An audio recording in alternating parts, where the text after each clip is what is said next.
ಮುದದಿಂದ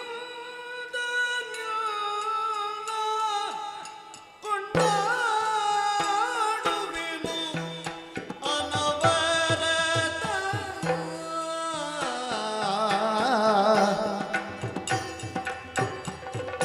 ಆ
ಬಾಲತನದಿ ಗೋವಳರುಡನಾಡಿದ ಗಗನವೆಲ್ಲವು ನಿನ ನಾಭಿ ಗಗನವೆಲ್ಲವು ನಿನ ನಾಭಿ ಗಗನವೆಲ್ಲವು ನಿನ್ನ ನಾಭಿ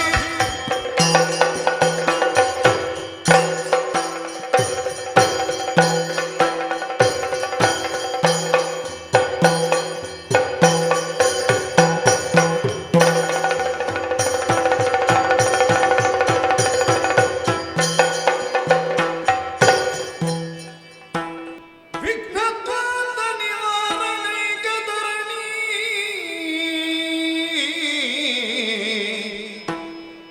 ವಿಘ್ನಾಟವೀ ಹವ್ಯವಾ ವಿಘ್ನವ್ಯಾನ ಕುಲಾಭಿಮಾನ ಗರುಡೋ ವಿಘ್ನೇಭ ಪಂಚಾನನ ವಿಘ್ನೋ ತುಂಗ ಗಿರಿ ಪ್ರಭೇದನ ಪವಿಗಿ ವಿಘ್ನಾಪ್ತಿ ಕುಂಭೋದ್ಭವ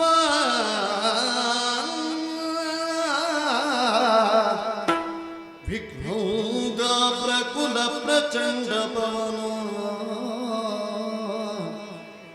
ವಿಘ್ನೇಶ್ವರ ಪಾತು ಮಾಂ ಗಜಮುಖದವಗೆ ಗಣಪಗೆ ಶಲ್ವತ್ರಿ ಜಗವಂತಿತ ನೀಗಾರತಿ ಎತ್ತಿರೆ ಆರತಿ ಬೆಳಗಿರೆ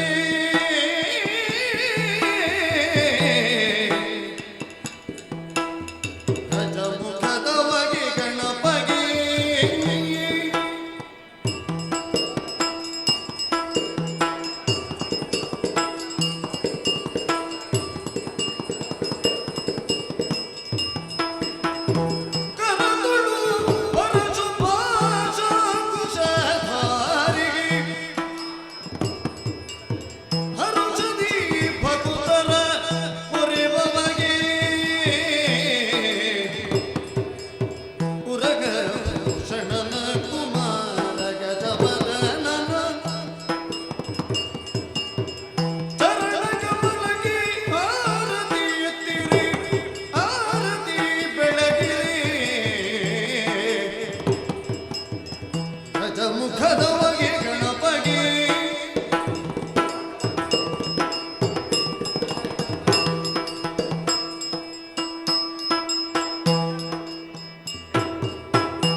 ತೊಂತನ ತಿನ್ನತಿ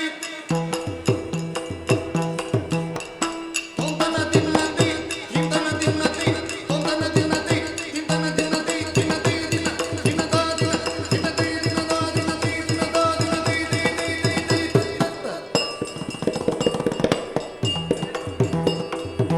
ಪಾಲಿಸು ಗಜವದನ ಸುಗುಣ ವಿಶಾಲ ದಯಾಸರನ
ಅಂಬಿಕಾ ಸುತ ವಿಘ್ನರಾಜನ ಹಿರಿದು ಸಂಸ್ತುತಿಸಿ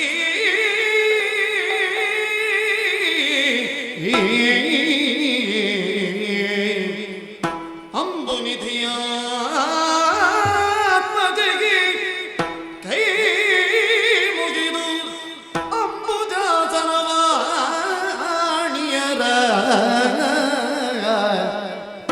ಪಾದಾಂಬುಜೆಗೆ ಪೊಡಮಡುತ್ತ ವರ್ಣಿಪೆನಿ ಕಥಾಮೃತವ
ದೇವೇಂದ್ರನೆಂದು ಕೇಳಿದ್ದೇವೆ. ಅದೇ ಸರಿ.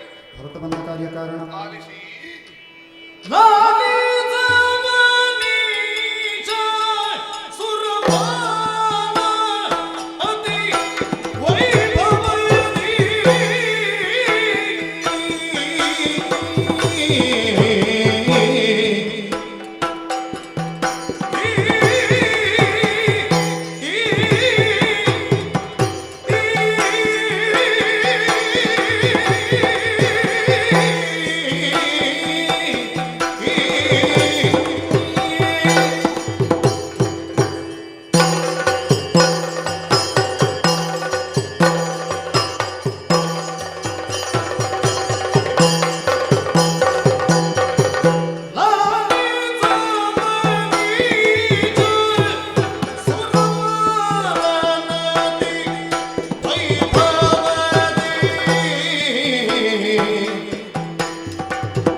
ನಮ್ಮದಾದ ಪರಿಶ್ರಮಕ್ಕೆ ಸಿಕ್ಕಿದ ಫಲ ಈಗ ನೋಡಿ ಸೌಭಾಗ್ಯವಾಗಿ ಹೊಳೆಯುತ್ತಾವು. ಕೃಷಿಕನೋರ್ವ ಎಷ್ಟು ಶ್ರಮ ಪಟ್ಟರು, ಅವ ಪಟ್ಟ ಶ್ರಮ, ಅವನ ಮೈಯ ನೋವು, ಅವನ ಮೈಯಿಂದ ಬಿದ್ದ ಬೆವರು, ಇದಕ್ಕೆಲ್ಲ ಸಾರ್ಥಕ್ಯ ಬರುವುದು ಯಾವಾಗ? ಕೊನೆಯಲ್ಲಿ ಅವನಿಗೆ ಫಲ ಸುಪುಷ್ಟವಾಗಿ ಸಿಕ್ಕಿದಾಗ ನಾವು ಏನು ಪರಿಶ್ರಮವನ್ನು ಪಟ್ಟಿದ್ದೇವೋ ಅದಕ್ಕೆ ಸರಿಯಾದ ಫಲ 3 ಲೋಕದಲ್ಲಿ ಗೌರವಾನ್ವಿತ ಸ್ಥಾನದಲ್ಲಿ ಕುಳಿತುಕೊಂಡು ಪ್ರತಿಯೊಬ್ಬರಿಂದಲೂ ಪೂಜೆಯನ್ನು ಪಡೆದುಕೊಳ್ಳುವಾಗ ನಮಗೆ ಸಂತೃಪ್ತಿಯ ರೂಪದಲ್ಲಿ ಸಿಗುತ್ತಾ ಉಂಟು. ಸ್ವಯಂಭುವ, ಸ್ವಾರೋಚಿಷ, ಉತ್ತಮ, ತಾಮಸ, ರೈವತ ಎನ್ನುವ 5 ಮನ್ವಂತರಗಳು ಮುಗಿದು 6ನೆಯದ್ದಾದ ಚಾಕ್ಷುಷ ಮನ್ವಂತರ ನಡೆಯುತ್ತಾ ಉಂಟು. ಈ ಸಮಯದಲ್ಲಿ ಮಂತ್ರದ್ರುಮ ನಾಮಕನಾದ ನಾನು ಇಂದ್ರ ಪದವಿಯನ್ನು ಅಲಂಕರಿಸಿದ್ದೇನೆ. ಪ್ರಪಂಚದಲ್ಲಿ ಕೆಲವೊಮ್ಮೆ ಏನಾಗ್ತದೆ ಅಂತ ಕೇಳಿದ್ರೆ ಕೇವಲ ದೇವರ ಅನುಗ್ರಹದಿಂದಲೇ ಸಿಕ್ಕಿದ್ದು ಎನ್ನುವುದಾಗಿ ಅವನು ಭಾವಿಸ್ತಾನೋ ಅವ ಪ್ರಯತ್ನಕ್ಕೆ ತೊಡಗುವುದಿಲ್ಲ. ನಾವು ಹಾಗೆಯೇ ಭಾವಿಸಲಿಕ್ಕಲ್ಲ, ದೇವರ ಅನುಗ್ರಹ ಉಂಟು. ಎಲ್ಲಿಯೋ ಬೀದಿಯಲ್ಲಿ ಮಲಗಿದವನಿಗೆ ಸಿಗ್ಲಿಲ್ಲಲ್ಲ, ಸುಮ್ಮನೆ ನಡೆಯುವವನಿಗೆ ಸಿಗುವುದಿಲ್ಲಲ್ಲ, ಮಳೆ ಬರ್ತದೆ ಎನ್ನುವ ಕಾರಣಕ್ಕಾಗಿ ಬೆಳೆಯಬೇಕಾದಂತಹ ಪರಿಶ್ರಮ ಮಾಡದೇ ಇದ್ದವನಿಗೆ ಕ್ಷೇತ್ರದಲ್ಲಿ ಕೃಷಿಯ ಫಲವನ್ನು ಪಡೆಯುವುದಕ್ಕಾಗ್ತದೆ. ಯಾವನು ಪ್ರಯತ್ನಶೀಲನಾಗುತ್ತಾನೋ ಅವನಿಗೆ ಮಾತ್ರ ದೇವರ ಅನುಗ್ರಹ ಸಿಗುವುದು. ಸಪ್ತಮಂ ದೈವ ಚಿಂತನಂ, 7ನೆಯದ್ದು ದೈವ ಅನುಗ್ರಹ. ಮೊದಲನ 6 ಉದ್ಯಮ, ಸಾಹಸ, ಬುದ್ಧಿ, ಶಕ್ತಿ, ಧೈರ್ಯ, ಪರಾಕ್ರಮ. ಈ 6 ಇಲ್ಲದೆ ಇದ್ರೆ ದೈವಾನುಗ್ರಹ ಸಿಕ್ಕಿದ್ರೆ ಏನಾಗ್ತದೆ? ಪಂಚಾಂಗ ಇಲ್ಲದೆ ಮಾಡು ಕಟ್ಟಿದ ಹಾಗೆ ಆಗ್ತದೆ. ಮಾಡು ಗಟ್ಟಿ ಬೇಕಾ, ಬೇಕಾ? ಮಳೆಗೂ ನಿಲ್ಲಬೇಕಾ, ಪಂಚಾಂಗ ಗೋಡೆ ಸರಿ ಇರಬೇಕು. ಗಟ್ಟಿ ಬೇಕು. ನಮ್ಮ ಪಂಚಾಂಗ ಗೋಡೆಗೆ ಸರಿ ಇದ್ದ ಕಾರಣ ದೈವ ಅನುಗ್ರಹ ಎನ್ನುವ ಮಾಡು ಸಿಕ್ಕಿದ್ದು ಅದೊಂದು ಧೈರ್ಯ ಅಲ್ವಾ? ಇಲ್ಲದ್ರೆ ಮಾಡು ಪ್ರವಾಹದಲ್ಲೇ ಹೋಗ್ತದೆ. ಹೌದು. ಆ ತಳಹದಿ ಗಟ್ಟಿ ಇದ್ದ ಕಾರಣ ಹಾ. ನಾವು ಪಡೆದದ್ದರ ಬಗ್ಗೆ ನಮಗೆ ಸಂತೃಪ್ತಿ ಉಂಟು, ಯೋಗವೂ ಉಂಟು, ಭಾಗ್ಯವೂ ಉಂಟು. ಹಾ. ಮೇಲಿಂದ ಮೇಲೆ ನೋಡಿದ್ರೆ ಎರಡು ಒಂದೇ, ಯಾವುದು? ಯೋಗ ಭಾಗ್ಯ. ಹಾಗೆ. ಆದ್ರೆ ಸರಿ ನೋಡಿದ್ರೆ ಏನು? ಬೇರೆ ಬೇರೆ. ಬೇರೆ ಬೇರೆ ಕೆಲವರಿಗೆ ತುಂಬಾ ಸಂಪಾದನೆ ಮಾಡುವ ಯೋಗ ಇರ್ತದೆ, ಇರ್ತದೆ. ಆದ್ರೆ ತಿನ್ನುವ ಭಾಗ್ಯವಿರುವುದಿಲ್ಲ. ಇಲ್ಲ. ಸಿಹಿ ತಿನ್ನಬಾರ್ದು, ಎಣ್ಣೆ ಅಂತ ತಿನ್ನಬಾರ್ದು. ಹಾ. ಕೆಲವರಿಗೆಲ್ಲ ಆರೋಗ್ಯ ಎಲ್ಲ ಸರಿ ಇರ್ತದೆ, ಹಾ. ಎಲ್ಲ ಮಕ್ಕಳೇ ಹೇಳ್ಕೊಂಡು ಹೋಗುದು. ಹೌದು. ಅವರಿಗೆ ಸಂಪಾದನೆ ಮಾಡುವ ಯೋಗ ಉಂಟು, ಹಾ. ತಿನ್ನುವ ಭಾಗ್ಯ ಇಲ್ಲ. ಇಲ್ಲ. ಕೆಲವರಿಗೆ ತಿನ್ಲಿಕ್ಕೆ ಒಳ್ಳೆ ಭಾಗ್ಯ ಇರ್ತದೆ, ಹಾ. ಬೆಳಗಿನಿಂದ ಸಂಜೆವರೆಗೆ ಎಂಥದ್ದೂ ಮಾಡುವುದಿಲ್ಲ. ಇಲ್ಲ. ಸಂಜೆ ಆಗುವಾಗ ಯಾರಾದ್ರೂ ಸಿಗ್ತಾರೆ, ಹಾ. ಕೊಟ್ಟ ತುಂಬ ಕೊಡ್ತಾರೆ. ಧರ್ಮಕ್ಕೆ. ತಿನ್ಲಿಕ್ಕೆ ಭಾಗ್ಯ ಉಂಟು, ಸಂಪಾದನೆ ಮಾಡುವ ಯೋಗ ಇಲ್ಲ. ಹಾ. ನಮಗೆ ಯೋಗವೂ ಉಂಟು, ಭಾಗ್ಯವೂ ಉಂಟು. ಹೌದು. ಭೂಲೋಕದವರ ಆನಂದ ಏನು? ಏನು? ಅದರ 100 ಪಟ್ಟು ಆನಂದ ಹಾ. ಮಾನುಷ ಗಂಧರ್ವರ ಆನಂದ, ಅದರ 100 ಪಟ್ಟು ಆನಂದ ಹಾ. ದೇವಗಂಧರ್ವರ ಆನಂದ, ಅದರ 100 ಪಟ್ಟು ಆನಂದ ದೇವತೆಗಳ ಆನಂದ. ಈ ದೇವಾನಂದದ ಅಧಿಪತಿಯಾಗಿ ಇರುವವ ಇಂದ್ರ, ಅದರೊಂದಿಗೆ ನೀವು ಈಗ ನೋಡಿ, ಹಾ. 8 ಅದಕ್ಕಿಂತ ಹೆಚ್ಚು ಕೊಟ್ಟು ಪ್ರಾಯದವರೆಲ್ಲ ಇಷ್ಟು ದೊಡ್ಡ ಸೌಭಾಗ್ಯ ಪಡ್ತಿದ್ದಾರೆ. ಇಲ್ಲ. ಈ ಸೌಭಾಗ್ಯ ಸಿಕ್ಕಿದ್ರೆ ಅರ್ಥ ಇರ್ತದೆ, ಹಾ. ಮಾಡಿದ ಪರಿಶ್ರಮ ಸುಮ್ಮನೆ ಸಿಕ್ಕಿದಲ್ಲ, ಪುಣ್ಯದ ಫಲ. ಸಾಧನೆಗೆ ಸಿಕ್ಕಿದ್ದು. ಇದಕ್ಕಿಂತ 10 ಪಟ್ಟು ಹೆಚ್ಚು ಪ್ರಾಯ ಆದವರಿಗೆ ಸಿಗದೇ ಇರುವುದು ಹಾ. ನಮ್ಮ ದಿಕ್ಪತಿಗಳಲ್ಲಿ ಒಬ್ಬನಾದವನಿಗೆ ಸಿಗ್ತದೆ. ಹಾ. ಮತ್ತೆ ಇನ್ನೊಂದು, ಏನು? ನಮ್ಮ ಜಾತಿ ನಿರ್ಣಯ ಆಗುವುದು ಯಾವ ತಂದೆಯಿಂದ ಹುಟ್ಟಿದ್ದಾನೆ ತಾಯಿಯಿಂದ ಹುಟ್ಟಿದ್ದಾನೆ ಅಂತಲ್ಲ. ಹಾ, ಹಾ. ಈಗ ದಿಕ್ಪತಿಗಳಲ್ಲಿ ಒಬ್ಬ ನಿವೃತ್ತಿ ಅಂತ ಇಲ್ವಾ, ಹಾ. ಅವ ರಕ್ಕಸರಲ್ಲಿ ಹುಟ್ಟಿದವ, ಆದ್ರೆ ಅವನ ಸಾಧನೆಗೆ ಹಾ. ಅಷ್ಟ ದಿಕ್ಪತಿಗಳಲ್ಲಿ ಅವನೂ ಒಬ್ಬ ಎನ್ನುವ ಮಾನ್ಯತೆ ಸಿಕ್ಕಿದೆ. ಹಾ. ಹಾಗಾಗಿ 3 ಲೋಕದಲ್ಲಿ ನಮಗೆ ಎಣೆಯಾದಂತಹ ಮತ್ತೊಂದು ವೈಭವ ಎಲ್ಲಿಯೂ ಇಲ್ಲ. ಅರೆ ಸಮಸ್ಯೆ ಏನು ಅಂತ ಕೇಳಿದ್ರೆ, ಏನು? ಯಾವ ಹುಡುಗನು ದಾರಿಯಲ್ಲಿ ಹೋಗುವಾಗ ಹಾ. ಕಾಸರ್ಕನ ಮರಕ್ಕೆ ಕಲ್ಲು ಹೊಡೆಯುವುದಿಲ್ಲ, ಹ್ಮ್. ಮಾವಿನ ಹಣ್ಣಿಗೆ ಕಲ್ಲು ಹೊಡೆಯುವುದು. ಹಾ. ಯಾಕೆ? ಯಾಕೆ? ಸಿಹಿ ಉಂಟಲ್ಲ, ಹಾ. ಕಹಿ ಇದ್ದಲ್ಲಿ ಯಾರು ಕಲ್ಲು ಹೊಡೆಯುವುದಿಲ್ಲ, ಹಾ. ಸಿಹಿ ಇದ್ದಲ್ಲಿಯೇ ಕಲ್ಲು ಹೊಡೆಯುವುದು. ನಮಗೂ ಕಲ್ಲು ಹೊಡೆಯುವವರಿದ್ದಾರೆ, ತುಂಬಾ ಮಂದಿ ಇದ್ದಾರೆ. ಹೊರಗಿನವರಾದ್ರೆ ಬೇಸರ ಇಲ್ಲ, ಹಾ. ನಮಗಿಂತ ದೊಡ್ಡವರು ಅಂತ ಹೇಳಿಕೊಂಡವರಿದ್ದಾರಲ್ಲ. ಹಿರಿಯರೆನುತಿ ಮೋಡನೆ ಪರಿಪರಿಯ ಪಂಥದಲ್ಲಿ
ಪ್ರಪಂಚದಲ್ಲಿ ಹಾಗೆ ಯಾವುದೇ ಇರಲಿ ಹಾ. ಮೇಲೆ ಹೋಗಬೇಕು ಎನ್ನುವಂತ ತುಮುಲ ಎಲ್ಲರಿಗೂ ಉಂಟು. ಯಾವನೂ ಕೂಡ ಪ್ರಪಂಚದಲ್ಲಿ ಪ್ರಸಿದ್ಧನಾಗಕೂಡದು, ನಾನೊಬ್ಬ ಶ್ರೀಮಂತನಾಗಕೂಡದು, ನಾನು 4 ಮಂದಿಯಿಂದ ಗೌರವ ಪಡೆಯಕೂಡದು ಎನ್ನುವ ಭಾವ ಇರುವವರು ಯಾರೂ ಇಲ್ಲ. ಅದೇ ದಾರಿ ಯಾವುದು ಅಂತ ಮುಖ್ಯ. ಸ್ಪರ್ಧೆ, ಒಬ್ಬ ಒಳ್ಳೆಯದಾದ ಅವನಿಗಿಂತ ನಾನು ಒಳ್ಳೆಯದಾಗಬೇಕು, ಎಲ್ಲರಿಗೂ ಬೇಕು. ಅದು ಇಲ್ಲದಿದ್ರೆ ಅವ ವೈರಾಗಿಯಾಗಿ ಎಲ್ಲಿಯಾದ್ರೂ ಆಶ್ರಮಕ್ಕೆ ಹೋಗಬೇಕಾದಿತ್ತು. ಸಂಸಾರಿಯಾಗಿ ಈ ಪ್ರಪಂಚದ ಮಧ್ಯೆ ಬದುಕುವವನಿಗೆ ಅವನಿಗಿಂತ ನಾನು ಒಳ್ಳೆಯದಾಗಬೇಕು ಎನ್ನುವುದು ಎಲ್ಲರಿಗೂ ಬೇಕು. ಆದ್ರೆ ಅವನನ್ನು ಕೆಳಗೆ ಹಾಕಿ ನಾನು ಮೇಲೆ ಹೋಗಬೇಕು. ಇದಕ್ಕೆ ಸ್ಪರ್ಧೆ ಅಂತ ಹೆಸರಲ್ಲ, ಇದಕ್ಕೆ ಮತ್ಸರ ಅಂತ ಹೆಸರು. ಮೇಲೆ ನೋಡಿ ಉಗುಳಿದ್ರೆ ಬೀಳುದು ನಮ್ಮ ಮುಖಕ್ಕೆ. ಹೊರಗಿನವರಲ್ಲಪ್ಪ, ನಮಗಿಂತ ದೊಡ್ಡವರು ಅಲ್ವಾ, ನಮ್ಮ ಹಿರಿಯರು ಸಂಬಂಧಿಕರು ಅಲ್ವಾ. ಎಲ್ಲಿ ಬೀಜ, ಎಲ್ಲಿ ನಮ್ಮ ಅಪ್ಪನದ್ದೇ ಕಶ್ಯಪ ಬ್ರಹ್ಮರ ಬೀಜ. ಒಂದು ಬಿದಿರು ಕೊಳಲು ಸಿದ್ಧ ಮಾಡಲಿಕ್ಕೂ ಆಗ್ತದೆ, ಅದೇ ಬಿದಿರು ಶವ ಹೊರಲಿಕ್ಕೂ ಆಗ್ತದೆ. ಒಂದು ಚರ್ಮ ಮೃದಂಗಕ್ಕೂ ಆಗ್ತದೆ, ಕಾಲಿಗೆ ಹಾಕುವ ಪಾದರಕ್ಷೆಗೂ ಆಗ್ತದೆ. ಘಟ ಹೆಂಡ ಕುಡಿಯುವುದಕ್ಕೂ ಆಗ್ತದೆ, ಸಂಗೀತ ವಾದ್ಯ ಸಾಧನವೂ ಆಗ್ತದೆ. ಹಾಗಾಗಿ ಬಿದಿರು ವೇಣಹುದು ಅದುವೇ ಶವದ ಸವಾರಿಗಪ್ಪುದು, ತೊಗಲು ಕಾಲೊಳು ಚರ್ಮದ ಹೊದಿಕೆ ಅದುವೇ ಮೃದಂಗ ಮಧುರ ಅನುಭವ. ಹುಟ್ಟಿದ್ದೆಲ್ಲಿ ಅಂತ ಮುಖ್ಯ ಅಲ್ಲ, ಸಿಕ್ಕಿದ ಸಂಸ್ಕಾರ ಏನು ಅಂತ ಮುಖ್ಯ. ಎಷ್ಟು ಒಳ್ಳೆ ಅಪ್ಪನಿಗೆ ಹುಟ್ಟಿ ಮಾಡಿದ್ದೇನು, ನಾನು ಸಂಪಾದನೆ ಮಾಡಿದ್ರಲ್ಲಿ ಪಾಲು ಬೇಕು ಅಂತ ಬಯಸಿ ಬಂದ್ರಲ್ಲ. ಕೆಟ್ಟವರು ಪಾಲು ಕೇಳುದು ಒಳ್ಳೆಯದ್ರಲ್ಲಿ ಮಾತ್ರ. ಈಗ ನಾನು ಕಿರಿಯವ, ಅವರು ಹಿರಿಯರು ಅಂತ ವೃತ್ರವದೇ ಆತ್ಯ ಪಾತಕ ತಗೊಂಡ್ರ, ಕೆಟ್ಟದಕ್ಕೆ ಅವರದ್ದು ಪಾಲಿಲ್ಲ, ಒಳ್ಳೆದಕ್ಕಾಗುವಾಗ ನಾವು ದೊಡ್ಡಮ್ಮನ ಮಕ್ಕಳು, ನಾವು ಹಿರಿಯರು ಎಲ್ಲ ಹಾಗೆ. ಅವ ಎಲ್ಲಿ ಆದ್ರೂ ಸೌಖ್ಯ ಇಲ್ಲದೆ ಮೂಲೆಯಲ್ಲಿ ಬಿದ್ರೆ ಅವನಿಗೆ ಚಿಕ್ಕಾಸು ಕೊಡುವವರಿಲ್ಲ. ಅವ ಸತ್ತ ಮೇಲೆ ಅದಕ್ಕೆ ನಾನು ಜನ, ಇದಕ್ಕೆ ನಾನು ಜನ ಅಂತ ಪಾಲು ಕೇಳಲಿಕ್ಕೆ ಎಷ್ಟು ಜನ ಬೇಕು. ಏನಾದ್ರೂ ಶ್ರೀಮಂತಿಕೆ, ಸಂಪತ್ತು, ವೈಭವ ಇದ್ರೆ. ಹಾಗೆ ಈ ರಾಕ್ಷಸರು. ನಮ್ಮಲ್ಲಿ ವೈಭವ ಉಂಟು, ಬೆವರುವುದಿಲ್ಲ, ಹಸಿವೆ ಇಲ್ಲ, ಹವಿರ್ಭೋಜನದಿಂದಲೇ ಸುಪುಷ್ಟರಾದವರು. ದೇವಲೋಕದ ವೈಭವದ ಈ ಚಂದ, ಸುಧರ್ಮ ಸಭೆ, ಪಾರಿಜಾತ, ವೈಜಯಂತ ಎನ್ನುವ ಉಪ್ಪರಿಗೆ, ಪರುಷಮಣಿ, ಇದನ್ನೆಲ್ಲ ನೋಡುವಾಗ ಅವರಿಗೆ ಬೇಕು ಬೇಕು ಅಂತ ಹಂಬಲಿಸುವುದು. ಬೇಕವರಿಗೆ, ಸಾಧನೆ ಇಲ್ಲ. ಹಾಗೆಲ್ಲ ಬಂದು ಎಷ್ಟು ಜನ ಸತ್ರು, ಸಾಯದೆ ಕೊಲ್ಲದೆ ಗೊತ್ತಿಲ್ಲ. ಯಾಕೆ? ನಾವು ಅಣ್ಣ ತಮ್ಮ ಎನ್ನುವುದಾಗಿ ನೋಡುವುದಕ್ಕಿಂತಲೂ ಧಾರ್ಮಿಕ ಸಂಬಂಧವನ್ನು ನೋಡಬೇಕು. ಆದ್ರೆ ಕೆಟ್ಟದ್ದು ಒಳ್ಳೆಯದು ಮೊದಲೇ ಹೇಳಿದ ಹಾಗೆ ಕೆಸರಿನಲ್ಲಿ ಕಮಲ ಹುಟ್ಟುವ ಹಾಗೆ ಹಿರಣ್ಯ ಕಶ್ಯಪನಂತ ಕೆಟ್ಟವನ ರಕ್ತದಿಂದ ಹುಟ್ಟಿದ ಪ್ರಹ್ಲಾದ, ಭಾಗವತೋತ್ತಮ, ಹರಿಶರಣ ಏನೊಂದು ಮಾಡಿದ. ಪ್ರಪಂಚಕ್ಕೆ ಒಂದು ಕ್ರಾಂತಿ ಮಾಡಿಬಿಟ್ಟ. ಕಡಿ ಕೊಲ್ಲು, ದೇವತೆಗಳ ವಿರೋಧ ಮಾಡು ಎನ್ನುವುದಾಗಿ ಪಾಠ ಮಾಡುವ ರಾಕ್ಷಸರ ಮಧ್ಯೆ ದೇವ ವಿರೋಧ ಮಾಡಕೂಡದು. ನಾವು ನಮ್ಮ ಭೂಮಿಯನ್ನೇ ಸ್ವರ್ಗವಾಗಿಸೋಣ, ಸ್ವರ್ಗದ ಮೇಲೆ ಆಕ್ರಮಣ ಮಾಡುವುದು ಬೇಡ. ಅದರಿಂದ ನಮ್ಮ ಸಂಬಂಧವೂ ಹಾಳಾಗುತ್ತದೆ, ನಮ್ಮ ಆಯುಷ್ಯವೂ ಹಾಳಾಗುತ್ತದೆ ಎನ್ನುವುದಾಗಿ ನಮ್ಮಲ್ಲಿ ಸಂಧಾನ ಮಾಡಿಸಿ ಆಮೇಲೆ ಯಾವುದೇ ಕಲಹ ಆಗದ ಹಾಗೆ ಅವ ಕಾಪಾಡಿಕೊಂಡು ಬಂದಿದ್ದಾನೆ. ಪ್ರಹ್ಲಾದನ ನಾಯಕತ್ವದಲ್ಲಿ ಅವರೆಲ್ಲ ಒಂದು ಸಂಸ್ಕಾರಯುತರಾಗಿ ಇದ್ದಾರೆ. ಅಂದ್ರೆ ನಾಯಕತ್ವದಲ್ಲಿದ್ದವರು ಒಳ್ಳೆದಿದ್ರೆ ಕೆಳಗಿನವರೆಲ್ಲ ಸರಿಬೇಕು ಅಂತ ಇಲ್ಲ. ಕೆಲವೊಮ್ಮೆ ಎಷ್ಟು ಒಳ್ಳೆಯವ ಮೇಲಿದ್ರೂ ಕೂಡ ಕೆಳಗಿನವರ ಕಾರಣದಿಂದ ಕೆಲವೊಮ್ಮೆ ಏನಾಗ್ತದೆ ಅಂತ ಹೇಳಲಿಕ್ಕೆ ಸಾಧ್ಯ ಇಲ್ಲ. ಹಾಗಾಗಿ ಪ್ರಹ್ಲಾದನ ನಾಯಕತ್ವದಲ್ಲಿ ಸರಿ ಇದ್ದಾರೆ ಅಂತ ಭಾವಿಸಿದ್ರೆ ಅವ ಒಂದು ವೇಳೆ ಸ್ವಲ್ಪ ಮೈ ಮರೆತ್ರೆ ಅವರ ಒಳಗಿನ ಗುಣ ಬಿಟ್ಟು ಹೋಗ್ಲಿಕ್ಕಿಲ್ಲ. ಯಾಕೆ? ಯಾವಾಗ ಬಂದೀತು ಅಂತ ಹೇಳಲಿಕ್ಕಾಗುದಿಲ್ಲ. ಯಾಕೆ? ಪ್ರಹ್ಲಾದನಂತ ಒಬ್ಬನೇ ಇರುವುದು, ಉಳಿದವರೆಲ್ಲ ದುರ್ಬೋಧನೆ ಮಾಡುವವರೇ ಇರುವುದು. ಹಾಗಾಗಿ ನಾಳಿನ ದಿವಸ ಪ್ರಹ್ಲಾದನ ನಾಯಕತ್ವದಲ್ಲಿದ್ರೂ ಕೆಲವೊಮ್ಮೆ ಅವನ ಕಂಡಾವಲನ್ನು ಮೀರಿ ಅವನ ದೃಷ್ಟಿಯ ಸಂಸ್ಕಾರವನ್ನು ದಾಟಿ ಅತಿಕ್ರಮಣ ಮಾಡಿ ನಾಳೆ ಒಬ್ಬರು ಬರ್ಲಿಕ್ಕಿಲ್ಲ ಅಂತ ಹೇಳಲಿಕ್ಕಿಲ್ಲ. ಯಾಕೆ? ನಾವು ಹಾಗೆ ಯೋಚಿಸಲು ಕೂಡ ನಾವು ಪೂರ್ವ ಸಿದ್ಧತೆ ಮಾಡಿಡಬೇಕು. ಎಲ್ಲಿಯಾದ್ರೂ ಬಂದು ಮತ್ತೊಮ್ಮೆ ನಾವು ಪ್ರಹ್ಲಾದನಂತ ಒಳ್ಳೆಯವನಿದ್ದಾನೆ ಎನ್ನುವುದಾಗಿ ಉದಾಸೀನ ಭಾವದಿಂದ ಕುಳಿತುಕೊಂಡ್ರೆ ಇದ್ದದ್ದೆಲ್ಲ ಹೋದೀತು ಎನ್ನುವಂತ ಒಂದು ಸಂಶಯ ಈಗಲೂ ಉಂಟು. ನಿಮಗೂ ಹಾಗೂ ಉಂಟಾ ಅಥವಾ ಏನಾದ್ರೂ ಧೈರ್ಯ ಉಂಟು?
ಆಲೋಚಿಸದ, ಆ, ನೀನು ಕೇಳದ ಆ, ಒಂದು ಪ್ರಶ್ನೆಯನ್ನು ನಮ್ಮಲ್ಲಿ ಕೇಳುವುದಕ್ಕೆ ಮುಂದಾದವನಿದ್ದೀಯ. ಆ, ನಾವು ಕೂಡ ಆ, ದಾನವರ ಬಗ್ಗೆ ಆ. ಆಲೋಚಿಸಬೇಕಾದದ್ದೇ. ಹೌದೌದು. ಅದಕ್ಕಿಂತ ಮೊದಲು ಆ, ನಮ್ಮ ಲೋಕದ ಬಗ್ಗೆ ನಾವು ಮಾತನಾಡುವಾಗ ಆ, ನಮ್ಮ ಲೋಕ ಎನ್ನುವಂಥದ್ದು ಆ. ಸಾಮಾನ್ಯವಾದಂತಹ ಲೋಕವಲ್ಲ. ಅಲ್ಲಪ್ಪ. 3 ಲೋಕದಲ್ಲಿಯೂ ಆ, ಶ್ರೇಷ್ಠವಾದಂತಹ ಅಧಿಕಾರ. ಈಗ ಇಲ್ಲಿವರೆಗೆ ಅಂತ ಕೇಳಿದ್ರೆ ಆ, ದೇವೇಂದ್ರನ ಓಲಗದಲ್ಲಿ ಏನು ಮಾತಾಡ್ತಾನೆ ಅಂತ ನಮಗಿಂತ ಮೊದಲು ಕೇಳುವರು ಇವಾಗ. ಹೌದು. ಅಷ್ಟು ಪ್ರಸಿದ್ಧ ಆಗಿದೆ. ಆ, ಹೌದು. ಹಾಗಾಗಿ ಆ, ಭೂಲೋಕದಲ್ಲಿ ಆ, ಅನೇಕ ಮಂದಿ ಹುಟ್ಟುತ್ತಾರೆ, ಅನೇಕ ಮಂದಿ ಸಾಯುತ್ತಾರೆ. ಆ, ಕೆಲವರೆಲ್ಲ ಸಾಧನೆ ಮಾಡ್ತಾರೆ, ಹೌದು. ಬೇಕಾದಷ್ಟು ಸಂಪತ್ತನ್ನು ಗಳಿಸುತ್ತಾರೆ. ಆ, ಆದರೆ ಆದರೆ 4 ಲೋಕದ ಸಂಪತ್ತಿಗಿಂತ ಆ, ಅಧಿಕವಾದಂತಹ ಸಂಪತ್ತು ಆ. ಇಷ್ಟರವರೆಗೆ ಯಾವ ಲೋಕದಲ್ಲಿ ಹುಟ್ಟಿಕೊಂಡಿಲ್ಲ. ಇಲ್ಲಪ್ಪ. ಅಂತಹ ಸಂಪತ್ತು ಮತ್ತು ಅಧಿಕಾರವನ್ನು ಆ, ಅನುಭವಿಸುವಂತಹ ಭಾಗ್ಯ ಆ. ನಮಗೆ ದೊರಕಿದೆ ಎನ್ನುವುದು ಆ. ಇದೊಂದು ಸಂತೋಷವಾದಂತಹ ವಿಷಯ. ಹೌದಪ್ಪ. ಹಾಗಾಗಿ ಆ. ಈಗ ಈ ಲೋಕಕ್ಕೆ ಬರುವವರು ಯಾರು? ಯಾರು? ನಮ್ಮವರೇ, ಆ, ನಮ್ಮ ಒಡ ಹುಟ್ಟಿದವರೇ ದಾನವರು. ಹೌದು. ಬರುವುದು ಯಾಕೆ? ಯಾಕೆ? ನಾವು ಮೇಲು ಲೋಕದಲ್ಲಿದ್ದೇವೆ, ಹೌದು. ಅಲ್ಲಿ ಬೇಕಾದಷ್ಟು ಸಂಪತ್ತು ಉಂಟು. ಉಂಟು. ಒಂದು ವೇಳೆ ಒಂದು ಗಳಿಗೆ ಆ. ಆ ದೇವೇಂದ್ರನನ್ನು ಎಲ್ಲಿಯಾದ್ರೂ ಆ. ದೇವಲೋಕದಿಂದ ಓಡಿಸಿದ್ರೆ ಓಡಿಸಿ. ನಾವು ಜೀವನ ಪರ್ಯಂತರ ಆ. ಕೂತು ತಿನ್ಬಹುದು ಎನ್ನುವಂತ ಆಲೋಚನೆ ಆ. ಅವರಿಗೆ ದುಡಿದು ತಿನ್ನುವುದಕ್ಕೆ ಆಗುವುದಿಲ್ಲ. ಆಗುದಿಲ್ಲ. ಹಾಗಾಗಿ ಆ. ನೇರವಾಗಿ ಅವರೇ ಬರುವುದಾ? ಕೆಲವೊಮ್ಮೆ ಏನಾಗ್ತದೆ ಅಂತ ಕೇಳಿದ್ರೆ ಆ. ಹಾಗೆ ಬಯಸಿದವರು ಮತ್ತೆ ಮಲಗಿಯೇ ತಿನ್ನುವುದು, ಹೇಳಲಿಕ್ಕೆ ಕೂಡದೆ. ಹೌದೌದು. ಹೌದು. ಅವರಿಗೆ ಅಂದ್ರೆ ಅವರಿಗೆ ರೋಗ ಬಾಧೆ ಬರುವುದು. ಆ, ದುಡಿದು ತಿನ್ನುವುದಕ್ಕೆ ಆಗುವುದಿಲ್ಲ. ಅವರಾಗಿ ಬರ್ತಾರೆ, ಆ. ಒಮ್ಮೊಮ್ಮೆ ಬಿಟ್ಟು ತಿಂತಾರೆ, ಆ. ಓಡ್ತಾರೆ. ಓಡ್ತಾರೆ. ಹಾಗಂತ ಆ. 3 ಲೋಕದಲ್ಲಿಯೂ ಕೂಡ ಶ್ರೇಷ್ಠವಾದಂತಹ ಸಂಪತ್ತನ್ನು ಹೊಂದಿದಂತಹ 4 ಲೋಕವನ್ನು ಆ, ಈ ಮುಂದಕ್ಕೆ ಆ. ಯಾರಿಗೂ ದಾನವರಿಗೂ ಆ. ದಕ್ಕುವುದಕ್ಕೆ ಆ. ನಾನು ಬಿಡುವುದಿಲ್ಲ. ಇದು ನಾನು ಕೊಡುತ್ತಿರುವಂತಹ ಮಾತು. ಯಾವ ಧೈರ್ಯ? ಮುತ್ತಲಲ್ಲಿ ನಿಂತರಿದು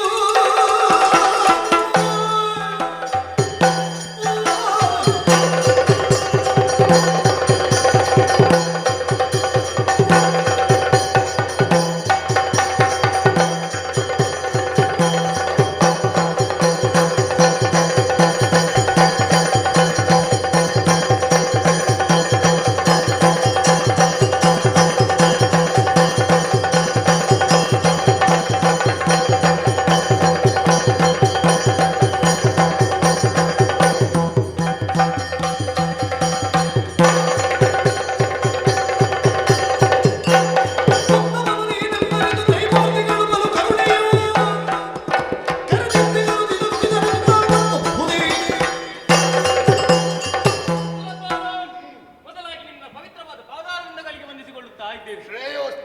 ನೀನು ಆಡಿದಂತಹ ಮಾತುಗಳನ್ನೆಲ್ಲ ಸರಿಯಾಗಿ ಆಲಿಸಿದವರಿದ್ದೇವೆ. ಆ. ಅದೆಷ್ಟೋ ಮಂದಿ ಹೇಳುವುದು ಹೌದು, ಏನು?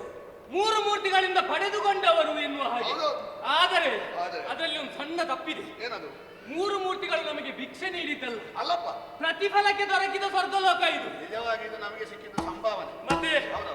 ಭಿಕ್ಷೆಗೂ ಫಲಕ್ಕೂ ಆ. ವ್ಯತ್ಯಾಸ ತುಂಬಾ ಇದೆ. ವೇತನಕ್ಕಾದ್ರೆ ಇಷ್ಟು ಅಂತ ನಿರ್ಣಯ ಉಂಟು. ಆ. ಸಂಭಾವನೆ ಇಲ್ಲ. ಶತಮುಖಗಳನ್ನು ಮಾಡುವ ಮುಖೇನವಾಗಿ ಆ. ಪಡೆದುಕೊಂಡಂತಹ 4 ಲೋಕವಿದು. ಆ. ನಮ್ಮ ಸಂಭಾವನೆ, ಆ. ನಮ್ಮ ಪ್ರತಿಫಲ. ಆ. ಅಷ್ಟು ಮಾತ್ರ ಅಲ್ಲ, ಆ. ಇದನ್ನು ಯಾರ್ಯಾರಿಗೂ ಕೊಡ್ತಾರೋ ಯೋಗ್ಯತೆ ಎನ್ನುವುದು ಬೇಕು, ಆತನಲ್ಲಿ ಪರಾಕ್ರಮ ಎನ್ನುವುದು ಬೇಕು. 14 ಮನ್ವಂತರಕ್ಕೆ 14 ಜನ.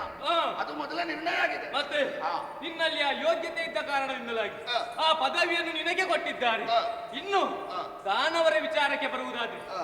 ಆ ದುರುಳ ದಾನವರು ಆ. ಒಂದು ವೇಳೆ ಸ್ವರ್ಗಲೋಕವನ್ನು ಪಡೆಯಬೇಕೆಂಬ ಉದ್ದೇಶದಿಂದ ಬಂದರು ಎಂದಾದರೆ ಆ. ಅರಿಗಳು ಅರಿಯದ ಅಂದದಿ ಅಂತಕನ ಆಲಯಕ್ಕೆ ಆ. ಅವರನ್ನು ನಾನಟ್ಟುತ್ತೇನೆ. ಓಹೋ, ಇಡು ಚಿಂತೆ. ಹೌದೇ? ಉನ್ನತವಾದ ಪದವಿ ಆಡಬಹುದು.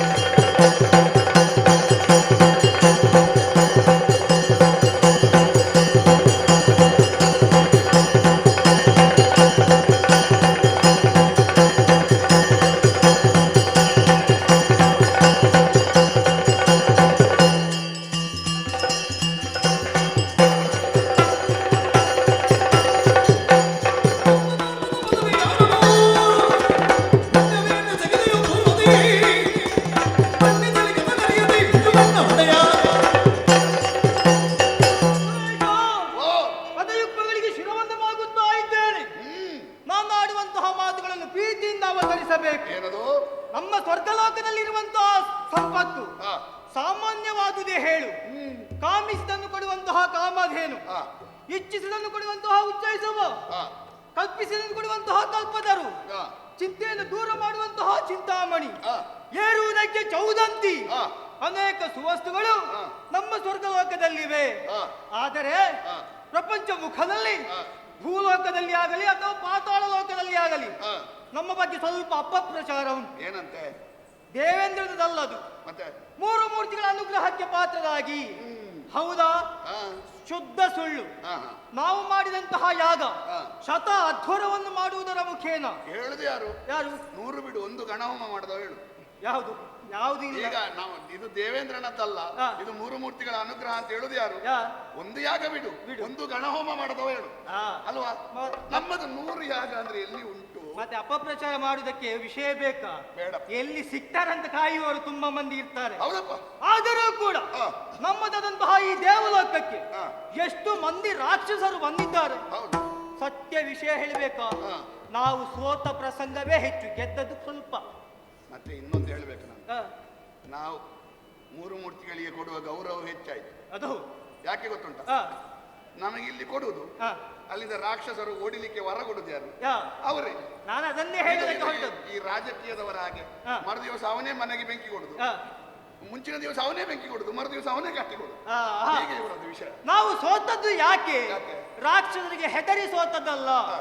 ಅವರು ಪಡೆದಂತಹ ವರಕ್ಕೆ ಆ. ಮಾನ್ಯತೆಯನ್ನು ಕೊಟ್ಟು ಸೋತಿದ್ದೇವೆ. ಗೆದ್ದ ಪ್ರಸಂಗ ಇಲ್ವಾ? ಮತ್ತೆ ಆ, ನನಗೆ ನೆನಪಿರುವುದೇ ಗೆದ್ದ ಪ್ರಸಂಗ ಅಲ್ವಾ? ಯಾಕೆ? ಅದು ಕಡಿಮೆ. ಅದು ಆಗುದೇ ಕಡಿಮೆ. ಹೌದು. ಹೌದು. ಹೌದು. ಇರ್ಲಿ, ಆ. ಏನೇ ಆಗಲಿ, ಆ. ಇಷ್ಟರವರೆಗೆ ನಾವು ಮಾಡಿದಂತಹ ಪ್ರಯತ್ನಕ್ಕೆ ಸರಿಯಾದ ಪ್ರತಿಫಲ ಸಿಕ್ಕಿದೆ. ಆ. ಇದನ್ನು ಬಯಸಿ ಬಂದ್ರೆ ಆ. ನಾವಿದ್ದೇವೆ. ಸುರರೊಳ ದ್ವೇಷದಲ್ಲಿ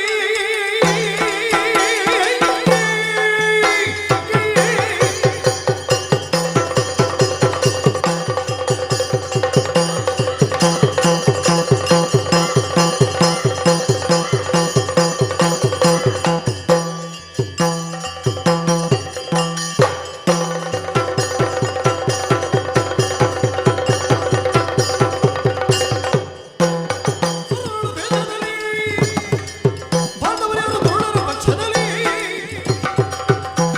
ಮರಣದ ತಿಥಿ ನಮಗೆ ತಕ್ಕರೆ ಹಾಡುವ ಮಿಗುವೇನು. ಓ, ಒಳ್ಳೇದಾಗಲಿ. ಎದ್ದೇಳು ಎದ್ದೇಳು. ಹಾ ಹಾ ಹಾ. ಹೊಡಬೀಜ ಕೀಳವರ ನುಡಿಗೆ ಹಿಗ್ಗುತ್ತ ಸುರವನಡಲಿ ಗಜ ವಾದ್ಯ ಸಂಗೀತ ನೃತ್ಯದಿ ಸುರರ ಗಡಣ ತಗಿತ ಸುರರ ಗಡಣ ತಗಿತ ಆನಂದದಿ ಹೊಲ ಬಿಹಾರಕ್ಕೆ ಕರುವದಿ ತೆರಳಲಿಲ್ಲ.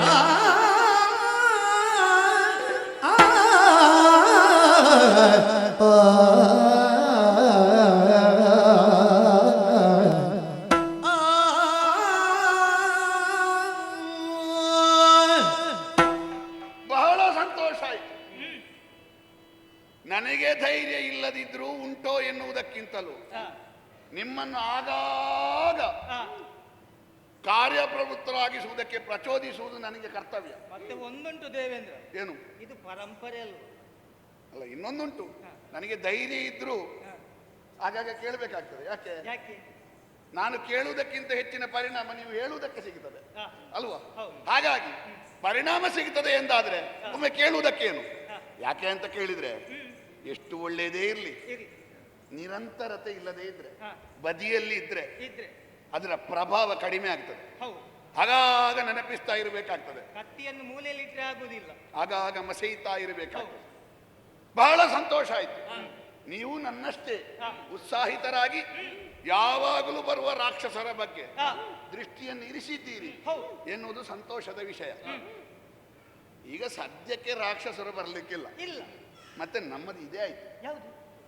ಯಾವಾಗ ನೋಡಿದ್ರು ರಾಕ್ಷಸರು ಯಾವಾಗ ಬರ್ತಾರೆ, ರಾಕ್ಷಸರು ಯಾವಾಗ ಬರ್ತಾರೆ. ನಮಗೆ ಒಂದು ದಿವಸವೂ ನೆಮ್ಮದಿಯಲ್ಲಿ ನಿದ್ರೆ ಮಾಡ್ಲಿಕ್ಕಿಲ್ಲ. ಅಲ್ಲ, ನಿದ್ರೆ ಮಾಡುವುದಿಲ್ಲ ನಾವು, ಕಣ್ಣು ಮುಚ್ಚದವರು. ನಾನೊಂದು ಮಾತಿಗೆ ಹೇಳಿದ್ದು, ನಮಗೆ ನೆಮ್ಮದಿಯೇ ಇಲ್ಲ. ಒಂದು ಸರಿಯಾದ ತಿರುಗಾಟ ಮಾಡದೆ ಎಷ್ಟು ಸಮಯ ಆಯ್ತು, ಎಷ್ಟು ಸಮಯ ಆಯ್ತು. ರಾಕ್ಷಸ ಬರ್ತಾನ, ರಾಕ್ಷಸ ಬರ್ತಾನ, ರಾಕ್ಷಸ ಇದು ಕೆಲವೊಮ್ಮೆ ಕಾಣ್ತದೆ ನನಗೆ. ಈ ಇಂದ್ರ ಪದವಿ ಅಲ್ಲಿ ಇರುವುದಕ್ಕಿಂತ ಹೆಚ್ಚು ನೆಮ್ಮದಿಯಲ್ಲಿ ಬೆಳಿಗ್ಗೆ ಹೋಗಿ ಸಂಜೆ ಕೆಲಸ ಮಾಡಿ ಬರುವ ಒಬ್ಬ ನೌಕರ ಇರ್ತಾನೆ ಅಂತ ಕಾಣುದು ನನಗೆ. ಅವನಿಗಾದ್ರೂ ಒಂದು ನೆಮ್ಮದಿ ಉಂಟು, ನಮಗೆ ಯಾವಾಗಲೂ ಇದೆ ತಲೆಬಿಸಿ. ಅದಕ್ಕೆ ಹೇಳುದು ದೇವೇಂದ್ರ, ಏನು ಈ ದೊಡ್ಡ ದೊಡ್ಡ ದೊಡ್ಡ ಪದವಿಯಲ್ಲಿ ಇದ್ದವರಿಗೆ ಸಮಸ್ಯೆ ಇದೆ, ಸಾಮಾನ್ಯ ಜನರಿಗೆ ನೋಡಿ ತಲೆಬಿಸಿ ಉಂಟು. ತಲೆಬಿಸಿ ಇಲ್ಲ.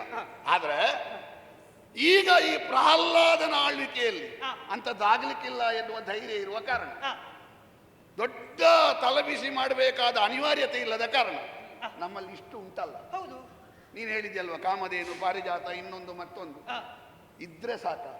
ನಮ್ಮಲ್ಲಿ ಉಂಟು ಅಂತ ಒಂದು ಸಲ ಆದ್ರೂ ಗೊತ್ತಾಗಬೇಕು, ಅದು ಪ್ರದರ್ಶಿತ ಆಗಬೇಕು. ಅಲ್ಲ, ಪ್ರಚಾರದಲ್ಲಿ ಉಂಟಲ್ವಾ? ಪ್ರಚಾರ ಅಂತ ಹೇಳಿದ್ರೆ ನಾವೆಲ್ಲಿ ಅನುಭವಿಸಿದ್ದೇವೆ? ಕೇಳಿ ಪ್ರಚಾರ. ಅವರೆಲ್ಲ ನೋಡದೆ ಹೇಳುದು ಸುಧರ್ಮ ಸಭೆಗಿಂತ ದೊಡ್ಡ ಸಭೆ ಕೊಟ್ಟ ಅಂತ. ಯಾರು? ಯಾವುದೋ 4 ಕಂಬದ ಅಡಿಯಲ್ಲಿ ಓಲಗ ಕೊಡುವ ಹೇಳುದು. ನಮ್ಮ ಸುಧರ್ಮ ಸಭೆದ ವೈಭವ ಏನು, ಅದರ ಹಿಂದಿನ ಸತ್ವ ಏನು, ಅದರ ಒಳಗಿರುವಂತಹ ಹೊಳೆಯುವಿಕೆ ಏನು, ಇದೆಲ್ಲ ಒಂದು ಸಲವೂ ನಾವು ಪ್ರಕಟಪಡಿಸಲಿಕ್ಕೆ ಸರಿಯಾದ ಸಮಯವೇ ಸಿಗಲಿಲ್ಲ. ಹಾಗಾಗಿ ಒಂದು ನಿರ್ಣಯ ಮಾಡಿದ್ದೇನೆ, ಯಾವಾಗಲೂ ಸಭೆಯಲ್ಲಿ ರಂಭಾದಿ ನಾರಿಯರು ತುಂಬಿದ ಆನಂದದಲ್ಲಿ ನರ್ತಿಸಿದ್ರು ಅಂತ ಹೇಳ್ತಾ ಇರುವುದಕ್ಕಿಂತ ಅಲ್ವಾ, ಲೋಕದಲ್ಲಿ ನಮ್ಮ ಮನೆಯಲ್ಲಿ ಪೂಜೆ ಮಾಡಿದ್ರೆ ನಾವು ಮಾತ್ರ ದೀಪ ಹಚ್ಚೋದು, ದೇವರು ಮೆರವಣಿಗೆಯಲ್ಲಿ ಬಂದ್ರೆ ಊರೇ ಕೈ ಮುಗೀತದೆ. ನಮ್ಮಲ್ಲಿರುವುದನ್ನು ನಾವೇ ಇಲ್ಲಿ ನೋಡ್ತಾ ಇದ್ರೆ ಏನು ಚಂದ ಇಲ್ಲ. ಅದು 4 ಜನಕ್ಕೆ ನಾವು ಏನು ಮಾಡ್ತೇವೆ ಅಂತ ವಿಷಯ ಅಲ್ಲ, 4 ಜನಕ್ಕೆ ಗೊತ್ತಾಗಬೇಕು. 4 ಜನಕ್ಕೆ ಗೊತ್ತಾಗದೆ ಮಾಡಿಯೂ ಪ್ರಯೋಜನ ಇಲ್ಲ. 4 ಜನಕ್ಕೆ ಗೊತ್ತಾಗಿ ಸ್ವಲ್ಪ ಮಾಡಿದ್ರೂ ಸಾಕಾಗ್ತದೆ. ಹಾಗಾಗಿ ನಮ್ಮಲ್ಲಿರುವ ವೈಭವ, ಈ ಪಾರಿಜಾತವೋ, ಐರಾವತವೋ, ಉಚ್ಚೈಷವೋ, ಇಲ್ಲಿರುವಂತಹ ಸುವಸ್ತುಗಳೇನುಂಟು ಅದನ್ನೆಲ್ಲ ಒಮ್ಮೆ ಲೋಕದ ಮುಂದೆ ನಂದನವನದಲ್ಲಿ ಪ್ರದರ್ಶಿಸಬೇಕು ಎನ್ನುವುದಾಗಿ ನನಗೂ ಮನಸ್ಸಾಗಿದೆ. ಯಾವಾಗಲೂ ಇಷ್ಟು ಹೇಳಿ ಸಭೆ ವಿಸರ್ಜನೆ. ಈಗಾಗಲ್ಲ, ಇನ್ನು ಸಭೆ ವಿಸರ್ಜಿಸುವುದಿದ್ರು ಒಂದು ಮುಂದೆ ಕಾರ್ಯಕ್ರಮವನ್ನು ಮುನ್ನೋಟದಲ್ಲಿ ಇರಿಸಿಕೊಂಡೆ. ಹಾಗಾಗಿ ಒಂದು ತಿರುಗಾಟ ಪೂರ್ತಿ ಮಾಡಿ, ಒಂದು ವೈಭವ, ಬೇರೆ ದೂರ ಹೋಗುದು ಬೇಡ, ನಮ್ಮದೇ ನಂದನವನದಲ್ಲಿ ಒಂದು ತಿರುಗಾಟ ಎಲ್ಲರಿಗೂ ಪ್ರದರ್ಶನ ಆಗುವ ಹಾಗೆ. ನಿಮ್ಮವ ಇನ್ನೊಂದು ವಾಹನ ಇರಾಯ್ತಾ? ಅಲ್ಲ, ವಾಹನ ಇವನಿಗೆ ಉಂಟಲ್ಲ, ಪ್ರತ್ಯೇಕ ಉಂಟಲ್ಲ, ಒಂದೊಂದು ವಾಹನ. ನನಗೊಂದು ಸಮಸ್ಯೆ ಉಂಟು, ನನಗೆ ತುಂಬಾ ವಾಹನ ಉಂಟು, ಯಾವುದಂಡಿ ಇರುವುದು ಅಂತ. ಉಚ್ಚೈಷ ಉಂಟು, ಐರಾವತ ಉಂಟು, ಮೇಘ ವಾಹನ ಹೌದು. ಏನೇ ಇರ್ಲಿ, ಎಷ್ಟು ವಾಹನ ಇದ್ರೂ ಕೂಡ ದೊಡ್ಡ ವಾಹನ ಯಾವುದು? ಐರಾವತ. ಅದರಲ್ಲಿ ಹೋದ್ರೆ ಶೋಭೆ ಅಲ್ವಾ? ನಾನು ಐರಾವತ, ನೀವು ನಿಮ್ಮ ಆಯುಧ. ಒಂದು ಐರಾವತ ಹೋಗುವ ಚಂದ ನೋಡ್ಬೇಕು.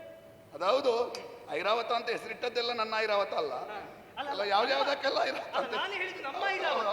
ಆ ಐರಾವತ 4 ದಂತ, 1000 ಸೊಂಡಿಲು, ಅದರ ಒಂದು ತೂಕ, ಅದರ ಒಂದು ಭಾರ ಏನು ಅಂತ ಲೋಕಕ್ಕೆ ತೋರಿಸಬೇಕ. ನಂದನವನದಲ್ಲಿ ಹೀಗೆ ಯುದ್ಧಕ್ಕಲ್ಲದೆ ಅದಕ್ಕೂ ತಿರುಗಾಟ ಮಾಡದೆ ಬೇಸರಾಗಿದೆ ಕಾಣ. ನಾವು ತಿರುಗಾಟಕ್ಕೆ ಹೋಗುವ, ನೀವೆಲ್ಲ ಅವರಿದ್ದಾರಲ್ಲ, ಅಂದ್ರೆ ರಂಭಾದಿ ನಾರಿಯರು, ಅವರು ಇವತ್ತು ಸಭೆಯಲ್ಲಿ ಬೇಡ ಬೇಡ, ಅಲ್ಲಿ ನರ್ತನ, ಅಲ್ಲಿ ಚಿತ್ರಸೇನ ಗಾಯನ, ಅಲ್ಲಿ ಈ ವಾದ್ಯ, ಗೀತೆ, ಎಲ್ಲ ಭೇರಿಗಳು, ಎಲ್ಲ ಸಂಗೀತ ಸಾಧನಗಳು, ಇದನ್ನೆಲ್ಲ ಸೇರಿಸಿಕೊಂಡು ನೀವು ಸುಮ್ಮನೆ ಇರ್ಬೇಕು. ಇನ್ನು ನಾನು ಹೆಚ್ಚು ಮಾತಾಡ್ಲಿಕ್ಕೆ, ನೀವು ಜಯಘೋಷ ಹೊರಡುವ ಹೊರಡುವ.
ತಪಸ್ಸಿನಲ್ಲಿ ಅದೆಷ್ಟೋ ಕಾಲದಲ್ಲಿ ಮಗ್ನನಾದಂತಹ ನಾನು ಒಮ್ಮೆಲೆ ಎಚ್ಚರಗೊಂಡಾಗ ನನಗೆ ಒಂದೊಂದು ವಿಭಾಗದಿಂದ ಹಸಿವೆ ಆರಂಭ ಆಗುವುದುಂಟು. ಈ ಸಲ ಎಚ್ಚರಾಗುವಾಗ ನನಗೆ ವೈಕುಂಠವನ್ನೇ ತಿಂದು ಬಿಡೋಣವೋ ಅಂತ ಹಸಿವೆ ಜೋರಾಗಿ ನಾರಾಯಣನ ಹತ್ತಿರ ಓಡಿ ಹೋದ್ದು. ಅವನನ್ನು ನೋಡಿದಾಗ ಯಥಾರ್ಥಕ್ಕಾದ್ರೂ ನಾನು ಹೋದದ್ದೇ ನನಗೆ ಹೊರತೋಗಿದೆ. ನಾನು ಎಂಥದಕ್ಕೆ ಹೋಗಿದ್ದೇನೆ, ನಾನು ಯಾವುದಕ್ಕಾಗಿ ವೈಕುಂಠ ಸೇರಿದ್ದೇನೆ, ಅವನೆದುರು ನನಗೆ ಬಾಯೇ ಬರಲಿಲ್ಲ. ಅಂತೂ ಅವನನ್ನು ಅರ್ಚಿಸಿದೆ, ಪೂಜಿಸಿದೆ, ಆರಾಧಿಸಿದೆ. ಅವನ ಅನುಗ್ರಹವನ್ನು ಸಂಪಾದಿಸುವುದಕ್ಕಾಗಿ ನಾನಾ ವಿಧದ ಭಕ್ತಿಯನ್ನು ತೋರಿಸಿದೆ. ಆಗ ಏನೋ ಎಲ್ಲಿಂದ ಸಂಗ್ರಹಿಸಿಟ್ಟಿದ್ದನೋ, ನಾನೇ ಹೋಗ್ತೇನೆ ಎನ್ನುವುದಕ್ಕಾಗಿಟ್ಟಿದ್ದನೋ, ಅಥವಾ ನಾನು ಹೋಗಿದ್ದೇನೆ ಎನ್ನುವುದರಿಂದ ಮಾಡಿಸಿಕೊಟ್ಟನೋ, ಯಾಕೆ ಕೊಟ್ಟನೋ ನನಗೇ ಗೊತ್ತಿಲ್ಲ. ಈ ಹಾರವೊಂದನ್ನು ನನಗೆ ಕೊಟ್ಟ ಶ್ರೀಮನ್ನಾರಾಯಣ. ಅವನಲ್ಲಿ ಕೇಳಲಿಕ್ಕೆ ನನಗೆ ಆ ಹೊತ್ತು ಬಾಯಿ ಬರಲಿಲ್ಲ. ಯಾಕಂದ್ರೆ ನೀಲಮೇಘ ಶ್ಯಾಮನಾದ ಸಕಲ ಜೀವರಾಶಿಗಳಲ್ಲಿಯೂ ತನ್ನದ್ದಾಗಿರುವಂತಹ ಯೋಗ್ಯತೆಯ ಸಾರವನ್ನು ಒತ್ತಿ ವಿಸ್ತಾರವಾಗಿ ಬಿತ್ತರಿಸಬಹುದಾದಂತಹ ಮಹಾನುಯೋಗ್ಯತಾವಂತರಾದ ಆ ನಾರಾಯಣನಲ್ಲಿ ಇದು ನನಗೆ ಯಾಕೆ ಕೊಟ್ಟೆ ಅಂತ ಕೇಳುವುದೇ ನಾನು. ದುರ್ವಾಸ, ಕೆಲವರೆಲ್ಲ ಹೇಳ್ತಾರೆ ಹುಲ್ಲು ತಿನ್ನುವ ದುರ್ವಾಸ ಅಂತ. ಯಾರಯ್ಯ ಹುಲ್ಲು ತಿನ್ನದೇ ಇದ್ದದ್ದು? ಹುಟ್ಟಿಸಿದ ದೇವರು ಹುಲ್ಲು ಮೇಯಿಸನೆ ಅಂತ ಒಂದು ಮಾತಿಲ್ವಾ? ಹಾಗಾದ್ರೆ ನಾನು ಏನು ತಿಂತೇನೆ? ಕೆಲವು ಸಲ ನನಗೆ ಹಸಿವೆ ಆಗದಾಗ ಗರಿಕೆ ಹುಲ್ಲೇ ಸಾಕಾಗ್ತದೆ. ಗರಿಕೆ ಹುಲ್ಲು, ಅದನ್ನು ತಿಂದೇ ಬದುಕುವ ಕಾರಣ ನನ್ನನ್ನು ದುರ್ವಾಸ, ಗರಿಕೆ ಹುಲ್ಲು ತಿನ್ನುವವ. ಕೆಲವರಿಗೆಲ್ಲ ಗರಿಕೆ ಅಂತ ನಾಲಿಗೆಯಲ್ಲಿ ಮಗುಚದೆ ಇದ್ದದ್ದರಿಂದ ಹುಲ್ಲು ತಿನ್ನುವ ದುರ್ವಾಸ.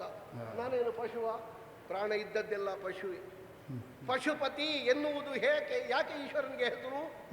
ಪ್ರಾಣ ಇರುವವರನ್ನು ಪಾಲಿಸತಕ್ಕವ, ಅವರಿಗೆಲ್ಲ ಪತಿ ಎನ್ನುವುದರಿಂದ ಪಶುಪತಿ.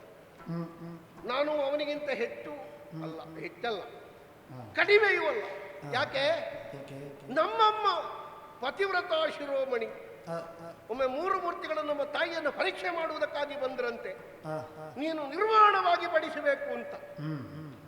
ಆದೀತು, ನೀವು ಊಟ ಮಾಡುವುದಕ್ಕೆ ತಯಾರಾಗಿ ಅಂತ ಹೇಳಿ ಕುಳಿತ ಮಕ್ಕಳ ಮೇಲೆ ಅಪ್ಪಯ್ಯನ ಕಮಂಡಲದ ನೀರನ್ನು ಹಾಕಿದಳಂತೆ. ಕೂಗುವ ಮಕ್ಕಳು 3 ಜನ. ನಿರ್ವಾಣವಾಗಿ ಮಲಗಿದ ಮಕ್ಕಳ ಎದುರು ತಾನು ನಿರ್ವಾಣವಾಗಿ ಬಡಿಸುವುದಕ್ಕೆ ತೊಡಗಿದಳಂತೆ. ಆಗ 3 ಮೂರ್ತಿಗಳು ಬೆಚ್ಚಿ, ನಿನಗೇನಾಗಬೇಕಮ್ಮ ಅಂತ ಕೇಳಿದಾಗ, ನೀವೇ ನನ್ನ ಹೊಟ್ಟೆಯಲ್ಲಿ ಮಕ್ಕಳಾಗಿ ಹುಟ್ಟಿ ಅಂತ ನಮ್ಮ ತಾಯಿ ಕೇಳಿಕೊಂಡದ್ದು. ಆದದ್ದರಿಂದಲೇ ಬ್ರಹ್ಮಸ್ವರೂಪನಾದವ ಚಂದ್ರ, ಹರಸ್ವರೂಪನಾದವ ದುರ್ವಾಸ, ನಾರಾಯಣ ಸ್ವರೂಪನಾದವ ದತ್ತಾತ್ರೇಯ. ಹಾಗಾಗಿ 3 ಮೂರ್ತಿಗಳು ಅತ್ರಿ ಅನುಸೂಯೆಯರ ಆಶ್ರಮದಲ್ಲಿ ಮಕ್ಕಳಾಗಿ ಹುಟ್ಟಿದ್ರು ಅಂತ ಕೆಲವರೆಲ್ಲ ಹೇಳಿದರು. ಯಥಾರ್ಥಕ್ಕೂ ಹೌದು. ನಾನು ಸಂಸಾರಕ್ಕೆ ಅಂಟಿಕೊಂಡವನಲ್ಲ, ಪದ್ಮಪತ್ರೆಯ ಹಾಗೆ ನನ್ನ ಜೀವನ. ಮದುವೆ ಆಗಿದೆ.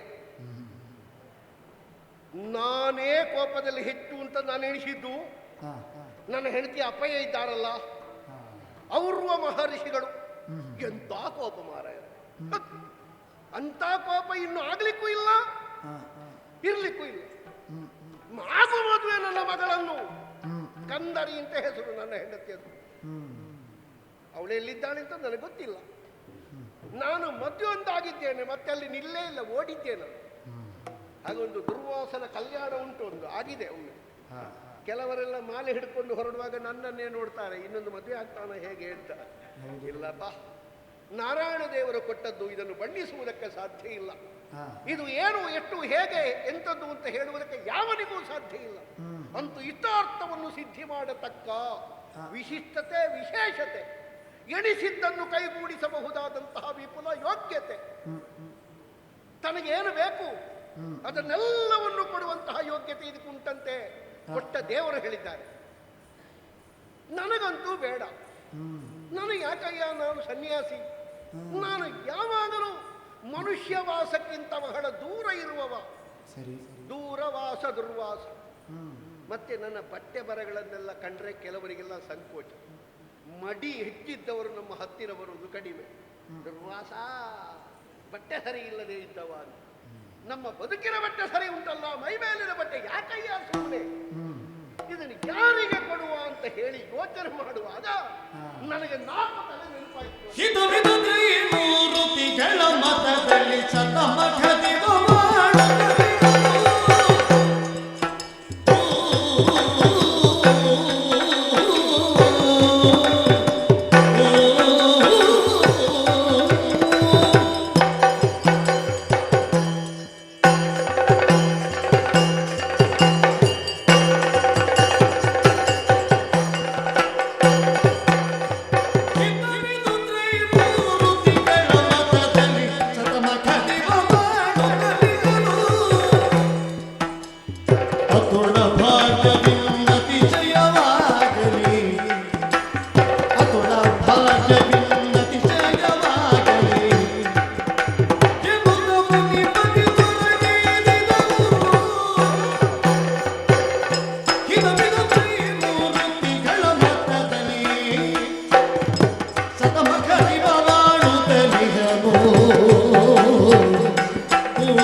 ಯೋಗ್ಯತಾ ಸಂಪನ್ನತೆಗೆ ಈ ಹಾರಕ್ಕುಂಟು ಅಂತಾದ್ರೆ, ಇದು ಸತ್ಮಾತ್ರರಲ್ಲಿ ಸದ್ವಿನಿಯೋಗವಾದ್ರೆ ನಾನು ಅದನ್ನು ಸರಿಮಾರ್ಗದಲ್ಲಿ ಉಪಯೋಗಿಸಿದ್ದೇನೆ ಅಂತ ಬರ್ತದೋ ಇಲ್ಲ.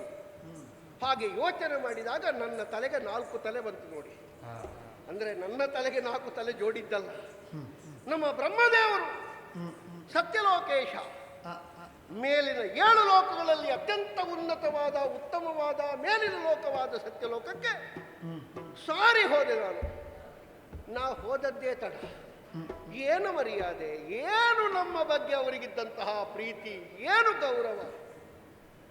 ನನಗೆ ಅವರನ್ನು ನೋಡಿ ಆಶ್ಚರ್ಯ ಆಯಿತು. ನನಗೆ ಇಷ್ಟು ಮರ್ಯಾದೆ ಉಂಟಾ ಅಂತ. ಅಲ್ಲ, ನಾವೆಲ್ಲ ಅದನ್ನು ಬಯಸಿದವರು ಅಲ್ಲ, ಮತ್ತೊಬ್ಬರಲ್ಲಿ ಹೊಂದಿದವರು ಅಲ್ಲ. ಅಪರೂಪಕ್ಕೆ ಸಿಕ್ಕುವಾಗ ನಮಗೆ ಎಂಥದಪ್ಪ, ನಮಗೇ ಹೇಳುವುದಾ ಅಲ್ಲ ಬೇರೆಯವರಿಗೆ ಹೇಳುವುದಾ ಅಂತ ಆಗಿ ಹೋಗುವುದು. ಇದನ್ನು ಹೇಳಿದೆ ನಾನು, ಇದನ್ನೊಂದು ತೆಕ್ಕೋ ಪುಣ್ಯಾತ್ಮ ಅಂತ. ಅದಕ್ಕೆ ಎಂಥ ಒಂದು ಭಕ್ತಿ ತೋರಿಸಿದ ಗೊತ್ತುಂಟ ಬ್ರಹ್ಮದೇವರು. ಏನು ಹೇಳ್ತೀರಿ ದುರ್ವಾಸರೇ, ನಮ್ಮ ತಂದೆ ಅಂತ ಹೇಳಿದರೆ ನಾರಾಯಣ ದೇವರು, ನನ್ನ ಪಿತೃಸ್ಥಾನೀಯ, ನಾನು ಅವನ ಕರುಣೆಯಿಂದಲೇ ಸೃಷ್ಟಿ ಮಾಡ್ತಾ ಇದ್ದೇನೆ.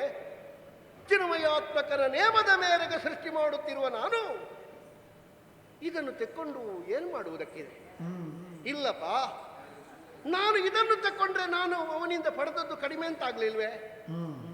ನಾನು ಅವನಿಂದ ಬೇಕಾದಷ್ಟನ್ನು ಹೊಂದಿದ್ದೇನೆ ಅಂತಾದ್ರೆ ಬೇಕಾದದ್ದನ್ನು ಕೊಡಬಲ್ಲ ಈ ಮಾಲೆ ನಾನು ಪಡೆಯುವುದಕ್ಕೆ ಅರ್ಹನಲ್ಲ ಅಂತೇಳಿ ನನಗಾಗ ಅರ್ಥ ಆಯ್ತು.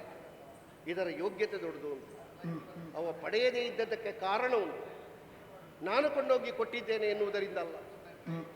ತಾನೆಟ್ಟು ತಾನೇನು ಎನ್ನುವುದನ್ನು ಯಾವನು ಸ್ವರೂಪ ಜ್ಞಾನದ ಮೂಲಕವಾಗಿ ಕಲ್ಪಿಸಿಕೊಡುತ್ತಾನೋ ಅವನಿಗೆ ವಿಷಯದ ವಿಸ್ತಾರದ ಬಗ್ಗೆ ಸರಿಯಾದ ಕಲ್ಪನೆ ಇರ್ತದೆ.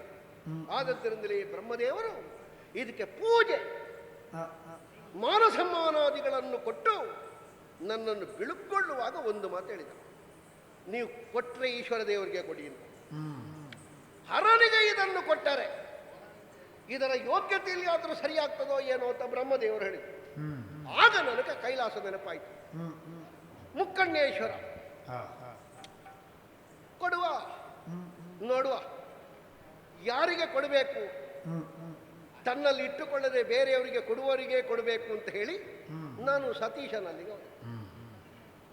ಅವನಿಗಾದರೂ ಇದನ್ನು ಕೊಟ್ಟು ಬೇರೆಯವರಿಗೊಂದು ಪ್ರಯೋಜನ ಸಿಕ್ಕುವುದಿದ್ರೆ ಸಿಕ್ಕಲಿ ಅಂತ. ಓ, ಏನು ಸತ್ಕಾರ ಮಾಡಿದ ಈಶ್ವರ ದೇವರು, ಏನು ಸತ್ಕಾರ ಮಾಡಿದ. ಮತ್ತೆ ಮಾಲೆಯ ಸಂಗತಿ ಹೇಳಿದೆ ನಾನು. ಒಂದೇ ವಾಕ್ಯ, ದುರ್ವಾಸರೇ ನನ್ನನ್ನು ದತ್ತಾಪಹಾರಕ್ಕೆ ಒಳಗಾಗಿಸ್ತೀರಾ?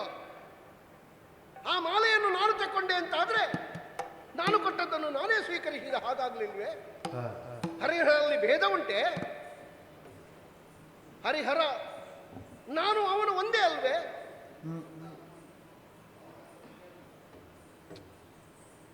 ಹೌದೌದು.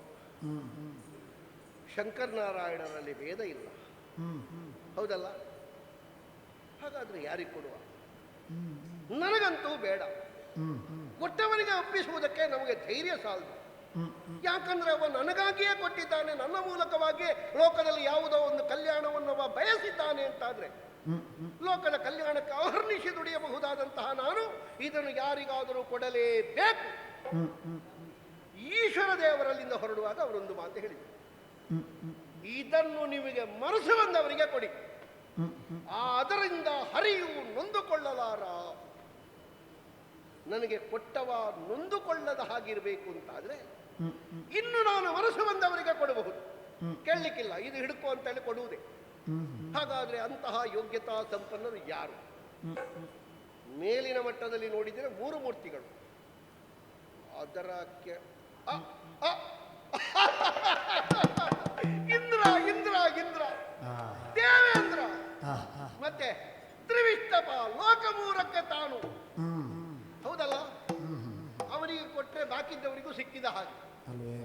ಇದರಿಂದ ಅವನಿಗೆ ಏನಾಗಬೇಕು ಎನ್ನುವುದಕ್ಕಿಂತಲೂ ಇದು ಅವನ ಮೂಲಕವಾಗಿ ಲೋಕಕ್ಕೆ ಉಪಯೋಗವನ್ನು ಕೊಡ್ತದೆ ಅಂತ ಇದ್ರೆ ನಮಗೊಂದು ಸಮಾಧಾನ, ನಮಗೊಂದು ಸಂತೋಷ. ನೋಡೋಣ, ಸ್ವರ್ಗಸ್ಥನಾಗಲೇ, ಸ್ವರ್ಗದ ಕಡೆಗೆ ಗಮಿಸಲೇ, ನೋಡೋಣ.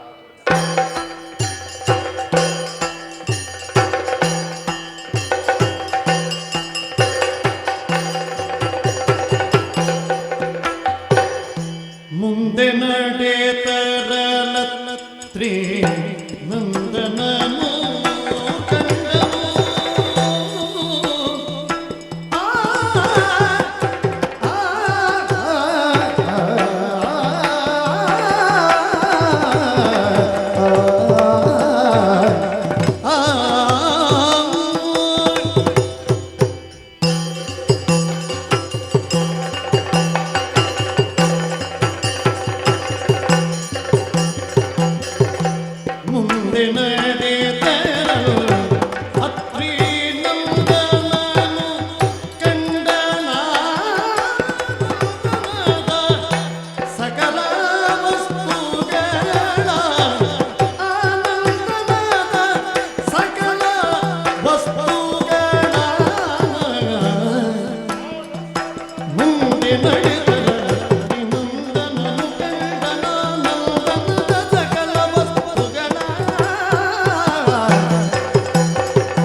ದೇವಭೂಮಿಯ ಕಡೆಗೆ ಬಂದೆ ನಾನು.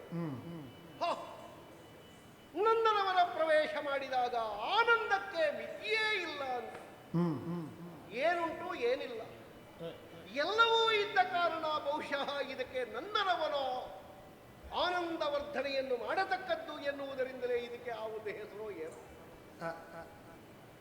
ಸೂರ್ಯ ಚಂದ್ರರೇ ಇದರ ಶೋಭೆಯನ್ನು ಹೆಚ್ಚಿಸ್ತಾ ಇದ್ದಾರೋ, ಎಲ್ಲ ಋತುಗಳಲ್ಲಿಯೂ ಸಮಾನವಾಗಿರುವಂತಹ ಫಲವನ್ನು ಕೊಡಬಹುದಾದ, ಎಲ್ಲ ಋತುಗಳಲ್ಲಿಯೂ ಸಮಾನವಾದಂತಹ ವರ್ಚಸ್ಸನ್ನು ತೋರಿಸಬಹುದಾದ, ಯಾರು ಬಂದು ನೋಡಿದರೂ ನಂದನವನದ ಬಗ್ಗೆ ಆಕರ್ಷಿತರಾಗುವ ಹಾಗೆ ತನ್ನದ್ದಾಗಿರುವಂತಹ ವಿಶಿಷ್ಟ ಗುಣಸ್ವಭಾವವನ್ನು ತಾನೇ ಹೊಂದಿ ತನ್ನದ್ದಾಗಿರುವಂತಹ ವೈಭವವನ್ನು ತೋರಿಸುವುದಕ್ಕೆ ಸರ್ವ ಸಾಮರ್ಥ್ಯ ಇರುವುದರಿಂದಲೇ ಈ ನಂದನವನ ಹೀಗೊಂದು ಹೆಸರನ್ನು ಪಡೆದಿದೆಯೋ ಏನು.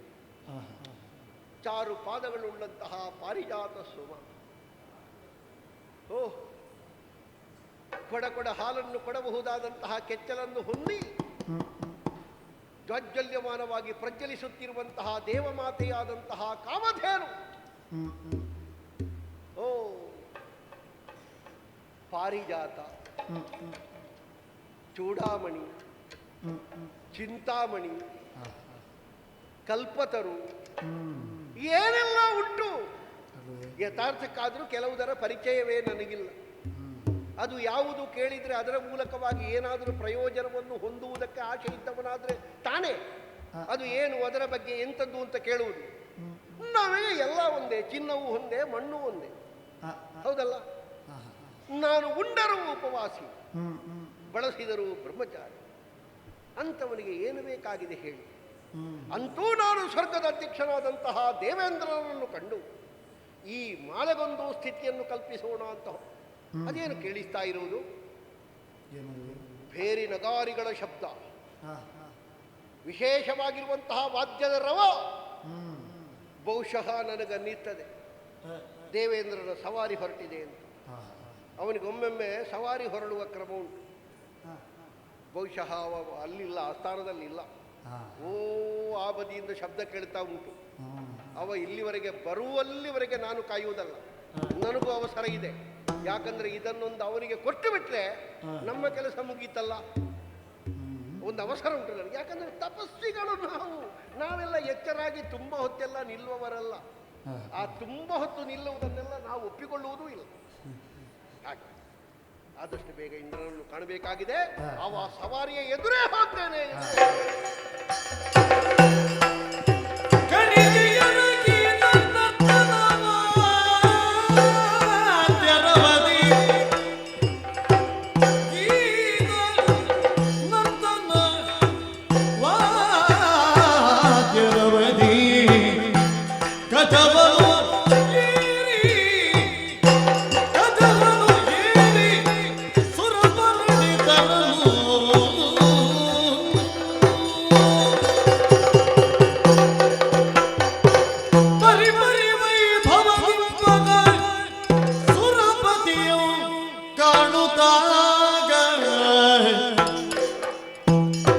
ಸುರಪತಿಯಂ ಕಾಣುತ್ತಾಗ ಸಂತಸಗೊಳ್ಳುತ್ತ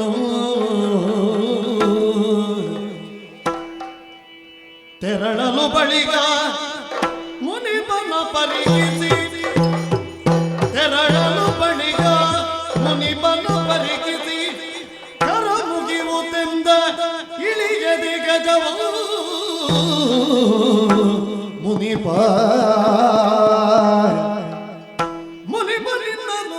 ಕಂಡರೆ ನನಗೆ ಸೋಜಿಗಮಾಗಿ ತೋರ್ಪುದು ಮುನಿಪ. ನಿಮ್ಮದು ಕಂಡರೆ ನನಗೆ ಸೋಜಿಗಮಾಗಿ ತೋರ್ಪುದು ತನು ಪುಟಕಗೊಂಡಿರುವ ಬಗೆಗೆ ನಿನ್ನುತ್ತ ಉಸುರು ಮುನಿಪ.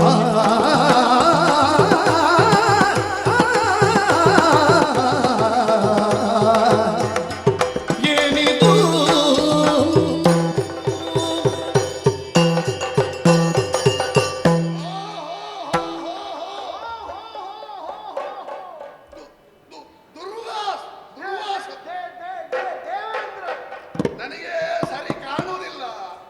ನನಗೂ ಕಷ್ಟ ಆಗ್ತದೆ. ಅಂದ್ರೆ ದೃಷ್ಟಿದೋಷ ಅಲ್ಲ, ತುಂಬಾ ಎತ್ತರದಲ್ಲಿದ್ದೇನಲ್ಲ ನಾನು. ನನಗೂ ಹಾಗೆ ಮೇಲೆ ನೋಡಿ ಅಭ್ಯಾಸವೇ ಇಲ್ಲಲ್ಲ. ಅಲ್ಲಿಂದಲ್ಲಿಗೆ ಕೂತು ಕಣ್ಣು ಮುಚ್ಚಿದವ. ನಮಗೆ ಅಷ್ಟು ಕೆಳಗಿನವರೆಲ್ಲ ಅಷ್ಟು ಬೇಗ ಕಾಣುವುದಿಲ್ಲ. ನಮಗೂ ಬಹಳ ಮೇಲಿದ್ದನ್ನು ನೋಡಿ ಅಭ್ಯಾಸವೂ ಇಲ್ಲ. ಸ್ವಾಮಿ, ಮತ್ತೆ ನನಗೊಂದು ಗೊತ್ತಾಯ್ತು. ಎಂತದು? ನೀವು ದುರ್ವಾಸರು ಅಂತ. ಹೌದಲ್ಲ? ಹೇಗೆ? ಬಟ್ಟೆ ಕಡಿಮೆ ಇದ್ದವರು ನೀವೇ ಅಲ್ವಾ? ಬಟ್ಟೆ ಕಡಿಮೆ ಇದ್ದವರೆಲ್ಲ ದುರ್ವಾಸರೇ ಆಗ್ತಿದ್ರೆ ನಾಳೆಯಿಂದ ಎಲ್ಲರೂ ಬಟ್ಟೆ ಕಡಿಮೆ ಮಾಡಿ. ಬಟ್ಟೆ ಕಡಿಮೆ ಹಾಕುವವರೆಲ್ಲ ದುರ್ವಾಸರಲ್ಲ, ಮತ್ತೆ ದುರ್ವಾಸರು ಕಡಿಮೆ ಬಟ್ಟೆ ಹಾಕುವ. ಋಷಿಮಂತಿಯಲ್ಲಿ ನಿಮ್ಮಷ್ಟು ಬಟ್ಟೆ ಕಡಿಮೆ. ಇವತ್ತು ಸ್ವಲ್ಪ ಹೆಚ್ಚು ಹಾಕಿದ್ದೀರಿ, ಇಲ್ಲದ್ರೆ ಇಷ್ಟು ಇರುವುದಿಲ್ಲ. ಅದಕ್ಕೆ ನಿಮ್ಮ ಹೆಸರೇ ಹಾಗೆ ಅಲ್ವಾ? ದುಷ್ಟಾನಿ ವಾಸಾಂಸಿ ಅಸ್ಯ ದುರ್ವಾಸ. ಕೆಟ್ಟ ಬಟ್ಟೆ ಉಡುವವರು. ಯಾಕೆ? ಯಾಕೆ? ಕಳಚಲಿಕ್ಕೆ ಆಗ್ತದಲ್ಲ. ಒಂದು ಹಾಗೆ, ಇನ್ನೊಂದು ಲೋಕಕ್ಕೆಲ್ಲ ಪಾಠ ಅಂತೆ. ಬಟ್ಟೆ ಅಂತ ಹೇಳಿದ್ರೆ ಎಂಥದ್ದು? ದೇಹ. ಆತ್ಮನೆನ್ನುವಂತಹ ವ್ಯಕ್ತಿ ದೇಹ ಎನ್ನುವ ಬಟ್ಟೆಯನ್ನು ಉಟ್ಟರೆ ಅದು ಕೆಟ್ಟ ಬಟ್ಟೆಯೇ. ಬದುಕಿನಲ್ಲಿ ಎಲ್ಲರಿಗೂ ಹಾಗೆ ಇಂದ್ರ. ಹೌದು. ದೇಹ ಎನ್ನುವುದು ಕೊಳೆತು ನಾರುವ ವಿಷಯ. ಹೌದು. ಹಾಗಾಗಿಯೇ ಕೆಟ್ಟ ವಿಷಯ ಅದು. ಹೌದೌದು. ಕೆಲವರೆಲ್ಲ ನೋಡ್ಬೇಕು, ಬೆಳಿಗ್ಗೆ ಎದ್ದು ಅದನ್ನೊಂದು ಪೋಷಣೆ ಮಾಡ್ಲಿಕ್ಕೆ ಓಡುವುದು ನೋಡಬೇಕು, ಜಿಗಿಯುವುದು ನೋಡಬೇಕು, ವ್ಯಾಯಾಮ ಮಾಡುವುದು ನೋಡಬೇಕು. ಅದು ನಾಳೆ ಹೊರಡ್ಲಿಕ್ಕೆ ಇರುವುದು ಅಂತ ಕೆಲವೊಮ್ಮೆ ನೆನಪಾಗುದಿಲ್ಲ ಅಷ್ಟೇ. ಕೆಲವರಿಗೆಲ್ಲ ಹೆದರಿಕೆ ಆಗಿ ಅದು ಬೇಡವೇ ಬೇಡ ಅಂತ ಒಂದು ಸ್ಥಿತ್ಯಂತರ ಮಾಡಿಕೊಂಡು ನಿನ್ನಂತವ್ರ ಮೇಲೆ ಕೂತಿದ್ದಾರೆ ನೋಡು. ಪ್ರಾರಂಭದಲ್ಲಿ ನಿನಗೂ ಅಂತದ್ದೇ ಇದ್ದದ್ದಲ್ವ? ನನಗೊಂದು ಸಮಸ್ಯೆ ಉಂಟು. ಇನ್ನು ನಿನ್ನದು ಮುಗಿಲಿಲ್ವ? ಆಗಲ್ಲ. ಸಮಸ್ಯೆ ಅಲ್ಲಲ್ಲ, ಈಗ ನಿಮ್ಮಲ್ಲಿ ಸಮಸ್ಯೆ. ನಾನು ತುಂಬಾ ಎತ್ತರದಲ್ಲಿದ್ದೇನೆ. ನೀವು ಮುಂದೆ ನೋಡಿ ಮಾತಾಡಿದ್ರೆ ನನಗೆ ಕೇಳುವುದಿಲ್ಲ. ಹಾಗೆ ನಮಗೆ ಮುಖ ನೋಡಿ ಮಾತಾಡಿಯೇ ಗೊತ್ತಿಲ್ಲ, ಮಾತಿಗೆ ಮಾತು. ಹೌದು. ಅಂದ್ರೆ ನಿಮ್ಮ ವಾಕ್ಯ ಏನು ಅಂತ ಕೇಳದಿದ್ರೆ ಉತ್ತರ ಕೊಡುದು ಹೇಗೆ? ನನಗೆ ನಿಮ್ಮ ವಾಕ್ಯವು ಹಾಗೆ, ನಾನೊಂದು ಅಂದಾಜಿಯಲ್ಲಿ ಮಾತಾಡುದು. ಒಳ್ಳೆದಪ್ಪ. ನೀವು ಅದರಲ್ಲಿ ಬಹಳ ಮುಂದುವರಿದವರು ಅಂತ ಗೊತ್ತುಂಟು ನಮಗೆ. ಯಾಕಂದ್ರೆ ನಿಮ್ಮ ಅಪ್ಪನೇ ಅವರಿಗೆ ಮೂರಿಲ್ಲ. ಎಂತದ್ದು? ಅವರಿಗೆ ಮೂರಿಲ್ಲ. ಎಂತದ್ದು ಮೂರಿಲ್ಲ? ಅತ್ರಿ ಅಂತ ಹೇಳಿದ್ರೆ ತ್ರಿಗುಣ ಇಲ್ಲ ಅಲ್ಲ. ನೀವು ಒಂದೊಂದು ಶಬ್ದಕ್ಕೆ ಅರ್ಥ ಮಾಡ್ತಾನೆ. ಸತ್ವ ರಜ ಅಲ್ಲ, ಸತ್ವ ಅತ್ರಿ ಅಂತ ಹೇಳಿದ್ರೆ ಮೂರಿಲ್ಲದವ. ಸತ್ವ ರಜ ತಮ, ಈ ಮೂರು ಯಾರಿಗೆ ಬಾಧೆ ಕೊಡುವುದಿಲ್ವೋ ಆ ತ್ರಿಬಾಧ ಇಲ್ಲದವ ಅತ್ರಿ. ಹೀಗೆ ನನ್ನ ಅಪ್ಪ ಅತ್ರಿ, ನನ್ನ ಅಪ್ಪನಿಗೆ ಮೂರಿಲ್ಲ. ಮೂರಂದ್ರೆ ಅದೇ ಸತ್ವರಜ, ಅದರ ಬಾಧೆ ಇಲ್ಲ. ಸತ್ವರಜ ತಮ. ನಿನ್ನ ಅಪ್ಪ ಕಶ್ಯಪ, ಏನಿಲ್ಲ. ಅವರು ಇಡೀ ಪ್ರಪಂಚ ನೋಡುವ ಪಶ್ಯಕ. ಪಶ್ಯಕನಾದ ಕಾರಣ ಅವರು ಕಶ್ಯಪ. ದೇವೇಂದ್ರ ಅಂದ್ರೆ? ಓ, ದೇವೇಂದ್ರ ಅಂದ್ರೆ ನಾನು ಯಜಮಾನ, ಸಾಮಾನ್ಯ ಯಜಮಾನ ಅಲ್ಲ, ದೇವೇಂದ್ರ. ನನ್ನದು ಎಷ್ಟು ಹೆಸರುಂಟು ನನಗೆ ಪೂರ್ತಿ ನೆನಪಿಲ್ಲ. ಶತಮನ್ಯು ಮಂತ್ರ ನೋಡಿ, ನಾನು ದೇವಕಲ್ಪ, ನೀವು ಮಂತ್ರಕಲ್ಪ. ನನ್ನ ಹೆಸರೇನು? ಮಂತ್ರದ್ರುಮ. ಈ ಕಲ್ಪದ ಇಂದ್ರ ಮಂತ್ರದ್ರುಮ. ದ್ರುಮ ಅಂತ ಹೇಳಿದ್ರೇನು? ಮರ. ಮರ. ಯಾವ ಮಂತ್ರ ಇದ್ರು ಈ ಮರದ ಅಡಿಯಲ್ಲಿ ಉಂಟು. ಈ ಮರದ ಅಡಿಯಲ್ಲಿ ಉಂಟೋ? ಅಂದ್ರೆ ಆಗಲ್ಲ, ಕೆಟ್ಟ ಅರ್ಥದಲ್ಲಿ ಹೇಳಿದ್ದಲ್ಲ ನಾನು. ಯಾವ ಮಂತ್ರ ಕಲ್ಪಕ್ಕಾದ್ರೂ, ಯಾವ ಮಂತ್ರವನ್ನು ಹೇಳುವವರಿಗಾದ್ರೂ, ಯಾವ ಮಂತ್ರ ಸೃಷ್ಟಾರರಿಗಾದ್ರೂ, ಯಾವ ಮಂತ್ರ ದೃಷ್ಟಾರರಿಗಾದ್ರೂ ನೆರಳನ್ನು ಕೊಡುವಷ್ಟು ಮಂತ್ರದ್ರುಮ ಇದ್ದಾನೆ. ಮರವನ್ನು ಪೋಷಿಸಿದ್ದು ಬುಡಕ್ಕೆ ಏನಾದ್ರೂ ಹಾಕಿ ಮಂತ್ರವನ್ನು ಹೇಳಿ ಹೇಳಿ ಹೇಳಿ ಮಂತ್ರದ್ರುಮನೆನ್ನುವಂತಹ ಈ ದ್ರುಮವನ್ನು ಬಹಳ ಬೆಳೆಸಿದ್ರು. ಅದು ಒಂದುಂಟು. ಇದು ನೀವು ಹಾಕಿದ ಪೋಷಕಾಂಶ, ನೀವು ಹಾಕಿದಂತ ನೀರು, ನೀವು ಕೊಟ್ಟಂತ ಪೋಷಣೆ, ಇದಲ್ಲ ಅಂತ ಹೇಳಲಿಕ್ಕಿಲ್ಲ. ಆದ್ರೆ ಒಂದುಂಟು, ಅದು ಯಾವ ಮರಕ್ಕಂತ ಉಂಟು ಅಲ್ವಾ? ಈ ಮರಕ್ಕೆ ಕೊಟ್ಟ ಕಾರಣ ಈಗ ನೆರಳು ಕೊಡ್ತಾ ಉಂಟು. ಯಾವ್ದಾದ್ರು ಒಂದು ಜಾಲಿಯ ಮರಕ್ಕೆ ಕೊಡ್ತಿದ್ರೆ ಅಂತವರಲ್ಲ ಗುಡ್ಡ ನೋಡಿ ಕೊಡುವುದು ಬಿಟ್ರೆ, ಗುಡ್ಡ ಉಂಟು ಅಂತ ಎಲ್ಲದಕ್ಕೂ ಕೊಡುವವರಲ್ಲ ಅಲ್ವಾ? ನಮ್ಮಂತಹ ಅವರು ಮಂತ್ರ ಹೇಳುವುದಿದ್ರು ಸರಿಯಾದ ಸತ್ಫಲವನ್ನು ಕೊಡಬಹುದಾದದ್ದಕ್ಕೆ ಮಾತ್ರ ಅಲ್ವಾ? ಹಣ್ಣುಕಾಯಿ ಮಾಡ್ಲಿಕ್ಕೆ ಉಂಟು ಅಂತ ಹಳದ ತೆಂಗಿನಕಾಯಿ ಕೊಂಡು ಹೋಗುದಲ್ಲ. ಇಲ್ಲ, ಇದು ಒಳ್ಳೆ ತೆಂಗಿನಕಾಯಿ ಅಂತ ಗೊತ್ತಾಗಿಯೇ ನೀವು ಹಣ್ಣು ಕಾಯಿಗೆ ಉಪಯೋಗ ಮಾಡಿದ್ದೀರಿ. ಎರಡು ವಿಷಯ ಏನು? ಹಣ್ಣು ಕಾಯಿಗಾಗಿ ಕೊಂಡು ಹೋಗುವ ಕಾಯಿ ಹಾಳು ಅಲ್ಲ, ಹಣ್ಣು ಕಾಯಿ ಮಾಡುವ ಜಾಗವೂ ಹಾಳಲ್ಲ. ಸಿಕ್ಕಿದ ಕಲ್ಲಿಗೆ ಹಣ್ಣು ಕಾಯಿ ಅಂತ ಹೊಡಿಲಿಕ್ಕೂ ಇಲ್ಲ. ಇದು ಜಾಗವೂ ದೊಡ್ಡದು. ಜಾಗದಲ್ಲಿ ಇರುವವನು ಸ್ವಾಮಿ, ಹಣ್ಣು ಕಾಯಿ ಮಾಡ್ಲಿಕ್ಕೆ ಸರಿಯಾದ ಕಲ್ಲು ನೀನು ಅಂತಲೇ ಹೊಡೆದದ್ದು ಅಲ್ಲಲ್ವ? ಇದು ಹಣ್ಣು ಕಾಯಿ ಅಲ್ಲ, ಹಣ್ಣು ಕಾಯಿ ಇದೆ. ಹಣ್ಣು ಕಾಯಿ ಇದೆ. ನೀವು ಕಲ್ಲು ಅಂತ ಹೇಳಿ ನನ್ಗೆ ಎಲ್ಲ ಇದ್ದವರೆಲ್ಲ ಬಂದು ಹೊಡ್ತಾರೆ. ಅಲ್ಲ, ಹಾಗಲ್ಲ, ಸರಿಯಾದ ತೆಂಗಿನಕಾಯಿ ಹಣ್ಣು ಕಾಯಿ. ಸ್ವಾಮಿ, ಬಹಳ ಸೋಜಿಗಾಯ್ತು. ಸೋಜಿಗ? ನಾನು ಇವತ್ತು ಸಂದರ್ಶನದೆಲ್ಲ ಮುಗಿಸಿ ಆಗಿದೆ. ಇವತ್ತೊಂದು ತಿರ್ಗಾಟಕ್ಕೆ ಹೊರಟದ್ದು ನಾನು. ಈಗ ಸಂದರ್ಶನಕ್ಕೆ ಬಂದದ್ದು ನಾನು ಅಂತ ಹೇಳಿದ್ದಾರೆ ನೀವು. ಅಲ್ಲ, ಮತ್ತೆ ದಾರಿಯಲ್ಲಿ ಬಂದಿರಿ ನೀವು? ನಾನು ದಾರಿಯಲ್ಲಿದ್ದೇನೆ. ಹೌದಾ? ನೀವು ಹೆಚ್ಚು ಹೊತ್ತು ಎಲ್ಲಿಯೂ ನಿಲ್ಲುವುದಿಲ್ಲ, ದಾರಿಯಲ್ಲಿದ್ದೀರಿ. ಮುಂದೆ ಹೋಗುವವರು ಅಂತ ಗೊತ್ತುಂಟು ನನಗೆ. ಸ್ವಾಮಿ, ಅದನ್ನೆಲ್ಲ ನೀನೇ ಹೇಳಿದ್ರೆ ಮತ್ತೆ ನಾನೆಂತದೆ? ಆಗಲ್ಲ, ವಿಷಯ ಅಲ್ಲ, ನೀವು ಹೆಚ್ಚು ಹೆಚ್ಚು ನಿಲ್ಲುವವರಲ್ಲ, ನೀವು ಮುಂದೆ ಹೋಗುವವರು. ನೀವು ನಾವು ಹೇಳಿದ್ರು ನಿಲ್ಲುವುದಿಲ್ಲ. ನಾನು ನಿಲ್ತೇನೆ ಇವತ್ತು. ಏನ್ ಮಾಡ್ತೀವಿ? ಅಲ್ಲ, ಮಾಡ್ಲಿಕ್ಕೆ ಇಷ್ಟ ಅಲ್ವ? ಮಾಡ್ಲಿಕ್ಕೆ ಏನಿಲ್ಲ. ಆದ್ರೆ ಒಂದುಂಟು, ನೀವು ಅಲ್ಲಿ ಬರ್ತಿದ್ರೆ ನಿಮ್ಗೆ ಬೇಕಾದ ಮಂಗಳಾರತಿ ಪೂಜೆ ಯಾರು? ನಾನು ಮಾಡ್ತಿದ್ದೆ. ಎಲ್ಲಿ? ಆಸ್ಥಾನಕ್ಕೆ. ನನಗೆ ಮಂಗಳಾರತಿ ಆಗಿ ಸುಮಾರು ವರ್ಷ ಆಯ್ತು. ಓ, ನನಗೆ ಮಂಗಳಾರತಿ ಆಗಿ ಸುಮಾರು ವರ್ಷ ಆಯ್ತು. ಆದ್ರೂ ಕೆಲವರಿಗೆ ಆಗಾಗ ಆಗದಿದ್ರೆ ಗೊತ್ತಾಗುದಿಲ್ಲ. ಇಲ್ಲ, ಅದು ಕೆಲವರಿಗೆ ಮಾತ್ರ. ಆ ಕೆಲವರಲ್ಲಿ ನಾನಲ್ಲ, ನಾನು ಸ್ವಾಮಿ, ಕೆಲವರಲ್ಲಿ ಒಬ್ಬ. ಸ್ವಾಮಿ, ನಿಮಗೆ ಬೇಕಾಗಿ ಮಾಡುವುದಲ್ಲ, ಮತ್ತೆ ಕೆಲವೊಮ್ಮೆ ನಮಗೆ ಬೇಕಾಗಿ, ನಮ್ಮ ಆತ್ಮತೃಪ್ತಿಗೆ ಬೇಕಾಗಿ ಮಾಡುವುದು. ಈಗ ನಿನಗೆ ಬೇಕಾಗಿ ಮಾಡುವುದಿದ್ರೆ ಎಲ್ಲಿ ಆದ್ರೆ ಏನು ಮಾಡು.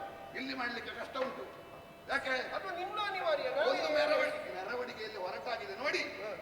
ಈಗ ನೋಡಿ, ಈ ಪ್ರಧಾನ ಕಾರ್ಯಕ್ರಮ ಬಿಟ್ಟು ನಿಮಗೊಂದು ಸ್ವಾಗತದ ಕಾರ್ಯಕ್ರಮ ಮಾಡಿದ್ರೆ ಇದೆಲ್ಲ ಇಷ್ಟು ನಾವು ವ್ಯವಸ್ಥೆ ಮಾಡಿದೆಲ್ಲ ಬದಿಗೆ ನಿಲ್ಬೇಡುವ. ನೋಡಿ, ನಾಟ್ಯ ವೈಭವ ನೋಡಿ.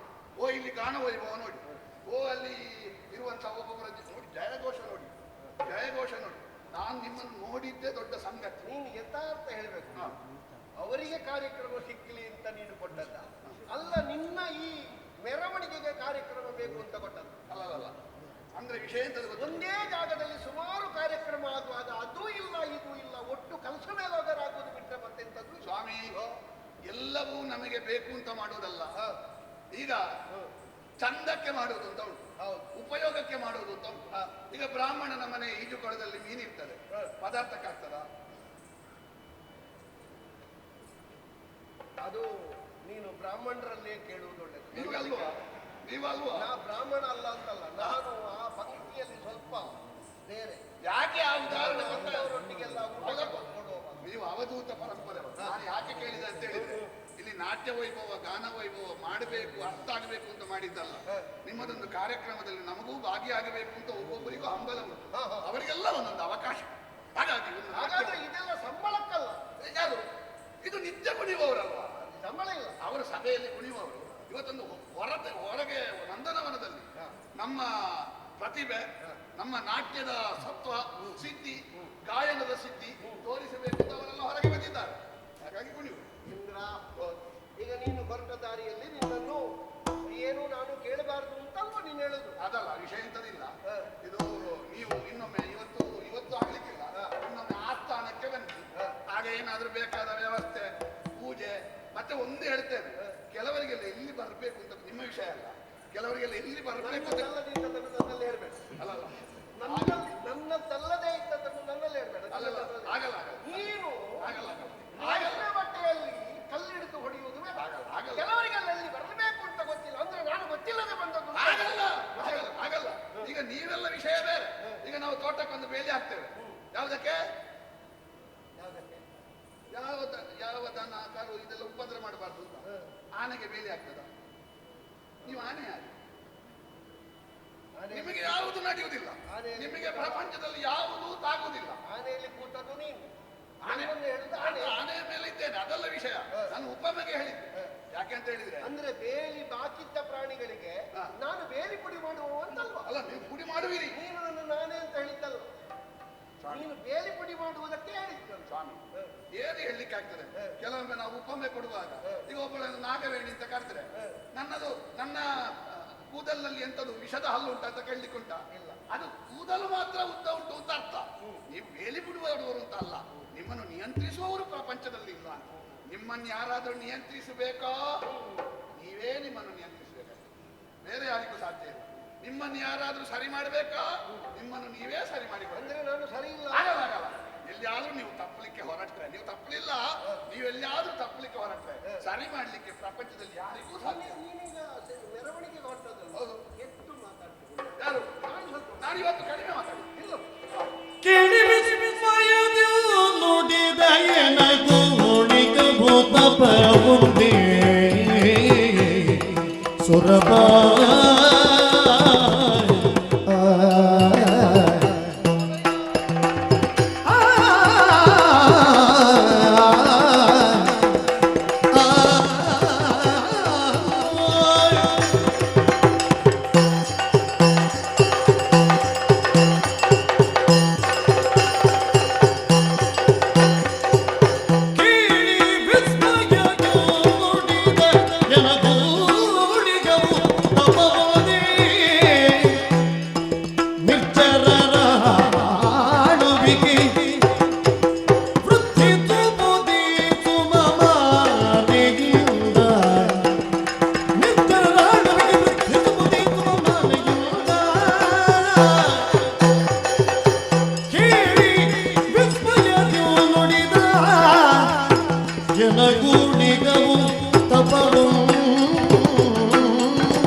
ಸ್ಥಾನದಲ್ಲಿರುವವ ಎಲ್ಲಿದ್ರೇನು ಇದ್ದ ಜಾಗವೇ ಆಸ್ಥಾನ ಅಂತ ನಾನು ಭಾವಿದ್ದೇನೆ.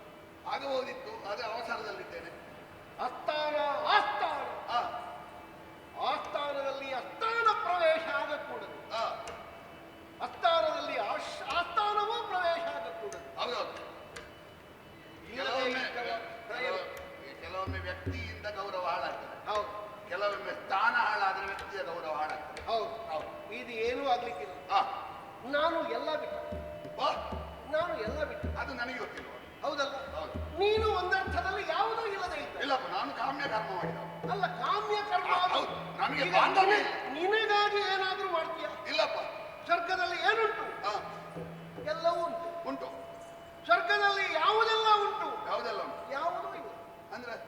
ಅಂದ್ರೆ ಆ, ಭೋಗಿಗಳಾದ ನೀವುಗಳು ಆ, ಯಾವುದನ್ನೂ ನಿಮ್ಮ ಸ್ವಂತಕ್ಕಾಗಿ ಸ್ವಾರ್ಥಕ್ಕಾಗಿ ಇಟ್ಟುಕೊಳ್ಳುವವರಲ್ಲ. ಆ, ಅದಿಲ್ಲ ಅದಿಲ್ಲ. ಹೌದಲ್ಲ? ಆ, ಹಾಗಾದ್ರೆ ಅಂತಹ ಒಂದು ಆ, ಸರ್ವಸಂಗ ಪರಿತ್ಯಾಗಿಗಳು ಅಂತ ನಮ್ಮನ್ನೂ ಹೇಳಬಹುದು. ಆ, ಒಂದರ್ಥದಲ್ಲಿ ಆ, ನಿಮಗಾಗಿ ನೀವು ಸಂಘ ಮಾಡುವುದಲ್ಲ ಅಂತ ನಾವು ಹೇಳಬಹುದು. ಆ, ನಿರ್ಲಿಪ್ತ ಭಾವದವರು, ಹೌದು.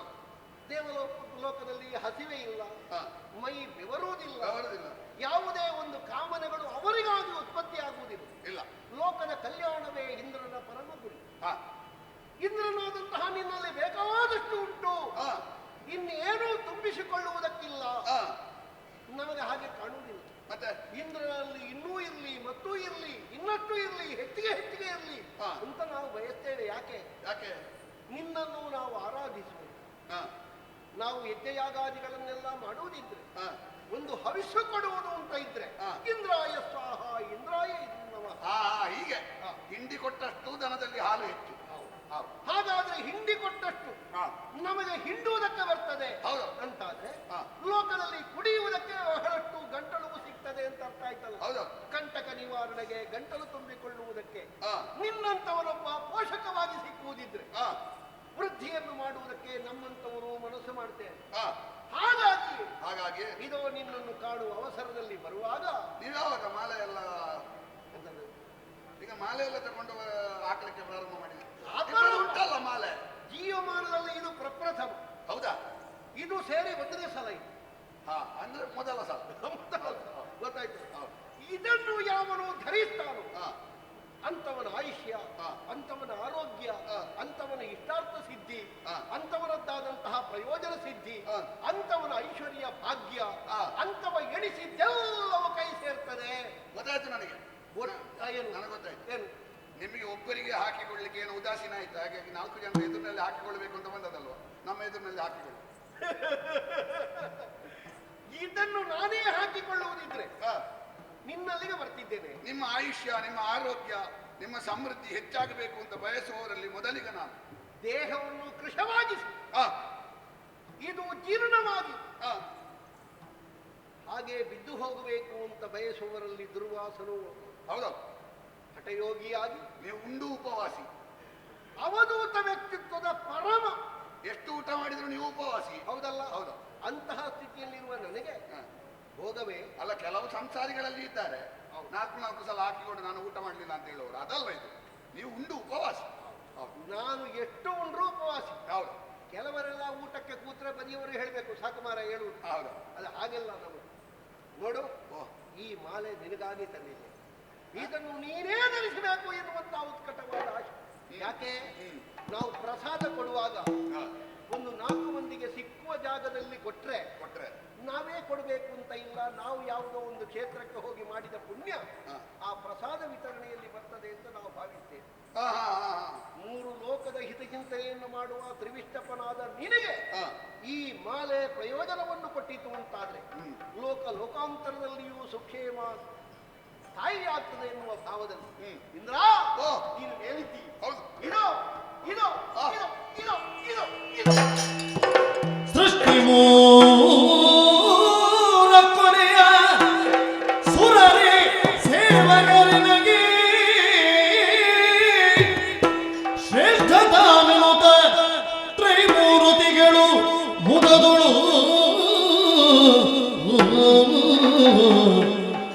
ಈ ಪಟ್ಟದೊಡೆತನವಿದ್ದ ಮೇಲೆ ಅಪ್ಪುದಿದರೊಡೆ ನೆನುತ ಗರ್ವದುಳ್ ಒಪ್ಪುತ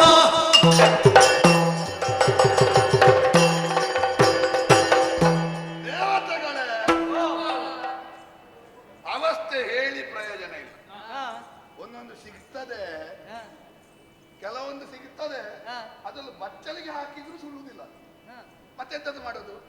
ಯಾರು ಇಲ್ಲದ ಜಾಗದಲ್ಲಿ ಇಟ್ಟು ಹೋಗುದು ನಾವು.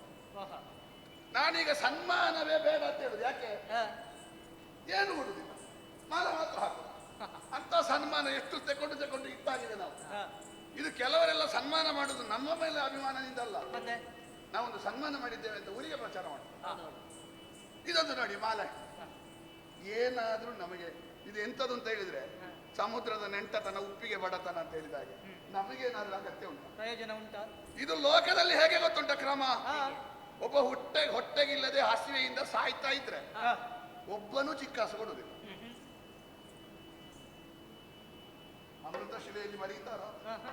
ಎಷ್ಟು ಕೊಡುವವರು ಬೇಕು. ಆ, ಇದು ಯಾರಾದ್ರೂ ಏನಿಲ್ಲದ ಬಡವನಿಗೆ ಕೊಡ್ತಿದ್ರೆ ಆ, ಅವನ ಆರೋಗ್ಯ ಸಮೃದ್ಧಿ ಎಲ್ಲ ಹೆಚ್ಚಾಗ್ತಿರ್ಲಿಲ್ಲ. ಮತ್ತೆ ಇದು ಹೊಟ್ಟೆ ತುಂಬ ಊಟ ಮಾಡಿದವನಿಗೆ ಕೊಟ್ಟರೆ ವಾಂತಿ ಆಗುದಲ್ಲ. ಆ, ಈಗ ನನಗೆ ಆ, ಯಾವುದರಲ್ಲಿ ಕಡಿಮೆ?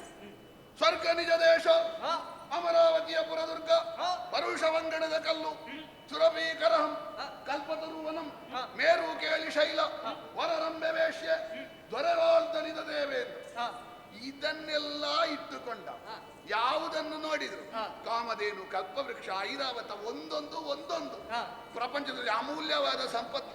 ಇದೊಂದು ಸಮಸ್ಯೆ ಅಂತ ಗೊತ್ತುಂಟ? ಏನದು? ಇದನ್ನು ನೋಡುವಾಗಲೇ ಗೊತ್ತಾಗ್ತದೆ ಇದು ಬಹುಶಃ ಬಾಡುವುದಿಲ್ಲ ಕಾಣ್ತದೆ. ಓಹೋ. ಬಾಡಿದ್ರೆ ಒಂದು 3 ದಿವಸದ ನಂತರ ಅದನ್ನು ಆಚೆ ಸಿಗ್ಬೋದು. ಹೌದು. ಇದು ಬಾಡದೇ ಇದ್ರೆ ಇದನ್ನೊಂದು ನಾವು ಒಟ್ಟಿಗೆ ಅಂಟಿಸಿಕೊಳ್ಬೇಡ. ಈ ಗ್ರಹಚಾರನೆಲ್ಲ ಇಟ್ಟುಕೊಂಡು ಅದೇ ಕೊಟ್ಟಿದ್ದಾನಲ್ಲ, ಆ, ಕೊಟ್ಟ ಮೇಲೆ ನಾವು ಹಿಂದೆ ಕೊಡ್ಲಿಕ್ಕೆ ಆಗ್ತದೆ? ಎಂತ ಕೊಡ್ಲಿಕ್ಕೆ ಆಗುದಿಲ್ಲ. ಅದಕ್ಕೆ ಏನು ಮಾಡ್ಬೇಕು ಗೊತ್ತುಂಟ? ಏನೇ ಮಾಡುದು? ಹಿಂದೆ ಕೊಡ್ಲಿಕ್ಕಿಲ್ಲ, ಮತ್ತೆ ನಾವು ಸ್ವೀಕಾರ ಮಾಡ್ಲಿಕ್ಕೂ ಇಲ್ಲ. ಆ, ಆ, ಹೌದು. ಅದು ಹೇಗೆ? ಹೇಗೆ ಅಂತ ಹೇಳಿದ್ರೆ ಹಾ. ನಮಗೆ ಪೂರ್ತಿ ಮನಸ್ಸಿಗೆ ಬೇಕು ಅಂತ ಕಾಣಲಿಲ್ಲ ಅಂತ ಅವನಿಗೆ ಗೊತ್ತಾಗ್ಬೇಕು. ಅದು ಹೇಗೆ? ನಿಮಗೆ ಬೇಕಾ? ನಮ್ಗೆ ಬೇಡ. ಬೇಡ ಅಲ್ಲ. ಕೊಟ್ಟದ್ದು ನಿಮ್ಗಲ್ವಾ? ನಾನು ಇಲ್ಲಿ ಯಾರಲ್ಲಿ ಕೇಳುದಿಲ್ಲ. ಯಾಕೆ ಗೊತ್ತಾ? ಹಾ, ಯಾಕೆ? ಯಾರಲ್ಲಿ ಕೇಳಿದ್ರು ಬೇಡ ಅಂತ ಹೇಳ್ತಾರೆ. ವ್ಯವಸ್ಥೆ ನೀನೇ ಮಾಡ್ಬೇಕು. ಬೇಡ ಅಂತ ಹೇಳದವರಿಗೆ ಕೊಟ್ಟರೆ ಒಳ್ಳೆ. ಆ, ಬೇಡ ಅಂತ ನಿಮಗೆ ಹೇಳಿ. ಬೇಕಂತ ಹೇಳಿದ್ರೆ ನಮ್ಮವ್ರು ಯಾರು ಬೇಕು ಅಂತ ಹೇಳಿ. ಈಗ ನಿಮಗೇ ಬೇಡ ಅಂತ ಹೇಳ್ತೀರಿ, ಮತ್ತೆ ನನಗೆ ಎಂತದಕ್ಕೆ? ಈಗ ನಿಮಗೆ ನನ್ನ ಅಧೀನದಲ್ಲಿರುವ ದಿಕ್ಪತಿಗಳು ನೀವು, ನಿಮಗೆ ಇದು ಬೇಡ ಅಂತ ಕಂಡಿದೆ. ಇಷ್ಟು ಎತ್ತರದಲ್ಲಿರುವ ನನಗೆ ಬೇಕಾ? ಬೇಡ. ಒಂದು ಕೆಲಸ ಮಾಡುವ, ಏನ್ ಮಾಡುವ? ಹೇಗೂ ಕೊಟ್ಟಿದ್ದಾನಲ್ಲ ಹಾ. ಕೆಲವೊಮ್ಮೆ ಹಾಗೆ ನಮಗೆ ಬೇಡ ಇದ್ರೆ ತೆಂಗಿನ ಬುಡಕ್ಕೆ ಹಾಕೋದು. ಅಷ್ಟೇ. ನಾವು ಕಲ್ಪತರುವಿನ ಬುಡಕ್ಕೆ ಹಾಕ್ಲಿಕ್ಕೆ ಆಗ್ತದ? ಹಾ, ಹಾ. ಹೇಗೂ ಉಂಟಲ್ಲ ಐರಾವತ, ನನಗೆ ಸನ್ಮಾನ ಆಗುದು. ಅದು ಆಗ ಕಣ್ಣು ಎತ್ತಿ ನೋಡುದು, ಹಾ, ಹಾ. ಯಾವಾಗಲೂ ಇವನಿಗೆ ಸನ್ಮಾನ ಆಗುದು, ನನಗೆ ಒಂದು ಮಾಲೆಯೂ ಹಾಕ್ಲಿಲ್ಲ ಅಂತ. ಎಂತದೋ ಒಂದು ಅಸಹನೆ ಉಂಟು. ಅದ್ರ ಒಂದು ಅಸಹನೆ ಹೋದಾಗೂ ಆಗ್ತದೆ.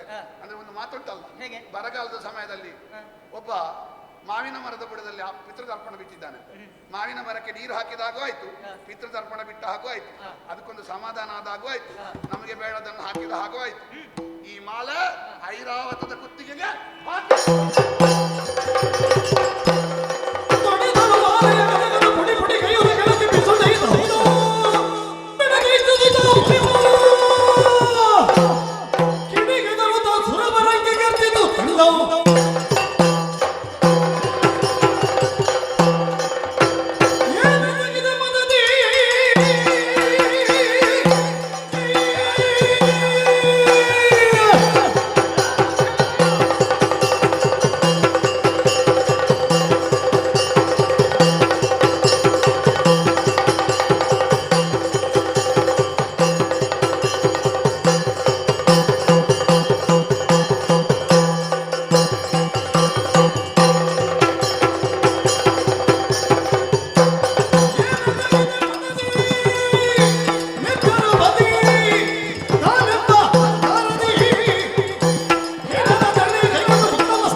ನೀನದನ್ನು ತಿರಸ್ಕಾರ ಭಾವದಿಂದ ನೋಡಿ ಏರಿರುವಂತಹ ಐರಾವತದ ಕುಂಭಸ್ಥಳದಲ್ಲಿ ಇರಿಸಿದೆಯ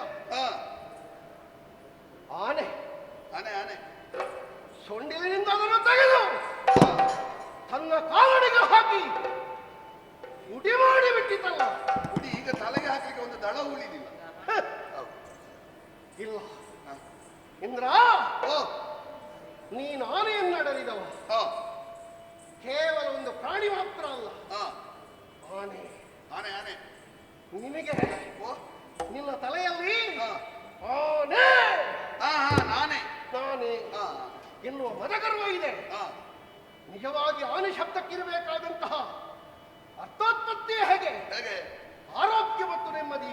ಹಾ ಎಣಿಸಿದ್ರೆ ಆ ಎರಡನ್ನು ನೀನು ಯೋಚಿಸದೆ ಹಾ ನಿನ್ನ ಯೋಗಕ್ಷೇಮದ ಕಡೆಗೆ ಚಿಂತನೆಯನ್ನು ಹರಿಸದೆ ಆ ಮಾಲೆಯನ್ನು ಕಡೆಗಣಿಸಿ ನಿನ್ನ ಮದವನ್ನು ನೀನಾಡಲಿದಂತಹ ಆನೆಯ ಮೂಲಕವಾಗಿ ತೋರಿಸಿ ನನ್ನ ಕಣ್ಣೆದುರೇ ನನ್ನ ಅಪಮಾನ ಮಾಡಿದೆಯಲ್ಲ, ಅದು ಯಾರು ಕೊಟ್ಟ ಮಾಲೆ ಅಂತ ಗೊತ್ತಿಲ್ಲ.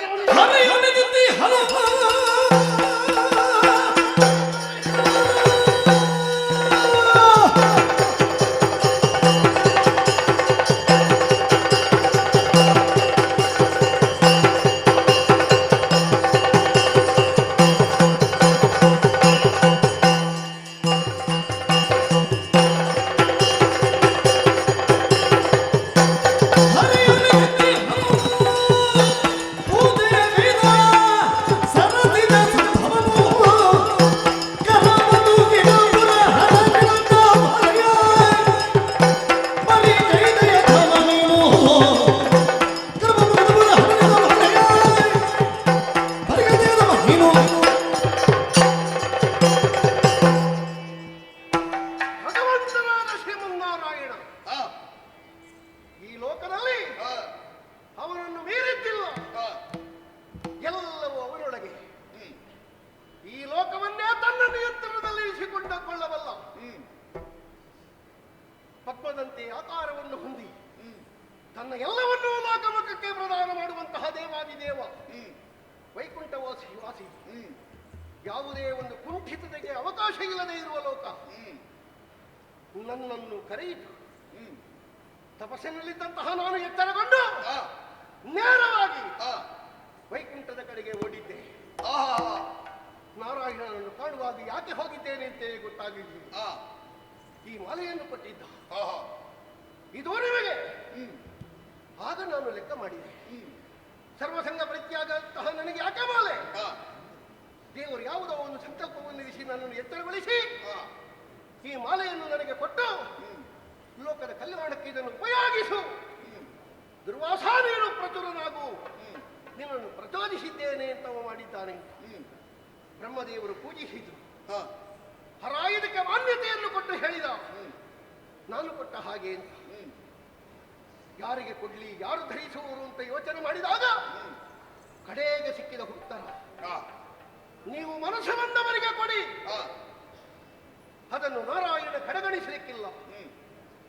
ನಾನು ಯಾರನ್ನು ಇಚ್ಛಿಸ್ತೇನೆ, ನಾನು ಯಾರಿಗದು ಸಿಕ್ಕಬೇಕು ಅಂತ ಬಯಸ್ತೇನೋ ಅಂತವನು ಆ ಮಾಲೆಯ ಯೋಗ್ಯತೆಯನ್ನು ಅಥವಾ ಅದಕ್ಕಿರಬಹುದಾದಂತಹ ಗುಣವಿಶೇಷತೆಯನ್ನು ಅನುಭವಿಸುವುದಕ್ಕೆ ಅರ್ಹ ಅಂತ ಲೆಕ್ಕ. ಮೂರು ಲೋಕದ ಹಿತಚಿಂತಕರಾದ ಧರ್ಮವೇ ಅವತಾರವೆತ್ತಿ ಈ ಲೋಕದಲ್ಲಿ ಸಾಧನಾ ಮಾರ್ಗದಲ್ಲಿ ಉತ್ತುಂಗವಾಗಿರುವಂತಹ ಒಂದು ಗತಿಯನ್ನು ಪ್ರಾಪಂಚಿಕರಿಗೆ ತೋರಿಸಿದಂತಹ ಸಾಧಕನಾದ ನಿನಗೆ ವೇದವೇ ನಿನ್ನನ್ನು ಪ್ರಥಮವಾಗಿ ವಂದಿಸುವ ಹಾಗೆ ಮಾಡಿತು. ನಾವು ಮಾಡುವಂತಹ ಕರ್ಮಕ್ರಿಯೆಯಲ್ಲಿ ನೀನು ಪ್ರಥಮ ಭಾಗದ ಹವಿಸನ್ನುಣ್ಣುವಂತಹ ದೇವತೆಯಾಗಿ ಹೋದೆ. ಅಂತಹ ನಿನ್ನನ್ನು ಋಷಿಯಾದ ನಾನು ಮಾನಿಸುವುದಕ್ಕೆ ಮುಂದೆ ಬಂದೆ ಅಂತಾದ್ರೆ ನನ್ನನ್ನು ಮಾನಿಸಿದೆ.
ಅದು ನೀನೇ ಆಗಿಬಿಟ್ಟಿಯಲ್ಲ.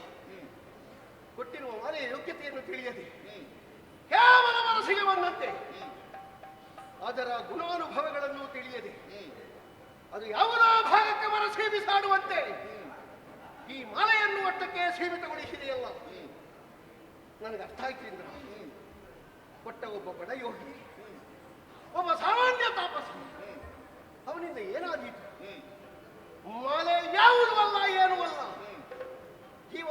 ಪಟ್ಟಗಳುಳ್ಳ ಹಾರವನ್ನು ಧರಿಸಿದವ, ಬಾಡದೇ ಇರುವ ಕಮಲಮಾಲಿಕೆಯನ್ನು ಕೊರಳಲ್ಲಿ ಧರಿಸಿದವ, ಲೋಕಮೂರರಲ್ಲಿ ನನ್ನನ್ನು ಕೇಳುವುದಕ್ಕೆ ಹೇಳುವುದಕ್ಕೆ ಯಾರೂ ಇಲ್ಲ ಎನ್ನುವಂತ ಅಹಂಕಾರವಲ್ಲವೇ ನನಗೆ? ಮೂರ್ತಿಗಳಿಂದ ಸೇರಿದ ಧಿಕಾರವಿದು, ಬೇರೆ ತಪ್ಪಿದ ಭಾಗ್ಯ ಸ್ಥಿರವೆನಗೆ ಎಲ್ಲವೂ ಆರಿಲ್ಲವೆಂದಿರುವೆ. ಗರ್ವದಿ ಸರ್ವನಾಶವೆಂಬುದ ಮರೆಯುತ್ತ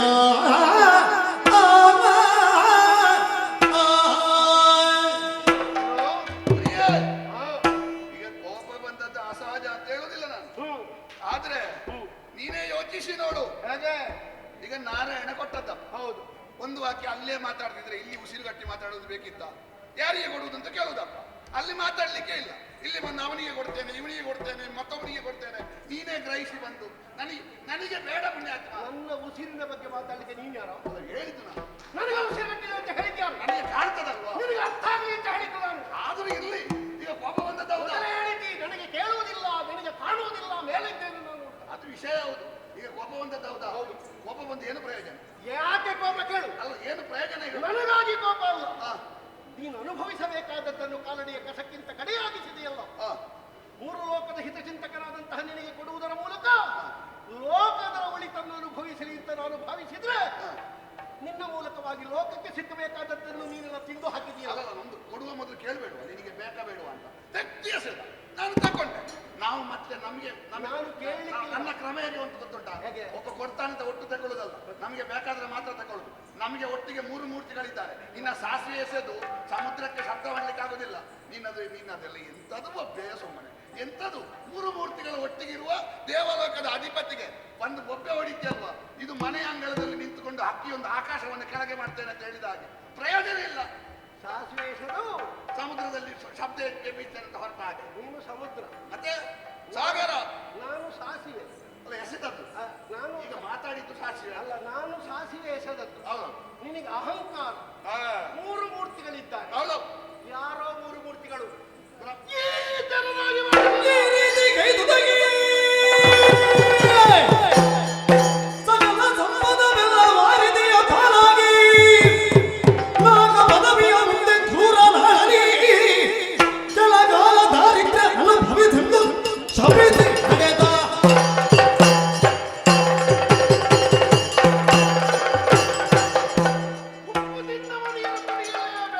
ಆ, ತಪ್ಪು ಮಾಡಿರುವ ಶಿಕ್ಷೆಯನ್ನು ಅನುಭವಿಸಲೇಬೇಕು. ಆ, ನಾನು ಕೊಟ್ಟಿರುವಂತಹ ಮಾಲೆಯ ಯೋಗ್ಯತೆಯನ್ನು ತಿಳಿಯದೆ ನೀನೇನಾದರೂ ಮಾಡ್ತಿದ್ರೆ ನಾನು ನಿನ್ನನ್ನು ಕ್ಷಮಿಸಬಹುದಾಗಿತ್ತು. ಆ, ಆದರೆ ನೀನು ತಿಳಿಯದೆ ಮಾಡಿದ್ದಲ್ಲ, ಆ, ಉದ್ದಟತನ, ಆ, ಅಹಂಕಾರ, ಆ.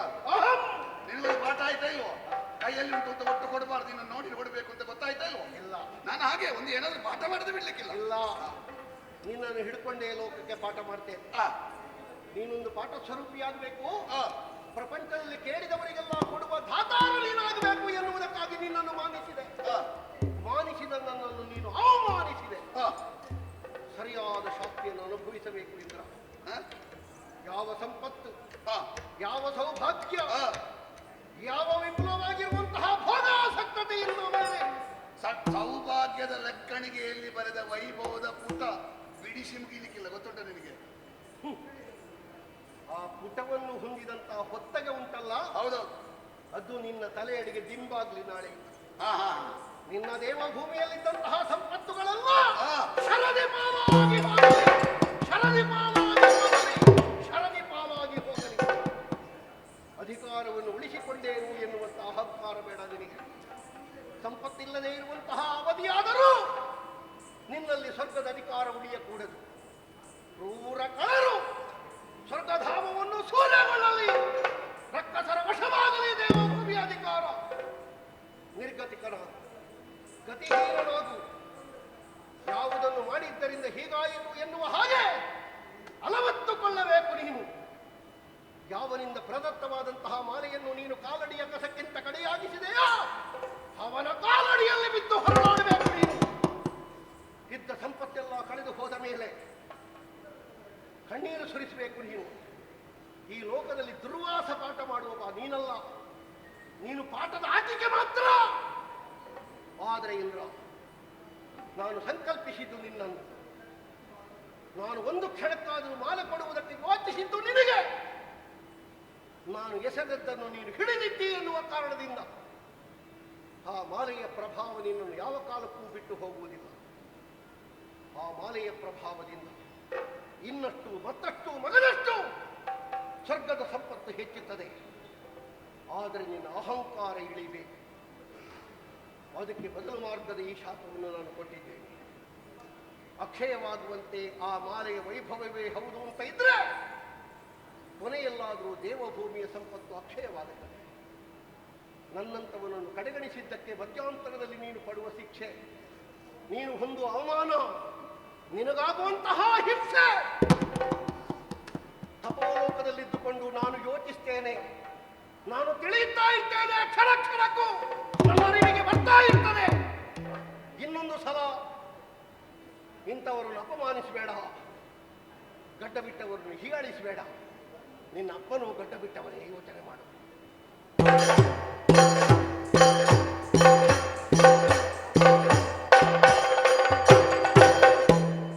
ಕೆಲವೆಲ್ಲ ಹಾಗೆ ಒಳ್ಳೇದು ಮಾಡ್ಲಿಕ್ಕಾಗದಿರೋ ಹಾಳು ಮಾಡ್ಲಿಕ್ಕೆ ಮೊದಲು ಬರ್ತವೆ. ಬಹುಶಃ ಇನ್ನೂ ಬರ್ಲಿಕ್ಕಿಲ್ಲ ಕಾಣ್ತದೆ ಇವನಿಗೆ. ಅವನದೊಂದು ಹರಕ್ಕೆ ಸಂದಾಯ ಮಾಡಿ ಮುಗಿಸಿದ. ಅವನಾಗೆ ಬೀದಿಯಲ್ಲಿ ಮಾತಾಡ್ಲಿಕ್ಕೆ ನಾವು ದುರ್ವಾಸರ, ನಾವು ಆಸ್ಥಾನದಲ್ಲಿ ಮಾತಾಡುವ. ಹೋಗುವ.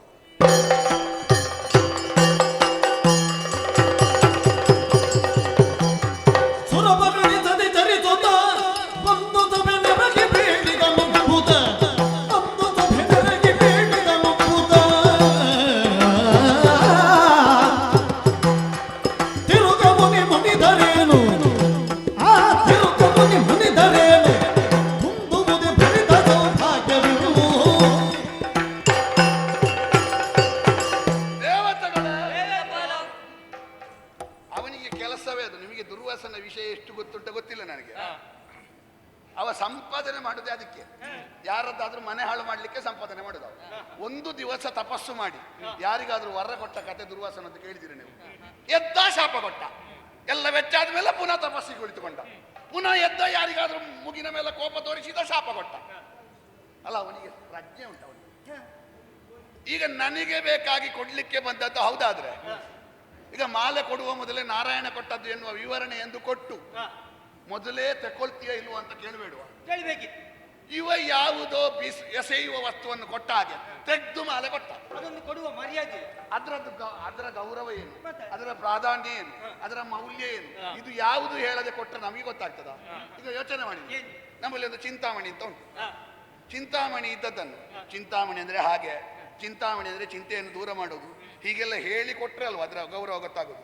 ಇಲ್ಲದ್ರೆ ಏನ್ ಮಾಡ್ತಾನೆ, ತಕೊಂಡವ ಕಿವಿಯ ಕೊಳೆ ತೆಗಿತಾನೆ. ಅವನಿಗೆ ಗೊತ್ತುಂಟು ಚಿಂತಾಮಣಿ ಅಂದ್ರೆ ಅಷ್ಟು ದೊಡ್ಡದು ಅಂತ. ಮೊದಲು ಹೇಳಬೇಡುವ? ಅದರ ಬಗ್ಗೆ ಪೂರ್ವ ಪರಿಚಯವೇ ಹೇಳದೆ ಕೊಟ್ಟ. ನಾನೇನು ಮಾಡಿದೆ? ಐರಾವತ ಅದರ ಕೆಲಸ ಮಾಡಿತ್ತು, ದೊಡ್ಡ ಸಂಗತಿ ಅಲ್ಲ. ಅದಕ್ಕೆಲ್ಲ ತಲೆಬಿಸಿ ಮಾಡ್ಲಿಕ್ಕುಂಟ. ಅದಕ್ಕೆಲ್ಲ ತಲೆಬಿಸಿ ಮಾಡಿದ್ರೆ 100 ಯಾಗ ಮಾಡಿ ದೇವಲೋಕದ ಪದವಿಯಲ್ಲಿ ಇರ್ಲಿಕ್ಕುಂಟ. ಅವ ಏನೋ ಬಡಬಡಿಸಿದ. ನಿಜವಾಗಿ ಮಂಗ ನಾನಲ್ಲ, ನನ್ನನ್ನು ಒಂದು ಮಾತು ಹೇಳಿದವ. ಮರ್ಕಟನ ಸ್ವಭಾವ ತೋರಿಸಿದೆ ಅವ. ಈ ಕಳ್ಳು ಕುಡಿದ ಮಂಗನಿಗೆ ಭೂತಾವೇಶ ಆದ್ರೆ, ಅದರೊಟ್ಟಿಗೆ ವೃಶ್ಚಿಕ ಕಚ್ಚಿದ್ರೆ ಎದ್ದು ತದ್ದು ಆಗಿರ್ತದೆ ಅಂತ ಭವಿಷ್ಯ. ಈಗ ಅವನದ್ದಾದ ಹಾಗೆ ಒಂದು ಮಾತಾಡಿದ, ಒಂದು ಕೋಪಗೊಂಡ, ಶಾಪ ಕೊಟ್ಟ. ಈಗ 3 ಮೂರ್ತಿಗಳು ಕೊಟ್ಟದ್ದು ಅವರು ಮಾಡಿದ ನಿಯಮ. ನಾನು ಇಂದ್ರ ಪದವಿಯಲ್ಲಿರುವುದು, ದೇವಲೋಕದ ಮೇಲೆ ಗೌರವ ಇದ್ದವು. ಯೋಚನೆ ಮಾಡು ನೀನು.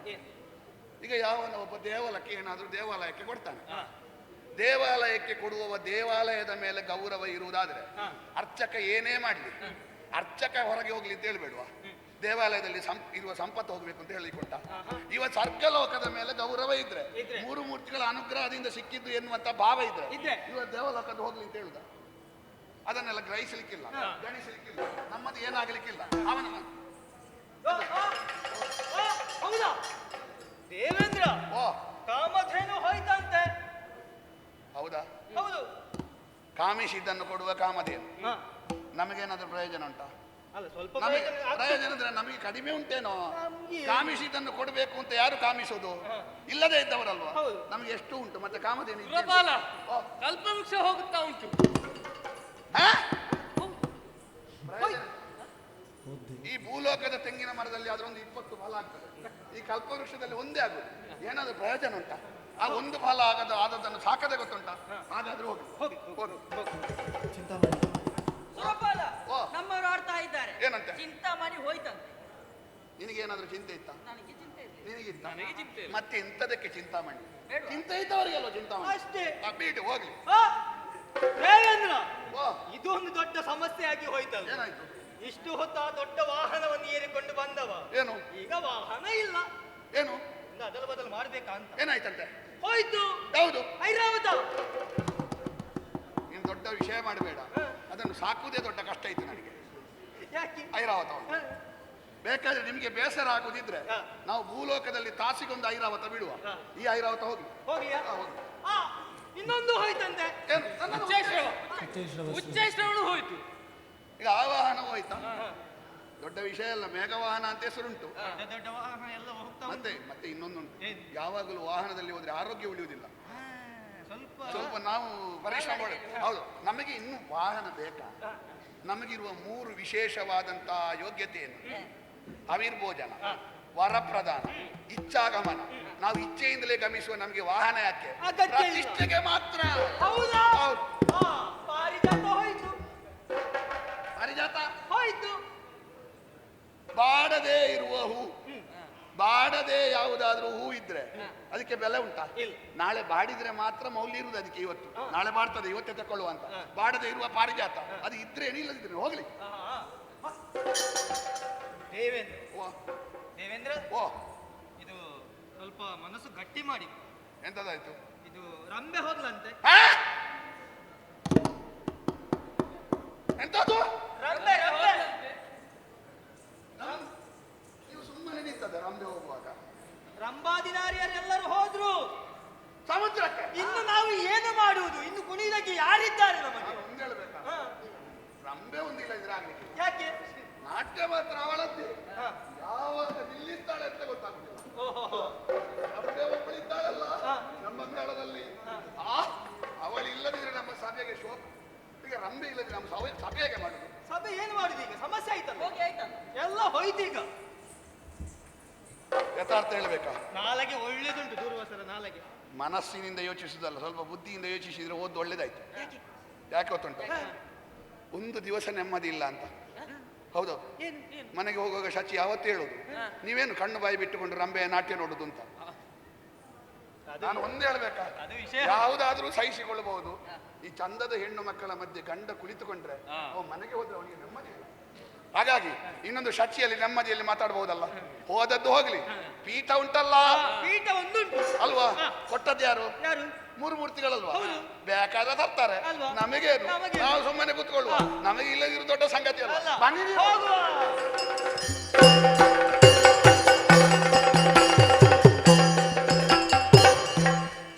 ಮೇಲಿನಿ ಬಾ ವೈಭವದಿದ್ದನು ಜರ ತಾಳಯ ಗುಣ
ಎಲ್ಲಿದೆ ಎನ್ನುವ ಪ್ರಶ್ನೆ ಬಂದ್ರ ಎಲ್ಲರೂ ನಮ್ಮ ಈ ಪುರದ ಹೆಸರನ್ನು ಹೇಳ್ತಾರೆ.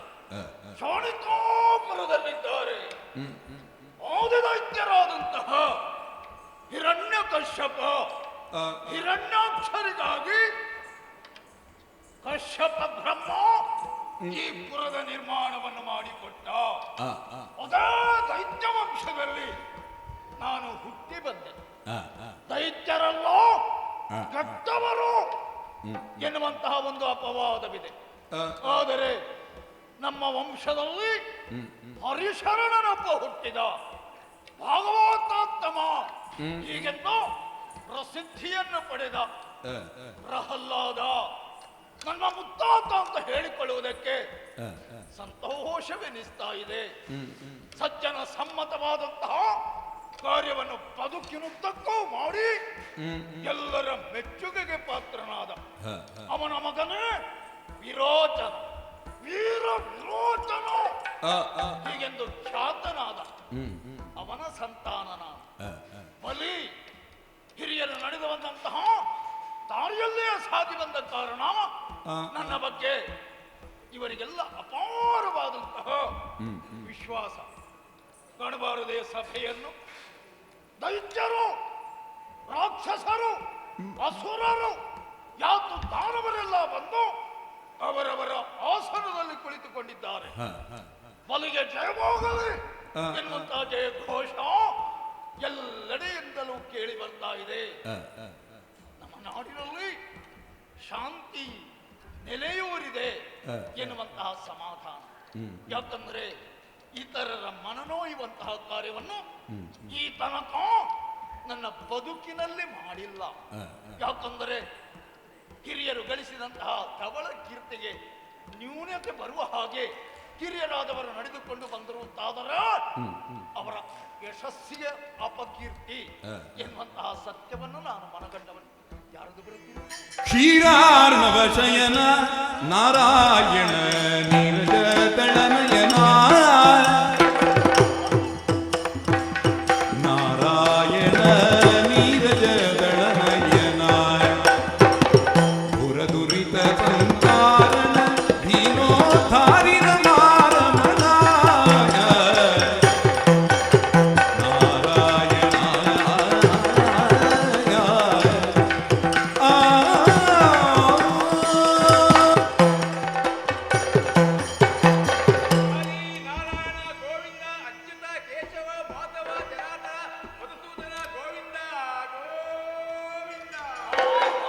ಬರು ಮುನೀಂದ್ರನ ಶರಣ ಗಾನದನಾಗಿ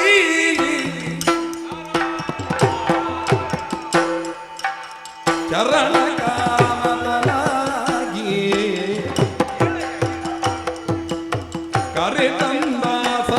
ಕರೆತಂದಾಸನವೇರಿಸುತ್ತ ಪರಿ ಪರಿ ಭಕ್ತಿಯು ವಿರಚಿತಿ ಪೂಜೆಯ ಜಲ ಜನಾವನ ಸ್ಮರಿತು ಶಿರಬಾಗಿ ದೈನ್ಯನುಳಿಯುವ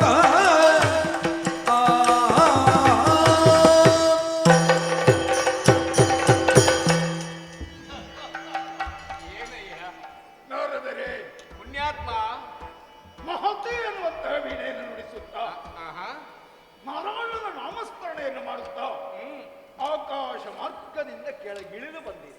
ಹೌದು, ಬಂದು ಮುಟ್ಟಿದ್ದು ನಿನ್ನ ಆಸ್ಥಾನಕ್ಕೆ, ಶೋಣಿತಾಪುರದ ಆಸ್ಥಾನಕ್ಕೆ. ದೂರ ಇದ್ದರೆ ನಿಮ್ಮನ್ನು ಕಂಡೆ. ನಮ್ಮವರನ್ನೆಲ್ಲ ಜೊತೆ ಸೇರಿಸಿಕೊಂಡು ಇದಿರ್ಕೊಂಡು ಕರೆ ತಂದು ಈ ಪೀಠದಲ್ಲಿ ಕುಳ್ಳಿರಿಸಿ ಎತ್ತರವಾದ ಪೀಠವನ್ನು ಕೊಟ್ಟಿದ್ದಿ ಪುಣ್ಯಾತ್ಮ. ಪೂಜ್ಯರೇ, ಓ ಯಥಾ ಸಾಧ್ಯ ಛೇ, ನಿಮ್ಮನ್ನು ಉಪಚರಿಸಿದ್ದೇನೆ. ಆ, ನಿಮಗೆ ಮನೆ ಇಲ್ಲ, ಇಲ್ಲ ನಿಮಗೆ ಮಡದಿ ಇಲ್ಲ, ಇಲ್ಲ, ನಿಮಗೆ ಮಕ್ಕಳಿಲ್ಲ. ಆದರೂ ನೀವು ವಸುಧೈವ ಕುಟುಂಬಿ. ಹೌದಪ್ಪ, ನಾರದರು ಎಲ್ಲಿಂದ ಬಂದರು ಅಂತ ನಾವು ಪ್ರಶ್ನೆ ಮಾಡುವ ಹಾಗೂ ಇಲ್ಲ. ಎಲ್ಲಿಗೆ ಹೋಗ್ತಾರೆ ಅಂತ ನಾವು ಕೇಳಿ ತಿಳಿಯುವ ಹಾಗೂ ಇಲ್ಲ. ನಿತ್ಯ ಸಂಚಾರಿ. ತ್ರಿಲೋಕ ಸಂಚಾರಿ. ಸ್ವಾಮಿ, ಓ. ನಿಮ್ಮ ಸಂಚಾರದ ಉದ್ದೇಶ ಆ. ಅಖಿಳ ಜೀವರ ಉದ್ಧಾರ ಅಷ್ಟೇ. ಸ್ವಾಮಿ, ದೇವಲೋಕಕ್ಕೂ ಹೋಗ್ತೀವಿ, ಆ, ಹಾಗೆ ಭೂಲೋಕಕ್ಕೂ ಇಳಿದು ಬರ್ತೀವಿ, ಪಾತಾಳವನ್ನು ಸೇರ್ತೀವಿ. ನಿಮ್ಮನ್ನು ಕೆಲವರು ಸುರಲೋಕದವರು ನಾರದರು, ಸುರಮುನಿ, ಸುರಮುನಿ, ಹೇಳಬಹುದು. ಹಾಗೆಂತ ದೈತ್ಯರಿಗೆ ನೀವು ವಿರೋಧಿ ಅಲ್ಲ, ಸದಾ ಎಲ್ಲರ ಹಿತವನ್ನು ಬಯಸುವ. ಸತ್ಯಂ ಮಾತಾ ಪಿತಾ ಜ್ಞಾನ ಧರ್ಮೋ ಭ್ರಾತೃ ದಯೋ ಸಖ ಶಾಂತಿ ಪತ್ನಿ ಕ್ಷಮಾ ಪುತ್ರ ಷಡೇತೆ ಮಮ ಬಾಂಧವ ಹೀಗೆಂದು ತಿಳಿಯುವ ಪೂಜ್ಯರೇ. ನಿಮ್ಮ ಪಾದ ಸ್ಪರ್ಶದಿಂದ ನಮ್ಮ ಶೋಣಿತದ ನೆಲ ಪಾವನವಾಯಿತು. ದೊಡ್ಡ ಮಾತು. ನಿಮ್ಮನ್ನು ಕಂಡು ನಾವೆಲ್ಲ ಸಂತೃಪ್ತರಾಗಿದ್ದೇವೆ. ಆಗಲಪ್ಪ. ಕಾರಣ ಇಲ್ಲದೆ ನೀವು ಒಂದು ಕಡೆಯಿಂದ ಮತ್ತೊಂದು ಕಡೆಗೆ ಹೋಗುವವರಿಲ್ಲ. ಯಾವುದೋ ಒಂದು ಉದ್ದೇಶವನ್ನು ಇರಿಸಿಕೊಂಡು ಇಲ್ಲಿಗೆ ಬಂದಿದ್ದೀರಿ ಅಂತ ತಿಳಿಯುತ್ತೇನೆ. ಸ್ವಾಮಿ, ಏನು ಸುದ್ದಿ ಹೇಳ್ತೀರಾ? ಕೇಳುವ ಕುತೂಹಲವೇ ನಿನಗೆ? ಅಯ್ಯ, ಕೇಳುತ್ತಿತಿ ಕುಲ ಶರಧಿ ಚಂದ್ರಮನೇ ಕೇಳು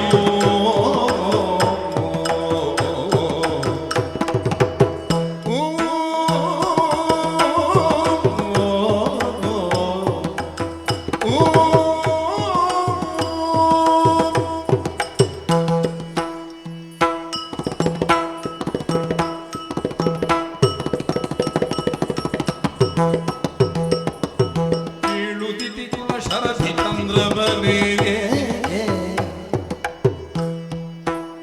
ನಿನ್ನೇಳಿಗೆಯ ಜಸ ಕೇಳಿ ಸಂತಸಗೊಂಡೆ ಭೂವರನೇ. ನಿನ್ನೇಳಿಗೆಯ ಜಸ ಕೇಳಿ ಸಂತಸಗೊಂಡೆ ಭೂವರನೇ. ಬೇಳುವೆನು ಪದದೊಂದು ವಾರ್ತೆಯ ತಾಳುತ್ತಲಿ ಮುನಿ ಶಾಪವನು. ಬೇಳುವೆನು ಪದದೊಂದು ವಾರ್ತೆಯ ತಾಳುತ್ತಲೆ ಮುನಿ ಶಾಪವನು. ಸುರಪಾಲನೈತಿರಿ ಎಲ್ಲ ಸಾಗರ ದಾಡಿ ಕೇರಿದೆ ಬೀಳಗೆನದ. ಕೇಳುತ್ತಿದಿ ಕುಲ ಶರಧಿ ಚಂದ್ರಮನೇ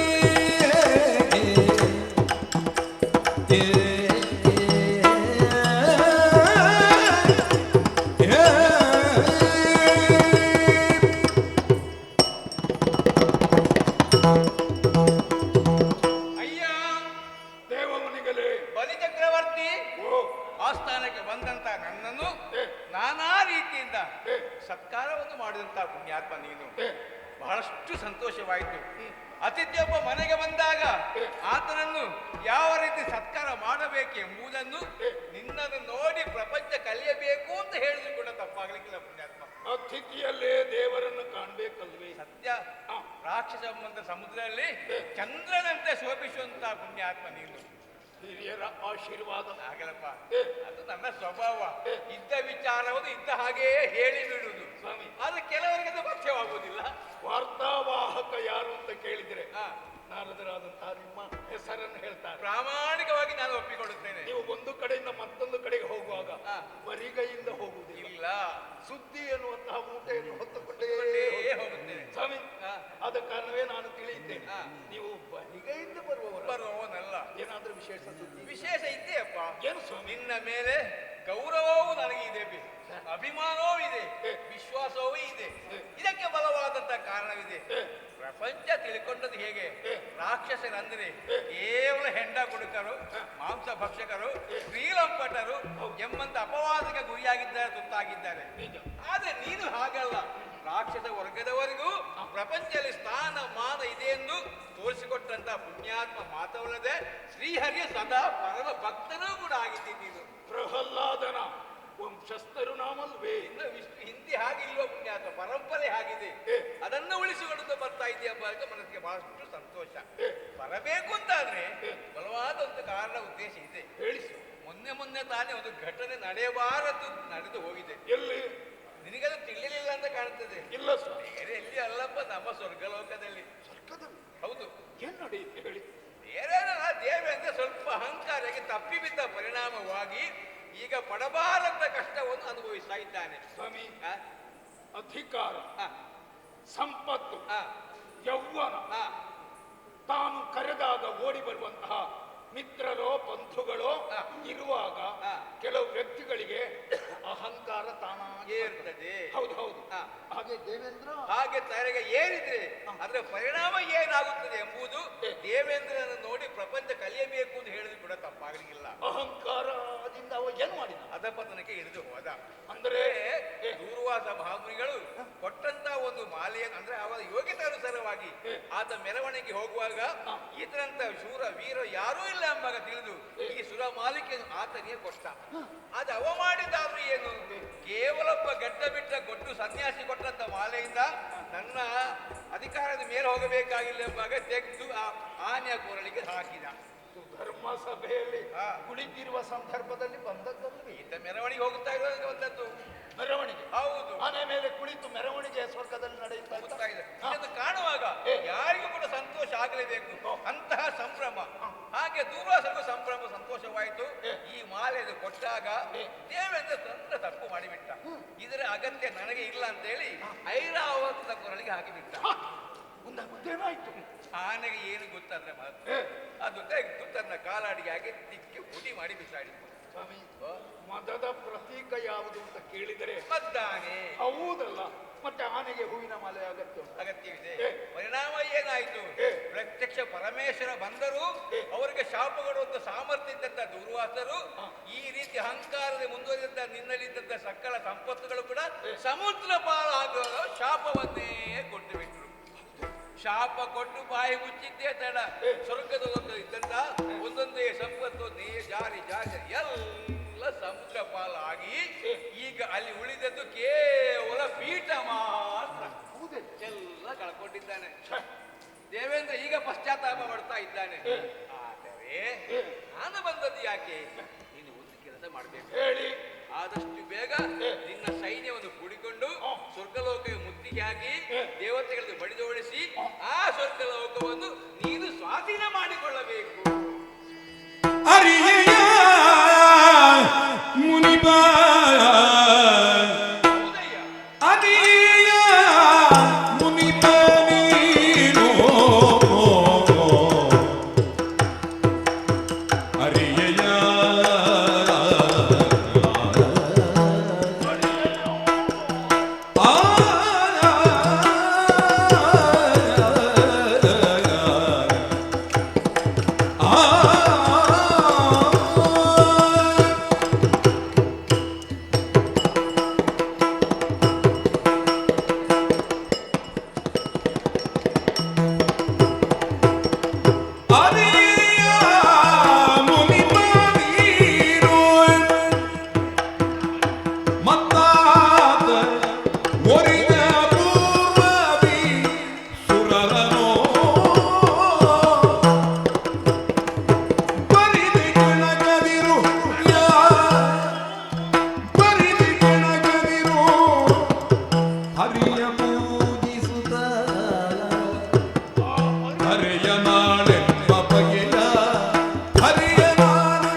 ಮಹಾನುಭಾವ, ಇತರರಿಗೆ ತಿಳಿಯ ಹೇಳುವಂತಹ ಜ್ಞಾನಿಗಳು ನೀವು. ಖಂಡಿತ. ಸ್ವಾಮಿ, ಓ ನಿಮಗೆ ಗೊತ್ತಿಲ್ವೇ? ಏನಯ್ಯ? ನನ್ನ ಮುತ್ತಾತನಾದಂತಹ ಆ ಪ್ರಹ್ಲಾದ ಆ ನಮಗೆಲ್ಲ ತಿಳಿಯ ಹೇಳಿದಂತಹ ಮಾತು. ಹೌದೌದು. ಎಲ್ಲರೂ ಚೆನ್ನಾಗಿ ಬದುಕಿ, ಆ ಆದರೆ ತಾನು ಬದುಕುವುದರ ಜೊತೆಯಲ್ಲಿ ಆ. ಇತರರಿಗೂ ಬದುಕುವುದಕ್ಕೆ ಅವಕಾಶ ಮಾಡಿಕೊಡಬೇಕು. ಕೊಡಬೇಕು. ಹೌದು. ತನ್ನಂತೆ ಪರರನ್ನು ತಿಳಿದಿರುವಂತಾದರೆ ಸ್ವಾಮಿ ಕೈಲಾಸ ನಮ್ಮ ಹತ್ತಿರ ಬರ್ತದೆ. ಪೂಜ್ಯರೇ, ಅಂತಹ ಆ ಪ್ರಹ್ಲಾದನ ಸಂತಾನವಾದಂತಹ ನಾವು ಇತರರ ಮನನೋಯುವಂತಹ ಕಾರ್ಯವನ್ನು ಮಾಡಿದೆವು ಅಂತಾದರೆ ಆ ನಮ್ಮ ಬಗ್ಗೆ ಅಪವಾದ ಅಪಖ್ಯಾತಿ ಬಾರದೇ ಅದು ಇರ್ತದೆ. ಇದ್ದದ್ದೇ ಅಲ್ವೇ ಪುಣ್ಯಾತ್ಮ ಪ್ರಪಂಚದಲ್ಲಿ. ಸ್ವಾಮಿ, ಆ? ತಿಳುವಳಿಕೆ ಇಲ್ಲದೆ ಇದ್ದವ ತಪ್ಪು ಮಾಡಿದರೆ ಆ. ಅವನೊಬ್ಬ ಹೆಡ್ಡ ಆ. ಎನ್ನುವ ಕಾರಣದಿಂದ ಮನ್ನಿಸಬಹುದು. ಹೌದು. ಹಾಗೆ ಅಂತ ಪ್ರಾಜ್ಞನಾದ ಅಪರಾಧ ಮಾಡಿದರೆ ಖಂಡಿತವಾಗಿಯೂ ಲೋಕದ ಜನ ಅವನನ್ನು ಒಪ್ಪುವುದಿಲ್ಲ, ಮೆಚ್ಚುವುದಿಲ್ಲ. ತಿಳಿದು ಮಾಡುವುದು ಅಪರಾಧ. ಹೌದು. ತಿಳಿಯದೆ ಆಗಿ ಹೋಗುವುದು ಪ್ರಮಾದ. ಆದ ಕಾರಣ ಆ. ಸ್ವಾಮಿ, ಓ ಸುಮನಸರನ್ನು ಕೆಣಕದಿರು. ಆ ಸದಾ ಸರ್ವದಾ ಆ ಲೋಕದ ಹಿತವನ್ನು ಬಯಸುವವರು ದೇವತೆಗಳು. ಆ. ಆದ ಕಾರಣವೇ ಅವರನ್ನು ಸುಮನಸರು ಹೀಗೆಂದು ಲೋಕದ ಜನ ಕೊಂಡಾಡುವುದು. ಹೂವಿನಂತೆ ಮನಸ್ಸುಳ್ಳವರು. ಹೌದು. ಅಂತಹ ದೇವತೆಗಳನ್ನು ಸ್ವಾಮಿ ಅಯ್ಯ ನಾನು ಕೆಣಕಬೇಕೆ? ಹೌದು. ಅದಲ್ಲ, ಅವರನ್ನು ಸ್ವರ್ಗದಿಂದ ಅಧಿಕಾರ ಭ್ರಷ್ಟರನ್ನಾಗಿಸಿ ಆ ದೇವಪೀಠವನ್ನು ಏರಬೇಕೆ? ಸ್ವಾಮಿ, ಇದು ಲೋಕದ ಜನರು ಒಪ್ಪುವ ಕಾರ್ಯವೇ? ಅಲ್ಲ, ಸಜ್ಜನರು ಇದನ್ನು ಸಮ್ಮತಿಸ್ತಾರೆ. ಯಾಕೋ ಏನೋ ನನ್ನ ಮನಸ್ಸು ಒಪ್ಪುವುದಿಲ್ಲ ಸ್ವಾಮಿ. ಅಯ್ಯ, ನೀನಿದೇ ಮಾತು ಹೇಳುತ್ತೆಂಬುದು ನನಗೆ ಗೊತ್ತುಂಟಯ್ಯ. ಸುರರು ಕಿರಿಯರೆಂದರಿತು ಪೀಳ್ದಿ ದುಶ್ಚರಿತರ ದುರ್ಗುಣ ಮರೆಪಡಿಸಿ. ಸುರರು ಕಿರಿಯರೆಂದರಿತು ಪೀಳ್ದೆ ದುಶ್ಚರಿತರ ದುರ್ಗುಣ ಮರಿಪಡಿಸಿ. ಸರಸದಿ ನೀ ಕೊಳ್ಳಿರುವುದೇ, ಸರಸದಿ ನೀ ಕೊಳ್ಳಿರುವುದೇ ಉತ್ತಮ ಮುನಿವರನ ಬಿಡಿ. ಎರಳಿದರಿಂದ ನವರತವು ಕುಂದು ತಿರುವುದನದ ಪರರಾಡಿದರೆ. ತೆರಳಿದರಿ ಅನವರತವು ಕುಂದು ತಿರುವುದು ಪರನಾಡಿದರೆ. ದುರಭಿಕ್ರಮಿ ಸಚ್ಚರಿತೆಗೆ ಘನತರ ಕೊರತೆಯು ಧರೆಯೊಳು ನಗದಿಗಲೇ. ಸುರರು ಕಿರಿಯರು ಅರಿತು ಬೀಳ್ದೆ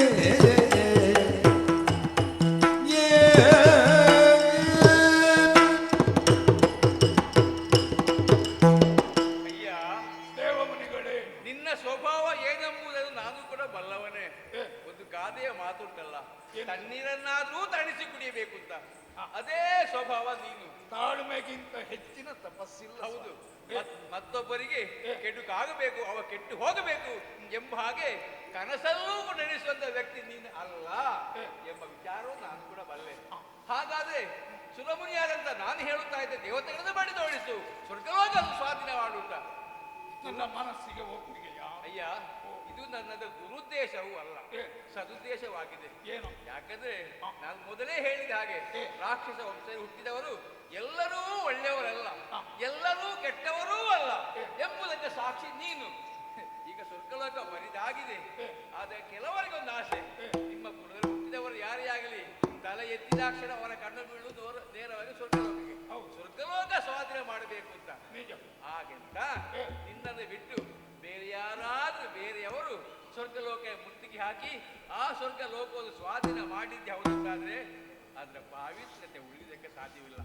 ಯಾವ ವಸ್ತುವೇ ಆಗಲಿ ಅದು ಯಾರ ಕೈಗೆ ದೊರಕಬೇಕೋ, ಯಾರಲ್ಲಿ ಇರಬೇಕೋ ಅಂತವರು ಇದ್ದರೆ ಮಾತ್ರ ಚಂದೆ. ಈಗ ದೇವತೆಗಳಿಗೆ ಕಷ್ಟ ಕೊಡಬೇಕು ಅಂತ ಹೇಳಿದ್ ಯಾಕೆ? ಅವರನ್ನು ಓಡಿಸಿ ಸ್ವರ್ಗಲೋಕವನ್ನು ನೀನು ಇಟ್ಟುಕೊಂಡು ಹೌದು ಅಂತಾದ್ರೆ ಅದು ಸ್ವರ್ಗಲೋಕದ ಹಾಗೇ ಮುಂದೆಯೂ ಇರಬಹುದು. ಹಿರಿಯರು ತಪ್ಪು ಮಾಡಿದ್ರೆ ಹಿರಿಯರಾದವರು ತಿಳಿಯ ಹೇಳಿ ಅವರನ್ನು ಸತ್ತಾರಿಗೆ ತರಬೇಕು. ಹೌದು. ಆದ್ದರಿಂದ ನಿನ್ನ ಕೈಗೆ ದೊರಕಿದೆ ಹೌದು ಅಂತಂದ್ರೆ ಅದು ಸುರಕ್ಷಿತವಾಗಿ ಇರಬಹುದು ಎಂಬಂತ ಆತ್ಮವಿಶ್ವಾಸ ಇದ್ದ ಕಾರಣ ನಾನು ನಿನ್ನಲ್ಲಿ ಹೇಳಿದೆ. ಮತ್ತೆ ಕೇಳುವುದು ಬಿಡುವುದು ಅದು ನಿನಗೆ ಸೇರಿದ ವಿಚಾರ. ಅಪ್ಪ, ನಿಮ್ಮ ಮಾತಿನ ಹಾಗೆ ನಡೆದುಕೊಳ್ಳಿ. ಆಲೋಚನೆ ಮಾಡಿ ಆಗಾಗ ಬರ್ತಾ ಇರಿ. ಆಗಲಿ. ನಾನು ದೇವಲೋಕದಲ್ಲಿ ಅಧಿಕಾರಿಯಾಗಿದ್ದ ಆ ಸಂದರ್ಭದಲ್ಲೂ ಬರಲೇಬೇಕಾಗ್ತದೆ. ಬರಬೇಕು. ನಾರಾಯಣ ನಾರಾಯಣ.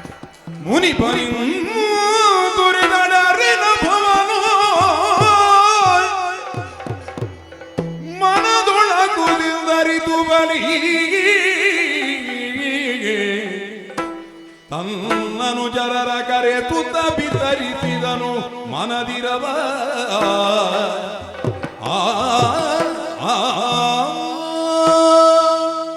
ಲೋಕದ ಹಿತವನ್ನು ಬಯಸುವವರು ನಾರದರು. ಆದ ಕಾರಣವೇ ಬಂದು ದೇವಲೋಕದ ಸುದ್ದಿಯನ್ನು ನನ್ನಲ್ಲಿ ಅರುಹಿದ್ದಾರೆ. ಅನ್ಯರು ದೇವಲೋಕ ಪ್ರವೇಶಿಸಿ ದೇವತೆಗಳನ್ನು ಓಡಿಸಿ ದೇವಪೀಠವನ್ನು ಏರುವುದಕ್ಕಿಂತ ಮುನ್ನ ನೀನು ನಾಲ್ಕಕ್ಕೆ ಹೋಗುವುದು ಅಂತ ತಿಳಿಯ ಹೇಳಿ. ಸರಿ, ನಮ್ಮವರಲ್ಲಿ ಅಭಿಪ್ರಾಯವನ್ನು ಹೇಳಬೇಕು. ಯಾರಲ್ಲಿ? ಜಂಬ ಶಂಭರಾಧ್ಯರು ಬನ್ನಿ.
ಪುನರಾಗಿ ಬಂಧಿಸಿಕೊಂಡಿದ್ದೇನೆ.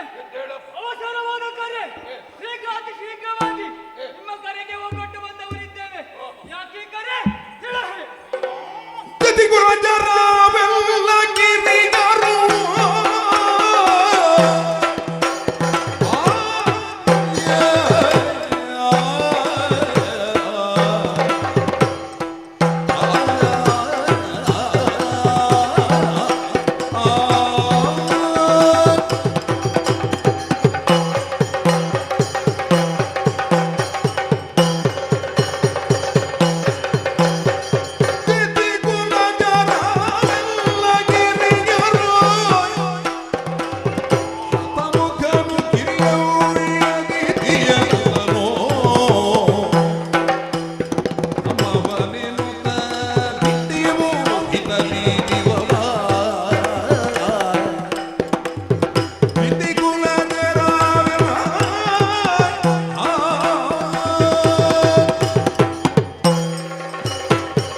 ನೀವೆಲ್ಲೋ ಕದನ ಕಟ್ಟಾಳುಗಳು, ಸಮರ ನಿಸ್ಸೇಮರು. ಬೆರಳು ತೋರಿಸಿದ್ರೆ ಸಾಕು, ಕೊರಳೊಂಡ ಕೊಯ್ದು ತನ್ನ ತಾದ ಮೂಲದಲ್ಲಿ ಇಡಬಲ್ಲಿರಿ. ಕೈ ತೋರಿದ್ರೆ ಸಾಕು, ನೈಯ ನರುಳನ್ನಾದರೂ ಹಿಡಿದು ನುಂಗಬಲ್ಲಂತಹ ಪ್ರತಾಪಿಗಳು. ಬಲಿಯಾದಂತಹ ನನ್ನ ಉತ್ಕರ್ಷಕ್ಕೆ, ಶೋಣಿತಾಪುರದ ಅಭ್ಯುದಯಕ್ಕೆ ನೀವು ಕಾರಣಕರ್ತರಿದ್ದೀರಿ. ಅಯ್ಯೋ, ನಿಮ್ಮನ್ನು ಯಾವತ್ತು ನಾನು ಮರೆಯುವ ಹಾಗೆ. ನಾವು ಹಿರಿಯರು, ದೇವತೆಗಳು ಹಿರಿಯರು, ಸ್ವರ್ಗದಲ್ಲಿ ಚೆನ್ನಾಗಿರಲಿ ಹೀಗೆನ್ನುವಂತಹ ನೆಲೆಯಿಂದ ನಾವು ಸುಮ್ಮನೆ ಉಳಿದೆವು ಅಂತಾದರೆ ದೇವೇಂದ್ರ ದುರ್ವಾಸರ ಕೋಪಕ್ಕೆ ಶಾಪಕ್ಕೆ ಒಳಗಾಗಿ ದೇವಲೋಕದಲ್ಲಿರುವಂತಹ ಸುವಸ್ತುಗಳನ್ನೆಲ್ಲ ಕಳೆದುಕೊಂಡಿದ್ದಾನೆ. ಅಲ್ಲಿರುವಂತಹ ದಿವ್ಯ ವಸ್ತು ಶರಧಿ ಪಾಲಾಗಿದೆಯಂತೆ, ಸ್ವರ್ಗ ಪರಿದಾಗಿದೆಯಂತೆ. ಆದರೂ ದೇವಪೀಠವನ್ನು ಉಳಿಸಿಕೊಳ್ಳಬೇಕು. ಆ ಪೀಠದಲ್ಲಿ ಬಲಿಯಾದಂತಹ ನೀನು ಏರಿ ಕುಳಿತುಕೊಳ್ಬೇಕು, ಆ ಚಂದವನ್ನು ಕಾಣಬೇಕು ಎನ್ನುವಂತಹ ಬಯಕೆಯುಳ್ಳವರಾಗಿ ನಾರದರು ಬಂದು ಈ ಸುದ್ದಿಯನ್ನು ಹೇಳಿದರು. ಆದ ಕಾರಣ ಸ್ವರ್ಗಕ್ಕೆ ಲಗ್ಗೆ ಇಡುವಲ್ಲಿ ನಿಮ್ಮ ಅಭಿಪ್ರಾಯ ಏನು?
ಮನಸ್ಸಿನ ಹಂಬಲ ಸ್ವರ್ಗವನ್ನು ಏರಬೇಕು.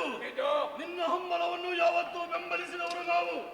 ಆದುದರಿಂದ ಹೇಳ್ತಾ ಇದ್ದೇನೆ, ಈಗಿಂದೀಗಲೇ ಸ್ವಲ್ಪಕ್ಕೆ ಅಭಿಯೋಗ ಕೈಯುವುದಕ್ಕೆ ಸಿದ್ಧರಿದ್ದೇನೆ. ನಿಮ್ಮ ವೀರೋಚಿತವಾದಂತಹ ಮಾತು ಕೇಳುವಾಗ ಸಂತೋಷವಾಯಿತು.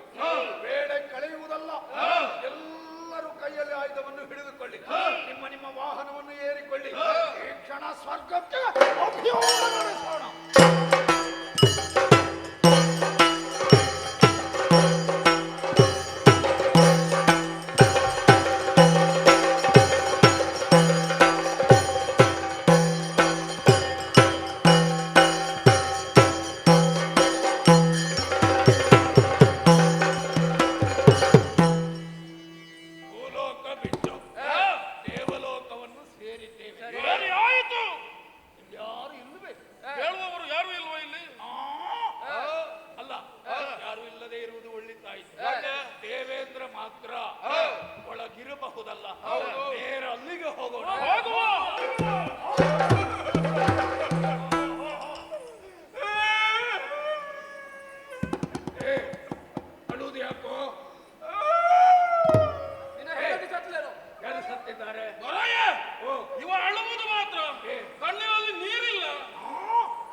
ಒಳಗೆ ಹೋಗಿ ಬಂದು ಸುಮ್ಮನೆ ಆಯ್ತಾಯ್ತು ನಾನು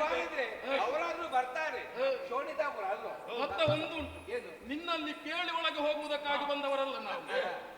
ನಾವು ನೇರವಾಗಿ ಹೋದೆವು. ನಿಮ್ಮ ಪಕ್ಷ ಸ್ವಲ್ಪ ಅಧಿಕ ಪ್ರಸಂಗಿ ಇವರೇ ಅಂತ ನಿಮ್ಮಲ್ಲಿ ಮಾತಾಡಿದ್ದಾರೆ. ನಿಮ್ಮಲ್ಲಿ ಮಾತಾಡಿದ್ದಾರೆ. ನನ್ನಲ್ಲಿ ಮಾತನಾಡಬೇಕು.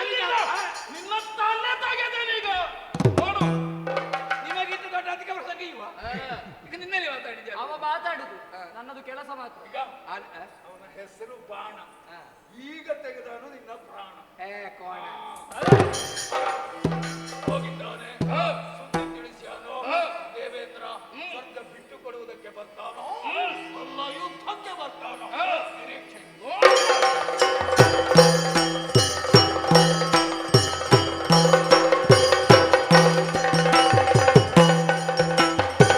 ದುರುಳರು ದಾಳಿಯ ಕರರರು ಹಲಿಕ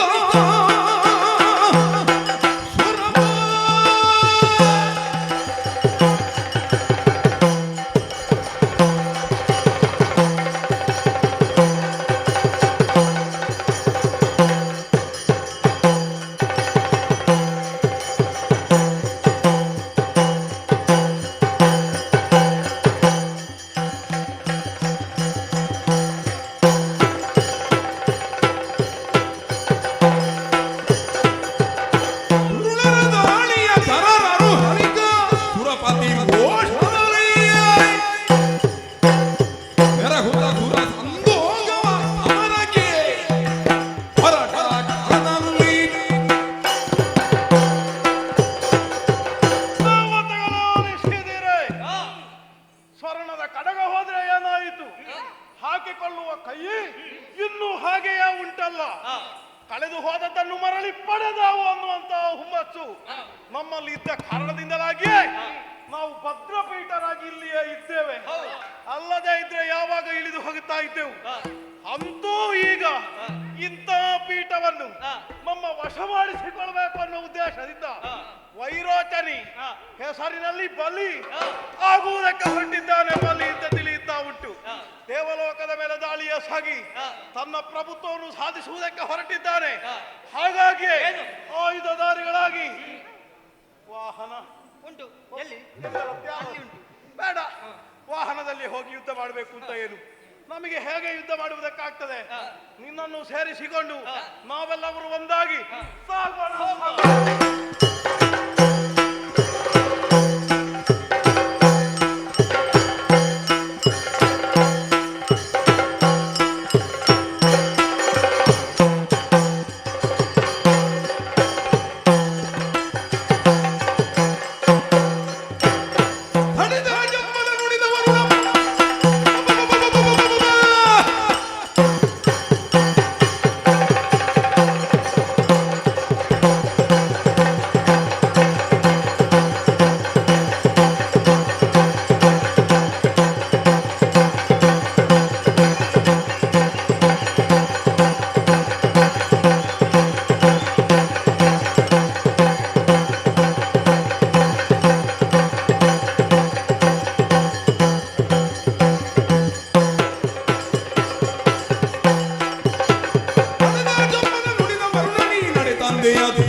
ಹಾರಿದಿಲ್ಲಿಗೆ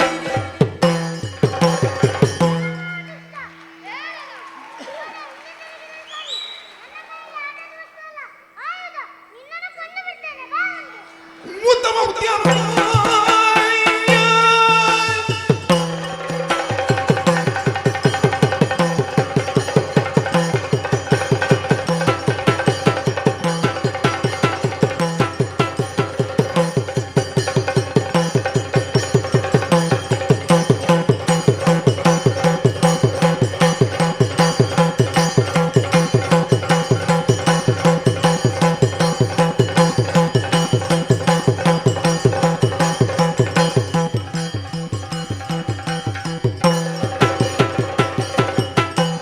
ಉತ್ತಮ ಉದ್ಯಾನವ ರಕ್ಷಿಸುವುದೇನು ತಲೆ ಕಪ್ಪಿ ಕುಲವ ಯುದ್ಧವೆಂದೆನಿಸಿದ ಕೃತವಾಗಿಂದಿಗೆ ವ್ಯರ್ಥಗೈದಿರಿ ನಾಗವ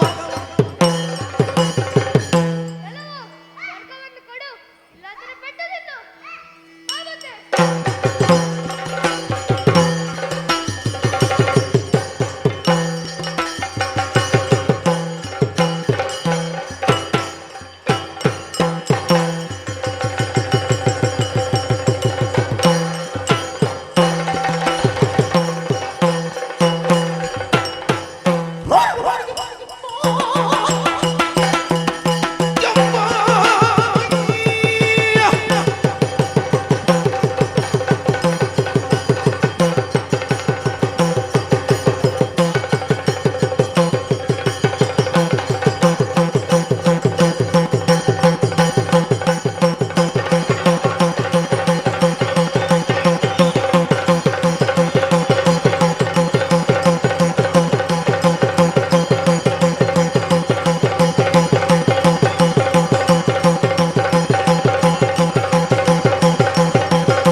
ಗಡಿದರೆ ಮಗನೇ. ಬಾ ನೋಡು.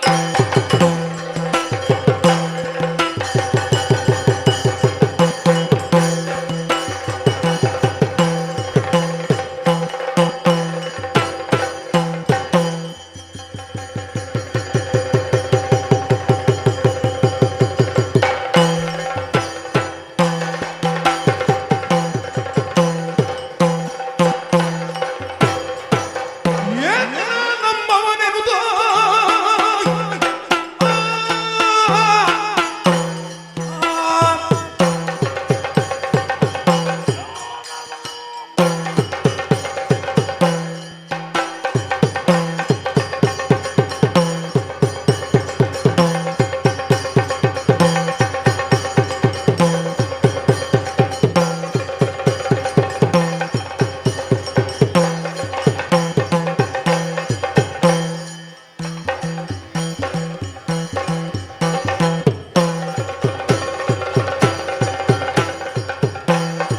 ಏನ ನಮ್ಮವನೆನುದೋ ಬಹುಮಾನದಿಂದಿ ನಾಕವಿದ್ದರೆ ಈ ನಮದಿನಿ ಕಳೆದುಕೊಂಡೆ ಅಜ್ಞಾನ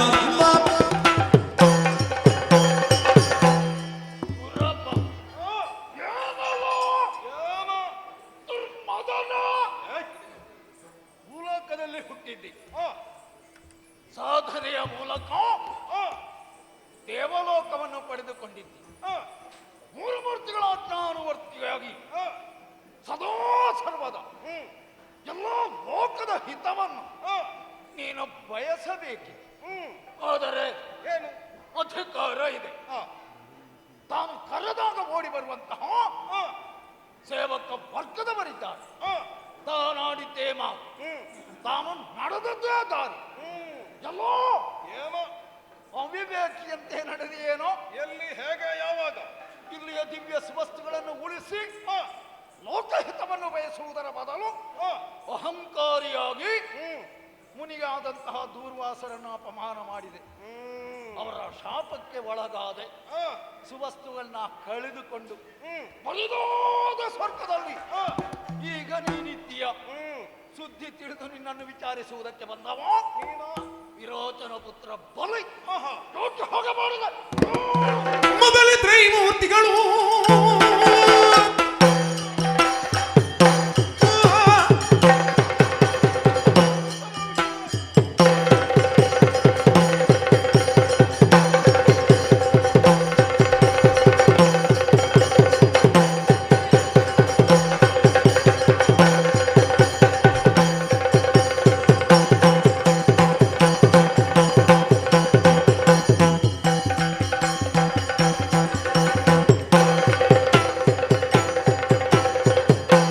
ಮೊದಲೇ ತ್ರೈಮೂರ್ತಿಗಳು ನಿಗದಿ ಪದವಿಯನ್ನೆರಗಿದ್ದಿ ಹಳರದಗೆ ಮತ್ತರದಲ್ಲಿ ಎರಗಿದ್ದಿ ತಮರಿಗೆ ನೀನೇನು ನಿಮ್ಮಪ್ಪ ವಿರೋಚನನ್ನು ಕಂಡವನು, ಅವನೇನು ಅವನಪ್ಪ ಪ್ರಹ್ಲಾದನವನ್ನು ನೋಡಿದವನು ನಾನು, ಅವನೇನು ಅವನಿಗಿಂತ ಹಿಂದಿನವನನ್ನು ಕಂಡವನು ನಾನು. ನಿಮ್ಮ ಆಟಗಾಡಿಗೆ ಪತನದ ಹಾದಿಯನ್ನೇ ತುಳಿದವರು. ಹಾಗಾದ್ರೆ ಪತಿತರಾಗಿರುವಂತಹ ನೀವುಗಳು ಪ್ರವರ್ತಮಾನಕ್ಕೆ ಬಂದವಾಗ ಸುರಪ್ಪನನ್ನು ಪ್ರಶ್ನಿಸುವಲ್ಲಿವರೆಗೆ ಮುಂದುವರಿದಿರ ತಪ್ಪೇನು? ಏನು ತಭಾವಿಸಿದೆ?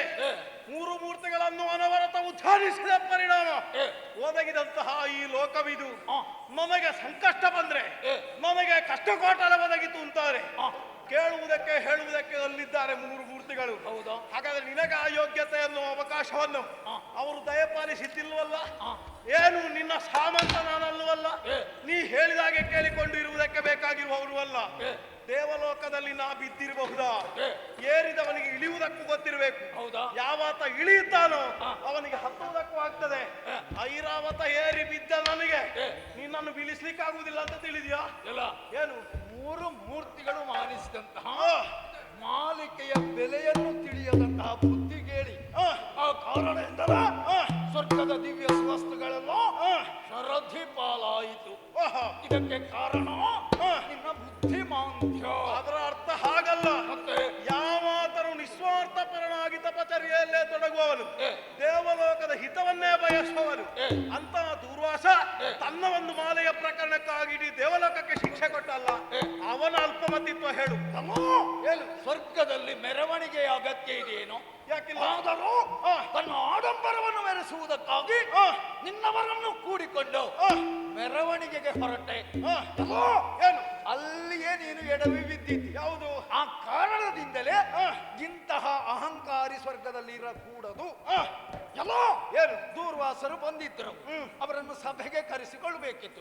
ಅವರು ಕೊಡುತ್ತಿರುವಂತಹ ಮಾಲಿಕೆಯನ್ನು ಪ್ರೀತಿಯಿಂದ ಎತ್ತಿ ಹಿಡಿದುಕೊಳ್ಬೇಕಿತ್ತು. ಅದನ್ನು ಎಲ್ಲಿಡ್ಬೇಕು, ಹೇಗೆ ಅದನ್ನು ಕಾಣಬೇಕು, ಹಾಗೆ ಭಕ್ತಿಯಿಂದ ಅದನ್ನು ಕಾಣಬೇಕಿತ್ತು. ಊರಿನ ಅರಸ ಪೀಠಸ್ಥನಾಗಿರುವಾಗ ಅಥವಾ ಆತನಾದಂತಹ ವಿಶೇಷವಾದ ವಿಷಯವನ್ನು ಮಂತ್ರಣಾಗಾರದಲ್ಲಿ ಚರ್ಚಿಸುವಾಗ ಒಬ್ಬ ಋಷಿಗಾದ್ರೂ ಒಳ ಬರುವುದಕ್ಕೆ ಅಪ್ಪಣೆ ಬೇಕಾಗ್ತದೆ. ಹಾಗಿರುವಾಗ ನಾನು ಸಂಚಾರ ಹೊರಟ ಜಾಗಕ್ಕೆ ಬಂದು ಮಾತಾಡ್ಲಿಕ್ಕೆ ಹೊರಟದವ, ಅವನಿಗೆ ನನ್ನ ಆತಿಥ್ಯವೇ ಬೇಕು ಅಂತಾದ್ರೆ ನಮ್ಮ ಪೀಠದಲ್ಲಿ ಅವರಿಗೆ ಬರ್ತಾ ಇದ್ದ. ಬರುವ ಯೋಗ್ಯತೆ ಅವ ಉಳಿಸಿಕೊಳ್ಳಿಲ್ಲ. ಮತ್ತೆ ಮೆರವಣಿಗೆ ಬಗ್ಗೆ ಕೇಳ್ತೀಯಲ್ಲ, ನಾ ಮೆರವಣಿಗೆ ಮಾಡುವುದೇ ಬಿಟ್ಟೆ ಈಗ. ಹೌದಾ? ರಂಬೆ ಇಲ್ಲಲ್ಲ, ನಮ್ಗೆ ರಂಬೆ ಇಲ್ಲದ್ದು ಬೇಸರ. ದೇವೇಂದ್ರ ಸ್ವರ್ಗದ ಸಭೆಯಲ್ಲಿ ಇರಬೇಕು, ಅದನ್ನು ಕರೆಯುವುದು ಸುಧರ್ಮ ಸಭೆ ಅಂತ. ಈ ದೇವೇಂದ್ರ ದಾರಿಯಲ್ಲಿ ಕಂಡ ಕಡೆಗೆ ಹೋಗ್ತಾನೆ ಅಂತ ಆದರ ಎಲ್ಲೋ ನಿನ್ನ ಬುದ್ಧಿಯು ನಿನ್ನ ಸ್ವಾಧೀನದಲ್ಲಿ ಉಮೇಶ ಇದ್ದಾನೆ. ಉಮೇಶನು ಇರಬಹುದು, ರಮೇಶನು ಇರಬಹುದು, ಅವರ ಪ್ರೇರಣೆಯಂತೆ ಬಂದವ ನಾನು. ಹೌದಾ? ಮರೆಯಬೇಡ. ನೀನು ಎಷ್ಟು ಮುಂದುವರಿತೀರ ನಾನು ನೋಡ್ತೇನೆ.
ದೇವತೆಗಳೆಲ್ಲ ಕಂಡ ದಾರಿಯಲ್ಲಿ ಓಡಿ ಹೋಗ್ತಾ ಇದ್ದಾರೆ. ಓಡುವವರನ್ನು ಓಡಿಸಿದ್ರೆ ಅವರಿಗಾಗುವಷ್ಟೇ ಆಯಾಸ ನಮಗೂ ಆಗ್ತದೆ. ಬೇಡ, ಓಡಿಸುವುದು ಬೇಡ. ಸ್ವರ್ಗ ಬಿಟ್ಟು ಹೋಗಿದ್ದಾರೆ, ಮತ್ತೆ ಅವರು ಇಲ್ಲಿಗೆ ಬರ್ಲಿಕ್ಕಿಲ್ಲ ಎನ್ನುವಂತಹ ಪೂರ್ಣ ವಿಶ್ವಾಸ ನಮಗಿದೆ. ನಮಗೆ ಈಗ ಬೇಕಾಗಿರುವುದು ದೇವಪೀಠ, ಬರಿದಾಗಿರುವಂತಹ ದೇವಪೀಠವನ್ನು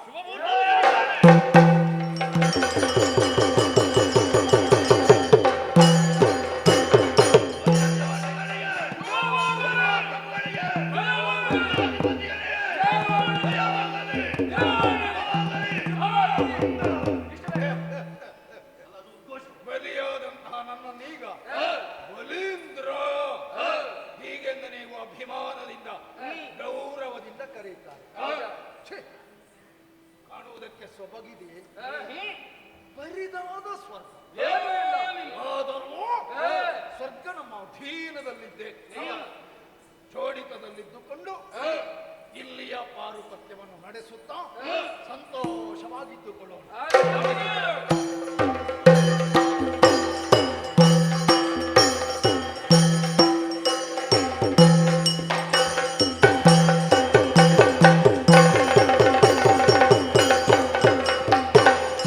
ಸ್ವಂತಲಿ ದಿತಿಜ ಕೂಡಿ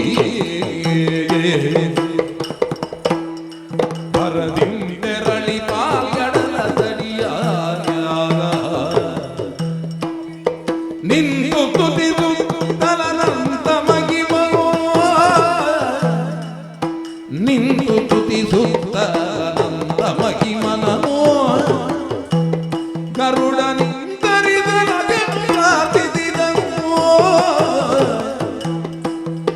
ಸಂತೈದು ತಲಿರಿ ನಿಜ ಸಂತತಿಯ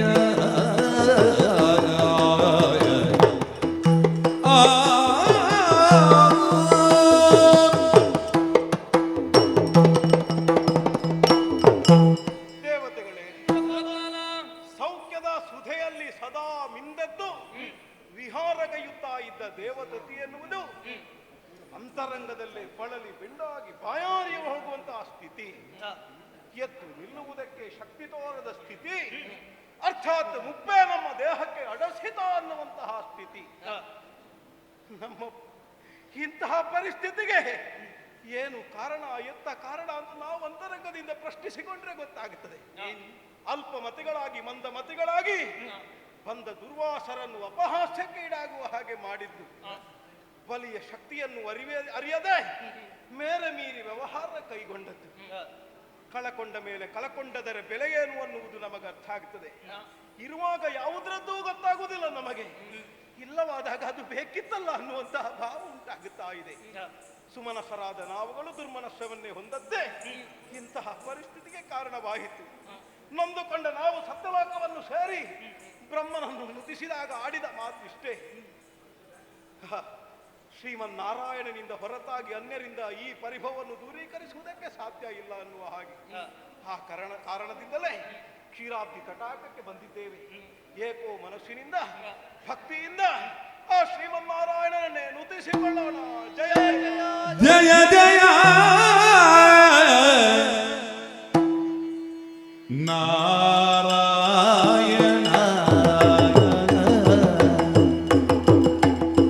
ಭವಭಯ ನಿವಾರಣ. ಜಯ ಜಯ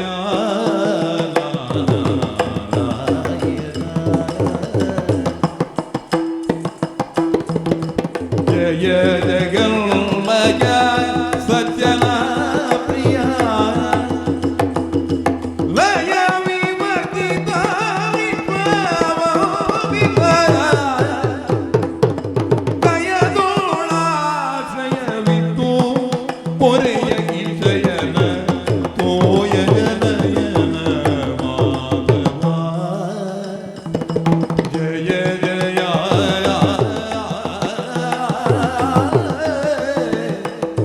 ನಾರಾಯಣ.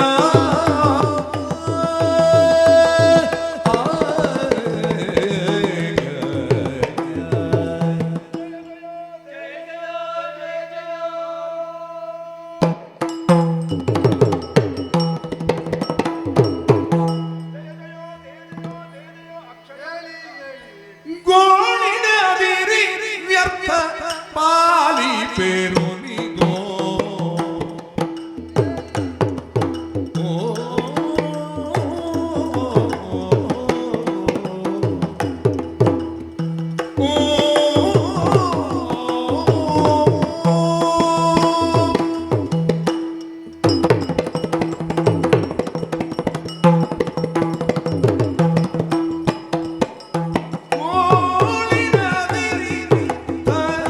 ಪಾಲಿ ಪೇರುನಿಗೋ ಆಳಿ ಧೈರ್ಯವ ಅದು ಪಾಯವಿಗೋ. ಗೋಣಿನ ಬಿರಿ ಪಾಲಿ ಪೇರುನಿಗೋ.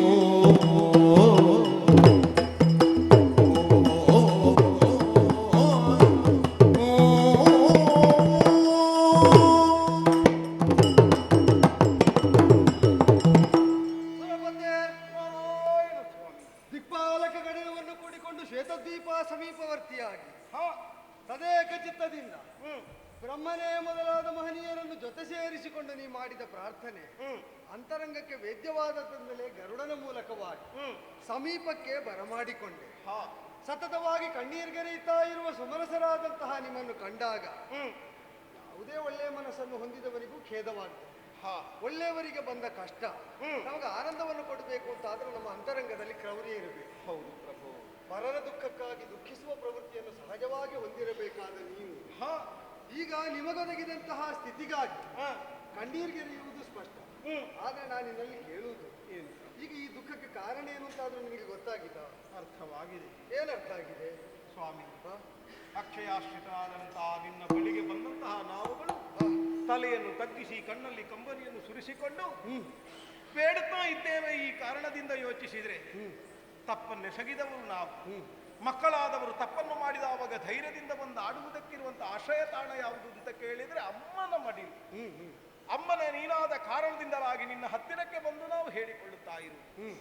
ಹತ್ರಿಜನಾದ ಹರಾಂಶ ಸಂಭೂತದಿಂದಲೇ ಉದಿಸಿಕೊಂಡಂತಹ ದುರ್ವಾಸ ಮಹಾಮುನಿಗಳು ಒಂದು ಕಾಲಕ್ಕೆ ನೀನೇ ಕೊಟ್ಟಂತಹ ದಿವ್ಯ ಸುವಮಾಲೆಯನ್ನು ಹಿಡಿದು ನಮ್ಮೆಡೆಗೆ ಸಾಗಿ ಬಂದು ಮೆರವಣಿಗೆಯಲ್ಲಿ ಸಾಗುತ್ತಾ ಇದ್ದ ನಾನು ಐರಾವತದ ಮೇಲಿದ್ದೆ.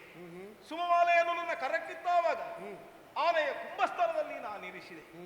ಆನೆಗೇನಾಯಿತೋ ತಿಳಿಯೇ ಏರಿದ ನನ್ನ ಆನೆ ಎನ್ನುವ ಅಹಂಭಾವವೇ ಅಲ್ಲ, ಆನೆಯೇ ನನ್ನ ಅಹಂಭಾವವನ್ನು ಇಳಿಸುವುದಕ್ಕೆ ಮಾಡಿದ್ದೇ ನಾ ತಿಳಿಯೇ ಸುಮಮಾಲೆಯನ್ನು ಕಾಲಿಗೆ ಇಟ್ಟು ಅದನ್ನು ಪುಡಿ ಮಾಡಿ ಬಿಸಾಡಿ ಬಿಟ್ಟಿತು.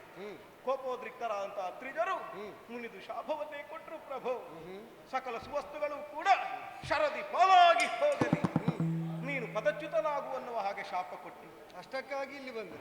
ಅಷ್ಟು ಮಾತ್ರವೇ ಅಲ್ಲ, ಮತ್ತೆ ಹೇಗೆ ತಿಳಿದನೋ ಬಲಿನಾಮಕ ದೈತ್ಯ ತನ್ನವರನ್ನು ನೆರಹಿ ದೇವಲೋಕದ ಮೇಲೆ ದಾಳಿ ಎಸಗಿದ.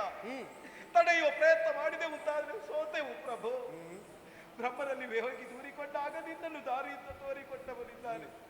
ಆ ಕಾರಣದಿಂದ ಗೋಳಿಡುತ್ತಾ ಇದ್ದೇವೆ. ಪ್ರಭು, ಪರಿಭವವೋ ಸಂಕಷ್ಟವೋ ಬಂದಾಗ ಮಾತೃ ಹೃದಯವನ್ನು ಹೊಂದಿದವರನ್ನು ಸಮೀಪಿಸುವುದು ಜೀವರ ಪ್ರವೃತ್ತಿಯೂ ಹೌದು, ದೇವರು ಅದಕ್ಕಿಂತ ಭಿನ್ನರಲ್ಲ.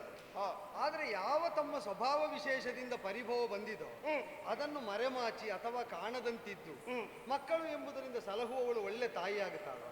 ಅದಾಗುವುದಿಲ್ಲ, ತಪ್ಪನ್ನು ಸರಿಯಾಗಿ ಹೇಳಬೇಕು. ಅವರಲ್ಲಿದ್ದ ದೋಷವನ್ನು ನಿವೃತ್ತಿ ಮಾಡಿ ಅವರಿಗೆ ಶಿಕ್ಷಣದ ರೂಪವೋ ಶಿಕ್ಷೆಯ ರೂಪದಲ್ಲೋ ಸಂಸ್ಕಾರವನ್ನು ಕೊಟ್ಟು ಮತ್ತೆ ಇಂತಹ ಪರಿಭವ ಬಾರದಂತೆಯೇ ಅವರನ್ನು ನೆರಪುಗೊಳಿಸಿ ಆ ಬಳಿಕ ಅವರನ್ನು ಉದ್ಧರಿಸುವುದಲ್ವೋ ನಿಜವಾದ ತಾಯ್ತನ. ಹೌದು. ಆದ್ದರಿಂದಲೇ ವ್ಯರ್ಥವಾಗಿ ಗೋಳಿಟ್ಟದ್ದರಿಂದಲೇ ನಿಮಗೆ ಬಂದ ಪರಿಭವ ಎಲ್ಲ ನಿವೃತ್ತವಾಗುತ್ತದೆ ಅಂತಿಲ್ಲ. ನಿಮಗೆ ಬಂದಂತಹ ಉನ್ಮತ್ತತೆ ಕಾರಣವಾಗಿ ಉನ್ನತ ಸ್ಥಾನದಲ್ಲಿದ್ದಂತಹ ನಿಮ್ಮ ಸರ್ವ ಸೌಭಾಗ್ಯಗಳು ಈಗ ಎಲ್ಲಿಯುಂಟು? ಶರದಿ ಪಾಲಾಗಿ ಈಗ ಬಲಿಯೇ ನಿಮ್ಮನ್ನು ವಶೀಕರಿಸಿ ಸ್ವರ್ಗವನ್ನು ತನ್ನದಾಗಿಸಿಕೊಂಡಿದ್ದಾನೆ ಅಂತಾದರೂ ಅವನೀಗ ಪಾಲಿಸ್ತಾ ಇರುವುದು ಯಾವ ಸ್ವರ್ಗವನ್ನು? ಬರಿದಾದ ಸ್ವರ್ಗವನ್ನು. ಬರಿದಾದ್ರೂ ಸ್ವರ್ಗ ಹೌದು. ಅವನಿ ಇದು ತನಕ ಇದ್ದ ನೆಲೆಗಿಂತ ಉನ್ನತವಾದ ಸ್ಥಳ ಅದು ಎಂಬುದರಿಂದ ಅವನ ಮಂದಿಗಳಿಗಾಗಿ ಅದು ಅವನಿಗೆ ಬೇಕು ಅಂತ ಅನ್ನಿಸಿದೆ. ಆದ್ರಿಂದ ಸ್ವಾಯತ್ತೀಕರಿಸಿದ. ಆದ್ರೆ ಅವನಲ್ಲೊಂದು ತೃಪ್ತಿಯ ಭಾವ ಉಂಟು. ಇದು ತನಕ ಅಲಭ್ಯವಾದ ಸ್ವರ್ಗ ನಮ್ಮದಾಗಿದೆ ಎಂಬುದರಿಂದಲೇ ಬಲಿ ಸಂತೃಪ್ತ. ಸ್ವರ್ಗ ಕೈ ತಪ್ಪಿದರೂ ಕೂಡ ಸ್ವರ್ಗದ ಸುವಸ್ತುಗಳನ್ನು ಒಳಗೊಂಡಂತೆ ಸರ್ವವನ್ನು ಕಳ್ಕೊಂಡಿದ್ದೇನೆ ಎಂಬುದರಿಂದ ನೀನು ಅತೃಪ್ತ. ಯಾಗ ಮಾಡುವ ಕಾಲಕ್ಕೆ ಬೇಕು ಅನ್ನುವಂತಹ ಭಾವ ಇಲ್ಲದೆ ಇದ್ದರೂ ನೀನಲ್ಲಿಗೆ ಬೇಕು ಅಂತ ನೀನು ನಿಯುಕ್ತಿಗೊಳಿಸಿದೆ. ಹೌದು. ರಕ್ಕಸರಿಗೆ ಹಾಗಲ್ಲ. ಹುಟ್ಟುತ್ತಾ ತಮ್ಮ ಅಂತರಂಗದಲ್ಲಿ ಅವರು ಗುರುಗಳಿಂದ ಬೋಧಿಸಲ್ಪಡುವ ವಿಷಯವೂ ಅದೇ. ಪಡೆಯಬೇಕು ನಾಕವನ್ನು ಒಂದು ಬಾರಿಯಾದರೂ ಅನ್ನುವ ಹಾಗೆ ಜೀವಿತಾವಧಿಯಲ್ಲಿ ನಾಕದ ಪೀಠ ಏರಬೇಕು ಅನ್ನುವ ಆಶಯ ಭಾವವನ್ನು ಹೊಂದಿದ. ಆಶಾಚಂತುವಿಂದಲೇ ಅವನು ಪೂರ್ಣತೆಯನ್ನು ಹೊಂದಿದವನಿದ್ದಾಗ ಅಂಥವ ಸ್ವರ್ಗದಲ್ಲಿದ್ರೆ ಸ್ವರ್ಗದ ಪಾಡೇನು? ಏನೂ ಇಲ್ಲದವರಿಗೆ ಅಲ್ಪ ಸ್ವಲ್ಪ ಸಿಕ್ಕಿದ್ರು ಸಂತೃಪ್ತಿ ಲಭ್ಯ ಆಗುತ್ತದೆ. ಎಲ್ಲ ಇದ್ದವರಿಗೆ ಕಳೆದುಕೊಳ್ಳುವುದುಂಟಲ್ಲ. ದರಿದ್ರರಾಗುವವರು ಅಲ್ಪ ಧನದಿಂದಲೋ ಸಂಪತ್ತಿನಿಂದಲೋ ಸಂಪನ್ನರೆನಿಸ್ತಾರೆ. ಅತಿ ಸಂಪನ್ನರಾಗಿಯೇ ಇದ್ದವರಿಗೆ ದಾರಿದ್ರ್ಯ ಎಂಬುದು ಅನುಭವಿಸುವುದಕ್ಕೆ ಕಡು ಕಷ್ಟಕರವಾದ. ನಿನ್ನ ದುಸ್ಥಿತಿ ಅರ್ಥ ಆಗ್ತದೆ. ಸ್ವರ್ಗ ಕೈತಪ್ಪಿದೆ ಅಂತ ಸ್ವರ್ಗವನ್ನು ಮರಳಿ ನಿನಗೆ ಸೇರಿಸಿದರೆ ಅಲ್ಲಿಗೆ ಈ ಸಮಸ್ಯೆಗೆ ಪರಿಹಾರ ಲಭ್ಯ ಆಗುವುದಿಲ್ಲ. ಮರಳಿ ಸ್ವರ್ಗ ಸಿಕ್ಕಿದ್ರು ಬರಿದಾದ ಸ್ವರ್ಗಕ್ಕೆ ನಿರರ್ಥಕವಾಗಿ ನೀನು ಅಧಿಪತಿ ಆಗಬೇಕಾಗ್ತದೆ. ಮನ್ವಂತರದ ಕಾಲ ಇಂದ್ರನಾಗಿ ನೀನು ನೆಲೆಯಾಗಬೇಕಾದ್ದು. ಸಂಪದ್ಭರಿತವಾಗಿ ಲೋಕಕ್ಕೆ ಕೊಡುಗೆಯನ್ನು ಕೊಡಬಲ್ಲ, ಅನುಗ್ರಹಿಸಬಲ್ಲಂತಹ ಒಂದು ಸ್ವರ್ಗಕ್ಕೆ ಅದೇ ಹೌದು ಅಂತಾದ್ರೆ ಮೊದಲು ನಾವು ಯೋಚಿಸಬೇಕಾದ್ದು ಸ್ವರ್ಗವಶ ಆಗುವುದು ಹೇಗೆ ಅಂತಲ್ಲ, ಕಳೆದುಕೊಂಡ ಸಂಪತ್ತು ಮತ್ತೆ ಕೈ ಸೇರುವುದು ಹೇಗೆ ಅದಕ್ಕೊಂದು ಉಪಾಯ ಉಂಟು. ಕುಂದಿದ ಭಾಗ್ಯವೋ ಕುಂದಿದೆ ಹರದಿಯೋ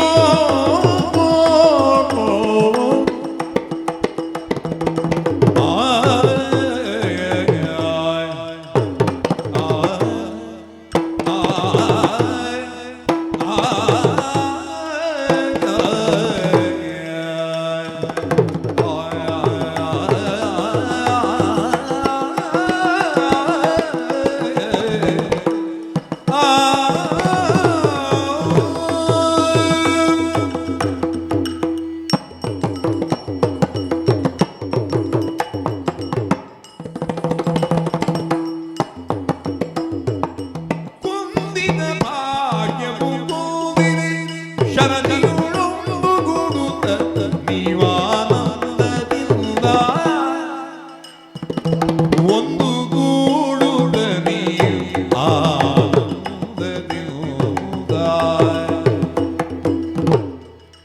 ಮಂದರಾತ್ರಿಯ ಕೀಳು ತನಗೆ ವಾಸುಕಿ ಸುದ್ದಿ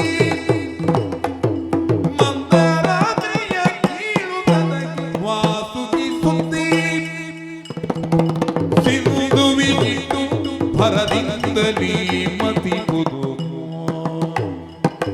ಮಂದರಾತ್ರಿಯ ಕೀಳು ತನಗೆ ವಾಸುಕಿ ಸುದ್ದಿ ಸಿಂಧುವಿಗಿಟ್ಟು ಭರದಿಂದಲಿಪುದು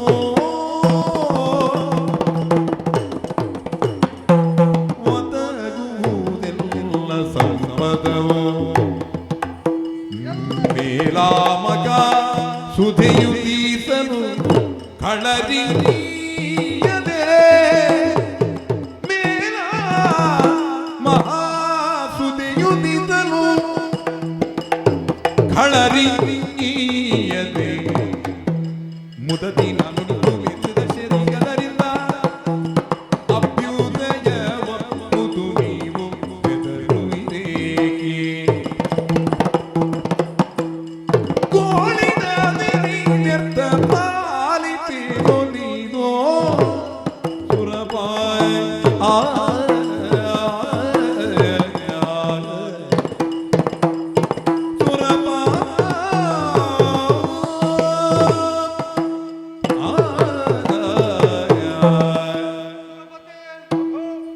ತುಂಬಿದ ಸೌಭಾಗ್ಯವೆಲ್ಲವನ್ನು ಶರದಿ ಪಾಲಾಗಿಸಿದ್ದು ಮುನಿ ಪ್ರಕೋಪದಿಂದ ಶಾಪರೂಪದಲ್ಲಿಂತಾದರೆ ಮುನಿ ಪ್ರಕೋಪಕ್ಕೆ ಕಾರಣವಾದದ್ದು ನಿನ್ನ ಉನ್ಮತ್ತತೆ ಸ್ಥಾನದಲ್ಲೇ ನೀನು ನೆಲೆಯಾಗಿದ್ದಿ ಆ ಸ್ಥಾನದಂತೆ ಯಾರೂ ಅಲುಗಾಡಿಸಲಾರರು ಅಂತ ನಮಗ ಅಧೀನರಾದವರನ್ನು ಅನುಗ್ರಹಿಸುವ ಸ್ಥಾನದಲ್ಲಿ ನಾವಿರುವಾಗ ನಮಗ ಅಧಿಪತಿಗಳೆನಿಸಿದವರ ಕುರಿತಾದ ಒಂದು ಸದ್ಭಾವವನ್ನು ಗೌರವಾದರಗಳನ್ನು ನಾವು ಕಳೆದುಕೊಂಡ್ರೆ ಅಂದ್ರೆ ಕೆಳಗಿದ್ದವರನ್ನು ನಾವು ಆಳುವುದಕ್ಕೆ ಇರುವುದು ಎಂಬ ಭಾವ ಇರುವಾಗ ನಾವು ಯಾವುದರಿಂದ ಪಾಲಿತರು ಎಂಬುದನ್ನು ನಾವು ವಿಸ್ಮರಿಸಿದೆ ಉಂಟಾದ್ರೆ ಈ ಎಲ್ಲ ದುರಿತ ದುರಂತಗಳು ಸಂಭವಿಸ್ತದೆ. ಕಾಲ ಕರ್ಮವನ್ನು ಯಾಕಾಗಿ ಹೀಗೆ ಮಾಡಿಸಿತೋ ನಾನು ಅರಿಯೇ ಪ್ರಭು. ಆದ್ರೆ ಒಂದುಂಟು, ಈಗ ಹೊಂದಿದ್ದೆಲ್ಲವನ್ನು ನೀವು ಮುನಿ ಪ್ರಕೋಪದಿಂದ ಕಳೆದುಕೊಂಡಾಗ ಇದು ತನಕ ನೀವು ಹೊಂದಿದ್ದದ್ದು ಕಳೆದುಕೊಳ್ಳುವುದಕ್ಕೂ ಅರ್ಹವಾದ ಸಂಪತ್ತು ಮಾತ್ರ ಅಂತ ಗೊತ್ತಾಯ್ತೋ? ಅದು ಅರ್ಥ ಆಯ್ತು. ಅಷ್ಟು ಅರ್ಥ ಆದ ಮೇಲೆ ಇನ್ನೂ ಸಂಪಾದಿಸುವಾಗ ಹೇಗಿರ್ಬೇಕು ಆ ಸಂಪಾದನೆ?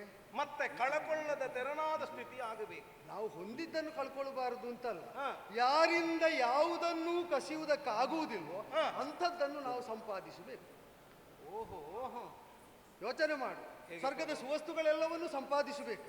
ಜೊತೆಯಲ್ಲೇ ಯಾರೋ ಕೋಪಗೊಂಡ್ರೆ ಅರೆಕ್ಷಣದ ಪರಿಣಾಮದಿಂದಲಾಗಿ ಅದೆಲ್ಲವನ್ನು ನಾವು ಮತ್ತೆ ಕಳೆದು ಹೋಗದಂತಹ ಒಂದು ಸ್ಥಿತಿಗೆ ನೀನು ಒಳಗಾಗಬೇಕು.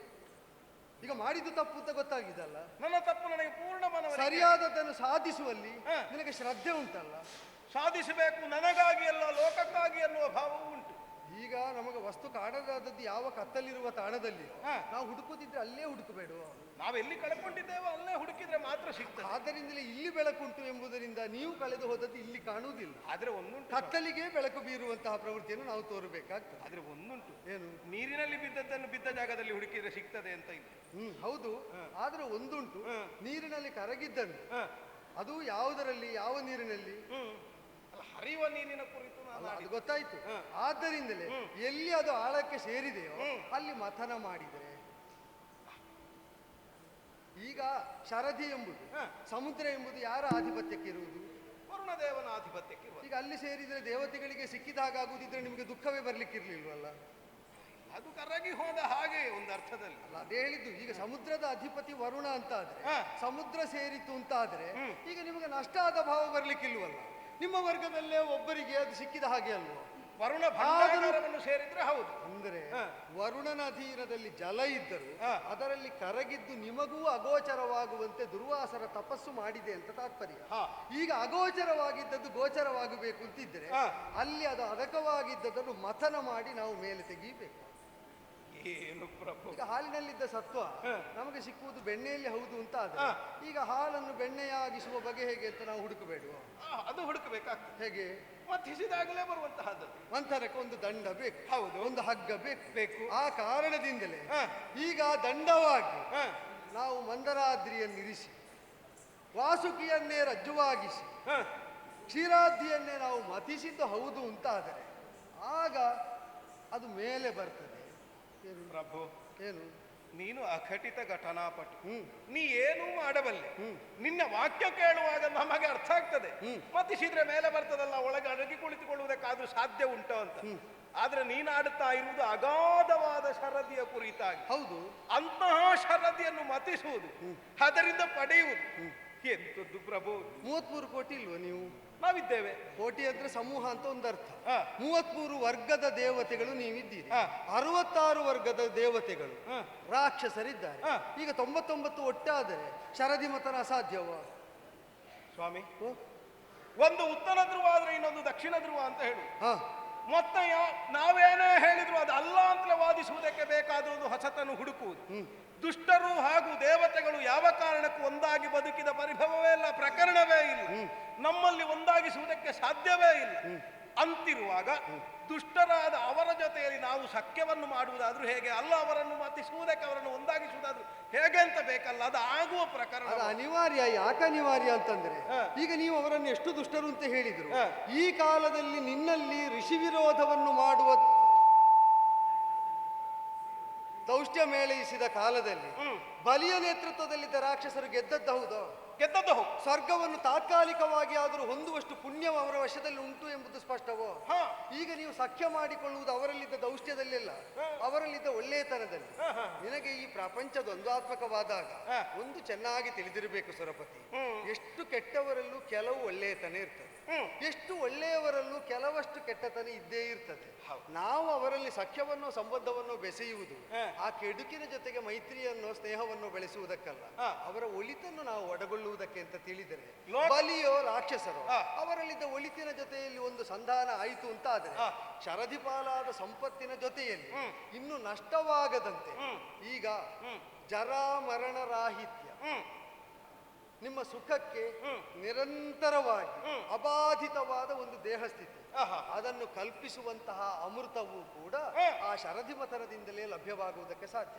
ಹಾಗೆ ಲಭ್ಯ ಆಗಬೇಕು ಅಂತ ಆದ್ರೆ ಮಥನ ಮಾಡುವ ಮೊದಲು ಭೂಮಿಯಲ್ಲಿರುವ ಸರ್ವ ಔಷಧಿ ಸತ್ವಗಳನ್ನು ಹೊಂದಿದಂತಹ ಗಿಡಮೂಲಿಕೆಗಳನ್ನು ಹಾಕಿ ಚೆನ್ನಾಗಿ ಮಥನ ಆಯಿತು ಅಂತಾದ್ರೆ ಅಮೃತೋತ್ಪತ್ತಿ ಆಗುತ್ತದೆ.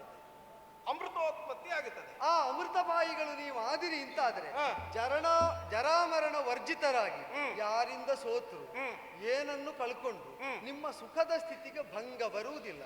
ಈಗ ಸಂಪಾದನೆ ಮಾಡಿದ್ದು ಕಳೆದುಕೊಳ್ಳದ್ದು ಅಂತ ಆದ ಮೇಲೆ ಮತ್ತೆ ಆ ಆತಂಕ ಇಲ್ಲ ಅಂತ ಆಯ್ತು. ಪ್ರಭು, ಅಮೃತೋತ್ಪತ್ತಿ ಆಗುತ್ತದೆ. 99 ಕೋಟಿ ಮಂದಿಗಳು ನೀವು ಒಂದಾದವಾಗ ಅಂತ ನೀನು ಆಡ್ತಾ ಇದ್ದಿ. ಹೇಳಿ ಕೇಳಿ ಸಂಖ್ಯೆಯಲ್ಲಿ ಆಧಿಕ್ಯವನ್ನು ಹೊಂದಿದವರು ಅವರು. ಈಗಾಗಲೇ ಬಲಯುತರು ಅವರು ಅನ್ನುವುದನ್ನು ಅವರು ಸ್ಥಾಪಿಸಿಯೂ ಆಗಿದೆ. ನಾವು ಒಂದಾಗಿ ಮತಿಸಿದರ ಪರಿಣಾಮ ಒದಗಿ ಬರುವ ವಸ್ತುಗಳನ್ನೆಲ್ಲವನ್ನು ಕೂಡ ಬಲಯುತರಾದವರು ಕಸಿದುಕೊಂಡರು ಅಂತಾದ್ರೆ ನಾವು ಮಾಡಿದ್ದಕ್ಕೆ ಫಲ ಇಲ್ಲ ಅಂತ ಆಗುತ್ತದೆ. ಹಾಗಾಗಿ ಸಖ್ಯ ಬೆಳೆಸಿದ್ರೆ ಫಲ ಕಾಣಲಿಕ್ಕಿಲ್ಲ ಪ್ರಭು. ಒಂದೇ ಮನೆಯಲ್ಲಿದ್ದವರ ಭಾಗ್ಯ ಒಂದೇ ತೆರನಾಗಿರ್ತದೋ? ಅದಿಲ್ಲ. ಒಂದೇ ಮುಹೂರ್ತದಲ್ಲಿ ಹುಟ್ಟಿದವರ ಭವಿಷ್ಯ ಎಲ್ಲ ಒಂದೇ ತೆರನಾಗಿರ್ತದೋ? ಮತ್ತೆ ಒಂದೇ ಕರ್ಮದಲ್ಲಿ ತೊಡಗಿದವರಿಗೆಲ್ಲ ಅಮೃತ ಸಿಗ್ತದೆ ಅಂತ ನೀನು ಯಾಕೆ ಭಾವಿಸಬೇಕು? ಅಂದ್ರೆ ಈಗ ಸಂಪಾದನೆ ಮಾಡುವುದಕ್ಕೆ ಎಲ್ಲರೂ, ಅನುಭವಿಸುವುದಕ್ಕೆ ಕೆಲವರು ಮಾತ್ರ. ಅವರಿಗೆ ಅದನ್ನು ಹೊಂದುವಲ್ಲಿಯ ತನಕದ ಪ್ರಾಪ್ತಿ ಉಂಟು, ಅದನ್ನು ಅನುಭವಿಸುವ ಪ್ರಾಪ್ತಿ ಇಲ್ಲ. ಅಮೃತ ಹೊಂದಬಹುದು, ಹೊಂದಿದ್ದನ್ನು ಅವರು ಬಳಸಲಾರರು. ಅವರು ಕುಡಿಯದಂತೆ ನೀವು ಮಾತ್ರ ಅಮೃತಪಾಯಿಗಳಾಗುವಂತೆ ಮಾಡುವ ಹೊಣೆ ನನಗೆ ಬಿಡು. ಹೇಗೆ? ಕರ್ತವ್ಯ ನಿನಗೆ, ಅದನ್ನು ನಿಮಗೇ ಅಮೃತಪಾಯಿಗಳಾಗುವಂತೆ ಅನುಗ್ರಹಿಸುವ ಹೊಣೆ ನನಗೆ. ನೀವು ಮಾಡ್ತೀರಿ, ನಾನು ಮಾಡ್ತೇನೆ. ಈ ಭರವಸೆ ಇಟ್ಟುಕೊಂಡು ಅವರ ಜೊತೆಯಲ್ಲಿ ಈಗ ಮೈತ್ರಿ ಮಾಡುವಾಗ ಆ ಮೈತ್ರಿ ಅಬಾಧಿತವಾಗಿ ಯಾವ ಕಾಲದಲ್ಲೂ ಮುರಿಯದಂತಹ ಮೈತ್ರಿ ಬಂಧ, ಸ್ನೇಹ ಬಂಧ ಅಂತೆಲ್ಲ ತಿಳಿಯುವುದು ಬೇಡ. ಮತ್ತೆ ಈ ಕಾಲಕ್ಕದ ಅನಿವಾರ್ಯ ಅಂತ ತಿಳಿದ್ರೆ ಸಾಕು. ಹೇಗೆ ಪ್ರಭು? ನೀನು ಸರಿಯಾಗಿ ಒಮ್ಮೆ ಲೋಕದಲ್ಲಿದ್ದಂತಹ ಪಶು ಪ್ರವೃತ್ತಿಯನ್ನೇ ನೋಡಿದೆ ಅಂತ ಆದ್ರೆ ಅದರಲ್ಲೇ ನಿನಗೆ ದೃಷ್ಟಾಂತ ಸಿಗ್ತದೆ. ಯಾವ ದೃಷ್ಟಾಂತ? ನಿನಗೊಂದು ಹೇಳ, ವೇಳೆಯೊದಗಲು ಮೂಷಿಕನೊಡ ವ್ಯಾಳ ಸಖ್ಯವಗೈದ ತೆರದಲ್ಲಿ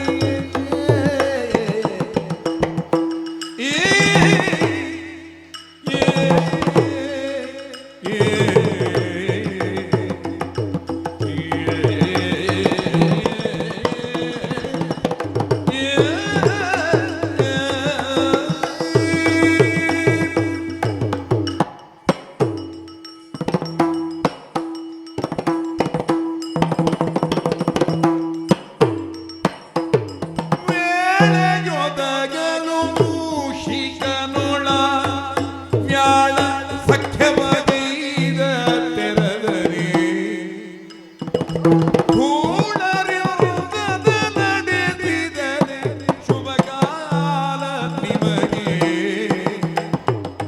ಕೂಡರಿಲ್ಲದ ನಡೆದಿದರೆ ಶುಭಕಾಲ ನಿಮಗೆ.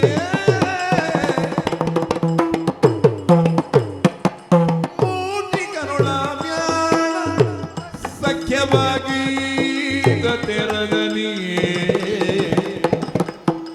ಕೂಡರಿಲ್ಲದ ನಡೆದಿದರೆ ಶುಭಕಾಲ ನಿಮಗೆ.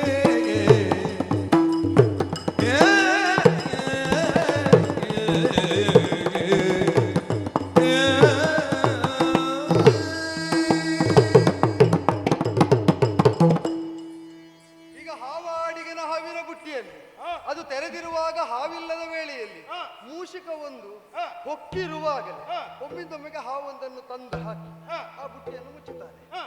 ಈಗ ಮೂಷಿಕವು ಸರ್ಪವು ಜಾತಿ ವಿರೋಧ ಹೌದಾ? ಅದು ಏಕಕಾಲದಲ್ಲಿ ಒಂದೇ ತಾಣದಲ್ಲಿ ಬದ್ಧವಾಗಿ ಉಂಟು ಅಂತಾದ್ರೆ ಸಹಜವಾಗಿ ಏನಾಗಬೇಕು? ಹಾವು ಇಲಿಯನ್ನು ಕೊಂದು ತಿಂತದೆ. ಆದ್ರೆ ತಿನ್ನುತ್ತದೋ? ಲೋಕದಲ್ಲಿ ಮನುಷ್ಯ ವರ್ಗಕ್ಕಿರುವಷ್ಟು ವಿವೇಕ ಇಲ್ಲದ ಪಶುವರ್ಗಕ್ಕೆ ಪ್ರಾಣಿ ವರ್ಗಕ್ಕೆ ಸೇರಿದ್ದು ಯೋಚನೆ ಮಾಡುವ ವಿಧಾನ ಏನು ಅಂತ ಸೂಕ್ಷ್ಮ ನಿರೀಕ್ಷಣೆಯಿಂದ ನೀನು ಅರ್ಥ ಮಾಡಿಕೊಳ್ಳಬೇಕು. ಈಗ ತಿನ್ನಬಹುದು ಮೂಷಿಕವನ್ನು ತಿಂದದ್ದರಿಂದ ಒಂದು ದಿವಸದ ಬದುಕು ಹೆಚ್ಚಾದಿತ್ತು. ಆದರೂ ಹಾವಾಡಿಗನ ಕೈಸರೆಯಾಗಿ ಬದುಕುವ ಬವಣೆ ತಪ್ಪಲಿಕ್ಕಿಲ್ವಲ್ಲ. ಈಗ ಮೂಷಿಕನನ್ನು ಆಹಾರವಾಗಿ ಹೊಂದಬಹುದು. ಆಹಾರ ಈಗ ತನ್ನ ಜೀವನ ವೃತ್ತಿಗಾಗಿ ಹಾವಾಡಿಗನು ಒದಗಿಸ್ತಾನೆ. ಹಾಗಾದ್ರೆ ಅವನ ಸೆರೆಯಿಂದ ಮುಕ್ತನಾಗಬೇಕು, ಆ ಬುಟ್ಟಿಯಿಂದ ಕಳಚಿಕೊಳ್ಳಬೇಕು, ಆಗುವುದಕ್ಕಿಲ್ಲ. ಆದ್ದರಿಂದಲೇ ಅದು ಹೇಳ್ತದೆ, ನಾನು ಕೊಲ್ಲುವುದಿಲ್ಲ, ಕೊಂದು ತಿನ್ನುವುದಿಲ್ಲ, ನಾವಿಬ್ಬರು ತಪ್ಪಿಸಿಕೊಳ್ಳಬೇಕು, ಅದು ಮುಖ್ಯವಾದದ್ದು. ಆದ್ದರಿಂದಲೇ ನೀನು ಇಲ್ಲಿಗೊಂದು ರಂಧ್ರವನ್ನು ಕೊರೆದೆ ಅಂತ ಆದರೆ ನಾನು ನೀನು ಹೊರಸಾಗಿ ಯಾವ ಕಾಲಕ್ಕೂ ವಿರೋಧಿಗಳಾಗದೆ ನಿನ್ನ ದಾರಿ ನಿನಗೆ, ನನ್ನ ದಾರಿ ನನಗೆ ಅಂತ. ಈಗ ಮೂಷಿಕನಿಗೆ ಅದು ಆಕರ್ಷಕವಾದ ಕೊಡುಗೆಯಾಗಿ ಅವಕಾಶವಾಗಿ ಕಾಣುವುದಿಲ್ವೋ? ಬದುಕುವುದಕ್ಕೊಂದು ಅವಕಾಶ ಆಗುತ್ತದೆ ಅಂತ ಅವಕಾಶಕ್ಕೆ ಕಾಯ್ತಾ ಇದ್ದ ಮೂಷಿಕ ರಂಧ್ರವನ್ನು ಕೊರೆಯುತ್ತದೆ. ಕೊರೆದ ರಂಧ್ರದಲ್ಲಿ ಹಾವು ಮೊದಲಿಗೆ ಹೊರಬರ್ತದೆ, ಹೊರಬಂದು ಸರಿದು ಹೋಗುವುದಿಲ್ಲ. ಅದು ಹೇಳಿದ ಮಾತುಂಟಲ್ಲ, ಹೋಗಬೇಕಲ್ಲ. ಕೊಂಚಿ ಕುಳಿತುಕೊಳ್ತದೆ. ಮೂಷಿಕ ಹೊರಗೆ ಬಂದಾಗ ಅದನ್ನೇ ಕಬಳಿಸಿ ತಿನ್ನುತ್ತದೆ. ಇದು ಪಶು ಪ್ರವೃತ್ತಿಯಲ್ಲಿ ನಾವು ಕಾಣಬಹುದಾದದ್ದು. ಈಗ ಇದರಲ್ಲಿ ನಿನಗೊಂದು ಸಂದೇಶ ಇಲ್ವೋ? ದಯನೀಯ ಅವಸ್ಥೆಯಲ್ಲಿರುವಾಗ ಸನ್ನಿವೇಶವನ್ನು ನಾವು ಉತ್ತರಿಸುವುದಕ್ಕೆ ಬೇಕಾದ ನಯವನ್ನು ಅನುಸರಿಸುವುದು ವಿವೇಕ ಸಮ್ಮತವಾದ ವ್ಯವಹಾರ ಅಂತ. ಅದರಲ್ಲಿದ್ದ ಗುಣವನ್ನು ನಾವು ಬಳಸಿಕೊಳ್ಳುವುದು, ದೋಷವನ್ನು ನಾವು ನಿಗ್ರಹಿಸುವುದು. ಈಗ ಮೂಷಿಕದಲ್ಲಿ ರಂಧ್ರ ಕೊರೆಯುವ ಗುಣವನ್ನು ಹಾವು ಬಳಸಿಕೊಂಡಿತ್ತು. ಹಾಗೆ ಅಂತ ತನ್ನ ಜಾತಿ ವಿರೋಧಿ ಆದದ್ದರಿಂದ, ತನಗೆ ಆಹಾರವಾದದ್ದರಿಂದ ಸೇವಿಸಿತು ಯಥಾವತ್ತಾಗಿ. ಈಗ ಬಲಿಯ ನೇತೃತ್ವದಲ್ಲಿದ್ದ ರಾಕ್ಷಸರಲ್ಲಿರುವ ಗುಣ ಸಂಘಶಕ್ತಿ, ಸಂಘಟನಾ ಶಕ್ತಿ. ಅವರು ಮನಸ್ಸು ಮಾಡಿದ್ರೆ ಏನನ್ನೂ ಮಾಡಬಲ್ಲರು. ಎಷ್ಟೆಷ್ಟು ತಪಸ್ಸು ಮಾಡುತ್ತಾರೆ, ಎಂತೆಂಥ ವರಗಳನ್ನು ಹೊಂದುತ್ತಾರೆ. ಅಂದ್ರೆ ಏಕಾಗ್ರರಾಗಿ ವರ್ತಿಸಿ ಪ್ರಯತ್ನಶೀಲರಾಗುವುದು ರಾಕ್ಷಸರಿಗೆ ಅಸಹಜ ಏನೂ ಅಲ್ಲ. ಅದನ್ನು ನೀ ಬಳಸಿಕೊ. ಅವರನ್ನು ನೀ ಶರದಿಮತನಕ್ಕಾಗಿ ಪ್ರಚೋದಿಸಿ ಒಪ್ಪಿಸಿ, ಶರದಿಮತನಾಗಿ ಅಮೃತೋತ್ಪತ್ತಿ ಆಗಿ ನೀವು ಅಮೃತ ಕುಡಿದಿರೋ ಇಲ್ವೋ, ಮತ್ತೆ ದುಷ್ಟರಲ್ಲಿದ್ದಂತಹ ದೌಷ್ಟ್ಯವನ್ನು ದಮನ ಮಾಡುವಾಗ ನಿಮ್ಮನ್ನು ತಡೆಯುವ ಶಕ್ತಿ ಯಾವುದು ಅಂತ ನಾನು ನೋಡ್ತೇನೆ. ಈಗ ಅರ್ಥ ಆಯ್ತು. ದೊಡ್ಡ ದೇಹ ಇದ್ದವನನ್ನು ಆಸೆ ತೋರಿಸಿದ್ರೆ ಯಾವ ಕೆಲಸ ಮಾಡಿಸ್ಲಿಕ್ಕೆ ಆಗ್ತದೆ ಅಂತ ಆಯ್ತು. ಹಾಗೆಂತ ಅವನಿಂದ ಆಗುವ ಕೆಲಸವನ್ನೇ ಹೇಳಬೇಕು, ಮಾಡಿಸಿಕೊಳ್ಳುವ ಜಾಣ್ಮೆ ನಮ್ಮಲ್ಲೂ ಇರಬೇಕು. ನೀನೀಗ ಆ ಜಾಣ್ಮೆ ಪ್ರಯೋಗಿಸಿ ವಚನ ರಚನಾ ಕೌಶಲದಿಂದ ವಾಗ್ಜಾಲವನ್ನು ಬೀಸಿ ಅದರಲ್ಲಿ ಮಿಕಗಳಂತೆ ಬಲಿಯೇ ಮೊದಲಾದ ರಾಕ್ಷಸರನ್ನು ನೀ ಸೆರೆ ಹಿಡಿದು ನಿನಗೆ ಬೇಕಾದಂತೆ ಬಳಸಿಕೊಂಡೆ ಅಂತಾದರೆ ನೀನು ಅಮೃತಪಾಯಿಯಾಗುತ್ತಿ. ಅಕ್ಷರಾರ್ಥದಲ್ಲಿ ಇವರೆಲ್ಲ ಅಮರರಾಗ್ತಾರೆ. ಓ ರಂಗ, ನೀನು ಒದಗಿಸಿದ ರಂಗದಲ್ಲಿ ನಾವಿನ್ನು ಮುಂದುವರಿಯುವ ಹಾಗೆ ನೀನೊಂದು ಆಶೀರ್ವಾದ ಮಾಡಿದ್ರೆ ಆಯ್ತು. ಆದರೂ ಇದು ತನಕ ವಿರೋಧ ಮಾಡಿಕೊಂಡಿದ್ದವರು ಒಮ್ಮಿಂದೊಮ್ಮೆಗೆ ಸ್ನೇಹಸ್ತ ಚಾಚುವಾಗ ಒಂದು ಅಸಹಜವಾದ ಪರಿವರ್ತನೆ ಕ್ಷಿಪ್ರವಾಗಿ ಆದರೆ ಪಕ್ಕನೆ ನಂಬಲಿಕ್ಕಿಲ್ಲ. ಎಲ್ಲ ನಿನ್ನ ಜಾಣ್ಮೆ ವಿನಿಯೋಗಿಸಿದ ಮೇಲೆ ಕೊನೆಗೆ ಒಂದು ಮಾತು ಹೇಳು, ಇದು ಗೋವಿಂದ ಸಂಕಲ್ಪ. ಅಷ್ಟನ್ನು ನೀನು ಹೇಳಿದೆ ಅಂತ ಆದರೆ ಅದು ನಾರಾಯಣ ಸಂಕಲ್ಪ ಅಂತ ಕೇಳಿದ ಮೇಲೆ ಬಲಿ ಯಾರ ಮೊಮ್ಮಗ ಅಂತ ಗೊತ್ತುಂಟಲ್ಲ? ಗೊತ್ತುಂಟು, ಪ್ರಹ್ಲಾದರಾಯರದ್ದು. ಅಂದ್ರೆ ವೈಷ್ಣವ ಪರಂಪರೆಯು ಅವನಲ್ಲಿ ಹಿನ್ನೆಲೆಯಲ್ಲಿ ಉಂಟು. ಹೌದು. ದೈತ್ಯ ಪರಂಪರೆ ಮಾತ್ರ ಅಲ್ಲ, ಅದು ಸಮ್ಮಿಶ್ರಿತವಾದ ವ್ಯಕ್ತಿ ಬಲಿಯಾದದ್ದರಿಂದ ನಾರಾಯಣನೇ ಇದನ್ನು ಮಾಡುವುದಕ್ಕೆ ಹೇಳಿದ್ದಾನೆ ಅಂತ ಆದಾಗ ಅವನ ಸ್ವರ್ಗಾಧಿಪತ್ಯವನ್ನು ನಾನು ಒಪ್ಪಿದೆ ಎಂಬ ಭಾವದಲ್ಲಿ ನಿನಗೆ ಒದಗುತ್ತಾನೆ. ಮತ್ತೆ ಹೆಚ್ಚು ಕಡಿಮೆ ಆಗದಂತೆ ಬೇಕಾದ್ರೆ ನಾವು ಒದಗುತ್ತೇನೆ, ಕುಣಿಕೆ ಕೊಂಡು ಹೋಗುತ್ತೇವೆ. ತಲೆ ಕೊಟ್ರಾಯ್ತು, ಅದನ್ನು ಬಿಗಿ ಮಾಡುವುದಕ್ಕೆ ನಾನು ಬರ್ತೇನೆ. ಸರಿ ಪ್ರಭು, ಮುಂದುವರಿ. ಹೋಗಿ ಬರ್ತೇನೆ, ಹೋಗಿ ಬರ್ತೇನೆ.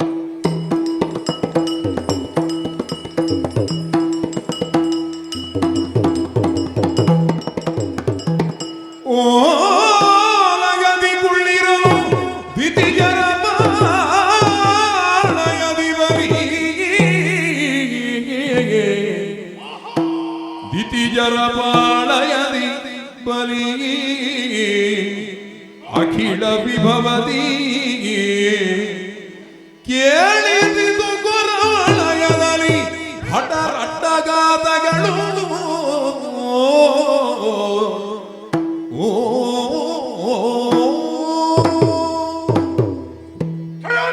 ಜಗದರಕ್ಷಕ ನೀನೇ ಪರಿಪಾಲಿಸು. ಈ ಹಿಂದೆ ದೂರ್ವಾದರ ಶಾಪದ ನಿಮಿತ್ತ ಬೇಕಾಗಿರುವಂತಹ ಸ್ವತ್ತುಗಳೆಲ್ಲವೂ ಶರದಿ ಬಾಲಾಯಿತು. ಇದನ್ನು ತಿಳಿದಂತಹ ನಾನು ನೇರವಾಗಿ ಲೋಕಲೋಕವನ್ನು ಸೇರಿ ಅಲ್ಲಿರುವಂತಹ ಪೀಠವನ್ನಾದರೂ ಉಳಿಸಿಕೊಳ್ಳಬೇಕು ಎಂಬ ಮಹತ್ತರವಾದ ಆಕಾಂಕ್ಷೆ ನಿಲ್ಲಿಸಿ ಮುಖ್ಯರ ಪಡೆದು ಲೋಕವನ್ನು ಸ್ವಾಧೀನಪಡಿಸಿಕೊಂಡೆ. ಪುನರಪಿ ನಾನು ಈ ಶೋಣಿತವನ್ನು ಸೇರಿದವನಿದ್ದೇನೆ. ಆದ್ರೆ ಊರ ಹೊರವಲಯದಲ್ಲಿ ಏನೋ ಶಬ್ದ ಕೇಳಿ ಬರ್ತಾ ಇದೆಯಲ್ಲ, ನಮ್ಮವರ ಅಟ್ಟಹಾಸ. ಯಾರದು ಭಾರದಲ್ಲಿ ಒಳಗೆ ಬನ್ನಿ, ಒಳಗೆ ಬನ್ನಿ.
ಹೆದರಬೇಡ, ಹಲವಾಗಿದ್ದೇವೆ. ಹೀಗೆ ಬಂದು ಅದ ಆಯುಧ ಮಾಡಿಯಾಗಿ ನಿನ್ನವರೆಲ್ಲ ಸೇರಿಸಿಕೊಂಡು ಬರುವವನಿದ್ದಿ. ಆದ್ರೆ ಈ ಕಾಲಕ್ಕೆ ಕೈ ಹಿಡಿದಾಗಿದೆ, ಆಯುಧಗಳಿಲ್ಲ. ನಿನ್ನ ವಜ್ರಾಯುಧ ಮಾತ್ರವಲ್ಲ, ಐರಾವತ ಹರಿತ ಉಂಟು ಅಂತ ಆದ್ರೆ ಬಳಕೆ ಮಾಡಬೇಕು, ಹರಿತವೇ ಇಲ್ಲ ಅಂತ ಆದ್ರೆ ಹಾಗಿದ್ರೆ ಅವತ್ತಿದ್ದಂತಹ ದುರಹಂಕಾರ ಇವತ್ತು ನಿನ್ನಲ್ಲಿಲ್ಲ. ಅಣ್ಣನಾದಂತಹ ನಾನು ಆ ಕಾಲಕ್ಕೆ ನಿನ್ನನ್ನು ಸೋಲಿಸಿ ಸುರ ಪದವಿಯನ್ನು ಪಡೆದವನಿದ್ದೇನೆ. ಹೌದು, ನಿನಗೊಂದು ಅದೊಂದು ದುಃಖ ಇರಬಹುದು. ಯಾಕಂದ್ರೆ ಮುಖವೇ ಮನಸ್ಸಿನ ಕೈಗನ್ನಡಿ. ಮನದಾಳದ ದುಃಖವನ್ನು ಮುಖವೆಂಬ ಕನ್ನಡಿ ಸ್ಪಷ್ಟಪಡಿಸುತ್ತದೆ. ನಿನ್ನ ಮುಖವನ್ನು ನೋಡುವಾಗ ಮನದಲ್ಲಿ ಅದೇನೋ ದುಗುಡ ದುಮ್ಮಾನ ಇದೆ ಎಂಬುದನ್ನು ತಿಳಿದವನಿದ್ದೇನೆ. ಅದೇನಿದ್ದರೂ ಈ ಬಲಿಯಾದ ನನ್ನಲ್ಲಿ ಅರ್ಹಬೇಕು. ಮುಖ ನೋಡಿದಾಗ ಊಹೆ ಮಾಡಬಹುದು, ಹೌದು, ಆದ್ರೆ ಅಂತರಂಗದ ಸತ್ಯ ಬೇರುಂಟಪ್ಪ. ಏನು ಹೇಳೋ? ಲಾಲಿಸ್ತೀಯ ನೀನು? ಲಾಲಿಸು ಬಲಿರಾಜ, ಲಾಲಿಸು ಬಲಿರಾಜ, ಈ ವಿಶಾಲ ಭಾನು ತೇಜ.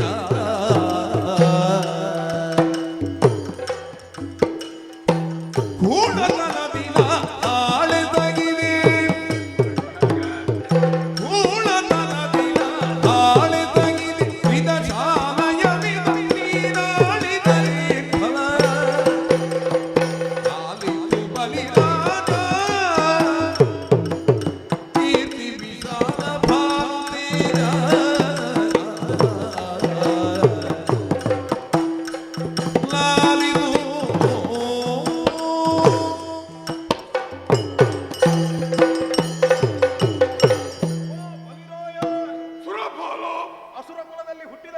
ಅಸುರ ಸಾರ್ವಭೌಮನಾಗಿ ಈಗ ದೇವಲೋಕದಲ್ಲಿಯೂ ವಿಜೃಂಭಣೆಯಿಂದ ವಿರಾಜಮಾನನಾದವನಿದ್ದೀಯ.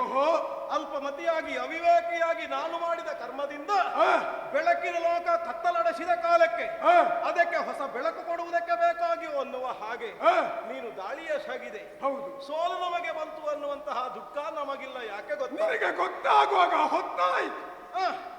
ಯಾಕೆ ನಮಗೆ ದುಃಖ ಇಲ್ಲ? ನಾವಿದ್ದರೂ ಅದು ಕತ್ತಲಾಗುತ್ತದೆ ಅಂತ ಆದ್ರೆ ನಾವು ಇದ್ದು ಪ್ರಯೋಜನ ಏನು? ನಿಮ್ಮಂತವರು ಅಲ್ಲಿಗೆ ಬೆಳಕು ಕೊಡ್ತೀರಿ ಅಂತ ಆದ್ರೆ ಭಾನುತೇಜರಾಗುತ್ತೀರಿ ಅಂತ ಆದ್ರೆ ನೀವು ಸ್ವಾಗತಾರ್ಹರು ಅನ್ನುವುದನ್ನು ನಾವೆಲ್ಲ ಒಪ್ಪಿದವರೇ ಇದ್ದೇವೆ. ನಿನ್ನ ಹೊಗಳಿಕೆಯನ್ನು ಕೇಳುವಾಗ ನನಗೇನೋ ಎಂದಿನಿಂದ ಭಯವಾಗ್ತಾ ಇದೆ. ಇಲ್ಲಪ್ಪ, ಯಾಕಂದ್ರೆ ನಮ್ಮವರ ಹಿಂದಿನವರ ಅಧೋಪತನಕ್ಕೆ ಕಾರಣಕರ್ತ ನೀನೆಂಬುದನ್ನು ನಾನು ತಿಳಿದಿದ್ದೇನೆ. ಹೌದು, ಆದ್ರೆ ಈ ಕಾಲಕ್ಕೆ ನೀನು ಹೊಗಳುವುದು ಯಾಕೆ ಅಂತ ಅರ್ಥ ಆಗ್ಲಿಲ್ಲ. ಕಳೆದ ಕಾಲವನ್ನು ಮರಳಿ ಮರಳಿ ಯೋಚಿಸುತ್ತಾ ಇದ್ರೆ ನಮಗೆ ಎಷ್ಟು ಹೊರಳಿದ್ರು ನಿದ್ದೆ ಬಂದೀತ? ಆದದ್ದು ಆಗಿ ಹೋಗಿದೆ. ಹಾಗೆಂದು ಎಲ್ಲಾ ಕಾಲದಲ್ಲಿಯೂ ದೇವೇಂದ್ರ ಹೀಗೆ ಅಂತಲ್ಲ, ಈಗ ಬದಲಾಗಿದ್ದಾನೆ. ಒಳ್ಳೆಯ ಮನಸ್ಸು ಬಂದಿದೆ. ಪೆಟ್ಟು ಬಿದ್ದಾಗ ನನಗೆ ಏನು ಅಂತ ಗೊತ್ತಾಗಿದೆ. ಹಾಗೆ ಹೌದು, ಈಗ ಕಬ್ಬಿಣವೇ ಹೌದಾದ್ರೂ ಪೆಟ್ಟು ಬೀಳದೆ ಇದ್ರೆ ಬಿಸಿಯಾಗದೆ ಬೆಣ್ಣೆಕಾರಾಗುದು. ನನಗೆ ಬಿಸಿಯಾಗಿದೆ. ನನಗೆ ಬಿಸಿಯಾಗಿದೆ ಅಂತ ಹೇಳಿದ್ರೆ ನನಗೆ ಮಾತ್ರ ಬಿಸಿಯಾದದ್ದು, ಲೋಕಕ್ಕೆ ಬಿಸಿಯಾಗಿದೆ. ಲೋಕಕ್ಕೆ ಬಿಸಿ ಅಂದ್ರೆ ಈಗ ಯೋಚನೆ ಮಾಡು. ಈಗ ನೀನು ದೇವಲೋಕಕ್ಕೆ ದಾಳಿ ಮಾಡಿದ್ದೆ. ಹೌದು, ನಾನು ಬೇಕೋ ಬೇಡೋ ನಾ ಎದುರಿಸಿದ್ದೇನೆ, ನನ್ನ ಕರ್ತವ್ಯ ಅಂತ ಮಾಡಿದ್ದೇನೆ. ಈಗ ನಾನು ಸೋತ ಮೇಲೆ ನೀನು ಪೀಠದಲ್ಲಿ ಕುಳಿತು. ಪೀಠದಲ್ಲಿ ಮಾತ್ರ ಇರುವುದು, ಇಲ್ಲಿ ಬೇರೆ ಏನಿಲ್ಲ. ಬರೇ ಹೌದಾ? ನೀನು ರಂಬೆಯನ್ನು ಕರೆದಿಯಾ? ಕುಣಿಲಿಕ್ಕೆ ಜನ ಇದ್ದಾರ? ಕುಣಿಯುವವರಿಲ್ಲ. ಹಾಡುವವರಿದ್ದಾರ? ಇಲ್ಲ. ಹಾಡುವವರಿಲ್ಲ. ನುಡಿಸುವವರಿದ್ದಾರ? ಇಲ್ಲ. ನುಡಿಸುವವರಿಲ್ಲ. ನಿನಗೆ ಬೇಕು ಅಂತಾದ್ರೆ, ಹಾಲು ಕುಡಿಬೇಕು ಅಂತಾದ್ರೆ ಕಾಮಧೇನು ಉಂಟ? ಈಗ ಏನು ಬರಿದಾಗಿದೆ. ಹೌದಾ? ಏನೂ ಇಲ್ಲದ ಸ್ವರ್ಗ ನಿನಗೆ ಸಿಕ್ಕಿದೆ. ಹೌದು. ಈಗ ಏನೂ ಇಲ್ಲದಕ್ಕೆ ನೀನು ನಾಯಕ ಆಗಬೇಕಾದ. ಹೌದಾ? ಈಗ ನಿನ್ನ ಅಣ್ಣನಾಗಿ ಈ ಅಧಿಕಾರದಲ್ಲಿರುವಂತಹ ಸಂದರ್ಭ ಇಲ್ಲಿರುವ ಸ್ವಸ್ತುಗಳೆಲ್ಲವೂ ಪುನರಪಿ ಪಡೆಯಬೇಕು. ಹೌದು. ಈ ವಿಷಯಕವಾಗಿ ನಮ್ಮೊಳಗೆ ಒಂದು ತರ್ಕ ಆಯಿತು. ನಿಮ್ಮೊಳಗೆ? ಹೌದು. ದೇವತೆಗಳನ್ನು ಸೇರಿಸಿಕೊಂಡು ನೀನೇ ಒಂದು ಸಭೆ ಮಾಡಿ ಬ್ರಹ್ಮನನ್ನೇ ಮೊದಲಾಗಿರಿಸಿಕೊಂಡು ನಾವು ಸೇರಿದ್ದು ಕ್ಷೀರಾಬ್ದಿಯನ್ನು. ಕ್ಷೀರಾಬ್ದಿ? ಹೌದು. ನಮ್ಮ ದೇವರಂತಹ ಶ್ರೀಹರಿ. ಹೌದು. ಶ್ರೀಮನ್ನಾರಾಯಣನನ್ನು ಕಂಡೆವು, ಅವನಲ್ಲಿ ವಿಷಯವನ್ನು ಮುಟ್ಟಿಸಿದೆವು. ಆಗ ಅವ ಒಂದು ವಿಷಯ ಹೇಳಿದ. ಹೇಗೆ? ಸಂಧಿಯದಗಿ ನಾವು ಸಂಧಿಯದಗಿ ನಾವು ಒಮ್ಮತಲಿರುವಿರೆ ಸಂಪದವು ಸಿಂಧು ಬಿನಿಂದಲಿ ಕೊಂದುವುದಕ್ಕೆ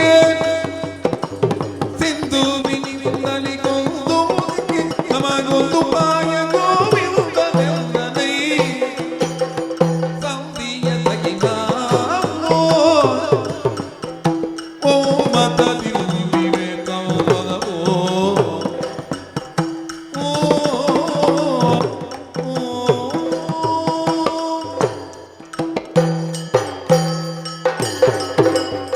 ಹರಿಯ ನಿರೂಪಣೆ ಸ್ಪಷ್ಟವಾಗಿ ನಮಗೆ ಆಗಿದೆ.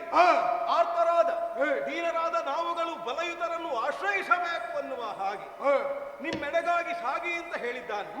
ನಿಮ್ಮ ಜೊತೆ ಸಖ್ಯವನ್ನು ಬೆಳೆಸಿಕೊಂಡು ತನ್ಮೂಲಕವಾಗಿ ನಿಮಗೆ ತನಮಾಗಿ ನಿಮ್ಮ ಜೊತೆಯಾಗಿಸಿಕೊಂಡು ಸಮಸ್ತ ಸುವಸ್ತುಗಳು ಈಗಾಗಲೇ ಸಾಗರನ ಪಾಲಾಗಿ ಹೋಗಿದೆ. ಅದನ್ನು ಮೇಲೆತ್ತಬೇಕು ಅಂತಾದ್ರೆ ಮಥನವಾಗಬೇಕು ಅಂತ ಆಡಿ ಸಮುದ್ರ ಮಥನ. ಹೌದು. ಮಂದರ ಗಿರಿಯನ್ನೇ ಕಡೆಗೋಲನ್ನಾಗಿಸಿ ವಾಸುಕಿಯನ್ನೇ ಹಗ್ಗವನ್ನಾಗಿಸಿ ಮತಿಸಿದೆವು ಅಂತಾದ್ರೆ ಕಳೆದ ಸುವಸ್ತುಗಳು ಮರಳಿ ಮತ್ತೆ ಬರ್ತವೆ. ಹಾಗಿದ್ರೆ ನೀನು ಮತಿಸಬೇಕಿತ್ತಲ್ಲ, ಇಲ್ಲಿಗೆ ಬಂದದ್ದು ಯಾಕೆ ಅಂತ ಬೇಕಲ್ಲ? ಅದಕ್ಕೆ ಮೊದಲ ವಾಕ್ಯ ಹೇಳಿದ್ದಲ್ವ? ಹೇಗೆ? ನಾವು ದೀನರಿದ್ದೇವೆ, ಬಲ ಇಲ್ಲದವರಿದ್ದೇವೆ. ಈಗ ನಿಮ್ಮಲ್ಲಿ ಬಲ ಇಲ್ವಾ? ನಮ್ಮಲ್ಲಿ ಬಲವೇ. 33 ಕೋಟಿ ದೇವತೆಗಳು ನೀವೆಲ್ಲ ಇರುವಾಗ ನೀವು ಬಲಹೀನರ? ನಾವು ಅಬಲರಿದ್ದೇವೆ, ನೀವು ಸುಬಲರಿದ್ದೀರಿ. ನೀವು ಇದಕ್ಕೆ ಸಹಾಯಕರಾದಿರಿ ಅಂತಾದ್ರೆ ಹೇಗೂ ಸ್ವರ್ಗ ನಿಮ್ಮಲ್ಲಿ ಉಂಟು ಅಂತಾದ್ರೆ ಅದು ಉಳಿಯಬೇಕು. ನೀನು ನನ್ನಲ್ಲಿ ಯುದ್ಧ ಮಾಡುವಾಗ ಹೇಳಿದ್ದು ಅದೇ. ಹೌದು. ನಮ್ಮವರೆನುತ್ತಲೇ ನಿನ್ನನ್ನು ಬಿಟ್ಟಿದ್ದೇನೆ, ಈಗ ನಿಮ್ಮವ ನಾನು ಕೇಳಿಕೊಂಡು. ನಿನ್ನ ಮೇಲೆ ನನಗೊಂದು ಅಭಿಮಾನ ಉಂಟು, ಎಷ್ಟಾದ್ರೂ ನನ್ನ ಚಿಕ್ಕಮ್ಮನ ಮಗ ಎಂಬ ಹಾಗೆ. ಹೌದು. ಹಾಗಾಗಿ ನಾವು ಎಲ್ಲರೂ ಸಂಧಿಯನ್ನು ಮಾಡಿಕೊಂಡು ಅಸುರರು ಸುರರು ಒಂದಾಗಿಸಿಕೊಂಡು ಕ್ಷೀರಾಬ್ದಿಯನ್ನು ಮತಿಸಿದೆ ಉಂಟಾದ್ರೆ ಸುವಸ್ತು ಬರ್ತದೆ. ಮಾತ್ರವೇ ಅಲ್ಲ, ಕೊನೆಯಲ್ಲಿ ಜರಾಮರಣ ವರ್ಜಿತವಾದಂತ ಅಮೃತವು ದೊರಕುತ್ತದೆ. ಅಮೃತವು ದೊರಕುತ್ತದೆ. ಸುರಪಾಲ, ನಿನ್ನ ಮಾತಿಗೆ ನಾನು ಮನ್ನಣಿದ್ರೆ ಸಾಲದು. ಯಾಕಂದ್ರೆ ಹೇಳಿದ್ದೆಲ್ಲವೂ ನಿರ್ದೇಶನ ಎಲ್ಲವೂ ಶ್ರೀಹರಿಯ. ಹೌದೌದು. ಹಾಗಿದ್ರಿ ನನ್ನದೆಂತದಿಲ್ಲ. ನಮ್ಮ ದೇವ ಶ್ರೀಹರಿ ಅವನ ಹೇಳಿದ ಮಾತಿಗೆ ಗೌರವವನ್ನು ಕೊಟ್ಟು ನಾನು ಬರುವವ. ಆದ್ರೆ ನಾನೊಬ್ಬನೇ ಬರುವುದಲ್ಲ, 66 ಕೋಟಿ ದೈತ್ಯರು ನಾವಿರುವುದೇ. ಹೌದೌದು. ನಮ್ಮಲ್ಲಿ ಕೇಳಬೇಡುವ. ಹೌದಪ್ಪ. ಒಂದು ಮಾತು ಕೇಳಬೇಕು. ಹೌದೌದು. ಅಲ್ಲಿಯವರೆಗೆ ನೀನು ಒಳಗಿದ್ದೆ. ಬಹುಮತ ಬೇಡ, ಸಹಮತ ಬೇಕು. ಬಹುಮತ ನಾವು ಹಾಗಲ್ಲ. ಕೈ ಬಿಟ್ಟು ಹೋದ್ರೆ ಈಗ ನೀವು 33 ಕೋಟಿ ದೇವತೆಗಳಿಗೆ ಏನಾದ್ರು ಪ್ರಯೋಜನ ಉಂಟಾ? ಇಲ್ಲ. ಹಾಗಿದ್ರೆ ಬಹುಮತ ಇಲ್ಲಿ ಬೇಕಾಗ್ತದೆ. ಸಹಮತವೂ ಬೇಕು ಅಂತ. ಹೌದು, ಬಹುಮತ ಸಹಮತ ಎರಡೂ ಬೇಕಾಗ್ತದೆ. ಹಾಗಾಗಿ ನೀನು ಒಳಗಿದ್ದಕ್ಕೋ ನಮ್ಮವರಲ್ಲಿ ಚರ್ಚಿಸಿ ಆಮೇಲೆ ತೀರ್ಮಾನ ಕೈಗೊಳ್ತೇನೆ. ನಾನು ಕರೆದೊಂದು ನಾನು ಅವರಲ್ಲಿ ನನಗೆ ಮಾತಾಡ್ಲಿಕ್ಕೆ ಆಗ್ಲಿಕ್ಕಿಲ್ಲ. ನೀನು ನನ್ನಲ್ಲಿ ಮಾತಾಡಿದ ನಿನ್ನಲ್ಲಿ ಮಾತ್ರ. ಹೋಗು ಒಳಗಿದ್ದಕ್ಕೋ. ನೀವಲ್ಲಿ ದೇವೇಂದ್ರ ಹೇಳಿದಂತ ಮಾತ್ರ ಪ್ರಕಾರ ಸಮುದ್ರವನ್ನು ಮತಿಸುವುದಕ್ಕಾಗಿ ನಮ್ಮವರನ್ನು ಕರೆಸಬೇಕು. ಮಲ್ಲಿಗೆ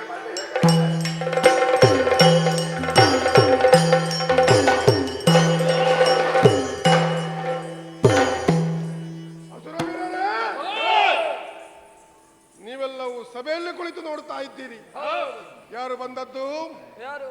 ನಮ್ಮ ವೈರಿಯಾದಂತಹ ದೇವೇಂದ್ರ. ಏನಂತೆ? ಆದ್ರೆ ವಿರೋಧಿ ಆದ್ರು ಈ ಕಾಲಕ್ಕೆ ಬರುವಾಗ ಆಯುಧವಿಲ್ಲದ ನಿರಾಯುಧಧಾರಿಯಾಗಿ ಬಂದಿದ್ದಾನೆ. ಹಾಗಾಗಿ ಮಾತ್ರವಲ್ಲ, ಸಮುದ್ರವನ್ನು ಸೇರಿದಂತಹ ಸುವಸ್ತುಗಳೆಲ್ಲವನ್ನು ಪುನರಪಿ ಪಡೆಯಬೇಕು. ಹಾಗಾಗಿ ಹರಿಯ ನಿರ್ದೇಶನದ ಹಾಗೆ ಸಮುದ್ರವನ್ನು ಮತಿಸಿ ಆ ಮೂಲಕ ಸುವಸ್ತುಗಳನ್ನು ಪಡೆಯುವುದು. ಅದಕ್ಕೆ ಇಲ್ಲಿಗೆ ಯಾಕೆ ಬಂದದ್ದು? ಹಾಗಾಗಿ ನಮ್ಮವರ ಸಹಮತ ಬೇಕು. ಎನ್ನುವ ಹಾಗೆ ಹೌದು, ನಮ್ಮಲ್ಲಿ ಕೇಳಿಕೊಂಡಿದ್ದಾನೆ. ಹಾಗೆ ನನ್ನ ಒಬ್ಬನ ತೀರ್ಮಾನ ಆಗ್ತದ? ಹಾಗಾಗಿ ಹೋಗುವ ವಿಚಾರದಲ್ಲಿ ನಿಮ್ಮ ಅಭಿಪ್ರಾಯ ಏನು ಹೇಳಿ? ಕೇಳಿ ಬಲಿಯಪ್ಪನ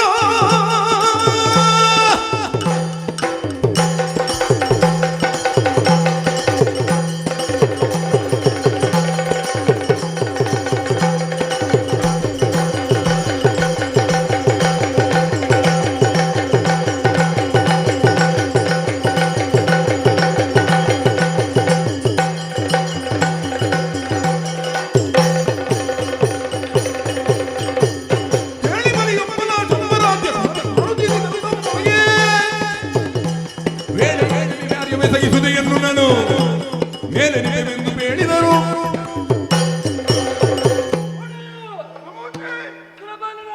ಮಾತುಗಳನ್ನು ಕೇಳಿಕೊಂಡು ವಚನ ಮಾಡುವುದಕ್ಕೆ ಸಮ್ಮತವನ್ನು ನಿಲ್ಲಿಸುವುದಕ್ಕೆ ನಮ್ಮಲ್ಲಿ ಅಭಿಪ್ರಾಯವನ್ನು ಕೇಳಿದಿರೆ ಒಡೆಯ, ಯಾವುದನ್ನು ಒಪ್ಪಿಕೊಳ್ಳುವ ಮೊದಲು ನಾವು 1000 ಸಲ ಯೋಚನೆ ಮಾಡಬೇಕು. ಖಂಡಿತ ಹಾಲಿಡುವ ಮೊದಲು ಕಣ್ಣಿಡಬೇಕು. ಯಾಕೆ ಹೇಳಿದ್ದು?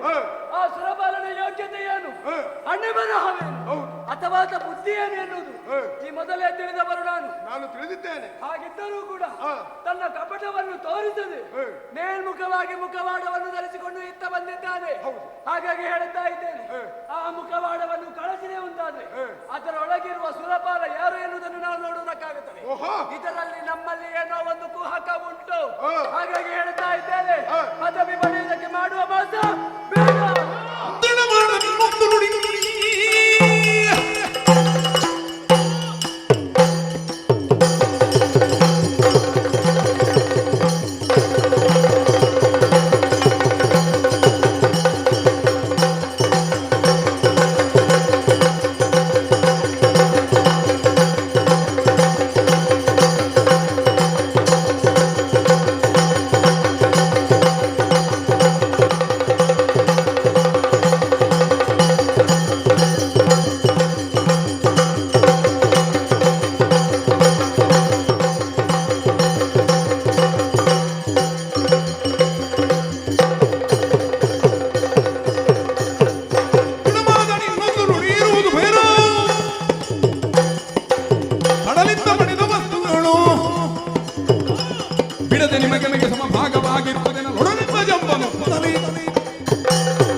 ಸರಿಯಾಗಿ ಆಲೋಚನೆಯನ್ನು ಮಾಡಬೇಕು.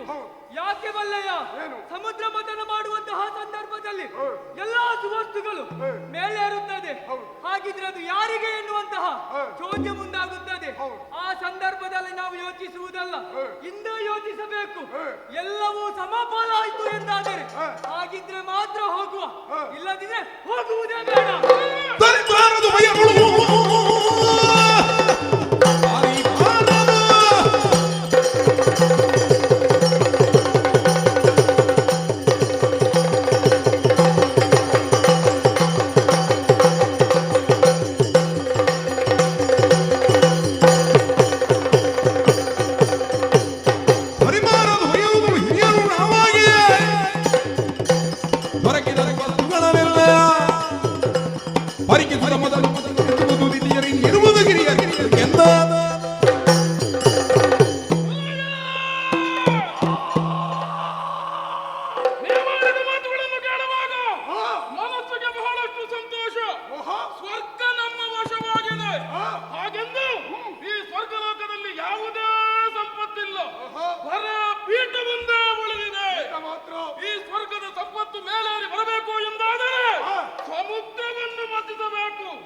ಒಪ್ಪಿಗೆ ಇದೆ. ಹಾಗೆಂದು ಅಲ್ಲಿ ಬರುವಂತಹ ಸ್ವತ್ತುಗಳೆಲ್ಲವೂ ನಮ್ಮ ಪಾಲಾಗಬೇಕು. ಹೌದಾ? ನಿನ್ನ ಅಭಿಪ್ರಾಯ? ಬಲುಗೆಂದು ಪುದ ಬಲಿಜಂಬರನು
ಅಷ್ಟು ಮಾತ್ರವಲ್ಲ ದೊರೆಯೇ, ಕೆಲವರೆಲ್ಲ ಸೂಚಿಸ್ತಾ ಇದ್ದಾರೆ ಅವ ಕಪಟಿ, ಅವ ವಂಚಕ, ಮೋಸಗಾರ, ಇದೆಲ್ಲ ಆಗು ಹೋಗುವ ಕೆಲಸ ಅಲ್ಲ, ಬೇಡ ಎನ್ನುವ ಹಾಗೆ ಸೂಚಿಸ್ತಾ ಇದ್ದಾರೆ.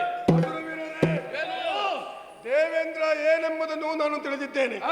ಹೋಮುಖ ವ್ಯಾಖ್ಯಾನ ಇರಬಹುದು, ನೀಚನಿರಬಹುದು, ಕಪಟಿ ಇರಬಹುದು. ಆದ್ರೆ ಆ ದೇವೇಂದ್ರನ್ನು ಇಲ್ಲಿಗೆ ಕಳುಹಿಸುವುದು ನಮ್ಮ ದೇವರಾದಂತಹ ಶ್ರೀಹರಿ ಶ್ರೀಮನ್ನಾರಾಯಣ. ಹೌದು, ಶ್ರೀಮನ್ನಾರಾಯಣ ಮಾತಿಗೆ ನಾವೆಲ್ಲರೂ ಬದ್ಧರಾಗಿರಬೇಕು. ಹಾಗಿರುವಾಗ ಹೋಗುವುದೇನೋ ಸರಿ, ನೀವು ಸಹಮತವನ್ನೇ ಸೂಚಿಸಿದ್ದೀರಿ. ಎರಡು ಪಾಲಾಗಬೇಕು ಅಂತ ಹೇಳಿದ್ದ ಹೌದು. ಆದ್ರೆ ನಿಮ್ಮವರದೇ ಮಾತನ್ನು ಕೇಳಿದ್ರೆ ಆಗುವುದಿಲ್ಲ. ನಮ್ಮಲ್ಲೊಬ್ಬ ಇದ್ದಾರೆ ಸ್ವಲ್ಪ ಅಧಿಕ ಪ್ರಸಂಗಿ. ಕತ್ತೆಗೆ ಕಾಲೆಷ್ಟು ಅಂತ ಹೇಳಿದ್ರೆ 3 ಅಂತ ಹೇಳುವ 4 ಅಂತ ಹೇಳುವಲ್ಲ, ಅಂತಹ ಒಬ್ಬ ಇದ್ದಾನೆ. ಓ ಮೂಕ ಬಾರ ಇಲ್ಲಿ.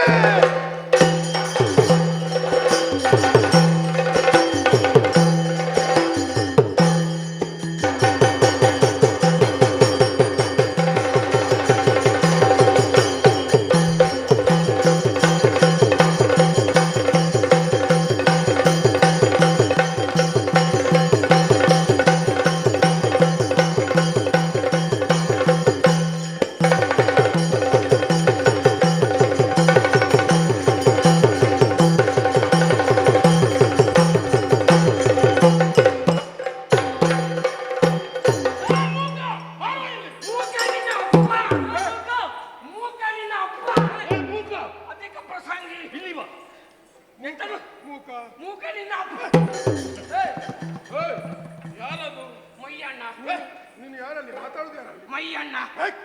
ಮೈಯಣ್ಣ ಯಾರೋ? ನೀವು ನಮ್ಮ ಮೈಯಣ್ಣ. ಮೈಯಣ್ಣಲ್ವೇನು? ಬಲಿಯಣ್ಣು. ಮೈಯಣ್ಣ ಹೊಂದಿಸಿಕೊಂಡಿದ್ದೇನೆ. ಶುಭವಾಗಲಿ. ನಿನ್ನ ಅಪ್ಪ ನಾವು ಇಲ್ಲಿಗೆ ಬಂದು ಎಷ್ಟು ಹೊತ್ತಾಯಿತು? ಹೌದು, ನೀನು ಎಲ್ಲಿ ಹೋಗಿದ್ದಿ? ಎಲ್ಲೇ ಹೋಗಿದ್ದಿ? ನೀವು ನನ್ನನ್ನು ಬಿಟ್ಟು ಬಂದದ್ದು ಯಾಕೆ? ಬಿಟ್ಟು ಬಂದದ್ದಲ್ಲ, ಮತ್ತೆ ಮೂಸುಕು ಹಾಕಿ ಮಲಗಿದೆಯಲ್ಲ ನೀನಲ್ಲಿ. ನಾವು ಕರೆದಾಗಲೂ ಕೇಳಲಿಲ್ಲ ಇವರಿಗೆ.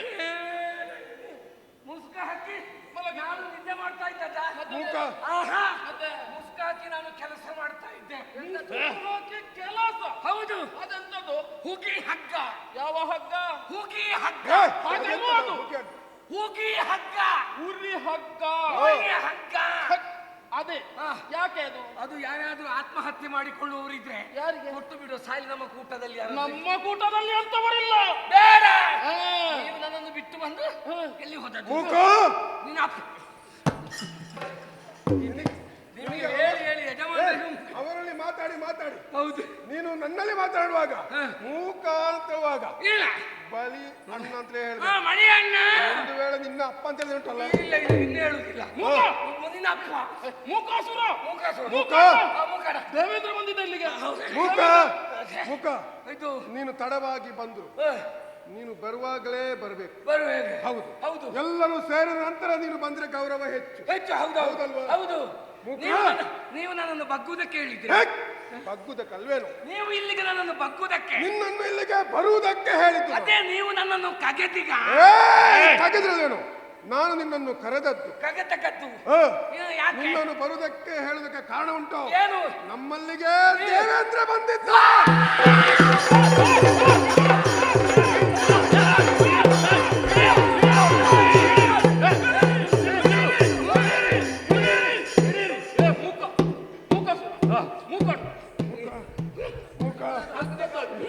ಸ್ವಲ್ಪ ನೀರು ಕೊಡಿ ಅವರಿಗೆ. ಯಾರು ಬಂದದ್ದು? ಯಾರು? ದೇವೇಂದ್ರ. ಮೂಕ ನಿನ್ನ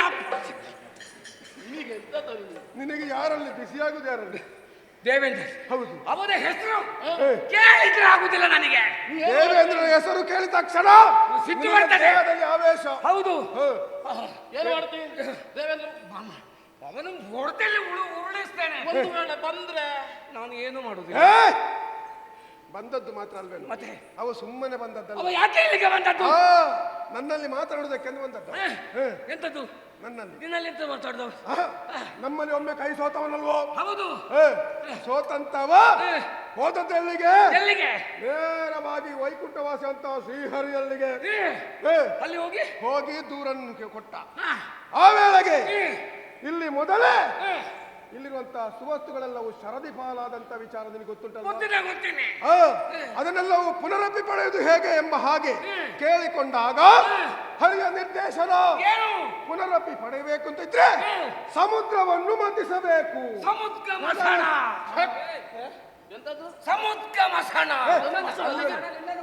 ನಿನ್ನನ್ನು ಸುಡುಗಾಡಿಗೆ ಕೊಂಡೋಗಿ ಆಗಬೇಕು ಪಾಪಿ. ಸಮುದ್ರ ಮತನ. ಕಡಲನ್ನು ಕಡೆಯುವುದು. ಕಡ್ಲೆ ಕಡಿಯುವುದು. ಕಡಲನ್ನು ಕಡೆಯುವುದು. ಕಡಲನ್ನು ಕಡಿಯುವುದು. ಕಡೆಯಬೇಕು ಅಂತ ಇದ್ರೆ ಅವರು 33 ಕೋಟಿ ದೇವತೆಗಳಿದ್ದಾರೆ. ಎಷ್ಟು? 33 ದೇವತೆಗಳಿದ್ರು. ಹೌದು. ಅವರು ಬಲಹೀನರು. ಹಾಗಾಗಿ ನಮ್ಮ ಸಹಮತವು ಬೇಕು. ಯಾಕಂದ್ರೆ ಬಹುಮತದಲ್ಲಿ ನಾವಿದ್ದೇವೆ. 33 ಕೋಟಿ ದೇವತೆಗಳು, 66 ಕೋಟಿ ರಕ್ಕಸರು, ನಾವೆಲ್ಲರೂ ಸೇರಿ ಸಮುದ್ರವನ್ನು ಮತಿಸಿ ಅಲ್ಲಿರುವಂತಹ ಬರುವಂತಹ ಸುವಸ್ತುಗಳನ್ನು ಪುನರಪಿ ಪಡೆಯಬೇಕು. ಒಳ್ಳೆ ವಿಷಯ. ಹೌದಲ್ವಾ? ಹಾಗಾಗಿ ಇವರಲ್ಲೇ ಕೇಳಿದೆ. ಇವರು ಏನ್ ಹೇಳಿದ್ರು ಗೊತ್ತು? ಏನ್ ಹೇಳಿದ್ರು? ಬಂದಂತ ವಸ್ತುಗಳೆಲ್ಲರೂ 2 ಪಾಲಾಗಬೇಕು. ಹಾಗಾಗಿ ಮೊದಲು ನಾನು ಒಪ್ಪಿದ್ರು. ನಿನ್ನಲ್ಲಿ ಕೇಳದೆ ನಾನು ವ್ಯವಹಾರ ಮಾಡಿ 2 ಪಾಲು.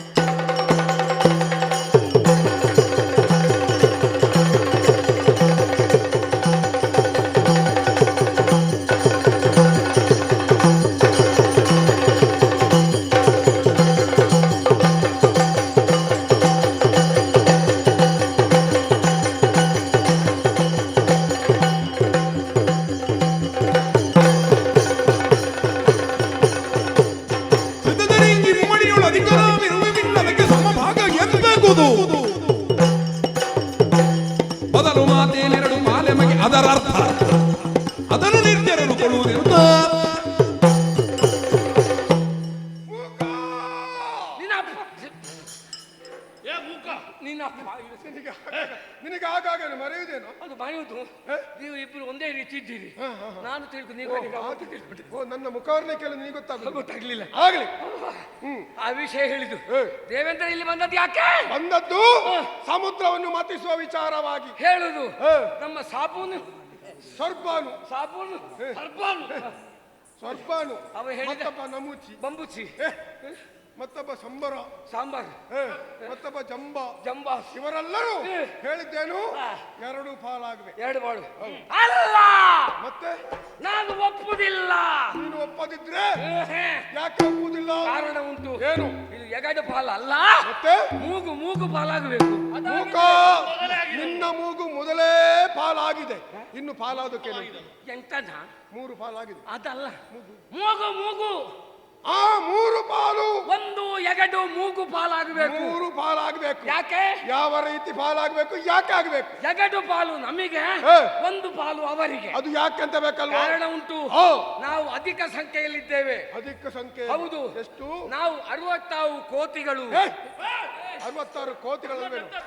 66 ಕೋಟಿ ರಕ್ಕಸರು. 66 ಕೋತಿ. ಕೋಟಿ ನನಗೆ ಕೋತಿ ಬರುವುದಿಲ್ಲ. ಬೇಡ, ಬಂದದ್ದು ಸಾಕು. ನೀನು 66 ನೀನು ನಾವು 66 ಕೋಟಿ. ಹೌದು. ಅವರು 33 ಕೋತಿ. ಕೋತಿಗಳು 33 ಕೋಟಿ. ಅಧಿಕ ಸಂಖ್ಯೆಯಲ್ಲಿ ನಾವು. ಹೌದು. ಆ ಬಳಿಕ ನಾವು ಹಿರಿಯ ಭಾಗಿಗಳು. ಹೌದು, ಹಿರಿಯ ಭಾಗಿಗಳು. ಹೌದು. ಅವರು ಸಿರಿಬಾಗಿಲು. ಅವರು ಕಿರಿಯ ಭಾಗಿಗಳು. ನಮ್ಮ ಚಿಕ್ಕಮ್ಮನ ಮಕ್ಕಳು. ಹೌದು. ಹಾಗಾಗಿ ಅಧಿಕ ಸಂಖ್ಯೆಯಲ್ಲಿ ಇರುವಾಗ ಹಿರಿಯರು ನಾವಾದ ಕಾರಣ ಜಗಡು ಪಾಲು ನಮಗೆ, ಒಂದು ಪಾಲು ಅವರಿಗೆ. ಹಾಗಿದ್ರೆ 3 ಪಾಲಾಗಬೇಕು.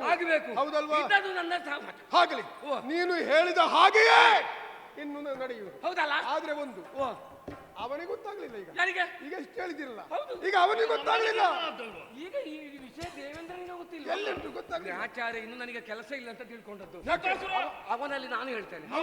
ಹೇಗೆ ಗೊತ್ತುಂಟ ನಿನಗೆ? ಅದು ಮತಿಸುವುದು. ಈಗ ಮತಿಸುವ ಮೊದಲು ಈಗ ಅವರನ್ನು ಬರಲು ಕೇಳುವ. ಅಲ್ಲ, ಮತಿಸುವುದು ಹೇಗೆ? ಅದು ಮಂದರಾತ್ರಿ ಪರ್ವತ. ಮಂದಗಿಗಿ. ಮಂದಾರ ಪರ್ವತ. ಮಂದಾಗಿಗಿ. ಮಂದಾರಗಿರಿ ಪರ್ವತ. ಅದು ಮೊದಲಿದ್ದದಲ್ಲಿ ಇದೇ ಸ್ವರ್ಗಲೋಕದಲ್ಲಿ. ಈಗ ಸರದೆ. ಹೌದು. ಅದನ್ನು ಕಡೆಯುವುದು. ಕಡಿದ ಹಗ್ಗ ನಾನು ಮಾಡಿದ ಹುಗ್ಗಿ ಹಗ್ಗ ಆದೀತ. ಅದಲ್ವೇನು? ಹಗ್ಗ ಬೇರೆ. ಹಗ್ಗ ಎಂತದ್ದು? ವಾಸುಕಿಯನ್ನೇ ನೇಣನ್ನಾಗಿಸಿ. ಅವ ಇಲ್ಲಲ್ಲ ಈಗ. ವಾಸು ಎಲ್ಲಿಗೆ? ವಾಸು ಹೋಗಿ ಈಗ ಕೀ ಮಾತ್ರ ಬಿಟ್ಟು ಅವಲ್ವೇನು? ವಾಸು ಶ್ರೀಮನ್ನಾರಾಯಣ ಮಲಗಿದಂತ ವಾಸುಕಿ ಅದನ್ನೇ ತಂದು ಈ ಮಂದರ ಪರ್ವತಕ್ಕೆ ಸುತ್ತಿ ಅದರ ಮೂಲಕ ಕಡಲನ್ನು ಕಡೆಯುವುದು. ಹಾಗಾಗಿ ಸಿಕ್ಕಿದಂತಹ ಸುವಸ್ತ್ರಗಳೆಲ್ಲ ಎಲ್ಲವೂ ಪುನರಪಿ ನಮಗೆ ಸಿಗ್ತದೆ. ಆಮೇಲೆ ಕೊನೆಗೆ ಅಂತ ಬರ್ತದೆ. ಕೊನೆಗೆ ಅಮೃತ.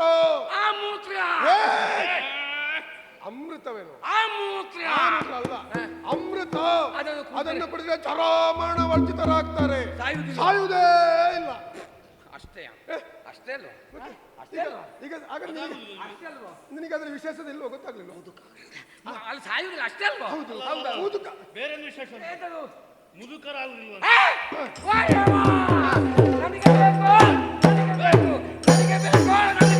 ಈಗ ಮುದುಕ ಆಗುದಿಲ್ಲ ಅಂತ ಹೇಳಿದ್ರೆ ಸಂತೋಷ ಆದ್ದೇನೆ ನಿನಗೆ. ಸಾಯುದು ಒಂದಲ್ಲ ಒಂದು ದಿವಸ ಮನುಷ್ಯನಾದವನು ಸಾಯಲೇಬೇಕು. ಜಾತಸ್ಯ ಮರಣಂ ಜಾತಸ್ಯ ಮರಣಂ ಧ್ರುವಂ. ಅದು ಮುದುಕ ಆಗುದಿಲ್ಲ ಅಂತ ಹೇಳಿದ್ರೆ ಸಂತೋಷ ಆದ್ ಯಾಕೆ? ನಾನು ಇಲ್ಲಿ ಯಾರು ಮುದುಕ ಆಗಿಬಿಟ್ರೆ ದಾರಿಯಲ್ಲಿ ಹೋಗುವಾಗ ಚಂದದ ಹೆಣ್ಣು ಮಕ್ಕಳು ನನ್ನನ್ನು ನೋಡು. ನಿನ್ನ ಮುಖದಲ್ಲಿ, ಮೂಗಲ್ಲಿ, ಕಣ್ಣಲ್ಲಿ ಅಂತ ಗೊತ್ತಾಗ್ತದೆ. ಮತ್ತೆ ಎಲ್ಲಿಂದ ಅವರು ನೋಡಿ? ನನಗೆ ನಾನೇ ಚಂದ. ಹಾಗೆ ಮುಖ. ಹಾಗಿದ್ರೆ ವಿಚಾರ ಅವನಿಗೆ ಗೊತ್ತಾಗ್ಲಿಲ್ಲ. ಅವನು ಕರೆಸಬೇಡುವ. ಹೌದು. ಓ ದೇವೇಂದ್ರ,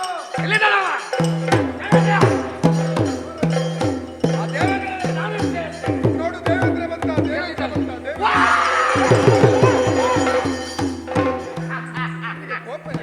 ನೋಡಿ ನನ್ನನ್ನು ನೋಡಿದ ಕೂಡಲೇ ಹೆದರಿ ಓಡಿದ್ದಾನೆ.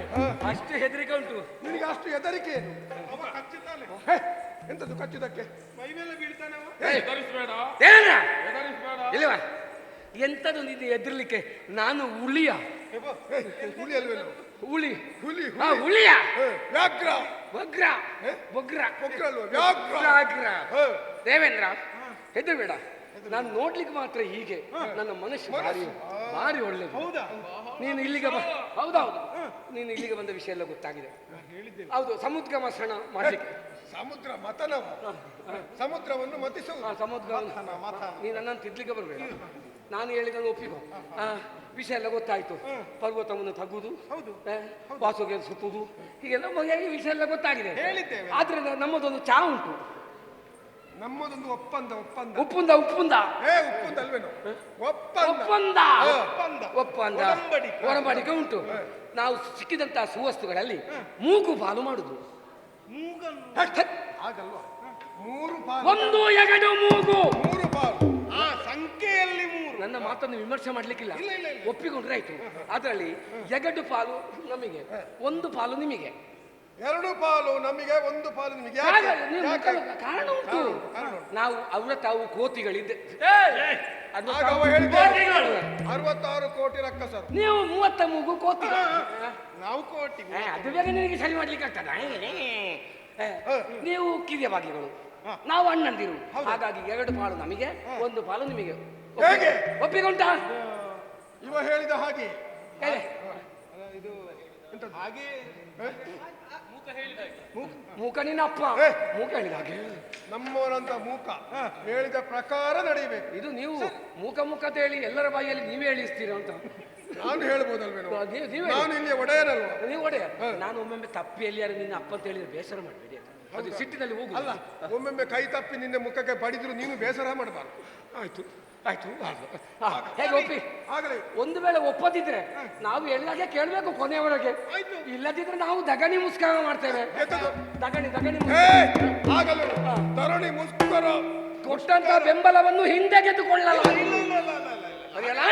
ಒಪ್ಪಿಗೆ ಅಲ್ಲ, ಬಾಯಿಯ ಬೆಂಬಲ. ಇದಕ್ಕೆ ಒಪ್ಪಿದಾಗಲೇ ಕೊನೆಯವರೆಗೂ ನಾವಿದ್ದೇವೆ. ಅಷ್ಟಿದ್ರೆ ದೇವೇಂದ್ರ, ಹಾಗಿದ್ರೆ ಹರಿಯ ನಿರ್ದೇಶನಲ್ವೋ? ಹೌದು. ಹೋಗುದೆಲ್ಲಿಗೆ? ಮಂದರಗಿರಿಯನ್ನು ಹೋಗ್ಲಿಕ್ಕೆ ಹೋಗುವ.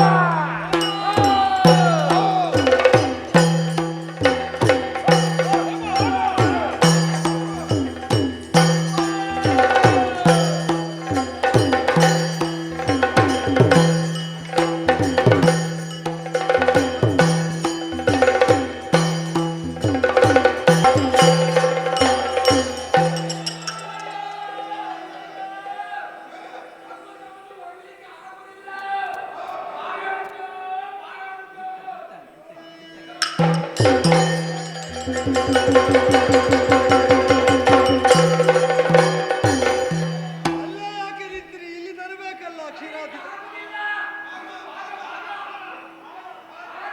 ಇಷ್ಟು ಮಂದಿ ಒಟ್ಟಾಗಿಯೂ ಭಾರ ಆಗ್ತದೆ ಅಂತ ಆದ್ರೆ ಅದು ವೈನತೆಯನ್ನೇ ಕಳಿಸ್ತಾ ಇದ್ದೇನೆ.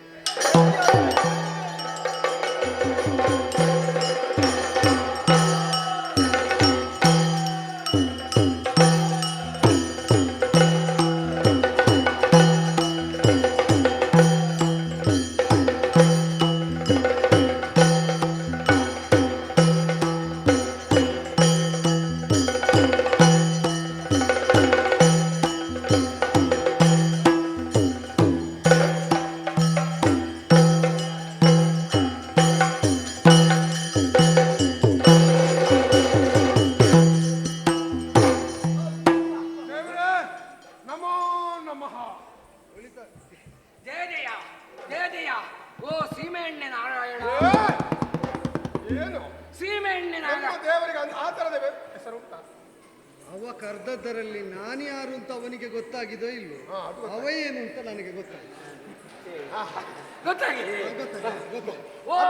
ಓ ಚಕ್ಕುಳಿ ಪಾಣಿ ಅಲ್ಲ, ಅವರಿಗೆ ಗೊತ್ತಾಗಿದೆ, ದೇವರಿಗೆ ಗೊತ್ತಾಗಿದೆ. ಚಕ್ಕುಳಿ ಪಾಣಿ ಅವ ಈಗ ಕರೀತಾನೆ ಅಂತಲೇ ಈ ಸಲ ಅದನ್ನು ಕಾಣುವಾಗ ಹಿಡ್ಕೊಂಡು ಬರ್ಲಿಲ್ಲ. ಚಕ್ರಪಾಣಿ. ಚಕ್ರಪಾಣಿ ಮಧು ತಿಂದನ? ಮಧು ತಿಂದನ? ಯಾರು? ನಿನ್ನ ಅಪ್ಪ ತಿಂದ? ಮಧು ತಿಂದನ? ಮಧುವಿನ ಅಪ್ಪ ಮಧುವನ್ನೇ ತಿಂದದ್ದನ್ನು ಹೇಳುವುದು ಮಧುಸೂದನ. ನೀವೆಂತ ಯಜಮಾನರು ಸುಮ್ಮನಿಲ್ಲದೆ ನನ್ನ ವಿಷಯ ದೇವರಿಗೆ ಗೊತ್ತಿದೆ, ಆದ್ರೆ ನೀನು ಹೇಳು ನಮ್ಮ ಸಮ್ಮುಖದಲ್ಲಲ್ವಾ? ಇವನ ಹೆಸರು ಮೂಕ. ನಿನ್ನ ಅಪ್ಪ ತಪ್ಪಿ ಮಗನೇ, ಕೈ ತಪ್ಪಿ ಪಡಿಸುಂಟಲ್ಲ. ನೀನು ನಿನ್ನನ್ನು ಹಾಗೆ ಕರೆದವರನ್ನೆಲ್ಲ ಹೀಗೆ ಕೇಳುವುದಾದ್ರೆ ಈಗ ನಿನ್ನನ್ನು ಹುಟ್ಟಿಸಿದ ನಿನ್ನ ಅಪ್ಪನೇ ಹೀಗೆ ಕರೆದಾಗ ನೀನೇನು ಹೇಳುದು? ಅವರನ್ನ ಹೇಳುದಿಲ್ಲ ಅವರು ಅವರೊಬ್ಬರು ಬದುಕಿದ್ರು ಆಗಲಿ ಒಳ್ಳೆಯದೇ. ಈಗ ತಂದಲ್ಲಿಗೆ ಪರ್ವತ ಬಂತು, ಹೌದು, ಮತನ ಆಗಬೇಕು ಅಂತ ವಾಸುಕಿ ಅವನನ್ನು ಹೇಳಿ ಒಪ್ಪಿಸಿ ಕರೆತರುವ ಹೊಣೆ ನಿಮಗೆ ಇರುವುದು.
ಬಲೀಂದ್ರ ದೇವ್ರೆ, ಅಂತೂ ಪರ್ವತ ಬಂತು ಕಡೆಗೋಲಾಗಿ. ಹೌದು, ರಜ್ಜುವಾಗಿ ವಾಸುಕಿಯನ್ನು ಓಲೈಸಿ ಕರ್ಕೊಂಡು ಬಂದ. ಹೌದು.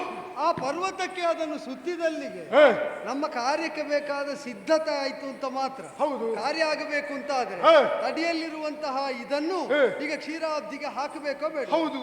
ಎಲ್ಲರೂ ಒಟ್ಟಾಗಿ ಅದನ್ನು ಸಮುದ್ರಕ್ಕೆ ಹಾಕಿ ಹಾಕಿ ಹಾಕಿ ಹಾಕಿ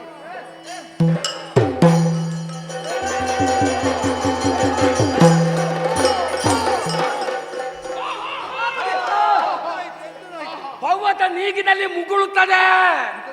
ಪರ್ವತ ನೀಗಿನಲ್ಲಿ ಮುಗುಳುತ್ತದೆ. ಅದನ್ನು ಹೀಗೂ ಹೇಳಲಿಕ್ಕೆ ಆಗ್ತದೆ ಅಂತ ನನಗೆ ಈಗಲೇ ಗೊತ್ತಾಗ್ತದೆ. ಈಗ ಅವ ನಿಜವಾಗಿ ಸರಿ ಹೇಳಿದ್ರೆ ಸುಲಭ ಆಗ್ತಿತ್ತು. ಅವ ಹೇಳಿದ್ರಲ್ಲೇ ಕಷ್ಟ ಇರ್ತದೆ. ಪರ್ವತ ನೀರಿನಲ್ಲಿ ಮುಗುಳುತ್ತದೆ. ಅವ ಮುಳುಗುವುದನ್ನು ಮುಗುಳುತ್ತದೆ ಅನ್ನು. ಈಗ ಸರಿ ಆಯ್ತಾ? ನೀವು ಹೇಳಿದ್ರಿ. ಈಗ ಯಾಕೆ ಮುಳುಗುತ್ತದೆ ಗೊತ್ತಾಯ್ತಾ? ನನಗೆ ಅರ್ಥ ಆಗಲಿಲ್ಲ. ನೀವು ಹೇಳಿದ ಆ ಕ್ಷಣದಲ್ಲಿ ಅದನ್ನು ಪರ್ವತವನ್ನು ಜಲದಿಗೆ ಹಾಕಿದ್ದೆ. ನೀವು ಮಾಡಬೇಕಾದ ಒಂದನ್ನು ಮಾಡದೆ ಉಳಿಸಿದ್ರಲ್ಲ. ಈಗ ನಿಜವಾಗಿ ಎಲ್ಲ ಕಾರ್ಯಗಳು ನಿರ್ವಿಘ್ನವಾಗಿ ನಡೆಯಬೇಕು ಅಂತ ಆದ್ರೆ ನಾವು ಗಣೇಶನನ್ನು ಸ್ಮರಿಸಲೇ ಇಲ್ಲ. ಅದು ಯಾವ ಗಣೇಶ? ನನಗೆ ಗಣೇಶ ಯಾರು ಅಂತ ಗೊತ್ತಿಲ್ವೇನು? ಈಶನ ಮಗ. ಈಶನ ಮಗ ಗಣಪ ಗೊತ್ತುಂಟು ನನಗೆ. ಎಂತದ್ದು ಗೊತ್ತು? ಈಶನ ಮಗ ಗಣಪ, ಈಶ ಗಣಪ, ಈಶನ ಮಗ ಗಣಪ, ಈಶನ ವಾಹನ ನಂದಿ, ಗಣಪನ ವಾಹನ ಇಲಿ. ಈಶ ಗಣಪ, ಈಶನ ಮಗ ಗಣಪ, ಕಮಲದ ಲಂಗ ಜಲ ಜಲ. ಅದೆಂತದ ಕೊನೆಯದೆಂತದ್ದು? ನಾನು ಸಣ್ಣ ಪ್ರಾಯದಲ್ಲಿ ಬಾಲಪಾಠ ಈಗಲೂ ನನಗೆ ನೆನಪುಂಟು. ಎಂತದ್ದು? 1ನೇ ಪುಟದಲ್ಲಿ ಈಶನ ಮಗ ಗಣಪ, 2ನೇ ಪುಟದಲ್ಲಿ ಕಮಲದ ಲಂಗ, 2ನೇದು ಅಂತ ಹೇಳುದವ. 3ನೇ ಪುಟದಲ್ಲಿ ಔಷ ಔಷಧ ಔಷಧ. ನಿನಗೆ ತೊಡಗಿದ್ರೆ ಮತ್ತೆ ಕೊನೆಯವರೆಗೆ ಅದು ಹೋಗ್ತಾ ನಾನು ಹಾಗೆ ಇರುವುದು. ಬಾಯಿಪಾಠ ಮಾಡಿದ್ದು. ಆಗಲಿ. ಈಗ ಗಣಪ ಯಾಕಿರುವುದು ಅಂತ ಗೊತ್ತುಂಟು? ಗೊತ್ತಿಲ್ಲ. ಅವ ವಿಘ್ನ ಕರ್ತಾರನೂ ಹೌದು, ಹಾ. ವಿಘ್ನ ಹರ್ತಾರನೂ ಹೌದು. ಹಾ. ಅವ ವಿಘ್ನವನ್ನು ಅವನನ್ನು ವಿಸ್ಮರಿಸಿದ ಓ. ದುಷ್ಟ ದುರಾಚಾರಿಗಳಾದವರಿಗೆ ತರ್ತಾನೆ. ಹಾ. ಅವನನ್ನು ಸ್ಮರಿಸಿದ ಹೇ. ಸಜ್ಜನ ಸದಾಚಾರಿಗಳಾದವರಿಗೆ ಅವ ವಿಘ್ನ ನಿವಾರಕನೂ ಹೌದು. ಓ. ಆದ್ದರಿಂದ ಗಣೇಶ ಪ್ರಾರ್ಥನೆ ಮಾಡೋದ್ರಿಂದ ಮುಳುಗಿ. ಹೌದು. ಈಗ ಒಂದು ಪ್ರಾರ್ಥನೆ ಆಗಬೇಕು. ನೀನು ಪ್ರಾರ್ಥನೆ ಮಾಡ್ತೀಯ? ಮಾಡ್ತೇನೆ, ಹೇಳಿ ಕೊಡ್ಬೇಕು. ದೇವರಿರುವಾಗ ಬೇರೆ ಯಾರು ಹೇಳುದು? ನನಗೆ ಬಗ್ಗುದಿಲ್ಲ, ಬರುವುದಿಲ್ಲ. ಬಗ್ಗುದಿಲ್ಲ ಹೇಳಲಿಕ್ಕೆ. ಈಗ ನಿನಗೆ ಹೇಳಿಕೊಡ್ತಾ ನನಗೆ ಗೊತ್ತಿದ್ದದ್ದು ತಪ್ಪೀತ ಅಂತ ಹೀಗಿರುವುದು. ಇಲ್ಲ, ನಾನು ಪ್ರಯತ್ನಿಸುತ್ತೇನೆ. ಎಲ್ಲರೂ ಎಲ್ಲರೂ ಏಕಾಗ್ರರಾಗಿ ಹೇಳಬೇಕು. ಆಗಲಿ ದೇವರೇ. ಗಣೇಶನ ಹೆಸರು. ಗಜಾನನಂ ಭೂತಗಣಾದಿ ಸೇವಿತಂ. ಕಚ್ಚಿ ಆನನಂ ಅಂಬು ಭೂತ ತಗಣ ಸೇವಿತಂ. ಅದೀಗ ಪೂರ ಮುಳುಗುತ್ತದೆ. ಗಣಪತಿಯನ್ನು ಹೀಗೆ ನಿಂದಿಸಿದ್ರೆ ಅದೀಗ ಇಷ್ಟ ಆದ್ರೆ ತೇಲ್ತಾ ಉಂಟು, ಪೂರ್ತಿ ಮುಳುಗುತ್ತದೆ. ಅಲ್ಲ, ನೀವು ಹೇಳಿಕೊಟ್ಟದಾಗಲ್ಲ. ಎಂತದ್ದು ನಾನು ಹೇಳಿಕೊಟ್ಟದ್ದು? ಕಚ್ಚಿ ಆನನಂ ಗಜಾನನಂ ಗಜಾನನಂ ಭೂತಗಣಾದಿ ಸೇವಿತಂ. ಅಂಬು ಭೂತ ತಗಣ ನಿನ್ನದ್ದು ಸೇರಿಸಬೇಡ, ಅವನದ್ದು ಇದ್ದದ್ದೇ ಹೇಳಲಿಕ್ಕೆ ತುಂಬಾ ಉಂಟು. ಬೇಡ. ಅಂಬು ಭೂತ ಭೂತಗಣಾದಿ ಸೇವಿತಂ ಸೇವಿತಂ ಕಪಿತ್ಥ ಜಂಬೂ. ಕಾಪಿ ಪಿತ್ತ ಚೆಂಬು. ಕಪಿತ್ಥ ಅಂದ್ರೆ ಒಂದು ಹಣ್ಣು, ಹಣ್ಣು, ಬೇಲದ ಹಣ್ಣು. ಆ. ಜಂಬು ಜಂಬು ಅದು ಗೊತ್ತುಂಟು. ಚೆಂಬಲ್ಲ, ಜಂಬು ಜಂಬು. ಫಲಸಾರ ಭಕ್ಷಿತಂ. ಪಲ್ಯ ಸಾರು ಭಕ್ಷ ಫಲಸಾರ ಭಕ್ಷಿತಂ. ಫಲಸಾರ ಭಕ್ಷಿತಂ ಉಮಾಸುತಂ. ಉಮ್ಮಾ ಸುತಂ. ಒತ್ತು ಇಲ್ಲದಲ್ಲಿ ಒತ್ತು ಬೇಡ. ಉಮ್ಮನಿಗೆ ಒತ್ಲಿಕ್ಕಿಲ್ವಾ? ಉಮಾಸುತಂ ಉಮಾ ಸುತಂ. ಶೋಕ ವಿನಾಶ ಕಾರಣಂ. ಶೋ ಕವಿನಾಶ ಬೇಡದಿದ್ದದಲ್ಲೆಲ್ಲ ಒಟ್ಟು ಮಾಡ್ತೀವಿ, ಬೇಕಾದಲ್ಲಿ ಒಂದು ಬಿಟ್ಟು ಮಾತಾಡ್ತೀಯಲ್ಲ. ಶೋಕ ವಿನಾಶ ಕಾರಣಂ. ಶೋಕ ವಿನಾಶ ಕಾರಣಂ ನಮಾಮಿ. ನನ್ನ ಮಾಮಿ. ನಮಾಮಿ ನಮಸ್ಕರಿಸ್ತೇನೆ. ನನ್ನ ಮಾಮಿ. ನನ್ನ ಮಾಮಿ ಅಲ್ಲ. ನಮಾಮಿ ನಮಾಮಿ ವಿಘ್ನೇಶ್ವರ ವಿಘ್ನೇಶ್ವರ ಪಾದ ಪಂಕಜಂ. ಪಾದ ಪಂಕಜಮ್ಮ ಅಲ್ವಾ? ಎಲ್ಲರೂ ಗಣಪತಿಯನ್ನು ಗೊತ್ತಾಯ್ತಲ್ಲ, ಇದನ್ನೇ ಹೇಳ್ತಾ ಮನವಾರ ಸ್ಮರಿಸಿ, ಮನವಾರ ಸ್ಮರಿಸಿ. ವಿಘ್ನರಾಜನು ಸ್ತುತಿಸದಿನಿತಾದುದೆನರು ಭಕ್ತಿಯೊಳೆಲ್ಲರೂ ಕರಿಮುಖನವಿ ಪೂಜಿಸುತ್ತ ತ್ರೈಮೂರ್ತಿಗಳ ಸ್ಮರಿಸೇ ನೆರೆದು ನೋಟಕರಾಗಿ ಜಲಜಾಕ್ಷನಂಶದಿಯು ಧರಿಸುತ್ತ ಕೂರ್ಮಾಕೃತಿಯ.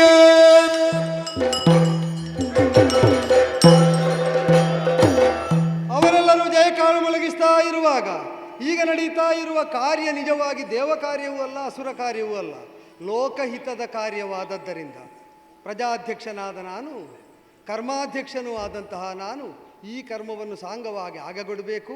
ಅದಕ್ಕೆ ಲೋಕಾಧಾರ ಸ್ವರೂಪನಾದಂತಹ ಆದಿಕೂರ್ಮನಾಗಿ ಅದನ್ನು ಹಾಗೆ ಆಧರಿಸಿ ಬಿಡ್ತೇನೆ.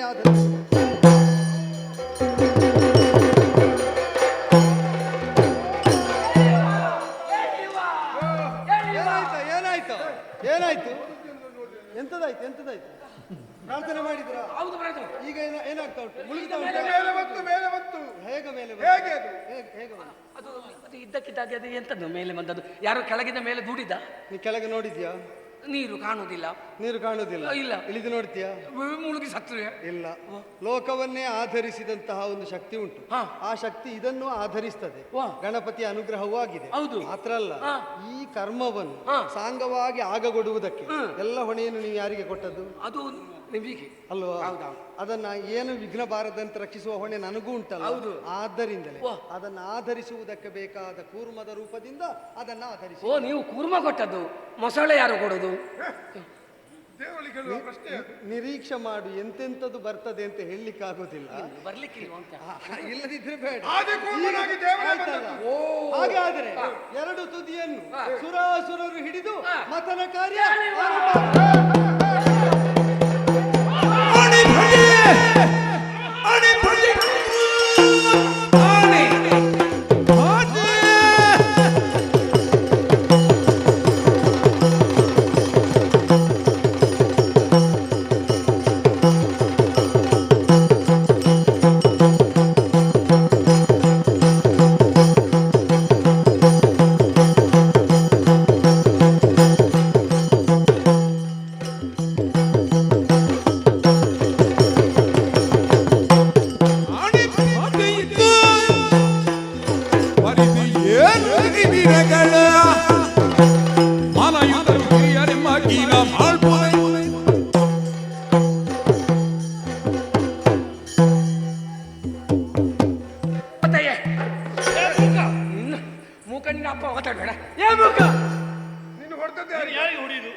ನೀನು ಕೈಗೆ ಸಿಕ್ಕಿದ್ದು. ನಿನಗೆ ಒಂದು ತಲೆ ಸರಿ ಇಲ್ಲ ಅಂತಾದ್ರೆ ನೀನು ಯಾರ್ಯಾರು ಹಿಡಿದುಕೊಂಡು ಬಳಿ. ನಾನು ಹೊಡೆದದ್ದು ದೇವತೆಗೆ. ಏಯ್ ಅದೇನಿಲ್ಲ, ಸಿಟ್ಟು ಬಂದಿದೆ.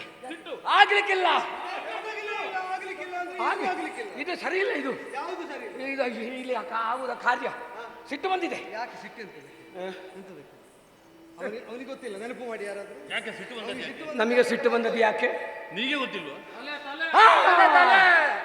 ಬೇಡ, ಈ ದೇವೇಂದ್ರ ಹೇಳಿದ ಹಾಗೆ ಕೇಳ್ತಾನೆ ಅಂತ ಹೇಳಿ ಮೋಸ ಮಾಡಿದ. ಬೇಕೇ ಬೇಕು, ನಾಯಿ ಬೇಕು, ಬೇಕೇ ಬೇಕು, ನಾಯಿ ನ್ಯಾಯ ಬೇಕು. ನಾವೀಗ ದಗಣಿ ಮುಸ್ಕರ ಮಾಡ್ತೇವೆ. ನಾನು ಕೊಟ್ಟ ಬೆಂಬಲವನ್ನು ಹಿಂದೆಗೆದುಕೊಳ್ಳುವೆನು. ನಿಮ್ಮದು ಪೂರ್ತಿ ಆಗ್ಲಿಕ್ಕೆ ನಾನು ಬಿಡ್ಲಿಕ್ಕಿಲ್ಲ, ಪೂರ್ತಿ ಆಗ್ಲಿಕ್ಕೆ ಬಿಡ್ಲಿಕ್ಕಿಲ್ಲ. ಕಾರಣ ಉಂಟು. ಏನು? ನಾನು ನಿಮ್ಮಲ್ಲಿ ದೇವರಲ್ಲಿ ಹೇಳ್ತೇನೆ. ದೇವೇಂದ್ರ ಅವ ಹೇಳಿದಾಗೆ ಕೇಳುವುದಿಲ್ಲ. ಅವ ನಮ್ಮಲ್ಲಿ ಸಂತಾನ ಮಾಡ್ಲಿಕ್ಕೆ ಬಂದ. ಸಂತಾನ ಮಾಡ್ಲಿ ಯಾವ್ಯಾವುದಕ್ಕೆ ಎಲ್ಲೆಲ್ಲಿ ಹೋಗ್ತೀಯ ಅವ ಎಂತದಕ್ಕೆ ಮಾತುಕತೆ ಸಂಧಾನ ಮಾಡ್ಲಿ. ನಿಮಗೊಂದು ಸರಿ ಮಾಡ್ಲಿಕ್ಕೂ ಆಗುದಿಲ್ಲ. ಮತ್ತೆ ದೇವರಿರುವಾಗ ನಾನು ಯಾಕೆ ಮಾತಾಡೋದು? ಬಂದ ಹೇಳಿದಾಗೆ ಕೇಳ್ತಾನೆ ಅಂತ ಹೇಳಿದ. ಆವಾಗ ಹೇಳಿದ ಏನು ಹೇಳಿದ್ರೆ ಕೇಳ್ತೇವೆ ಅಂತ. ದೇವರು ನೀವು ಆಲೋಚನೆ ಮಾಡಿ. ಈಗ ಅವ ಏನು ಹೇಳಲೇ ಇಲ್ವಲ್ಲ. ಅಲ್ಲ, ಅವು ಹೇಳಿ ವಿಷಯ ಅಲ್ಲ, ಮತ್ತೆ ಮಾಡಿದ ಕಾರ್ಯ ಎಂತದ್ದು ಮಾಡಿದ ನೋಡಿ. ಹಿರಿಯ ಭಾಗಿಗಳು ನಾವು. ಹಿರಿಯ ಬಾಗಿಲು ದೊಡ್ಡ ಬಾಗಿಲು ಅಲ್ಲ, ಹಿರಿಯ ಬಾಗಿಲು ಭಾಗವನ್ನು ಹೊಂದಿದವರು ಭಾಗಿಗಳು. ಬಾಗಿಗಳು ಹೌದು, ಕಿರಿಯ ಭಾಗಿಗಳು ಅವರು. ನಾವು ದೊಡ್ಡವರು, ಅವರು ಸಣ್ಣವರು. ನೀವು ಹೆಚ್ಚು ಬಂದಿದೆ, ಅವರ ಕಡಿಮೆ ಇದ್ದಾರೆ. ನ್ಯಾಯ ಇದು ಯಾವುದಕ್ಕೆ? ಈಗ ಹಾವಿನಲ್ಲಿ ದೊಡ್ಡದು ತಲೆಭಾಗ ದೊಡ್ಡದೆ, ಹಾವಿನಲ್ಲಿ ಬಾಲ ಸಣ್ಣ. ಈಗ ಹೋಗಿ ಅವ ದೊಡ್ಡದಕ್ಕೆ ಕೈ ಹಾಕಿದ್ದು, ದೊಡ್ಡವರಾದ ನಾವು ಹೋಗಿ ಸಣ್ಣದಕ್ಕೆ ಬಾಲಕ್ಕೆ ಕೈ ಹಾಕಿದ್ದು. ನಾವು ಬಾಲ ಹಿಡಿಯಲಿಕ್ಕೆ ಇರುವವರ. ಈಗ ನಾನಲ್ಲ ಹಿಡಿದದ್ದು. ಅಲ್ಲ, ಅವ ದೇವೇಂದ್ರ. ಅವನಲ್ಲೇ ಕೇಳು. ದೇವೇಂದ್ರ ನಮಗೆ ತಲೆಭಾಗ ಆಗಬೇಕು. ಈಗ ಅವರು ಹಿರಿಯ ಭಾಗಿಗಳು. ಹೌದು, ಅವರಿಗೆ ಶ್ರೇಷ್ಠವಾದ ಭಾಗ ಬೇಕೆಂಬ ಅಪೇಕ್ಷೆ ಇರುವುದು ಸಹಜವೂ ಹೌದು. ಈಗ ಅವರಿಗೆಲ್ಲ ಕೊಡ್ಲಿಲ್ಲ ಅಂತ ಆಗುವುದು ಯಾಕೆ? ತಲೆ ಹಿಡಿದದ್ದರಿಂದ ಅವರಿಗೆ ಸಿಕ್ಕುವಂತದ್ದು ಅದೆಲ್ಲ ಅವರಿಗೆ ಸಿಕ್ಕಲಿ.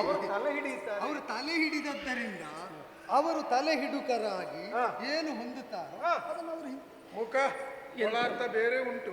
ದೇವರು ಎಂತ ಹೇಳಿದ್ದು? ಅದೇ ತಲೆಭಾಗವನ್ನು ನಾವೇ ಹಿಡಿಬೇಕಂತೆ. ದೇವರಿಗೆ ನಮ್ಮ ವಿಷಯ ಗೊತ್ತುಂಟು. ಹೌದು, ಅವರು ಸಮ್ಮತ ಅಲ್ವಾ? ಸಮ್ಮತ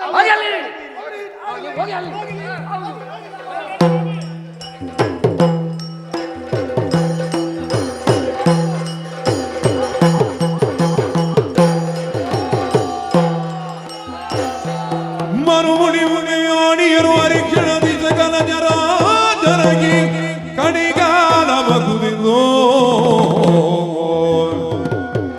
ಹೊರಗೆ ಮುರಿಯಿಟ್ಟರು ಮಗಾವಿ ಚದುರುವಿ ಲೋಕಾಲೋಕಗಳ ತುಡುವುದೆಂದು ಹೊರಗೆ ಮುರಿಯಿಟ್ಟರು.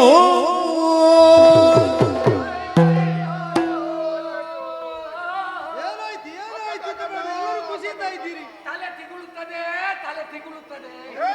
ತಾರೆ ತಿರುಗುತ್ತಾ ಇದೆ. ವಿಶ್ವ ವಿಷ ಬರ್ತಾ ಉಂಟು. ತಲೆ ಬೇಕು ಅಂತ ಹೇಳಿದಲ್ವೋ? ವಿಷ ತಡೆಯುವ ಸಾಮರ್ಥ್ಯ ಇಲ್ವೋ? ಇದು ಕಾರ್ಯದಂತೆ ಯಾರಿಗೂ ನಿನಗೆ ಗೊತ್ತಿಲ್ಲದಕ್ಕೆ ಹೀಗೆ ನೀ ಕೈ ಹಾಕಿ ತಲೆ ಹಾಕಿ ಪೂರ್ತಿ ಹಾಳು ಮಾಡಿಕೊಂಡಿಯಲ್ಲ. ಈಗ ತಲೆ ಹಿಡ್ಕೊಂಡು ನೀನೀಗ ವಿಷಬಾಧೆ ಬಂತು ಅಂತ ಆದ್ರೆ ಕಾರ್ಯದ ಲಯ ಕೆಟ್ಟಿತು ಅಂತ ಅರ್ಥ. ಈಗ ಆಗಬೇಕಾದ ನಿಮಗೆ ಇಬ್ಬರಿಗೂ ಅಲ್ವ ಈ ಕೆಲಸ? ಆದ್ದರಿಂದಲೇ ಲಯ ಕೆಡದೆ ಸರಾಗವಾಗಿ ಕಾರ್ಯ ಮುಂದುವರಿಯುವುದಕ್ಕೆ ಲಯಾಧಿಪತಿಯಾದ ಯಾರು ಯಾರು ಯಾರು ಯಾರು ಯಾರು ಲಯಾಧಿಪತಿ ಯಾರು ಯಾರು ಪರಮೇಶ್ವರ. ಅವನದ್ದಾದ್ರೂ ನಿನಗೆ ನೆನಪುಂಟ? ಉಂಟು. ಅವನನ್ನೇ ಹೇಳಬೇಕು. ಮಹಾದೇವ ಗೋಣಿಡುತ್ತಿರುವುದು ನಾನಿದ್ದುದಿದ್ದ ಕಾಲಾಂತಕ ದುಃಖರಾಳನಾಗಿ ಬಿಗ ಮೇಲೂರಿವರಿದು ನಮೋದಗಳನ್ನು ಕಾಲಾಂಬುದು ಕ್ಷಣ ಕಾಲದೊಳಿದ ಆದರೇ ಆಶ್ಚರ್ಯ ಬ್ರಹ್ಮಾಶ್ಚರ್ಯವನ್ನೇ ಕಾಣುತ್ತಾ ಇದ್ದೇನೆ. ಲೋಕ ಹಿತಕ್ಕಾಗಿ ಸುರಾಸುರರು ಸಮುದ್ರವನ್ನೇ ಮತಿಸ್ತಾ ಇದ್ದಾರೆ. ಆದರೆ ಹಾಲಾಹಲ ಎಂಬಂತಹ ವಿಷ ಅವರನ್ನು ಕಂಗೆಡಿಸ್ತಾ ಇದೆ. ಲೋಕ ಹಿತಕ್ಕಾಗಿ ಮಾಡುವಂತಹ ಈ ಕಾರ್ಯಕ್ಕೆ ನಾನು ಕೈಗೂ ಜೋಡಿಸುವುದೇ ಸರಿ. ಬಂದಂತಹ ಹಾಲಾಹಲ ಎಂಬ ವಿಷಯವನ್ನು ನಾನೇ ಸೇವಿಸ್ತೇನಂತೆ.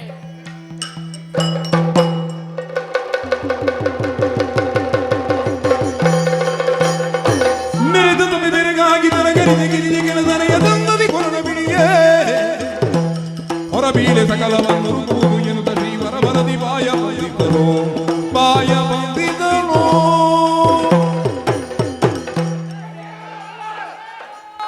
ನೀವು ಮಾತಾಡಬೇಡಿ, ಒಂದು ಕಲ್ಲು ಕೊಡಿ ಅಲ್ಲಿಂದ.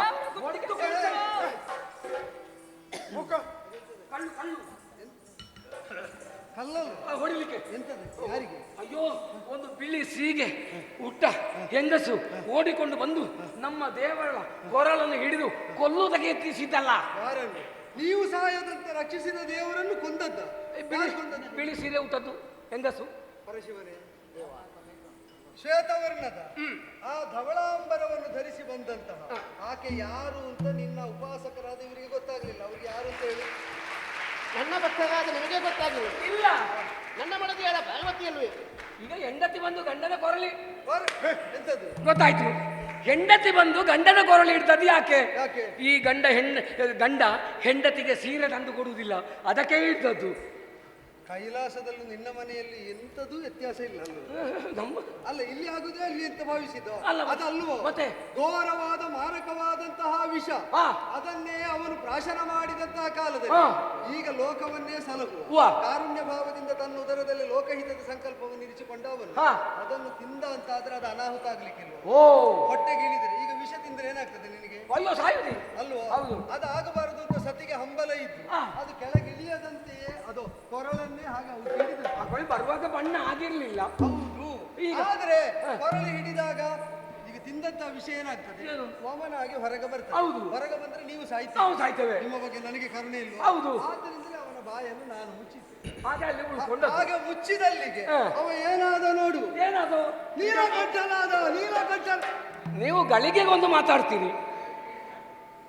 ಎಂತದು? ನೀವು ಆವಾಗ ಹೇಳಿದ್ದೀರಿ ಪಾರ್ವತಿಯ ಗಂಡ ಅಂತ, ಈಗ ಹೇಳ್ತಾರೆ ನೀಲು ಗಂಡ ಅಂತ. ಹಾಗಿದ್ರೆ ಇವರು ಎಷ್ಟು ಮಂದಿಗೆ ಗಂಡ? ಅಲ್ಲೋ, ನೀಲಕಂಠ.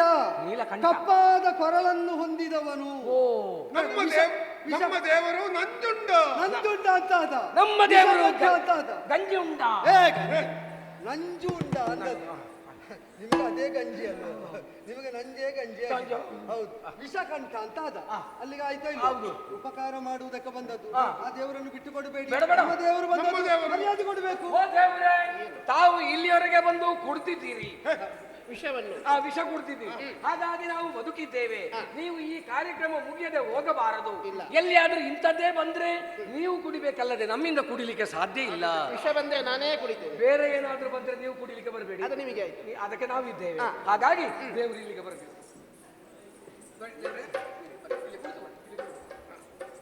ಇಲ್ಲಿ ಬರಪ್ಪ. ನಾನು ನಿನಗಾಗಲಿ ನಿನ್ನ ಕುಟುಂಬಕ್ಕಾಗಲಿ ಸಂಬಂಧಿಕರಿಗಾಗಲಿ ಏನಾದ್ರೂ ದ್ರೋಹ ಮಾಡಿದ್ದೆ? ನೀವು ಮಾಡುವವರ ಅಲ್ಲ, ಹೌದು, ನಿನ್ನಲ್ಲಿ ಕೇಳಿ. ಇಲ್ಲ ಇಲ್ಲ. ಮತ್ತೆ ನೀನು ಯಾಕೆ ನನಗೆ ಈ ತರನಾದ ಘೋರ ಶಿಕ್ಷೆಯನ್ನು ಕೊಡ್ತಾ ಅಯ್ಯೋ ಇದ್ದೀಯ? ದೇವರು, ನಿಮಗೆ ಶಿಕ್ಷೆ ಮತ್ತೆ ಎಂತದು? ಸುರಾಸುರರ ಸಂಕಲ್ಪ ಸಾಧಿಸುವುದಕ್ಕೆ ಅಧ್ಯಕ್ಷನಾಗಿ ಶರದಿ ಮತನವನ್ನು ನಡೆಸಿಕೊಡಬೇಕು ಅಂತ ಪ್ರಾರ್ಥಿಸಿದಕ್ಕಲ್ವ ಬಂದದ್ದು? ಹೌದು. ನಿಮಗೆ ಕೈ ಸಾಗದಿದ್ದಾಗ ಅದನ್ನು ಎತ್ತಿ ಇಲ್ಲಿಯ ತನಕ ತರುವುದಕ್ಕೆ ನೀವೇ ಕಳಿಸಿದ್ದು. ಆವಾಗಿನಿಂದ ನಿಂತೇ ಇದ್ದೇನೋ. ಒಂದು ಅಧ್ಯಕ್ಷನನ್ನು ನಿಲ್ಲಿಸಿ ನಿಮ್ಮ ಕಾರ್ಯಕ್ರಮ ಹಾಗೆ. ಈಗ ಇದೊಂದು ಮರ್ಯಾದೆ. ಅವರಿಗೊಂದು ಆಸನದ ವ್ಯವಸ್ಥೆ ಮಾಡು. ಅವರನ್ನು ಮೊದಲು ಕುಳಿತುಗೊಳಿಸಿದಾಗಲ್ಲ ನಿಮ್ಮದು ಮಾತು ಅಲ್ವೋ? ಅದು ಅವರ ಕುತುಗೊಳಿಸಬಾರದು ಅಂತ ಅಲ್ಲ, ಬೇಕು. ಆಮೇಲಾದ್ರೂ ನನಗೊಂದು ಬರ್ತದೆ. ಅವರನ್ನು ಮೊದಲು ಕುಳಿತುಗೊಳಿಸುವುದಕ್ಕೆ ಕಾರಣ ಉಂಟು. ಎಂತದು? ಅವರು ಕುಡಿದವರು, ಇನ್ನು ಕುಡಿದವರು ಕೆಳಗೆ ಬೀಳುದು ಬೇಡ ಅಂತ ಹೇಳಿ ಒಂದು ವ್ಯವಸ್ಥೆ. ನೀವು ಕುಡಿಲಿಲ್ಲ ನೋಡಿ, ಕುಡಿಯದವರಿಗೆ ಪ್ರತ್ಯೇಕ ವ್ಯವಸ್ಥೆ. ನಿನಗೆ ಅರ್ಥ ಆಗುವ ಹಾಗೆ ನಿನ್ನದೇ ಶೈಲಿಯನ್ನು ಸ್ವಲ್ಪ ಮಾತ್ರ, ಪೂರ್ತಿ ಅಲ್ಲ, ಅದರಿಂದ ಆಗ್ಲಿಕ್ಕಿಲ್ಲ ಹೇಳುದು. ಅವರು ಕುಡಿದರೂ ಬೀಳದವರು. ಎಷ್ಟು ಕುಡಿದ್ರು ಗೊತ್ತಾಗುದಿಲ್ಲ ಅವರಿಗೆ. ನೀನು ಮೂಸಿದ್ರೆ ಬೀಳುವ. ನಾನು ಅರ್ಥ ಆಯ್ತಾ? ವಿಷವನ್ನು ಮುಂದೆ ಮುಂದೆ ದೇವರು ಇಲ್ಲಿ ಬದಿಗಿದೆ, ಬದಿಗೆ ನಿಮಗೆ ಹಾಸನ ಇಲ್ಲಿ ಎಲ್ಲೆಲ್ಲಿಂದ ಎಂತೆಂತದ್ದು ಹಿಡ್ಕೊಂಡು ಬರ್ತಾನೆ. ನಿಮಗೆ ಒಂದು ಪ್ರತ್ಯೇಕ ವ್ಯವಸ್ಥೆ. ಅವರಿಗೆ ನೋಡಿ, ಪೀತಾಂಬರವನ್ನು ಹಾಸಿ ಹೇಳ್ತಾರೆ. ಆಗ್ಲಿ ಆಗ್ಲಿ ಆಗ್ಲಿ ಆಗ್ಲಿ. ಇದೇನೋ ಹೀಗೆ ಬಟ್ಟೆ ಹಾಕಿದ್ದು ತೆಗೆದದ್ದು. ಅದು ಹಾಕಿದ್ದು ಯಾಕೆ ತೆಗೆದದ್ದೆ? ಹಾಕಿದ್ದು ನಿಮ್ಮ ಬಟ್ಟೆಗೆ ಕೊಳೆ ಆಗುತ್ತದೆ ಅಂತ ಹೇಳಿ, ಈಗ ತೆಗೆದದ್ದು ನನ್ನ ಬಟ್ಟೆಗೆ ಕೊಳೆ ಆಗ್ತದೆ ಅಂತ ಹೇಳಿ. ಈಗ ಅದಕ್ಕಿಂತ ಇಷ್ಟ ಆದದ್ದೇನು ಗೊತ್ತುಂಟು? ನನಗೆ ಆಗಬಾರದು ಅಂತ ನೀನು ನಿವಾರಿಸಿದ ಕೊಳೆಯನ್ನು ನೀನೇ ಹೊದ್ದುಕೊಳ್ತಾ ಇದ್ದೀಯಲ್ಲ. ಒಳ್ಳೇದಾಗ್ಲಿ, ಒಳ್ಳೇದಾಗ್ಲಿ. ಅದು ಹಾಗೆ ಇನ್ನು ನಾವು ಸಮುದ್ರ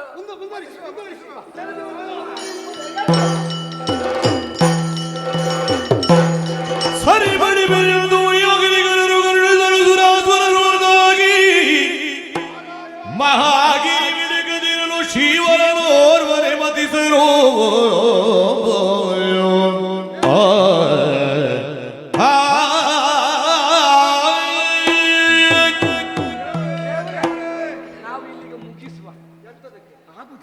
ತೊಡಗಿದ್ದಷ್ಟೇ. ಕೂಡುವುದಿಲ್ಲ. ತೊಡಗಲಿಕ್ಕೆ ಇಷ್ಟು ಹೊತ್ತಾಯ್ತು. ತೊಡಗಿದ ಮೇಲೆ ಇದನ್ನೊಂದು ತುದಿ ತಲುಪಿಸಬೇಡ. ನಮಗೆ ತೊಡಗಿದ ಕೂಡಲೇ ಸಾಕು ಸಾಕು ಅಂತ ಆಗಿದೆ. ಯಾಕೆ ಏನಾಯ್ತು? ಆಯಾಸ. ಎಷ್ಟು ಹೊತ್ತಿಂದ ಇಲ್ಲಿ ಹೊಡೆಚಾಡ್ತಾ ಇದ್ದೇವೆ. ಆಗ್ಲಿಲ್ಲ. ಸುರನ ನಿಮಗಾದ್ರೂ ಮುಂದುವರಿಸುವುದಕ್ಕೆ ನಿಮಗೂ ಆಯಾಸ. ಹಾಗಾದ್ರೆ ಒಂದು ಕೆಲಸ ಮಾಡೋಣ. ಇತ್ತಂಡದವರು ಬದಿಗೆ ಸರಿತು ಅಲ್ಪ ವಿಶ್ರಾಂತಿಯನ್ನು ಹೊಂದುವ ಕಾಲದಲ್ಲಿ ನಾನೇ ಅದನ್ನೇನಾದ್ರೂ ಮಾಡ್ಲಿಕ್ಕೆ ಆಗ್ತದಂತ ನೋಡ್ಲಾ? ಅದನ್ನು ಹಿಡಿದು ಹಾಗೆ ಮತನ ಮಾಡಿಬಿಟ್ಟೆ.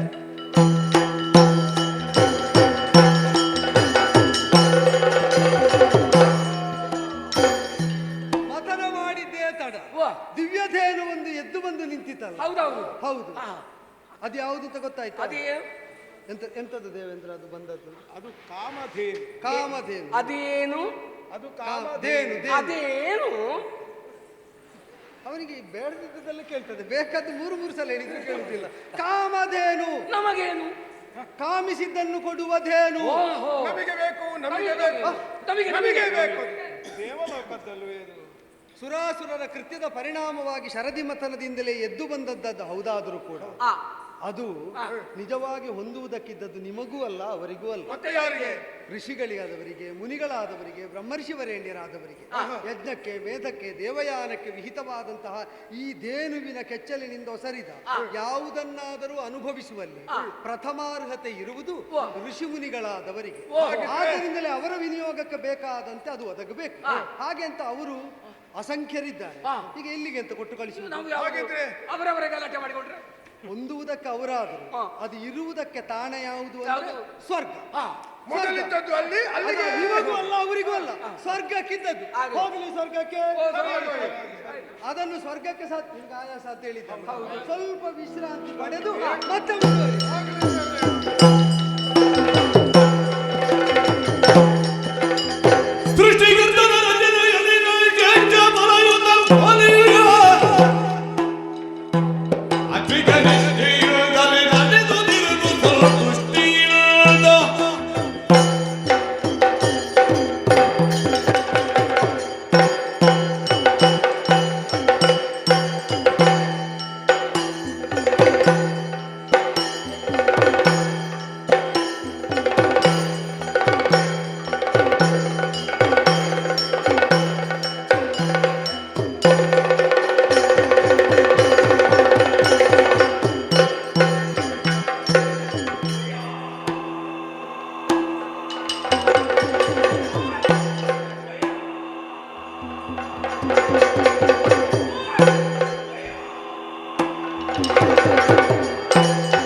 ದಿನವೊಂದಕ್ಕೆ 84 ಲಕ್ಷ ಜೀವರಾಶಿಗಳನ್ನು ಸೃಷ್ಟಿ ಮಾಡ್ತಾನೆ.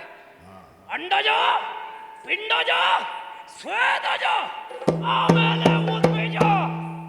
ಈ 4 ವಿಧದ ಸೃಷ್ಟಿಗಿಂತಲೂ ವಿಶೇಷವಾದ ಸೃಷ್ಟಿ ಈ ಕಿಷ್ಕಿಂದೆಯ ಅಧಿಕಾರಿಯಾದಂತಹ ವಾಲಿ ನನ್ನಯ್ಯ ವೃಕ್ಷರಜಸ್ಸು ತನಗೆ ಮಕ್ಕಳಿಲ್ಲ ಎಂಬ ಚಿಂತೆಯಲ್ಲೇ ಕಾಡಿಗೆ ಹೋದನಂತೆ.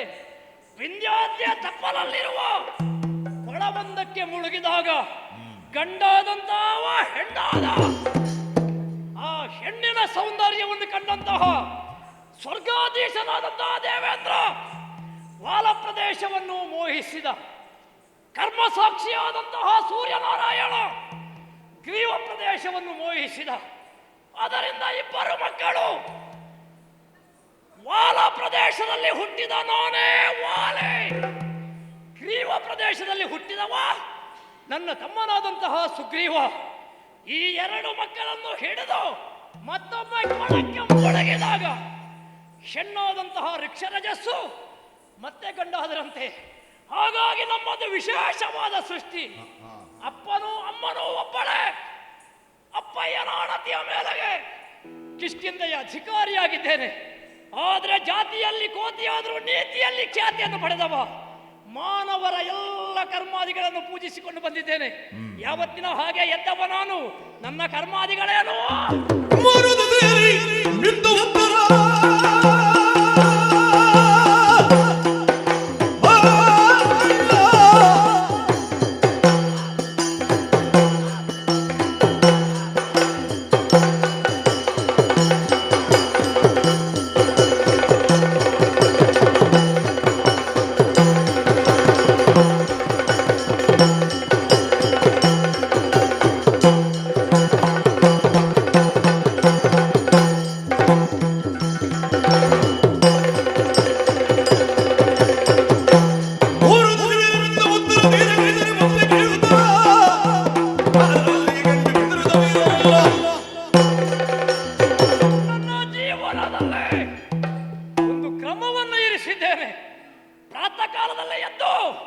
ಚತುಸ್ಸಾಗರದಲ್ಲಿ ಸ್ನಾನವನ್ನು ಮಾಡುವುದು, ಆಮೇಲೆ ಕರ್ಮಸಾಕ್ಷಿಯಾದ ಸೂರ್ಯನಿಗೆ ಅರ್ಘ್ಯವನ್ನು ಕೊಡುವುದು. ಎಂದಿನ ಹಾಗೆ ಇಂದು ದಕ್ಷಿಣ, ಪೂರ್ವ, ಪಶ್ಚಿಮ 3 ಸಮುದ್ರಕ್ಕೆ ಹಾರಿದೆ, ಮುಳುಗಿದೆ. ಉತ್ತರ ದಿಕ್ಕಿನ ಸಮುದ್ರಕ್ಕೆ ಹೋಗಿ ಸ್ನಾನಾದಿಗಳನ್ನು ವಿರಚಿಸಿದಾಗ ಅಬ್ಬಬ್ಬಾ ಏನಿದು ಕಲಾರವ. ನೋಡಿದ್ರೆ ಒಂದು ಕಡೆಯಲ್ಲಿ ದೇವತೆಗಳು, ಮತ್ತೊಂದು ಕಡೆಯಲ್ಲಿ ರಾಕ್ಷಸರು ಪರಸ್ಪರ ಜೊತೆಯಾಗಿದ್ದಾರೆ. ನಾನು ಬಂದದ್ದೇ ತಡ. ನನ್ನನ್ನು ಕಂಡಾಗ ಭೀತರಾಗಿ ಹಿಂದೆ ಸರಿಯುತ್ತಿದ್ದಾರೆ. ಆದರೆ ನಮ್ಮಯ್ಯ, ನಮ್ಮ ಜನ್ಮಕ್ಕೆ ಕಾರಣೀಭೂತನಾದಂತಹ ದೇವೇಂದ್ರ ನನ್ನನ್ನೇ ನೋಡುತ್ತಿದ್ದಾನೆ. ಸುರಾಸುರರು ಜೊತೆಯಾಗುವುದಕ್ಕೆ ಸಾಧ್ಯವೇ? ಹಾಗಿದ್ರೆ ಯಾಕೆ ಜೊತೆಯಾದರು? ಇಲ್ಲಿ ನಡೆಯುವುದೇನು ತಿಳಿಯಬೇಕು. ಅಪ್ಪರಲ್ಲಿ ಕೇಳಬೇಕು.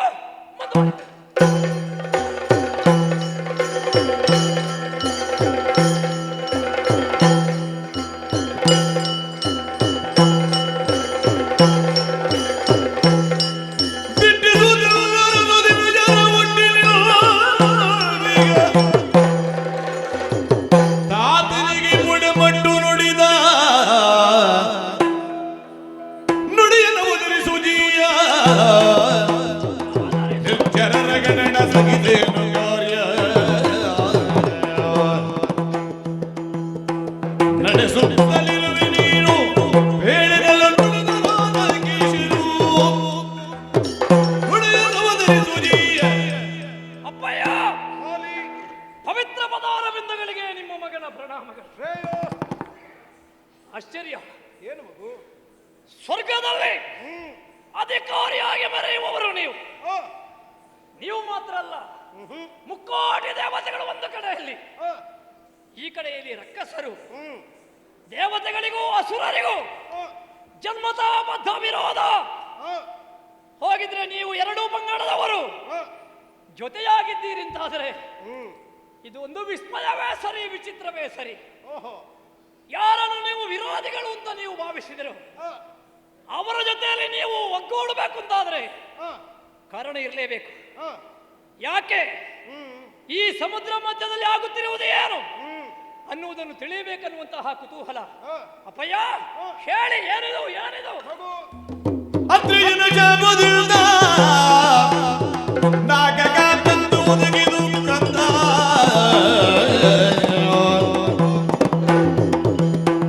ಉತ್ತಮದ ಸೌಭಾಗ್ಯವು ಶರದಿರುಳು ನಿಂತಿರುವುದಕ್ಕೆ ನಾವು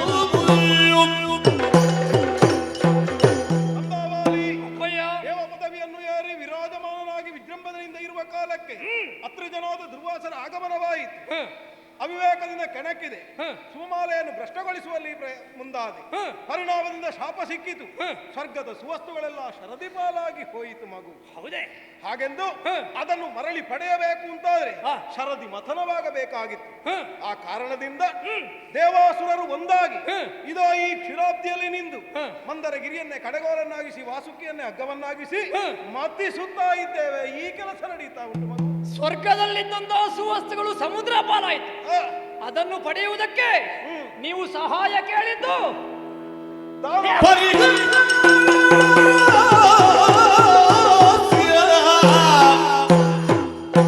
ಪರಿಹಾಸ್ಯವಿದು ಜಗಕ್ಕೆ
ಅಪ್ಪಯ್ಯ, ನಿಮ್ಮ ಮಾತು ಕೇಳುವಾಗ ನಗು ಬರುತ್ತಿದೆ. ಏನು ನಗೆಯಾಡುವ ಮಾತಾಡಿದ್ದೇನೆ ನಾನು? ಪರಿಹಾಸ್ಯವಿದು ಜಗಕ್ಕೆ. ನೀವು ಯಾರು? ನಿಮ್ಮ ಯೋಗ್ಯತೆ ಏನು? ನಿಮ್ಮ ಹಿರಿಮೆ ಗರಿಮೆ ಏನು ಅನ್ನುವುದನ್ನು ನಾನು ಕೂಡ ತಿಳಿದವ. ಅಂತಹ ನೀವು ಸಮುದ್ರ ಪಾಲಾದ ಸುವಸ್ತುವನ್ನು ಪಡೆಯುವುದಕ್ಕೆ ಯಾರನ್ನು ಬದ್ಧ ವೈರಿಗಳು ಅಂತ ನೀವು ಭಾವಿಸಿದಿರೋ, ಯಾರು ನಿಮ್ಮ ಜೀವನದ ಅಡಿಗಡಿಗೂ ನಿಮಗೆ ಕಷ್ಟವನ್ನು ಕೊಟ್ಟರು, ಅಂತಹ ವಿರೋಧ ಪಕ್ಷದ ಜೊತೆಯಲ್ಲಿ ಕೈ ಸೇರಿಸಿ ಅವರ ಸಹಾಯವನ್ನು ಪಡೆದು ಸಮುದ್ರ ಮಥನವನ್ನು ಮಾಡುವಂತ ಅನಿವಾರ್ಯತೆ ನಿಮಗೆ ಬಂತ? ಹೌದೇ ಹೌದು. ಏನು ಹೌದು ಅಪ್ಪಯ್ಯ? ಅದಲ್ಲದೆ ಇದ್ರೆ ಮುಂದುವರಿಯುವುದಕ್ಕೂ ಸಾಧ್ಯವಾಗುತ್ತಾ ಇರಲಿಲ್ಲ. ನಾ ಕೇಳುವುದು ಅವರ ಸಹಾಯ ನಿಮಗೆ ಬೇಕಿತ್ತ ಅಂತ. ಬೇಕಾಗಿಯೇ ಬಂತಲ್ಲ. ಬಹುಶಃ ನಿಮ್ಮ ಮಗನಾದಂತಹ ವಾಲಿ ನನ್ನ ನೆನಪಾಗಲಿಲ್ವ ನಿಮಗೆ? ಅಂದ್ರೆ ಒಂದೊಮ್ಮೆಗೆ ಸಮುದ್ರದಲ್ಲಿ ಇರುವ ಸುವಸ್ತುಗಳನ್ನು ಪಡೆಯುವುದಕ್ಕೆ ನಿಮ್ಮ ಮಗನಾದಂತಹ ವಾಲಿ ನನ್ನನ್ನು ಕರೆಯುತ್ತಿದ್ರೆ ಆ ರಕ್ಕಸರ ಸಹಾಯ ನಮಗೆ ಬೇಕಿತ್ತ. ನಾನು ಏಕಾಂಗಿಯಾಗಿ ಸಮುದ್ರವನ್ನು ಮಥಿಸಿ ಅಲ್ಲಿರುವಂತಹ ಸುವಸ್ತುಗಳನ್ನು ನಾನು ನಿಮಗೆ ಕೊಡಿಸ್ತಾ ಇದ್ದೆ. ನನ್ನನ್ನು ಕರೆಯದೆ ವಿರೋಧಿಗಳ ಪಕ್ಷವನ್ನು ಅಲ್ಲ ಅವರ ಸಹಾಯವನ್ನು ಯಾಚಿಸಿ ನಿಮ್ಮ ಗೌರವಕ್ಕೆ ನಿಮ್ಮ ಯೋಗ್ಯತೆಗೆ ಒಂದು ಕಪ್ಪು ಚುಕ್ಕಿಯನ್ನು ನೀವೇ ಇಟ್ಟುಕೊಂಡಿರಿ. ಆದ್ದರಿಂದ ನಿಮ್ಮ ಯೋಗ್ಯತೆಗೆ ಇದು ಸರಿಯಾದ ಕೆಲಸವೇ ಅಪ್ಪಯ್ಯ? ಅಗಾಧವಾದ ಶರದಿ ಅಂಕೆಯನ್ನು ಮೀರಿರುವಂತಹದ್ದು. ಸಂಖ್ಯೆಯ ಬಲ ಬೇಕಾಗಿ ಬಂತು ಮಗ. ಅಂದ್ರೆ ನಿಮ್ಮ ಮಗ ವಾಲಿಯ ಪರಾಕ್ರಮ ಗೊತ್ತಿಲ್ವ ನಿಮಗೆ?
ಹೆಣ್ಣಾದಾಗ ಅವರನ್ನು ಮೋಹಿಸಿದವರು ನೀವು. ಅದು ವ್ಯರ್ಥ ಆಗಲಿಲ್ಲ. ವಾಲ ಪ್ರದೇಶದಲ್ಲಿ ಹುಟ್ಟಿಕೊಂಡವ ನಾನು ವಾಲೆ. ಬಹುಶಃ ನಾನು ಹುಟ್ಟಿದ್ದನ್ನು ಮಾತ್ರ ನೀವು ನೋಡಿದ್ದು. ನಿಮ್ಮ ಮಗ ಬೆಳೆದು ಎಷ್ಟು ಸಾಹಸವಂತನಾಗಿದ್ದಾನೆ ಅನ್ನುವುದು ನಿಮಗೆ ಗೊತ್ತಿಲ್ಲ. ಮಗನ ಯೋಗ್ಯತೆ, ಮಗನ ಶಕ್ತಿ ನಿಮಗೆ ಗೊತ್ತಾಗಬೇಕು ಅಂತಾದ್ರೆ ನಿಮ್ಮ ಕಣ್ಣ ಮುಂದೆ ನಾ ಪ್ರದರ್ಶನ ಮಾಡಬೇಕು. ಅದು ಹಾಗೆ ತಾನೆ. ಅಪ್ಪನ ಮುಂದೆ ಮಗ, ಗುರುಗಳ ಮುಂದೆ ಶಿಷ್ಯ. ತಾನು ಎಷ್ಟು ಕಲ್ತಿದ್ದೇನೆ ಅನ್ನುವುದನ್ನು ತೋರಿಸಿಕೊಡಬೇಕು. ಹೌದು. ಶಿಷ್ಯನ ಪ್ರೌಢಿಮೆಯನ್ನು ಕಂಡು ಕಲಿಸಿದ ಗುರುವಾಗಲಿ ಹೆತ್ತ ಅಪ್ಪನಾಗಲಿ, ಆಹಾ ನನ್ನ ಮಗು ನನ್ನಿಂದ ಕಲಿತು ಇಷ್ಟು ಎತ್ತರದ ಸ್ಥಾನವನ್ನು ಪಡೆದನಲ್ಲ ಎಂಬ ಹಾಗೆ ಗುರುವಾದರೂ ಅಪ್ಪನಾದರೂ ಸಂತೋಷವನ್ನು ಪಡ್ತಾನೆ. ಪರಿಶ್ರಮದ ಫಲ ದೃಶ್ಯ ರೂಪವಾಗಿ ಕಂಡಾಗ ಅದರಲ್ಲಿ ಸಾರ್ಥಕತೆಯ ಭಾವ ಬರ್ತದೆ. ಸರಿಯಾದ ರಂಗ ಬೇಕು. ಇದಕ್ಕಿಂತ ಒಳ್ಳೆಯ ರಂಗ ನನಗಿನ್ನು ಸಿಗಲಿಕ್ಕಿಲ್ಲ, ನಾನೇನು ಅಂತ ತೋರಿಸುವುದಕ್ಕೆ. ಹಾಗಾಗಿ ನೀವು ಅಲ್ಲಿ ಕುಳಿತುಕೊಳ್ಳಿ. ಹೌದಾ? ನಿಮ್ಮ ಮಗನ ಸಾಮರ್ಥ್ಯ ಏನು ಅನ್ನುವುದನ್ನು ದೂರದಲ್ಲಿ ನೋಡ್ಬೋದು. ನೋಡು. ಸಮುದ್ರ ಮಥನ ಮಾಡುವುದಕ್ಕೆ ಎಷ್ಟು ಸಾವಿರ ನೀವು ಸಂಖ್ಯೆಯಲ್ಲಿ ಕೋಟಿ 99 ಕೋಟಿ. ಅದು ಬೇಕಾ? ಬೇಡವಾ? ಯಾವ ಕೋಟಿಯೂ ಬೇಡ. ವಾಲಿ ಒಬ್ಬನೇ.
ಅದರ ತಲೆಯನ್ನು ಬಲ ಕೈಯಲ್ಲಿ ಹಿಡಿದೆ ಈ ಸಮುದ್ರವನ್ನು ನಾನೊಬ್ಬನೇ ಮೊದಲ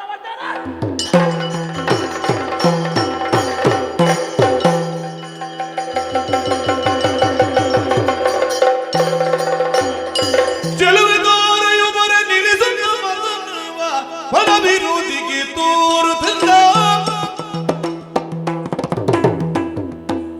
ಜನತೆಗಿರುದುದಿಸಿದ ಸ್ಥಿರವಿದ ಕೊಳ್ಳಿ ಉಳಿದುದ ಶೋಧಿಸಿದೇನು.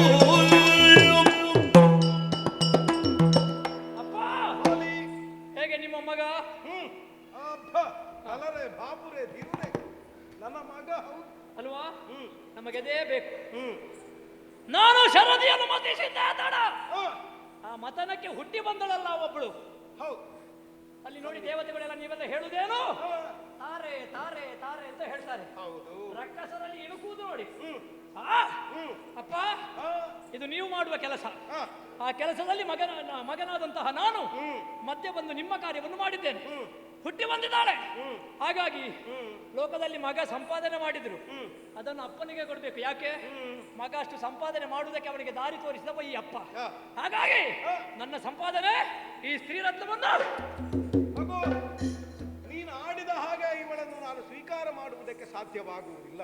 ಪೂರ್ವಭಾಷಿಕರಾಗಿ ಇರುವ ಹಾಗೆ ಯಾವಾತನು ತನ್ನ ಕರಗತದ ಮೂಲಕವಾಗಿ ಮಾಡಿದ ಚಾಕಚಕ್ಯತೆ ಉಂಟು, ಅದರಲ್ಲಿ ಉದಿಸಿ ಬಂದದ್ರಲ್ಲಿ ನಾವು ಪಾಲು ಪಡೆಯುವುದಕ್ಕಿಲ್ಲ. ನಾವು ದೇವಾಸುರರು ಮಾಡಿದ ಮಥನದಲ್ಲಿ ಬಂದ ವಸ್ತುಗಳಲ್ಲಿ ಮಾತ್ರ ನಾವು ಅದನ್ನು ಪಾಲು ಮಾಡಿಕೊಂಡು ಪಡೆಯುವುದು ಅನ್ನುವುದು ನಿರ್ಣಯವಾದ ವಿಷಯ. ನಿನ್ನ ಬಾಹುವಿಕ್ರಮದಿಂದಲೇ ಆದಂತಹ ಇವಳ ಸೃಷ್ಟಿ. ಹಾಗಾಗಿ ಈ ತಾರೆಯನ್ನು ನೀನೇ ಪರಿಗ್ರಹಿಸು. ಹೌದಾ? ಹೌದು. ಹೇಗೆ ಪರಿಗ್ರಹಿಸುವುದು? ಅಂದ್ರೆ ನಿನಗಾಗಿಯೇ ಇರುವವಳು ಅಂದ್ರೆ ಹೆಂಡತಿ. ಹೌದು. ನಾನೀಗ ಕಾರ್ಯಾರ್ಥಿಯಾಗಿ ಬಂದದ್ದು. ನನ್ನ ತಿರುಗಾಟ ಇನ್ನೂ ಪೂರ್ತಿ ಆಗಲಿಲ್ಲ. ತಿರುಗಾಟ ಮಧ್ಯದಲ್ಲಿ ಇವಳು ಬಂದು ತಿರುಗಾಟ ಹಾಳು ಮಾಡುದು ಯಾಕೆ? ಹೆಂಡತಿ ಇರಬೇಕಾದ ಮನೆಯಲ್ಲಿ. ನಾ ಸಮುದ್ರ ಮಥನ ಮಾಡುವಾಗ ಸುಗ್ರೀವನು ಬಂದಿದ್ದಾನೆ. ಎಂತದ್ದು ಅಂತ ಕೇಳಿದ. ನಾ ಹೇಳಿದೆ ಹೋಗುವಾಗ ಹಾಗೆ ಹೋಗುದು ಬೇಡ ತಮ್ಮ ಸುಗ್ರೀವ, ಈಗ ಹುಟ್ಟಿದಾಳೆ ಒಬ್ಬಳು ತಾರೆ, ಅವಳು ನನಗೆ ಹೆಂಡತಿ, ನಿನಗೆ ಅತ್ತಿಗೆ. ಆಯ್ತಾ? ಅತ್ತಿಗೆ ಆ ನೆನಪಿಟ್ಟುಕೊಂಡು ಕಿಷ್ಕಿಂದೆಗೆ ಕರ್ಕೊಂಡು ಹೋಗು, ತಿರುಗಾಟ ಮುಗಿಸಿ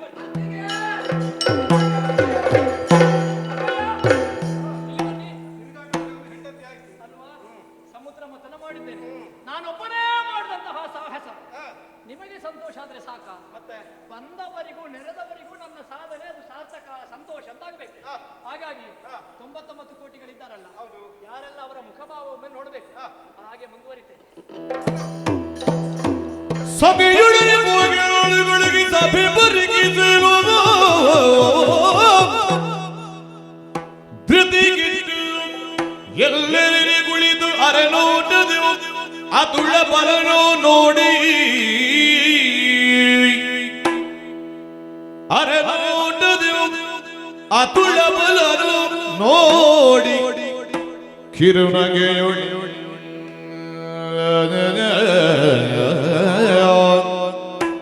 ಕಿರುನಗೆಯೊಳಿಗ ಹರಿಯೋ ಕಂಡು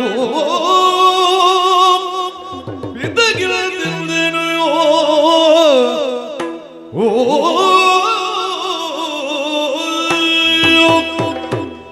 ಅಪ್ಪಯ್ಯ, ಒಮ್ಮೆ ಸುತ್ತ ಬಂದದ್ದು ನಾನು. ನನ್ನ ಪರಾಕ್ರಮಕ್ಕೆ ಇವರ ಸ್ಪಂದನ ಹೇಗುಂಟು ಅಂತ ಎಲ್ಲರ ಮುಖದಲ್ಲಿ ಒಂದು ಸಮಾಧಾನಕರವಾದಂತಹ ಭಾವ ನಮಗೆ ವ್ಯಕ್ತ ಮಾಡುತ್ತಿದೆ. ಹಾಗೆ ನೋಡುತ್ತಾ ನೋಡುತ್ತಾ ಮುಂದೆ ಬಂದ ಅಪ್ಪ. ಏನಪ್ಪ? ದೂರದಲ್ಲಿ ನೀಲ ನೀರದ ಗಾತ್ರನಾದಂತಹ ಒಬ್ಬ ವ್ಯಕ್ತಿ, ಇದಕ್ಕೂ ಅವನಿಗೂ ಸಂಬಂಧವೇ ಇಲ್ಲ ಎಂಬ ಹಾಗೆ ದೂರದಲ್ಲಿ ಕುಳಿತಿದ್ದಾನೆ. ಕುಳಿತದ್ದು ಮಾತ್ರ ದೂರ. ಅವನ ದೃಷ್ಟಿ ನನ್ನೆಡೆಗೆ, ಜೊತೆಯಲ್ಲಿ ಒಂದು ಕಿರುನಗು. ಅಪ್ಪ, ಇವರಿಗಿಂತ ಭಿನ್ನವಾಗಿ ಕಾಣ್ತಾನೆ. ನಿಮಗೆ ಪರಿಚಯ ಇರಬೇಕು. ಅವ ಯಾರು? ಅವನ ಹೆಸರೇನು? ನನ್ನನ್ನು ನೋಡುವುದಕ್ಕೆ ಹೇಳಿ. ಮಗು, ದೂರದಲ್ಲಿ ಕುಳಿತಂತಹ ನೀಲ ನಿಭಾಂಗನಾದವನು ನಿನ್ನ ಮನವನ್ನು ಸೆಳೆಯುತ್ತಾ ಇದ್ದಾನೆ ಅಂತಾದ್ರೆ ಅವನಲ್ಲಿ ಕರ್ಷಣೆಯ ಗುಣ ಅನ್ನುವುದು ಸ್ವಾಭಾವಿಕವಾಗಿಯೇ ಉಂಟು. ಲೋಕಾಕರ್ಷಕನೂ ಇದ್ದಾನೆ, ಮಾತ್ರವೇ ಅಲ್ಲ ಲೋಕವಂದ್ಯನೂ ಇದ್ದಾನೆ. ಹೌದು. ಅಜ ಭವಾದಿಗಳು ಸತತ ಹೊಗಳುವುದಕ್ಕೆ ಹೊರಟರು ಅಂತಾದರೂ ಕೂಡ ನಿರತ ಹೊಗಳಿದರೂ ಮುಗಿಯದಷ್ಟು ಅವನ ವಿಷಯಗಳು ಉಂಟೇ ಉಂಟು. ಅನಾರಣೀಯ ಮಹತಾಮಹಿಯನಿದ್ದಾನೆ. ಅವನ ಆಳವೇನು, ಅವನ ಎತ್ತರವೇನು ಅನ್ನುವುದನ್ನು ಲೋಕದಲ್ಲಿ ತಿಳಿದವರು ಯಾರೂ ಇಲ್ಲ ಮಗು. ಮುನಿ ಮನೀಷಿಗಳು ನಿರತವಾಗಿ ತಪಶ್ಚರ್ಯೆಯಲ್ಲಿ ತೊಡಗಿದರೂ ಕೂಡ ಕ್ಷಣದಲ್ಲಿ ಬಾರದೇ ಇರುವವನವನು. ಬಾ ಎಂದು ಕರೆದಾಗ ಬಾರದೇ ಇದ್ದರು, ಬರಬೇಡ ಅಂತ ಹೇಳಿದವರ ಮನೆಯಲ್ಲಿ ನಿಲ್ಲುವವನವನು. ಅಧಿಕ ಪ್ರಸಂಗ ಹಾಗಲ್ಲ. ಅಂದ್ರೆ ಅವ ಮನ ಮಾಡಿದ ಅಂತ ಆದ್ರೆ ಲೋಕವೇ ಅವನ ಅಂಕೆಯಲ್ಲಿ ಉಂಟು ಅಂತ ತಿಳಿಸಿಕೊಡುವವನವನು. ಮಾತ್ರವೇ ಅಲ್ಲ, ತದೇಜತಿ ತನ್ನೈಜತಿ ತದ್ದೂರೇ ತದ್ವಂತಿಕೆ ತದಂತರಸ್ಯ ಸರ್ವಸ್ಯ ತದ್ ಸರ್ವಸ್ಯಾಸ್ಯ ಬಾಹ್ಯತ ಅಂತ ಹೇಳ್ತೇವೆ. ಇದು ಪರಾತ್ಪರ ಶಕ್ತಿಯ ಕುರಿತಾಗಿ ಆಡುವುದು. ಆ ಪರಾತ್ಪರ ಶಕ್ತಿಯೇ ಮೂರ್ತ ಸ್ವರೂಪದಲ್ಲಿ ಕಂಡೇ ಉಂಟಾದ್ರೆ ಅದು ಇವನು ತನ್ನಿಸಲ್ಪಡುವುದು. ಮಾತ್ರವೇ ಅಲ್ಲ, ತನುಜ ಕೋಟಿಯು ಮೇರೆ ಮೀರಿ ವ್ಯವಹಾರ ಕೈಗೊಂಡರೆ ತನುಜರ ಮರ್ದಿಸಿ ತನುಜ ಕುಲ ಕುಠಾರಕನಾಗಿ ಕಾಣಿಸಿಕೊಳ್ಳುವ ಲೋಕವಂದ್ಯನಾದ ಅವನೇ ಶ್ರೀಮನ್ನಾರಾಯಣನಿದ್ದಾನೆ. ಹಾಗಾಗಿ ಮಗು, ನಿನ್ನಲ್ಲಿ ಹೇಳುವುದು, ನೀನಾಗ ಮತಿಸುವುದನ್ನು ಅವನೂ ನೋಡುತ್ತಾ ಇದ್ದಾನೆ. ನಿನ್ನ ಕಡೆಗೆ ಒಂದು ದೃಷ್ಟಿ ಬೀರಿದ್ದಾನೆ. ಅವನ ಕಣ್ಣು ನಿನ್ನ ಮೇಲೆ ಬಿದ್ದಿದೆ ಅಂತಾದ್ರೆ ಅವನ ಹತ್ತಿರದಿಂದ ನಾವು ಸ್ವಲ್ಪ ದೂರ ಇರುವುದೇ ಒಳ್ಳೆಯದು. ಬಲವಂತರು ಅಂತ ಹೇಳಿಕೊಂಡವರೆಲ್ಲ ಅವನಿಗೆ ಕೈ ಮುಗಿಯುತ್ತಾರೆ. ಹಾಗಾಗಿ ಸ್ವಲ್ಪ ಜಾಗೃತ ಮಾಡುವುದು ಒಳ್ಳೆಯದು. ಅಪ್ಪಯ್ಯ, ಈ ಮಾತನ್ನು ನೀವು ಹೇಳಬಾರ್ದು. ಯಾಕ? ನಿಮ್ಮ ಜೊತೆಯಲ್ಲಿ ನಾನು ಇಲ್ಲದಿದ್ರು ದೂರದಿಂದಲೇ ನಿಮ್ಮ ಪ್ರಕ್ರಿಯೆಯನ್ನು ಗಮನಿಸುತ್ತೇನೆ. ಸ್ವರ್ಗಲೋಕಕ್ಕೆ ಎಷ್ಟೆಷ್ಟು ರಕ್ಕಸರು ಬಂದಿದ್ದಾರೆ, ಎಂತಹ ಬಲವಂತರು. ಎಲ್ಲರೂ ಹೇಗೆ ಬರಲಿ, ಎಷ್ಟೇ ಬಲವಂತರಾಗಲಿ, ನೀವು ಅವರಲ್ಲಿ ಯುದ್ಧ ಮಾಡಿದ್ರೆ ಹಿಂದೆ ಉಳಿದಿದ್ದೀರಾ? ಒಂದು ಕೈ ನೋಡ್ಲಿಲ್ವಾ? ಮಾಡುತ್ತೆ. ಸೋಲು ಗೆಲುವು ಅದು ಮತ್ತಿನ ಪ್ರಶ್ನೆ. ಪ್ರಯತ್ನ ಮತ್ತೆ ಒಂದುಂಟು, ಈ ಸೆಗಣಿ ಮಾರುವವರಲ್ಲಿ ಸ್ನೇಹ ಮಾಡುವುದಕ್ಕಿಂತ ಗಂಧ ಹೊರುವವನಲ್ಲಿ ಯುದ್ಧವೇ ಲೇಸು. ಯಾಕೆ? ಹಾಗಿದ್ರೆ ಪರಿಮಳ ಆದ್ರೂ ಬರ್ತದೆ. ಸ್ಪರ್ಧೆಯಲ್ಲಿ ಭಾಗವಹಿಸುವುದು ಮುಖ್ಯ, ಸೋಲೋ ಗೆಲುವು ಅಂತೂ ನಿಮ್ಮ ದಾರಿಯ ನಮಗೆ. ಈಗ ನೀವು ಹೇಳ್ತೀರಿ ಅವನ ತಂಟೆಗೆ ಬೇಡ ಬೇಡ, ನೀವು ಹೇಳಿದ ಮೇಲೆ ಇಲ್ಲ ಅಂತ ಹೇಳಲಿಕ್ಕಾಗ್ತದ? ಹೌದು, ಆಯ್ತು, ಅವನ ಬೇಡ, ದೂರ ಇರು, ನಾ ಹೇಳಿದ್ದೇನೆ ಅಂತ ಹೇಳಿ ನಮ್ಮಲ್ಲಿ ಇರು ಅಂತ. ಇನ್ನು ಅಲ್ಲ, ಒಮ್ಮೆ ಹತ್ತಿರ ಹೋಗ್ತಾರ.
ನನ್ನ ಸಂಪ್ರದಾಯ, ನನ್ನ ಸಂಪ್ರದಾಯ ಒಳ್ಳೇದು. ಅವರವರಿಗೆ ಅವರವರ ಸಂಪ್ರದಾಯವಲ್ಲ ಒಳ್ಳೇದು. ಹೌದು, ನಮಗೆ ಅದೊಂದು ಹೇಳದಿದ್ರೆ ಹೌದು, ಮತ್ತೆ ಮುಂದೆ ಹೋಗ್ಲಿಕ್ಕೆ ತಪ್ಪು ತಿಳಿಯುವುದಿಲ್ಲ, ಚಿಂತಿಸಬೇಡ.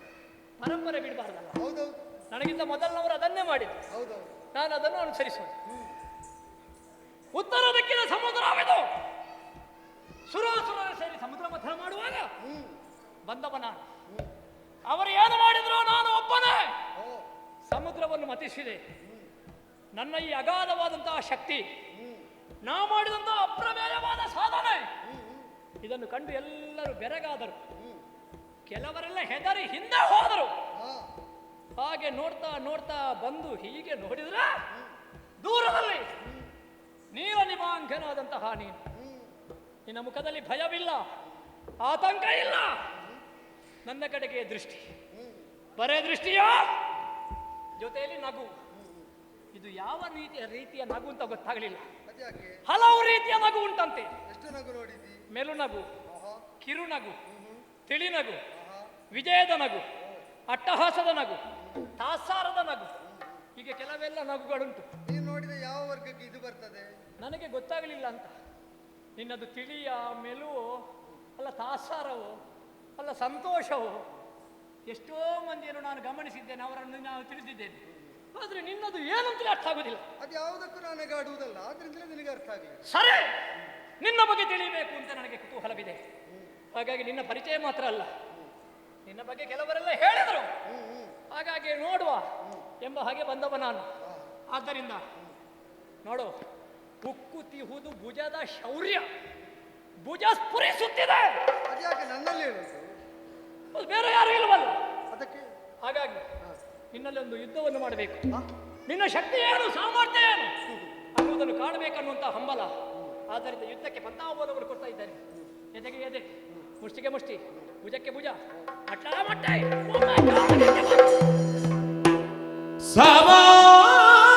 ಸಾಮಾನ್ಯನು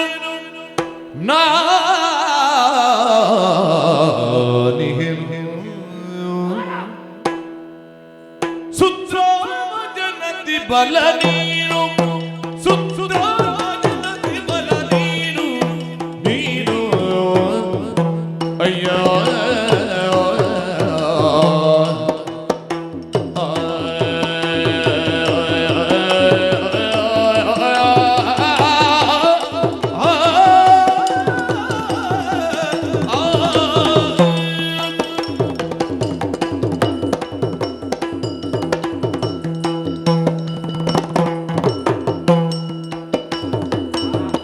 ಸಾಮಾನ್ಯನು ನಾನಗೆನು ಸುತ್ರಾಮಜನತಿ ಬಲ ನೀನು, ಸುತ್ರಾಮಜನತಿ ಬಲ ನೀನು, ಅತಿ ಬಲ ನೀನು, ನೀನು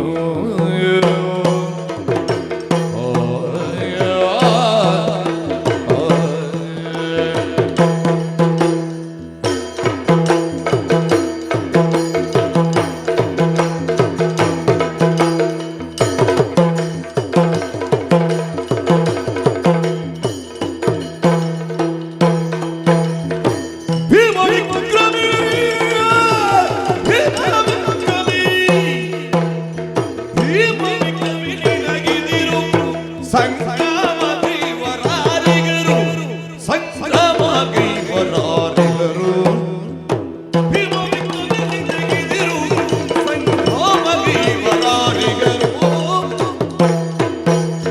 ಸಾಮಾನ್ಯನು ನಾನಗೆನು ಸುತ್ರಾಮಜ ಅತಿ ಬಲ ನೀನು, ನೀನು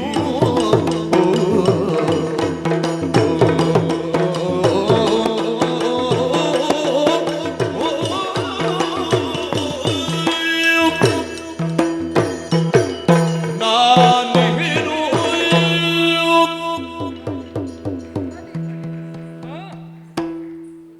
ನೀನು ಯಾಕೆ ಇಷ್ಟು ಪಕ್ಕನೆ ಸಣ್ಣದಾಗುವುದಕ್ಕೆ ಹೊರಟದ್ದು? ಯಾಕೆ? ಈಗ ನೀ ಹೋರಾಟಕ್ಕೆ ಹೊರಟದ್ದು ನಿನ್ನ ಭುಜದಂಡಗಳಲ್ಲಿ ಸ್ಫುರಿಸುವಂತಹ ಪರಾಕ್ರಮದ ಪ್ರದರ್ಶನ ಆಗಬೇಕು, ಹೌದು. ಮೇಲ್ಮೆಯನ್ನು ಸಾಧಿಸಬೇಕು ಅಂತ. ಈಗ ಸಖ್ಯಕ್ಕಾಗಲಿ ಮೈತ್ರಿಗಾಗಲಿ ಅಥವಾ ವಿರೋಧಕ್ಕಾಗಲಿ ಒಂದು ಸಮಾನ ಸ್ಕಂದತೆ ಬೇಕು ಎಂಬಂತಹ ನಾಣ್ಣುಡಿಯನ್ನು ನೀನು ಕೇಳಿರ್ಬೇಕಲ್ಲ. ವಿವಾಹ, ವಿವಾದ, ವಿರೋಧ, ವಿನೋದ ಎಲ್ಲದಕ್ಕೂ ಕೂಡ ಒಂದು ಸಮಾನತೆಯಾದ್ರೂ ಇರಬೇಕು ಬೇಕು ಬೇಕು. ಪಕ್ಕನೆ ಮೇಲ್ನೋಟಕ್ಕೆ. ಈಗ ಹೋರಾಟ ಆದ ಮೇಲೆ ಒಬ್ಬ ಹೆಚ್ಚು ಒಬ್ಬ ಕಡಿಮೆ ಅಂತ ಆಗ್ತದೆ. ಹೌದು. ಆದ್ರೆ ತೊಡಗುವಾಗ ಅವನೋ ಇವನೋ ಅಂತ ನೋಟಕರಾದವರಿಗೆ ಸಂದೇಹ ಬರುವಂತೆ ಸಮಾನ ಸ್ತರದಲ್ಲಿ ಇದ್ದರೆ ಮಾತ್ರ ಆ ಕಾದಾಟಕ್ಕೊಂದು ಮೌಲ್ಯ ಇರುವುದು, ಒಂದು ಸಾರ್ಥಕ್ಯ ಇರುವುದು. ನಾನೊಂದು ಹೋರಾಡುವವನಾಗಿ ಕಾಣ್ತೇನೆ ನಿನಗೆ, ಅದು ನಿನ್ನಲ್ಲಿ, ಹೌದು. ನಿನ್ನಂಥವರಲ್ಲಿ. ಅದರಲ್ಲಿ ಎರಡು ಅರ್ಥ ಉಂಟು. ನಿನ್ನಂತವನು ನಿನ್ನಂತ ಹೌದು. ದಾಸಾರವ ಸುತ್ರಾಮಜ. ಈಗ ಸುತ್ರಾಮ ಅಂತ ಯಾರಿಗೆ ಹೆಸರು? ದೇವತೆಗಳಿಗೆ ಅಲ್ವೋ? ಸುತ್ರಾಮ ಮುಖ್ಯರು, ಅದರಲ್ಲೂ ನಿನ್ನ ಅಯ್ಯನಾದಂತಹ ಇಂದ್ರನಿಗೆ ಸುತ್ರಾಮಜನ ಅಂದ್ರೆ ನನ್ನ ಪರಿಚಯ ಉಂಟು ನಿನಗೆ? ಅತೀವ. ಮತ್ತೆ ನಾನು ಆಗಿನಿಂದ ನೋಡ್ತಾ ಇದ್ದೇನೆ, ನೀನು ನೋಡಿದ್ದಿ. ನಾನು ನಗಾಡಿದ ಅದಕ್ಕೆ ಅಲ್ವಾ? ಹೌದಾ? ನೀನು ಬಂದಾಗಲೇ ನಗು ಬಂದಿದೆ ಅಂದ್ರೆ ಮನಸ್ಸಿಗೆ ಆನಂದ ಆಗಿದೆ ಅಂತ. ಆನಂದ ಆಗಿಯೇ ನಗಾಡಿದ್ದು. ಆದ್ದರಿಂದಲೇ ಅತಿಬಲನಾದಂತಹ ನೀನು ಭೀಮ ವಿಕ್ರಮಿ. ನಿನ್ನ ವಿಕ್ರಮದ ಪ್ರದರ್ಶನಕ್ಕೆ ನೀನು ಹೊರಟ್ರೆ ಎದುರಲ್ಲಿದ್ದ ಸಾಮಾನ್ಯರಿಗೆಲ್ಲ ಭಯ ಆಗಬೇಕು. ವಿಕ್ರಮದ ವಿಸ್ಫುಲಿಂಗ. ಆಹಾ, ಅಂದ್ರೆ ಬೆಳಕಿನ ಕಿಡಿ ಅಲ್ವೋ? ವಿಕ್ರಮವೇ ಕಿಡಿಯಾಗಿ ಹಾರಿದರೆ ನಿನ್ನಂತಿರಬಹುದು. ಅಂತಹ ನಿನ್ನಲ್ಲಿ ನಾನು ಹೋರಾಟ ಮಾಡುವುದಕ್ಕೆ ಚ ಚ ಚ ಚ ಈಗ ತೊಡಗುವಾಗಲೇ ಸೋಲು ಸುನಿಶ್ಚಿತವಾದ ಹೋರಾಟವನ್ನು ಯಾವಾತನೂ ಮಾಡುವುದಿಲ್ಲವಾದ್ದರಿಂದ ನಾನು ನಿನ್ನಲ್ಲಿ ಹೋರಾಟಕ್ಕಿಲ್ಲ.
ಅಯ್ಯೋ ಪುಣ್ಯಾತ್ಮ, ನಿನ್ನ ಸ್ಥಿತಿಯನ್ನು ಕಂಡಾಗ ನಗು ಬರ್ತದೆ. ನಿನ್ನ ಸ್ಥಿತಿ ನೋಡಿ ನಾನು ಮೊದಲಿಂದಲೇ ನಗಾಡ್ತಾ ಇದ್ದೇನೆ. ನನ್ನ ನಗುವಿಗೂ ನಿನ್ನ ನಗುವಿಗೂ ವ್ಯತ್ಯಾಸ ಉಂಟು. ಇಲ್ಲ ಅಂತ ಹೇಳಿದ್ದೆ. ನೀನು ನಗಾಡಿದ್ದು ನನ್ನನ್ನು ಸುತ್ತರಾಮ ಅಂತ ತಿಳಿದು, ಹೌದೌದು. ಆದ್ರೆ ನಾನು ನಗಾಡಿದ್ದು ನಿನ್ನ ಮಾತನ್ನು ಕೇಳಿ. ನಿನ್ನ ಬಗ್ಗೆ ಹೇಳಿದವರು ಬಹಳ ಹೇಳಿದರು. ಅದಕ್ಕೆ ತಿಳಿದವರು ಹೇಳಿದ್ದು ಸಂತೋಷಂ ಜನಯೇತು ಪ್ರಾಜ್ಞ ತದೇವ ಈಶ್ವರ ಪೂಜನ ಅಂತ. ಸಾಧ್ಯ ಆದಷ್ಟು ಉಳಿದವರಿಗೆ ಸಂತೋಷ ಉಂಟುವಾಗ ಮಾತಾಡಬೇಕು. ನಿನಗೆ ಸಂತೋಷ ಆಯ್ತಲ್ಲ ನಾನು ಮಾತಾಡಿದ್ರೆ. ಹೌದು, ಆದ್ರಿಂದ ಮಾತಾಡಿದ್ದು ಸಾರ್ಥಕ ಅಂತ ಆಯ್ತು. ನಿನ್ನ ಮಾತು ಕೇಳುವಾಗ ಸಂತೋಷ ಆಯ್ತು. ಹೌದು. ಆದ್ರೆ ನಿನ್ನ ಬಗ್ಗೆ ಯಾರು ಹೇಗೆ ಹೇಳಿದ್ರು ಹಾಗೆ ನೀ ಇಲ್ಲ ಅಂತ ಆಯ್ತು. ನೀನು ಏನು ಕೇಳಿದ್ಯೋ, ನಿನಗೆ ಈಗ ಏನು ಅನ್ನಿಸಿತೋ ನನಗೇನು ಗೊತ್ತು. ನಿನ್ನ ಬಗ್ಗೆ ತಿಳಿದವರು ಹೇಳಿದ್ರು ಅವ ಮಾನ್ಯ ಅಂತ. ನೀ ಹೇಳ್ತಿ ನಾನು ಅದಲ್ಲ, ನಾ ಸಾಮಾನ್ಯ ಅಂತ. ಸಾಮಾನ್ಯ ಅಂತ ನನ್ನನ್ನು ನೋಡುವಾಗ ನಿನಗೆ ನಿಜವಾಗಿ ಹೇಳುದು ಮಾನ್ಯನಾಗೆ ಕಾಣ್ತೇನೆ. ಅಲ್ಲ, ಅವರು ಹೇಳಿದ್ರು ಪುಣ್ಯಾತ್ಮ ಅವ ಅದೇ ಅಂತ. ಅದು ಹೇಳುವವರು ಸಾವಿರ ಹೇಳ್ತಾರೆ, ಕಂಡು ಹೇಳ್ತಾರೆ, ಕೇಳಿ ಹೇಳ್ತಾರೆ, ಊಹಿಸಿ ಹೇಳ್ತಾರೆ, ತಪ್ಪಿಸಿ ಹೇಳ್ತಾರೆ. ಅವರು ಹೇಳಿದ್ದನ್ನೆಲ್ಲ ಅನುಭವಕ್ಕೆ ದಕ್ಕದ ಹೊರತಾಗಿ ಈಗ ದೇವರನ್ನು ಸಾವಿರ ವಿಧದಿಂದ ಹೇಳುವವರಿಲ್ವ? ಅವರವರ ಅನುಭವಕ್ಕೆ ದಕ್ಕಿದ್ದ ಅವರವರಿಗೆ ದೇವರು. ಹೌದಾ? ಹೌದು. ಹಾಗೆ ನಾನು ಕೂಡ ಅಂತ ತಿಳಿ. ಇದು ಏನು ಗೊತ್ತಿಲ್ಲದವರು ಹೇಳಿದ್ದಲ್ಲ, ಒಳ್ಳೆ ತಿಳಿದವರೇ ಹೇಳಿದ್ದು. ತಿಳಿದವರು ಹೇಳಿದರು ನಾವು ನಂಬಬೇಕಲ್ಲ. ಆದ್ರೆ ಒಂದುಂಟು, ಈ ಲೋಕದಲ್ಲಿ ಪೂರ್ತಿ ತಿಳಿದವರು ಅಂತ ಯಾರು ಇಲ್ಲ ಅಂತ ಹೇಳುವುದು ಕೇಳಿದ್ದೇನೆ. ಆದ್ರಿಂದ ಎಷ್ಟು ತಿಳಿದವರು ಹೇಳಿದ್ರು ಅವರು ತಿಳಿಯದೇ ಇದ್ದದ್ದು ಒಂದಷ್ಟು ಇರುವುದಕ್ಕೆ ಸಾಧ್ಯತೆ ಉಂಟು. ಆದ್ರೆ ಅವರು ಹೇಳಿದ್ರು ನೀ ಪೂರ್ತಿ ತಿಳಿದವ ಅಂತ. ನಾನು ಹೌದು, ಅವರಿಗೆ ಗೊತ್ತಿಲ್ಲದಲ್ಲ ನಾನು ಪೂರ್ತಿ ತಿಳಿದಿದ್ದೇನೆ ಅಂತ ಇರ್ಬೇಕು. ಈಗ ನಿನ್ನನ್ನು ನೋಡುವಾಗ ನೀನು ಹೇಳ್ತಿ ನಾನು ಸಾಮಾನ್ಯ, ನೀನು ಭೀಮ ವಿಕ್ರಮಿ, ನಿನ್ನಲ್ಲಿ ಹೋರಾಟ ಮಾಡುವುದಕ್ಕೆ ನನಗೆ ಹೆದರಿಕೆ. ಹಾಗಿದ್ರೆ ನನ್ನ ಮುಂದೆ ನೀನು ಏನು ಅಲ್ಲ ಅಂತ ಆಯ್ತಲ್ಲ. ಭೀಮ ವಿಕ್ರಮಿ ಅಂದ್ರೆ ಹಾಗೆ ಅಲ್ವಾ, ಭಯಾನಕವಾದ ವಿಕ್ರಮವನ್ನು ಹೊಂದಿದವನು. ಹೌದು. ಹಾಗಿದ್ರೆ ಹೀಗೆ ಮಾಡುವ, ಹೇಗೆ? ವಾಲಿಯ ಮುಂದೆ ನೀನು ಏನು ಅಲ್ಲ ಅಂತ ಆಯ್ತು. ಅಂದ್ರೆ ನೀ ಯುದ್ಧ ಮಾಡದೆ ಶರಣಾಗತಿಯನ್ನು ಹೊಂದಿದ್ದಾಯ್ತು ಅಲ್ವಾ? ಯುದ್ಧ ಮಾಡದೆ ಈಗ ಯುದ್ಧಕ್ಕೆ ಬಾ ಅಂತ ಹೇಳ್ತಿದ್ರೆ ನೀ ಬರ್ತಿದ್ರೆ ಯುದ್ಧದಲ್ಲಿ ಗೆಲುವು ಯಾರಿಗೆ ಸೋಲು ಯಾರಿಗೆ ಅಂತ ನಿಶ್ಚಯ ಆಗಿದ್ದೀನಿ. ನೀನು ಯುದ್ಧ ಮಾಡದೆ ನಾ ಯುದ್ಧಕ್ಕೆ ಜನ ಅಲ್ಲ ಅಂತ ಹೇಳಿದ್ರೆ ನನಗಿಂತ ಸಣ್ಣವಂತ ನೀವು ಒಪ್ಪಿಕೊಂಡು ಹಾಗಾಗಲಿಲ್ವಾ? ಹಾಗಾಗಿ ಸಣ್ಣವನಾದ ನೀನು, ಪರಾಕ್ರಮಿಯಾದ ನಾನು, ನನ್ನ ಕಾಲು ಹಿಡಿಬಾ. ದೇವರಿದು ಸುರುವರೆನ್ನಾದ ನಾನಾವಿದ ಬರ ಕರುಣಿಪೆ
ನನಗೆ ಅದೊಂದು ಹೆಸರೇ. ನನ್ನನ್ನು ದೇವ ಅಂತ ಕರೆದ್ರೆ ಸಾಕು ಅನ್ನುವುದು ನನಗೆ ಅಭ್ಯಾಸ. ಅದಕ್ಕೆ ಮೊದಲು ನಂತರ ದೇವದೇವೋತ್ತಮ ಅಂತಲೂ ಕರೆಯುವವರಿದ್ದಾರೆ, ವಾಸುದೇವ ಅಂತಲೂ ಕರೆಯುವವರಿದ್ದಾರೆ.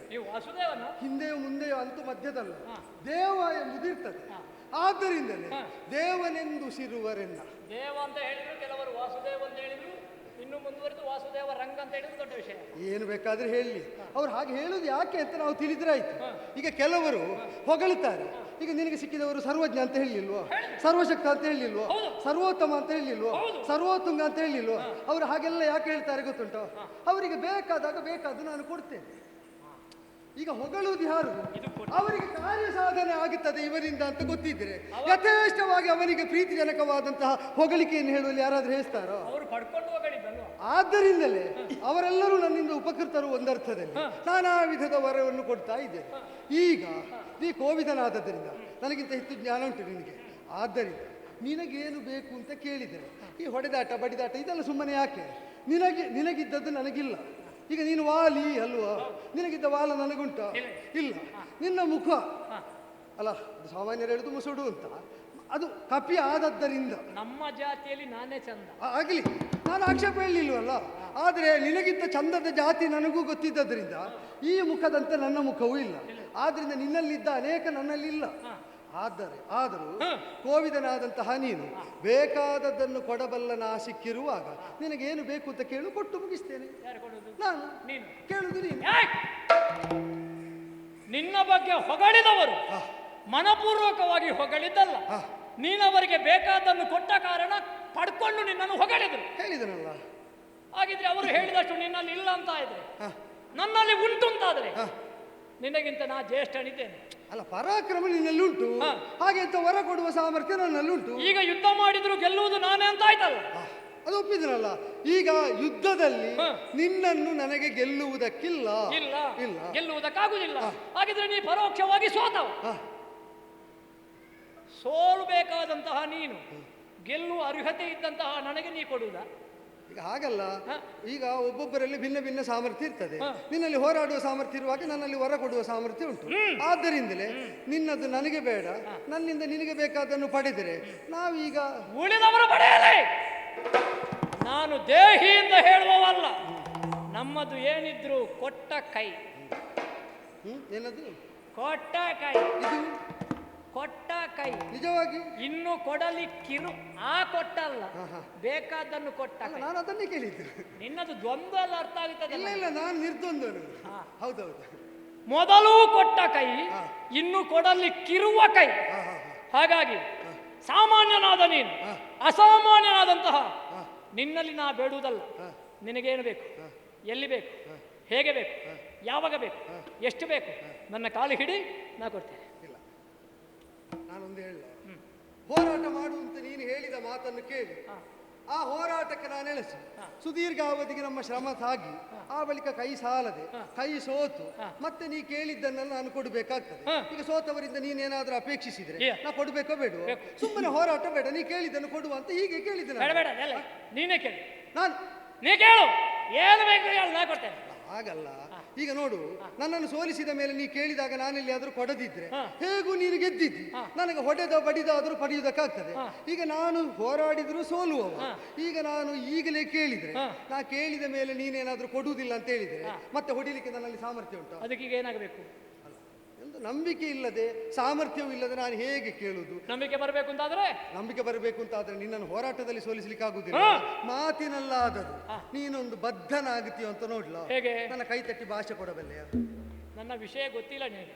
ಆದ್ರಿಂದ ಅಧಿಕಾರಿ ವಾಲಿ, ನಾ ಏನು ಹೇಳ್ತೇನೋ ಅದನ್ನು ಮಾಡ್ತೇನೆ, ಏನು ಮಾಡ್ತೇನೋ ಅದನ್ನು ಹೇಳ್ತೇನೆ, ಕೊಡ್ತೇನೆ ಅಂತ ಹೇಳಿದ್ದೇನೆ. ನಿನಗೆ ಭರವಸೆ ಇಲ್ಲ. ನಿನಗೆ ಭಾಷೆ ಬೇಕಾ? ಭಾಷೆ ಬೇಕು. ಹಿಡಿ ಕೈ. ಕೊಡು. ನೀ ಏನು ಕೇಳ್ತೀಯೋ ಕೊಡುವುದಕ್ಕೆ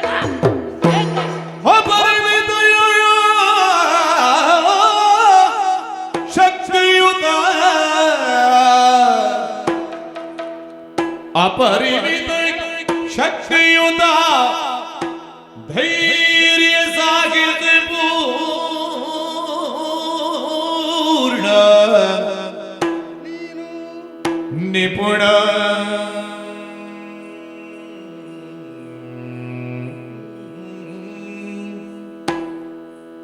ನಿಪುಣ ಸಕಲ ಆದರೆ ಫಲವಿರುವುದು ನಿಪುಣನಿ ಸಕಲಾಗಮುದೊಳ್ ಆದರೆ ಫಲವಿರುವುದು ಚಪಲ ನಿಲೊನಯ ಕುಲ ಸ್ವಭಾವ ಸಿದ್ಧವಿದೆಂಬುದರಿವಾಯ್ತು ಭಾಷೆಯಿಂದ ಚಪಲ ನಿಲೊನಯ ಕುಲ ಸ್ವಭಾವ ಸಿದ್ಧವಿದೆಂಬುದರಿವಾಯ್ತು ಭಾಷೆಯಿಂದ ಕಪಿಶಿಷ್ಟ ಮುಷ್ಟಿಯುಡು ಪಿಡಿ ಅಮರ್ತಿದ ಕಾರ್ಯ ವಿಫಲವಾಯಿತು. ಎನ್ನ ಕೈ ಬಿಗಿತದೊಳಗಾದೆ ಕೈ ಬಿಗಿತದೊಳಗಾದೆ ವಿಪರೀತವೆನಿಸದಿರು ಪ್ರಾಣವ ಕೇಳುವೆ ಇದಕ್ಕೇನೆಂಬ ಏನನೆಂದನೋ ಅಪರಿಮಿತ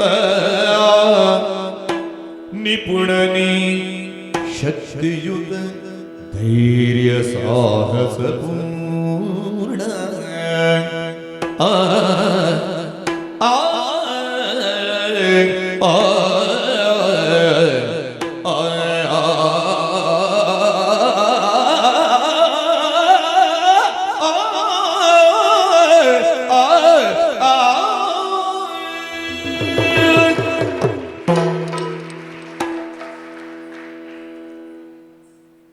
ಅಪರಿಮಿತ ಧೈರ್ಯ ಸಾಹಸ ಪೂರ್ಣನಾದ ನಿಪುಣ. ಮಾತು ಕೊಟ್ಟು ಭಾಷೆ ಕೊಟ್ಟು ಕೈ ಕೊಟ್ಟೆ ಅಲ್ವಾ? ಕೈ ನನಗೆ ಕೊಟ್ಟೆ ಅಲ್ವಾ? ಈಗ ಅಷ್ಟೆಲ್ಲ ಇದ್ರು ಈಗ ನೀನು ಈ ಕೈ ಬಿಡಿಸಬಲ್ಲೆಯ? ಕೈ ಕೊಟ್ಟದ್ದು ನಾನಂತಾದ್ರೆ ಬಿಡಿಸ್ಲಿಕ್ಕೆ ಆಗಲಿಕ್ಕಿಲ್ವಾ? ಅಲ್ಲ, ಬಿಡಿಸುವುದಾದ್ರೆ ಮತ್ತೆ ಕೊಡುದು ಯಾಕೆ? ಅರ್ಥ ಆಗಲಿಲ್ಲ. ಈಗ ಮಾತು ಕೊಟ್ಟು ಕೈ ಕೊಟ್ಟದ್ದು, ಈಗ ನಿನಗೆ ಎಷ್ಟು ಸಾಮರ್ಥ್ಯ ಇದ್ರು ನೈಪುಣ್ಯ ಇದ್ರು ಈ ಮಾತಿನಿಂದ ನಿನಗೆ ಬಿಡಿಸಿಕೊಳ್ಳುವುದು. ಆದ್ದರಿಂದಲೇ ಎಷ್ಟು ಸಾಮರ್ಥ್ಯ ಇದ್ದರು ಆಡುವಾಗ ನಡೆಯುವಾಗ ಎಚ್ಚರ ಬೇಡುವ ವಾಲಿ. ಏನು ಎಚ್ಚರ?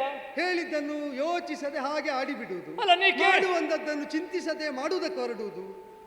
ಅಲ್ಲ, ನೀ ಕೇಳಿ ಆಡಿ ಕೆಡುವುದು ಮಾಡಿ ಕೆಡುವುದು ಅಂತೆಲ್ಲ ಉಂಟಲ್ಲ ಈ ಲೋಕದಲ್ಲಿ. ಅದು ಉಂಟು, ಅದು ನಾನು ಅಲ್ಲ. ಎಂತದಲ್ಲ? ನಾ ಆಡಿ ಕೆಡುವವನಲ್ಲ, ಮಾಡಿ ಕೆಡುವವನಲ್ಲ. ಅಲ್ಲಲ್ಲ, ಕೊಡ್ತೇನಂತ ಹೇಳಿದ ಮೇಲೆ ತಪ್ಪುವವನಲ್ಲ. ಹೌದು, ಹೇಳಿದ್ರೆ ಏನು ಗೊತ್ತಾಗದೆ ಬೇಕಾದ್ದನ್ನು ಮಾಡುವುದಕ್ಕೆ ಹೊರಟು ಬೇಡದಿದ್ದಂತನ್ನು ಸಂಪಾದಿಸುವ ಮಂಗ. ಬೇಕಾದ್ದನ್ನು ಮಾಡುವುದಕ್ಕೆ ಹೊರಟು ನಿಮಗೆಲ್ಲ ಚಾಪಲ್ಯ. ಒಂದು ಮರದಲ್ಲಿ ಎಷ್ಟು ಒಳ್ಳೆ ಹಣ್ಣಿದ್ರು ಈ ಮರ ನಿಮಗೆ ಕಾಣುವುದಿಲ್ಲ, ಮುಂದೊಂದು ಮರದಲ್ಲಿ ಒಳ್ಳೇದಿದ್ರೆ ಇಲ್ಲಿ ಇದ್ದ ಒಳ್ಳೆಯದನ್ನಾದ್ರೂ ಬಿಟ್ಟು ಅದಕ್ಕಾಗಿ ಲಂಘಿಸುವುದು. ಪ್ರಯತ್ನಶೀಲ. ಚಾಂಚಲ್ಯ ಚಾಪಲ್ಯಗಳು ಸಹಜ ಸ್ವಭಾವ. ಒಂದು ಮಾತಿನಿಂದ ಹಾರುವುದಕ್ಕೆ ಅಭ್ಯಾಸ ಮಾಡುದು. ಹೌದೌದು, ನಮ್ಮ ಜಾತಿಯಲ್ಲಿ ಎಲ್ಲಿಯವರೆಗೆ ಹಾರ್ತೇವೆ ಅಲ್ಲಿಯವರೆಗೆ ಇಟ್ಟುಕೊಳ್ತಾರೆ. ಸ್ವಲ್ಪ ಹಾರುದು ಕಡಿಮೆ ಆದ್ರೆ ತೆಗೆದು ಬಿಸಾಡ್ತಾರೆ. ಹೌದು, ಮತ್ತೆ ನಿಮ್ಮ ಜಾತಿಯಲ್ಲಿ ಇನ್ನೂ ಒಂದು ಉಂಟು, ಪೂರ್ತಿ ಅಭ್ಯಾಸ ಆದ ಮಂಗ ಅಂತ ಇಲ್ವೇ ಇಲ್ಲ. ಸಾಯುವ ತನಕ ಅಭ್ಯಾಸ ಮಾಡ್ತಲೇ ಇರುವುದು ಮಂಗಗಳನ್ನು. ಆ ಸಾಯುವಲ್ಲಿವರೆಗೆ ಯಾರು ಅಭ್ಯಾಸ ಮಾಡ್ತಾನೋ ಅವ ಲೋಕದಲ್ಲಿ ಎತ್ತರಕ್ಕೆ ಹೋಗ್ತಾನೆ. ಆದ್ರೆ ಅಭ್ಯಾಸ ಆಗಿ ಪರಿಣತಿ ಬಂದಿದೆ ಅಂತ ತಿಳಿಯದಂತೆ ಅಭ್ಯಾಸವನ್ನೇ ಮಾಡ್ತಾ ಇದ್ರೆ ಇದು ಹೇಗೆ ಗೊತ್ತಾ? ಸಂಗೀತ ಕಲಿತವ ಸಾಪಾಸವನ್ನೇ ಜೀವಮಾನ ಇಡೀ ಕಲಿತಾ ಇದ್ರೆ ಮತ್ತೆ ಉಳಿದಂತೆ ಸ್ವರಸ್ಥಾನಗಳು ರಾಗಗಳು ವಿಸ್ತಾರ ಇದನ್ನು ಯಾವಾಗ ಕಲಿಯುವುದು? ಅದು ಸಾಪಾಸ ಬಾರದವನಿಗೆ ಹೇಳು, ನನ್ನದು ಎಲ್ಲ ಆಗಿದೆ. ಈಗ ಹಾರಬೇಕಾದ ಪ್ರಥಮಾರ್ಹತೆ ಅಲ್ವೋ ವಾಲಿ? ಹೌದು. ಈಗ ನೀನು ಹಾರದಂತೆ ಸಿಕ್ಕಿಬಿದ್ದೆಯಲ್ಲ, ಆಡಿದ ಮಾತು ಈಗ ಕೈ ಹಿಡಿದು ನನಗೆ ಒತ್ತಿ ಮಾತನ್ನು ಕೊಟ್ಟು ಕೇಳು. ಈಗ ಕೆಟ್ಟರೆ ಅಲ್ಲ? ಇಲ್ಲ, ಕೇಳು. ನಾ ಕೇಳಿದ್ರೆ ಮುಗೀತದೆ. ಕೊಡು. ಆದ್ದರಿಂದಲೇ ನನಗೆ ಮುಗಿಸುವುದಕ್ಕೆ ಮನಸ್ಸಿಲ್ಲದ್ರಿಂದ ಕೇಳಲಿಲ್ಲ. ನಾನು ಮುಗಿಸುವಂತಲೇ ಕೇಳಿದ್ದು. ಕೇಳು. ಹೌದಾ? ಹಾಗಾದ್ರೆ ಮುಗಿಸು. ನಿನ್ನ ಜೀವ ಕೊಟ್ಟು ಮುಗಿಸು. ಮುಗಿಸು.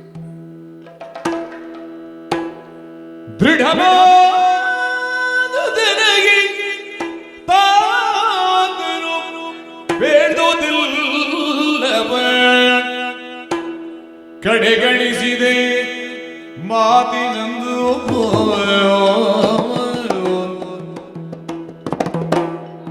ತೊಡರಿಲ್ಲ ಪ್ರಾಣ ಬಿದ್ದುದರೆ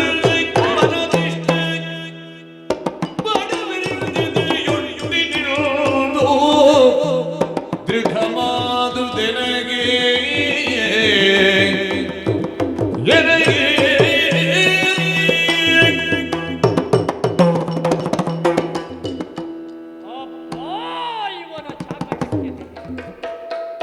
ಅಪ್ಪಯ್ಯ ಹೇಳಿದ್ರು, ಯಾರ ತಂಟೆಗಾದ್ರೂ ಹೋಗು, ಅವನ ತಂಟೆಗೆ ಹೋಗಬೇಕು. ಇವ ಮೂಲೆಯಲ್ಲಿ ಕುಳಿತು ಕಿರುನಗೆಯನ್ನು ಬೀರಿದಾಗ, ನಾ ಸಾಮಾನ್ಯ ಅಂತ ಹೇಳಿದಾಗ ಇವನಿಂದ ಏನೂ ಆಗದು ಅಂತ ಭಾವಿಸಿದೆ. ಇವ ಕಲ್ತದ್ದಕ್ಕೆ ಕಣ್ಣಿಲ್ಲಪ್ಪ, ನನಗೆ ಏನು ಗೊತ್ತಿಲ್ಲ ಏನು ಗೊತ್ತಿಲ್ಲ ಅಂತ ಹೇಳಿ ಬ್ರಹ್ಮಾಂಡವನ್ನೇ ನುಂಗುವ ಜಾತಿ ಇವ. ಬೇಕಾದು ಕೇಳು ಅಂತ ನಾ ಹೇಳಿದ್ರೆ ಪ್ರಾಣ ಕೊಡು ಅಂತ ಹೇಳಿದ ನಾನು. ಅಪ್ಪ ಹೇಳಿದ ಮಾತು ಸತ್ಯವಾಯಿತು. ಆದರೆ ಕೊಟ್ಟ ಮೇಲೆ ಮಾತು ತಪ್ಪುವುದಕ್ಕುಂಟೆ. ಕೊಡುವುದು ಕೊಡುವುದೇ.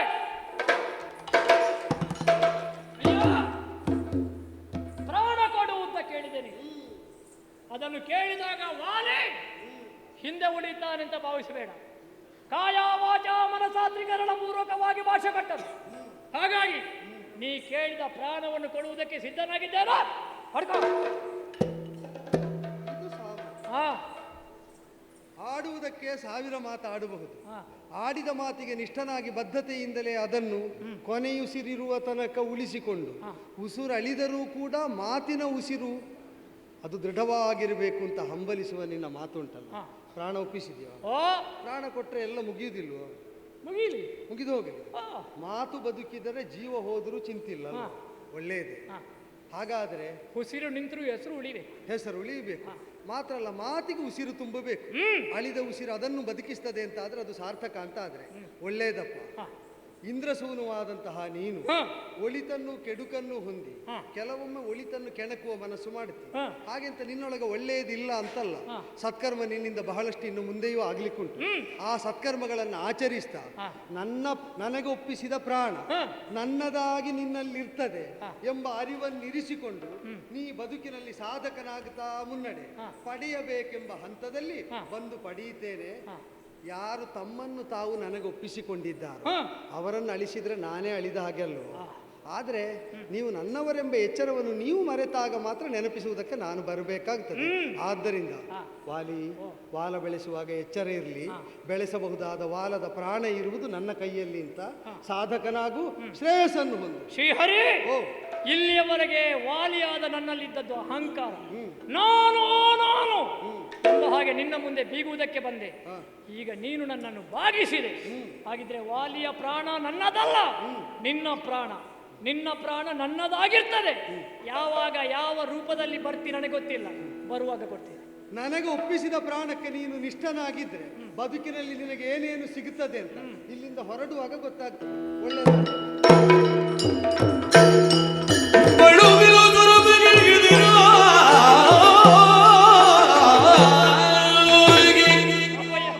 ಹಿರಿಯರ ಮಾತನ್ನು ಕೇಳಬೇಕು ಅಂತ ಹೇಳುವುದು ಇದಕ್ಕೆ. ಅವನ ತಂಟೆಗೆ ಹೋಗಬೇಡ ಅಂತ ಹೇಳಿದೆ, ಆದರೂ ನಿನ್ನ ಮಾತನ್ನು ಧಿಕ್ಕರಿಸಿದೆ. ಹೋದೆ, ಹರಿಯಲ್ಲಿ ವಾಗ್ವೈದ್ಯವನ್ನು ಮಾಡಿದೆ. ಕೊನೆಗೆ ಬೇಕಾದ್ದನ್ನು ಕೊಡು ಅಂತ ಕೇಳು ಅಂತ ಹೇಳಿದಾಗ ಪ್ರಾಣ ಕೊಡು ಅಂತ ಹೇಳಿದ. ತಕ್ಕೋ ಅಂತ ಹೇಳಿದ್ದೇನೆ. ಆದ್ರೆ ಈಗಲ್ಲ, ನನ್ನ ಪ್ರಾಣ ನಿನ್ನಲ್ಲಿ ಇರ್ಲಿ, ಬೇಕಾದಾಗ ಪಡಿತೇನೆ ಅಂತ ಹೇಳಿದ. ನೋಡಿದ್ಯಾ, ಆಮಂತ್ರಣ ಇಲ್ಲದೆ ಹೋದ್ರೆ ಪರಿಣಾಮ ಹೀಗಾಗ್ತದೆ. ನೀ ಮಾಡಬೇಡ ಅಂತ ಹೇಳಿದ್ರು ನೀ ಮುಂದಾದ. ಈಗ ಪರಿಸ್ಥಿತಿ ಇಲ್ಲಿಗೆ ತಲುಪಿತು. ಹಾಗೆಂದು ನೀನು ನನಗೆ ಮಗ, ನಿನ್ನನ್ನು ಉಳಿಸಿಕೊಳ್ಳುವುದು ನನ್ನ ಕರ್ತವ್ಯ. ಆ ಕಾರಣದಿಂದ ಇದು ಹೊರ ಕಾಂಚನಮಾಲೆಯನ್ನು ನಿನ್ನ ಶಿರಸ್ಸಿಗೆ ತೊಡಿಸ್ತಾ ಇದ್ದೇನೆ. ಇದನ್ನು ಧರಿಸಿರುವಾಗ ನಿನ್ನ ವಿರೋಧಿ ನಿನ್ನ ಎದುರಿಗೆ ಬಂದಾಗ ಅವನ ಅರ್ಧ ಬಲ ನಿನ್ನನ್ನು ಸೇರಲ್ಪಡ್ತದೆ. ಇದು ನಿನ್ನನ್ನು ರಕ್ಷಿಸ್ತದೆ. ಅವನ ಪ್ರಾಣವನ್ನು ಅವ ತೆಗೆದುಕೊಳ್ಳುವಲ್ಲಿಯವರೆಗೆ ಈ ಪ್ರಾಣವನ್ನು ಉಳಿಸುವುದಕ್ಕೆ ನಾನು ಪ್ರಯತ್ನ ಪಡ್ತೇನೆ.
ಎಲ್ಲಿಗೆ ಎದ್ದಿರು ಅದು ಸ್ವರ್ಗದಲ್ವ? ಸುವಸ್ತುಗಳು ಇರಬೇಕಾದ್ದು ಸ್ವರ್ಗ.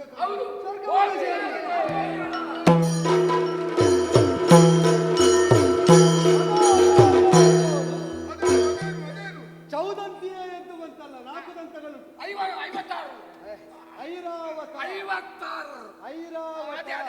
ನೀರಲ್ಲೆದ್ದು ಬಂದ ಆನೆ ಆದದ್ರಿಂದ ಅದಕ್ಕೆ ಐರಾವತ ಅಂತ ಹೆಸರು. ಶ್ವೇತವರ್ಣದ ಚೌದಂತಿ ಆದಂತಹ ಅದಕ್ಕೆ ಅಭ್ರಮಾತಂಗ ಅಂತ ಮತ್ತೊಂದು ಹೆಸರು. ಮೋಡದಲ್ಲೇ ನಡೆಯುವಂತಹ ಮಾತಂಗವಾದದ್ದರಿಂದ ಅಭ್ರಮಾತಂಗ. ಅದು ಸ್ವರ್ಗಕ್ಕೆ ಹೋಗ್ಲಿ. ಸಾಗಲಿ ಸ್ವರ್ಗಕ್ಕೆ.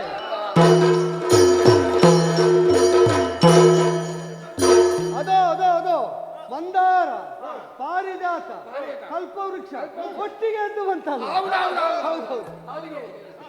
ಅದು ನಮಗೆ ಇದೋ, ನಿನ್ನ ಮನೆಯಲ್ಲಿ ಅದನ್ನು ನೆಡುವುದಕ್ಕಿದ್ದ ಸ್ಥಳ ಉಂಟು. ಎಲ್ಲಿ ನಾವು ಯಾರ್ಯಾರ ಮನೆಯಲ್ಲಿ ಅದಕ್ಕೆ ನೀರು ಹಾಕ್ಲಿಕ್ಕೆ ನೀರು ಆಗುದಿಲ್ಲ. ಅದು ನಂದನೋದ್ಯಾನದಲ್ಲಿ ಇದ್ದರೆ ಆ ಉದ್ಯಾನವು ನಂದನವಾಗುವುದು. ಹೌದು.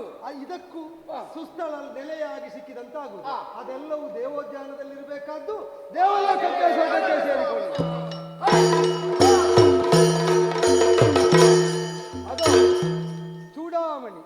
ಯಾವುದು? ಚೂಡುಮಾಣಿ. ನಿನಗೆ ಯಾರಾದ್ರೂ ಹಾಗೆ ಕರೀತಿದ್ರು? ಇಲ್ಲ, ಚೂಡುಮಾಣಿ ಇಲ್ಲ. ಚೂಡಾಮಣಿ. ಚೂಡಾಮಣಿ. ಚೂಡಾರಕ್ತ.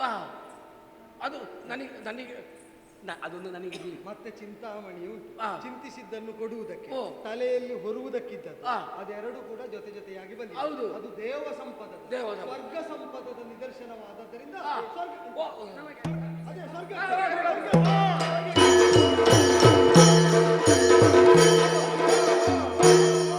ಆಪು ಸೀರೆ. ಅಪ್ಸರೆ. ಆಪು ಸೀರೆ. ಅಪ್ಸರೆ. ಹೌದು. ಅಪ್ಸರಾಂಗನೆ. ಅವರು ನನಗೆ ಅದೊಂದು ನನಗೆ ಅದು ಒಂದಲ್ವಲ್ಲ, ತುಂಬಾ ಜನ ಇದ್ದಾರೆ. ಹೌದು. ಈಗ ಅವರೆಲ್ಲರನ್ನು ನೀನು ಮಾಡುವುದಕ್ಕೆ ಬೇಡ. ಈಗ ಅದು ಸ್ವರ್ಗದಲ್ಲಿ ಇದ್ದವರಿಗೆಲ್ಲರಿಗೂ ಸುಖ ಕೊಡುವುದಕ್ಕಿಂತ ಹೌದು. ಸ್ವರ್ಗವೇ ದುಃಖಪ್ರದ ಅಂತ ಆದ್ರೆ ಮತ್ತೆ ಸ್ವರ್ಗಕ್ಕೆ ಏನು ಮರ್ಯಾದೆ? ನೀವು ಅದನ್ನು ಹೊಂದುವುದು ಯಾಕೆ? ಅದಷ್ಟೇ. ಆದ್ರಿಂದ ಸ್ವರ್ಗದ ಗೌರವ ಹೆಚ್ಚಾಗಬೇಡ, ಆಗ್ಬೇಕು. ಸ್ವರ್ಗಸ್ಥರಾಗಲಿ.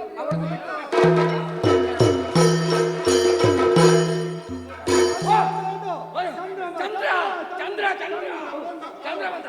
ಆದ್ದರಿಂದಲೇ ಓ. ಇಲ್ಲಿದ್ದವರಿಗೆಲ್ಲ ಒಂದು ವಿಶಿಷ್ಟವಾದ ಹೌದು, ನಮ್ದು ಚಳಿ ಆಗ್ತಾ ಉಂಟು. ಈಗ ನಿಜವಾಗಿ ಉರಿ ಹೆಚ್ಚಿರುವುದು ಯಾರಿಗೆ? ಯಾರಿಗೆ? ಅನಿಸಬೇಕಿಲ್ಲ. ಹೌದು, ಇಲ್ಲಿ ಯಾರಿಗೆ ಉರಿ ಹೆಚ್ಚು? ಯಾರಿಗೆ ಉರಿ ಹೆಚ್ಚಿಗೆ? ನನಗೆ ಚಳಿ ಆಗ್ತಾ ಉಂಟು. ಅವನಿಗೆ ಅದ್ಯಾಕೆ? ಅವ ಹಾಗೆ ವಿಷಪಾನ ಮಾಡಿದ್ದಲ್ವ? ಹಾ, ವಿಷಕಂಠ, ಹೌದು. ವಿಷಕಂಠ, ಹೌದು. ನೀಲಕಂಠ. ಹೌದು. ಆದ್ದರಿಂದಲೇ ಅವನೇ ಧರಿಸಿದರೆ ಅದೊಂದು ಸಮತೋಲಿತವಾದ ಸ್ಥಿತಿ ಬರ್ತದೆ. ಕೊರಳಲ್ಲಿ ವಿಷ, ತಲೆಯಲ್ಲಿ ತಂಪಾದ ತಂಗದಿರನಾದ ಚಂದ್ರ. ಅವರಿಗೆ ಕುಡ್ದ ಕಾರಣ ಉರಿ, ಕೆಲವರಿಗೆ ಉರಿ ಬಂದದಕ್ಕೆ ಕುಡಿಯುವುದು. ಹೌದು.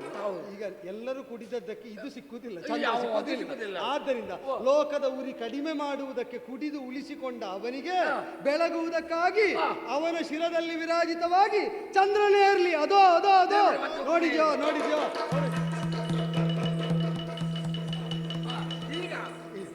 ಈಗ ಹೇಗೆ? ಈಗ ಒಂದು ದೇವರಿಗೆ ಒಂದು ಹೆಸರು, ಹೊಸ ಹೆಸರು. ಹೌದು, ಚಂದ್ರಮೌಳಿ. ಚಂದ್ರಮೌಳಿ. ಚಂದ್ರಚೂಡ. ಚೂಡ ಚಂದ್ರ. ಚಂದ್ರಚೂಡ. ಚಂದ್ರಚೂಡ. ಚಂದ್ರಶೇಖರ. ಚಂದ್ರಶೂಕರ. ಆಯ್ತಲ್ಲ? ಹೌದು. ಆಯ್ತು. ಇನ್ನೀಗ ಮುಂದುವರಿಸಬಹುದು. ಹೇಳಿಬಹುದು.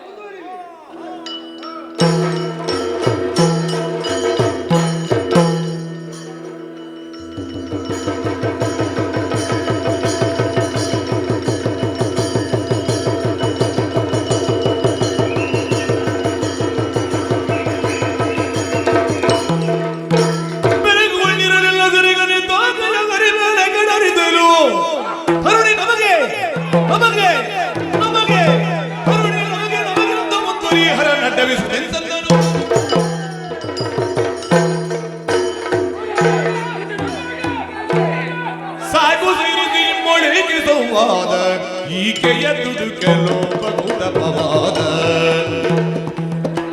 ಕಾಗುದನ ಗರಿವೆಗೆ ಒಳದಿರಲಿ ಸೋಗೆದು ದುರ್ಬುದ್ಧಿ ಕೆಡೆಯಿಲ್ಲವಿಲ್ಲೇ ಸಾಗು ಸೈರಿಸಿ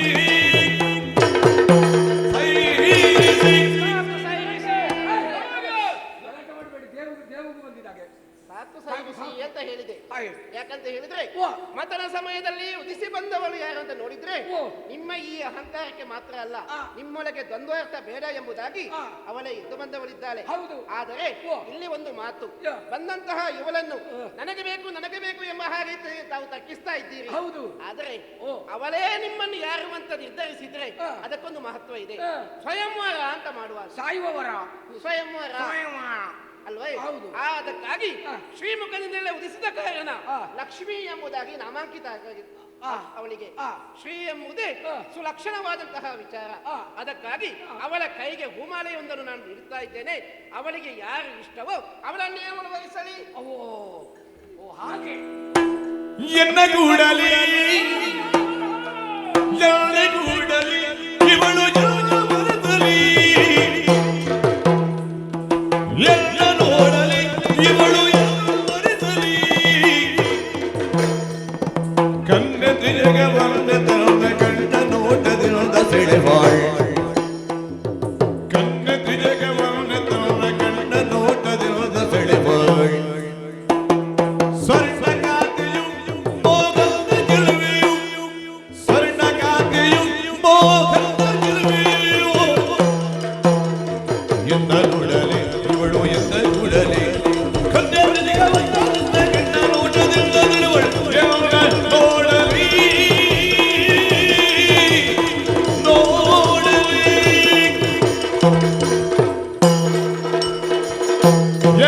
ನೋಡಲಿ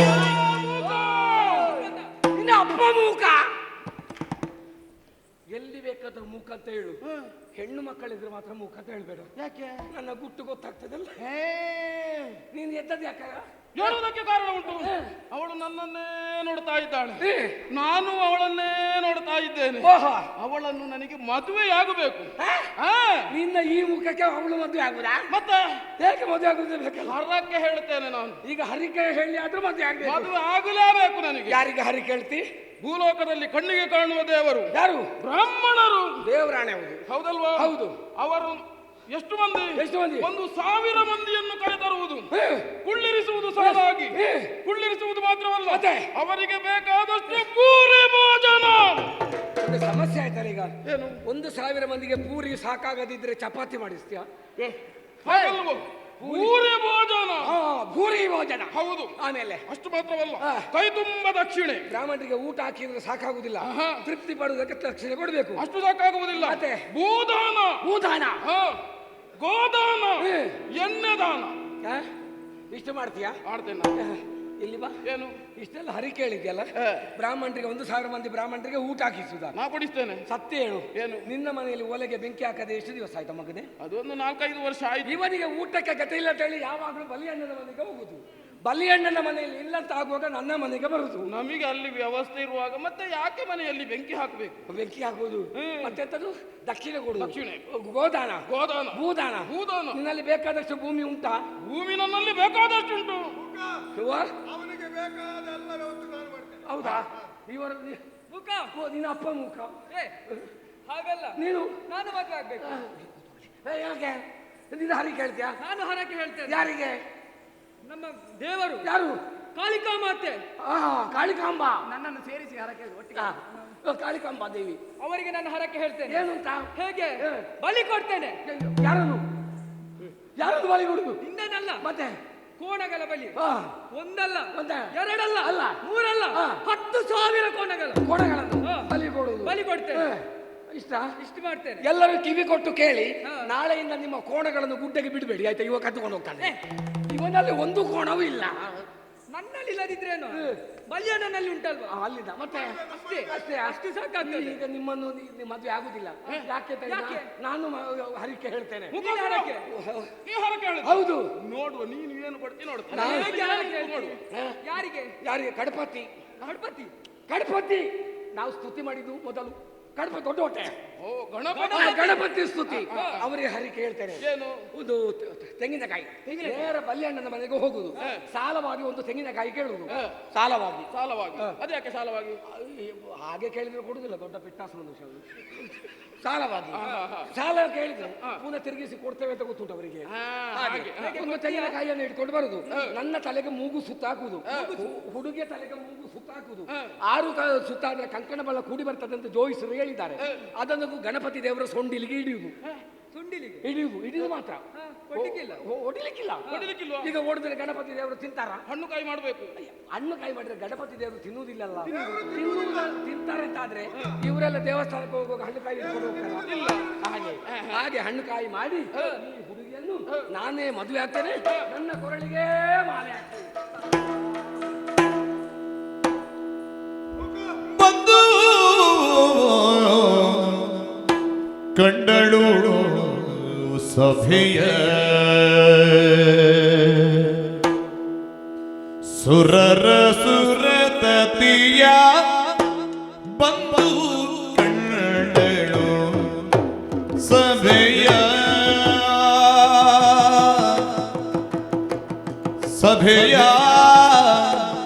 ಸಭೆಯ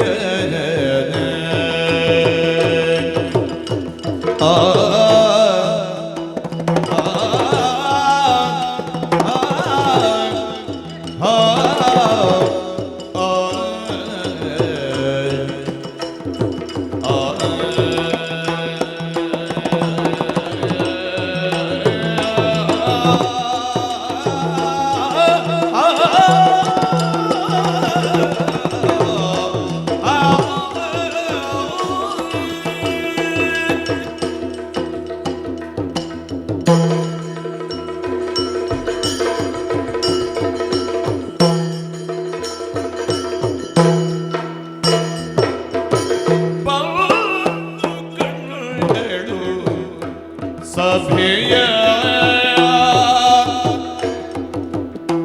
ಸುರರ ಸುರದದಿಯ ಬಂದು ಕಂಡಳು ಸಭೆಯ ಸುರರ ಸುರದದಿಯ ಬಂದು ಕಂಡಳು ಸಭೆಯ ಸಭೆಯ ಕಂಡಳು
ಸಭೆಯ ಸುರರ ಸುರದದಿಯ ಬಂದು ಕಂಡಳು ಸಭೆಯ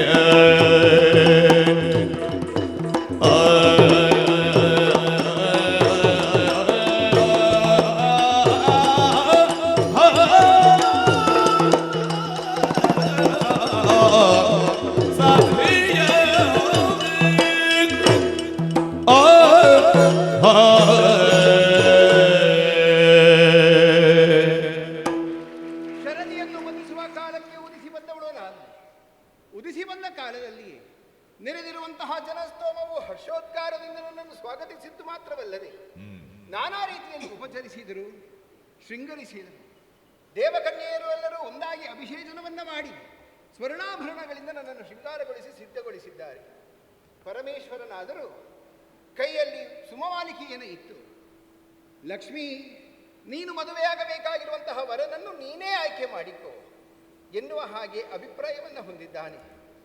ಅವನ ಸೂಚನೆಯಂತೆ ಸುಮಮಾಲಿಕೆಯನ್ನು ಹಿಡಿದು ನಾನು ಮದುವೆಯಾಗಲಿರುವಂತಹ ಆ ಸರ್ವಗುಣ ಸಂಪನ್ನನಾಗಿರುವಂತಹ ಯಾವ ವಿಧವಾದಂತಹ ದುರ್ಗುಣಗಳು ಇಲ್ಲದವನು, ಹೆಚ್ಚೇಕೆ ನಾಶರಹಿತನಾಗಿರುವಂತಹ ನನಗೆ ಅನುರೂಪನಾಗಿರುವಂತಹ ವರ ಯಾರಿರಬಹುದು ಈ ಸಭೆಯಲ್ಲಿ ಎನ್ನುವುದನ್ನು ತಿಳಿಯುವುದಕ್ಕಾಗಿ ಒಂದೊಂದೇ ಹೆಜ್ಜೆಯನ್ನು ಮೆಲ್ಲನೆ ಮುಂದಿಡುತ್ತಾ ಮುಂದಿಡುತ್ತಾ ಮುಂದಿಡುತ್ತಾ ನೆರೆದಿರುವಂತಹ ದೇವ ಸಮೂಹದೊಮ್ಮೆ ದೃಷ್ಟಿ ಹಾಯಿಸಿ ನೋಡಿದರೆ ಇವರಲ್ಲಿ ಯಾರು ನನಗೆ ಅನುರೂಪನಾದವರ ಯಾರು ಗೋಚರವಾಗುವುದಿಲ್ಲ. ಮೊದಲಾಗಿ ಆ ತುದಿಯಲ್ಲಿ ಕುಳಿತಿರುವಂತಹ ಪರಮೇಶ್ವರ, ಅವರನ್ನು ನೋಡಿದಾಗ ಭಾತೃವಾತ್ಸಲ್ಯ ಮೂಡುತ್ತಾ ಇದೆ. ಯಾಕೆ? ಹುಟ್ಟಿದಾಗಲೇ ಅಣ್ಣನ ಸ್ಥಾನದಲ್ಲಿ ನಿಂತು ಮಾಡಬೇಕಾದ ಕರ್ತವ್ಯಗಳನ್ನೆಲ್ಲ ಮಾಡಿ ನನ್ನನ್ನು ನಿರ್ದೇಶಿಸಿ ಸೂಚಿಸಿ ಮುಂದೆ ಕಳಿಸಿದವ. ಹಾಗಾಗಿ ಅವನು ನನಗೆ ಅಣ್ಣನ ಸಮಾನ. ಇನ್ನು ಆ ಬದಿಯಲ್ಲಿ ಕುಳಿತಿರುವಂತಹ ಬ್ರಹ್ಮದೇವ, ಅವನನ್ನು ನೋಡಿದಾಗ ಮಾತೃವಾತ್ಸಲ್ಯ ಮೂಡುತ್ತಾ ಇದೆ. ಮಗನೆನ್ನುವ ಉಪಾಧಿಯಲ್ಲಿ ಆತನನ್ನು ಕಂಡವಳು ನಾನು. ಅವನಲ್ಲದೆ ಇನ್ನುಳಿದಂತಹ ದೇವ ಸಮೂಹ ನನ್ನನ್ನು ಕಂಡಾಕ್ಷಣ ಕರಮುಗಿ ನನ್ನ ಪದದ್ವಯಗಳಿಗೆ ಎರಗಿದ್ದಾರೆ. ಹಾಗಾಗಿ ಇವರೆಲ್ಲರನ್ನು ನೋಡಿದಾಗ, ಇವರ ಜೊತೆಗಿರುವಂತಹ ಅನ್ಯರನ್ನು ನೋಡಿದಾಗ ನನಗನ್ನಿಸಿದ್ದು ಹೀಗೆ: ಇವರು ಯಾರು ಪರಿಪೂರ್ಣರಲ್ಲ, ಇವರು ಅಪೂರ್ಣರು, ಇವರು ಶಾಶ್ವತರಲ್ಲ.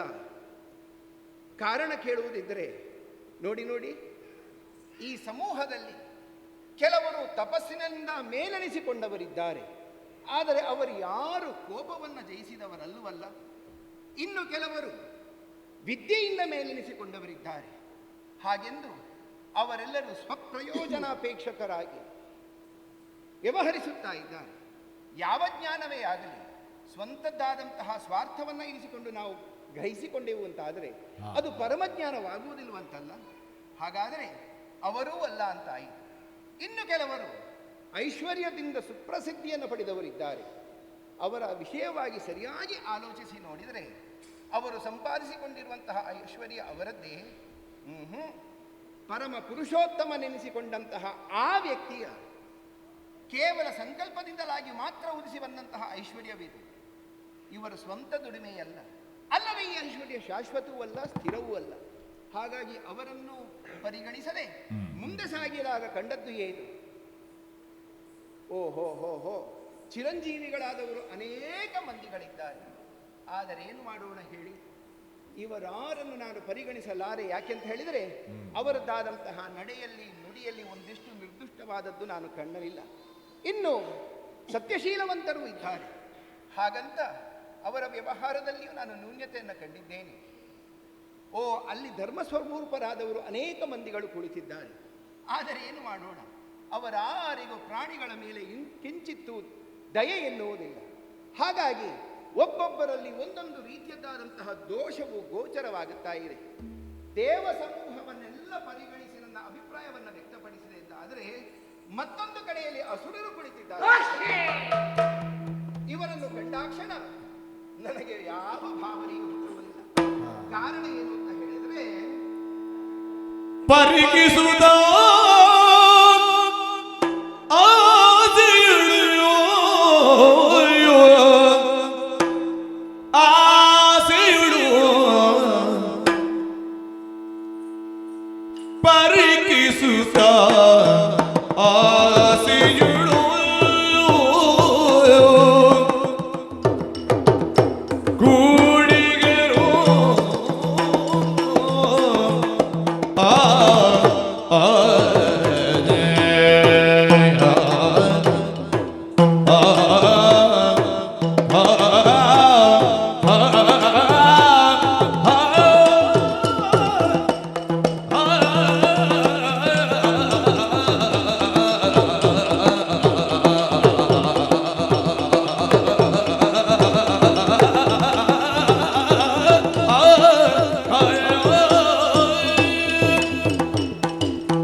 ಹಾಗೆ ನನ್ನನ್ನು ಪಡೆಯುವುದಕ್ಕೆ ಹಾತೊರೆಯುತ್ತಾ ಇದ್ದಾರೆ. ನಾನಾದರೂ ಚಂಚಲ ಸ್ವಭಾವದವಳು. ನಾನು ಉದಿಸಿ ಬಂದ ಕಾಲಕ್ಕೆ ಒಂದರೆ ಕ್ಷಣ ಎಲ್ಲಿಯೂ ನಿಲ್ಲದೆ ಮನಸ್ಸಿನಲ್ಲಿ ಚಾಂಚಲ್ಯವನ್ನು ಇರಿಸಿಕೊಂಡು ನನ್ನನ್ನು ಯಾರು ಆಧರಿಸಿಕೊಂಡು ಇರುತ್ತಾನೋ ಅಂಥವರ ನಿರೀಕ್ಷೆಯಲ್ಲಿ ಮುಂದೆ ಹೋದವಳು ನಾನು. ಆದರೆ ಇವರೆಲ್ಲರ ಚಂಚಲ ಮನಸ್ಸನ್ನು ಪ್ರವೃತ್ತಿಯನ್ನು ಕಂಡಾಗ ನನಗನಿಸುವುದು ಹೀಗೆ, ಇವರು ನನ್ನನ್ನು ಎಲ್ಲಿಯಾದರೂ ಮದುವೆಯಾದರೆ ನಾನು ಬಾಳುವುದಕ್ಕುಂಟೆ ಇವರೊಂದಿಗೆ. ಇವರೇ ಚಂಚಲ, ಇವರ ಮನಸ್ಸೇ ಚಾಂಚಲ್ಯದಿಂದ ಕೂಡಿದೆ. ಇನ್ನು ನನ್ನನ್ನು ಹೇಗೆ ಆಧರಿಸಿಕೊಂಡಾರು? ಅಲ್ಲದೆ ಆಸುರಿ ಸ್ವಭಾವವನ್ನು ಹೊಂದಿದವರು. ಇಲ್ಲ, ಇವರನ್ನು ಕಂಡಾಗ ಭಾವನೆ ಬಿಡಿ, ಇವರಲ್ಲಿ ಎದ್ದೆದ್ದು ಕಾಣುವಂತಹ ಅವಲಕ್ಷಣಗಳನ್ನು ಕಂಡಾಗ ಯಾವ ಭಾವನೆಯೂ ನನ್ನಲ್ಲಿ ಮೂಡುವುದಿಲ್ಲ. ಹಾಗಾಗಿ ಈ ಸಂಪೂರ್ಣ ಅಸುರ ಸಮೂಹವನ್ನೇ ತಿರಸ್ಕರಿಸಿದ್ದೆ. ಹಾಗಾದರೆ ನಾನು ಬಂದ ಉದ್ದೇಶ ಹೌದು, ಮದುವೆಯಾಗಬೇಕಾಗಿರುವಂತಹ ಆ ಪುರುಷೋತ್ತಮ ಎಲ್ಲಿದ್ದಾನೆ ಎಲ್ಲಿದ್ದಾನೆ ಎಲ್ಲಿದ್ದಾನೆ ಅಂತ ಮತ್ತೆ ದೃಷ್ಟಿ ಹಾಯಿಸಿ ನೋಡಿದರೆ ಸುತ್ತ ನಿರೀಕ್ಷಿಸುತ್ತ ಎಲ್ಲನೊಳು ಉತ್ತಮನೆನಿಸುವವನಾವನೆನುದಿ ತರುತ್ತ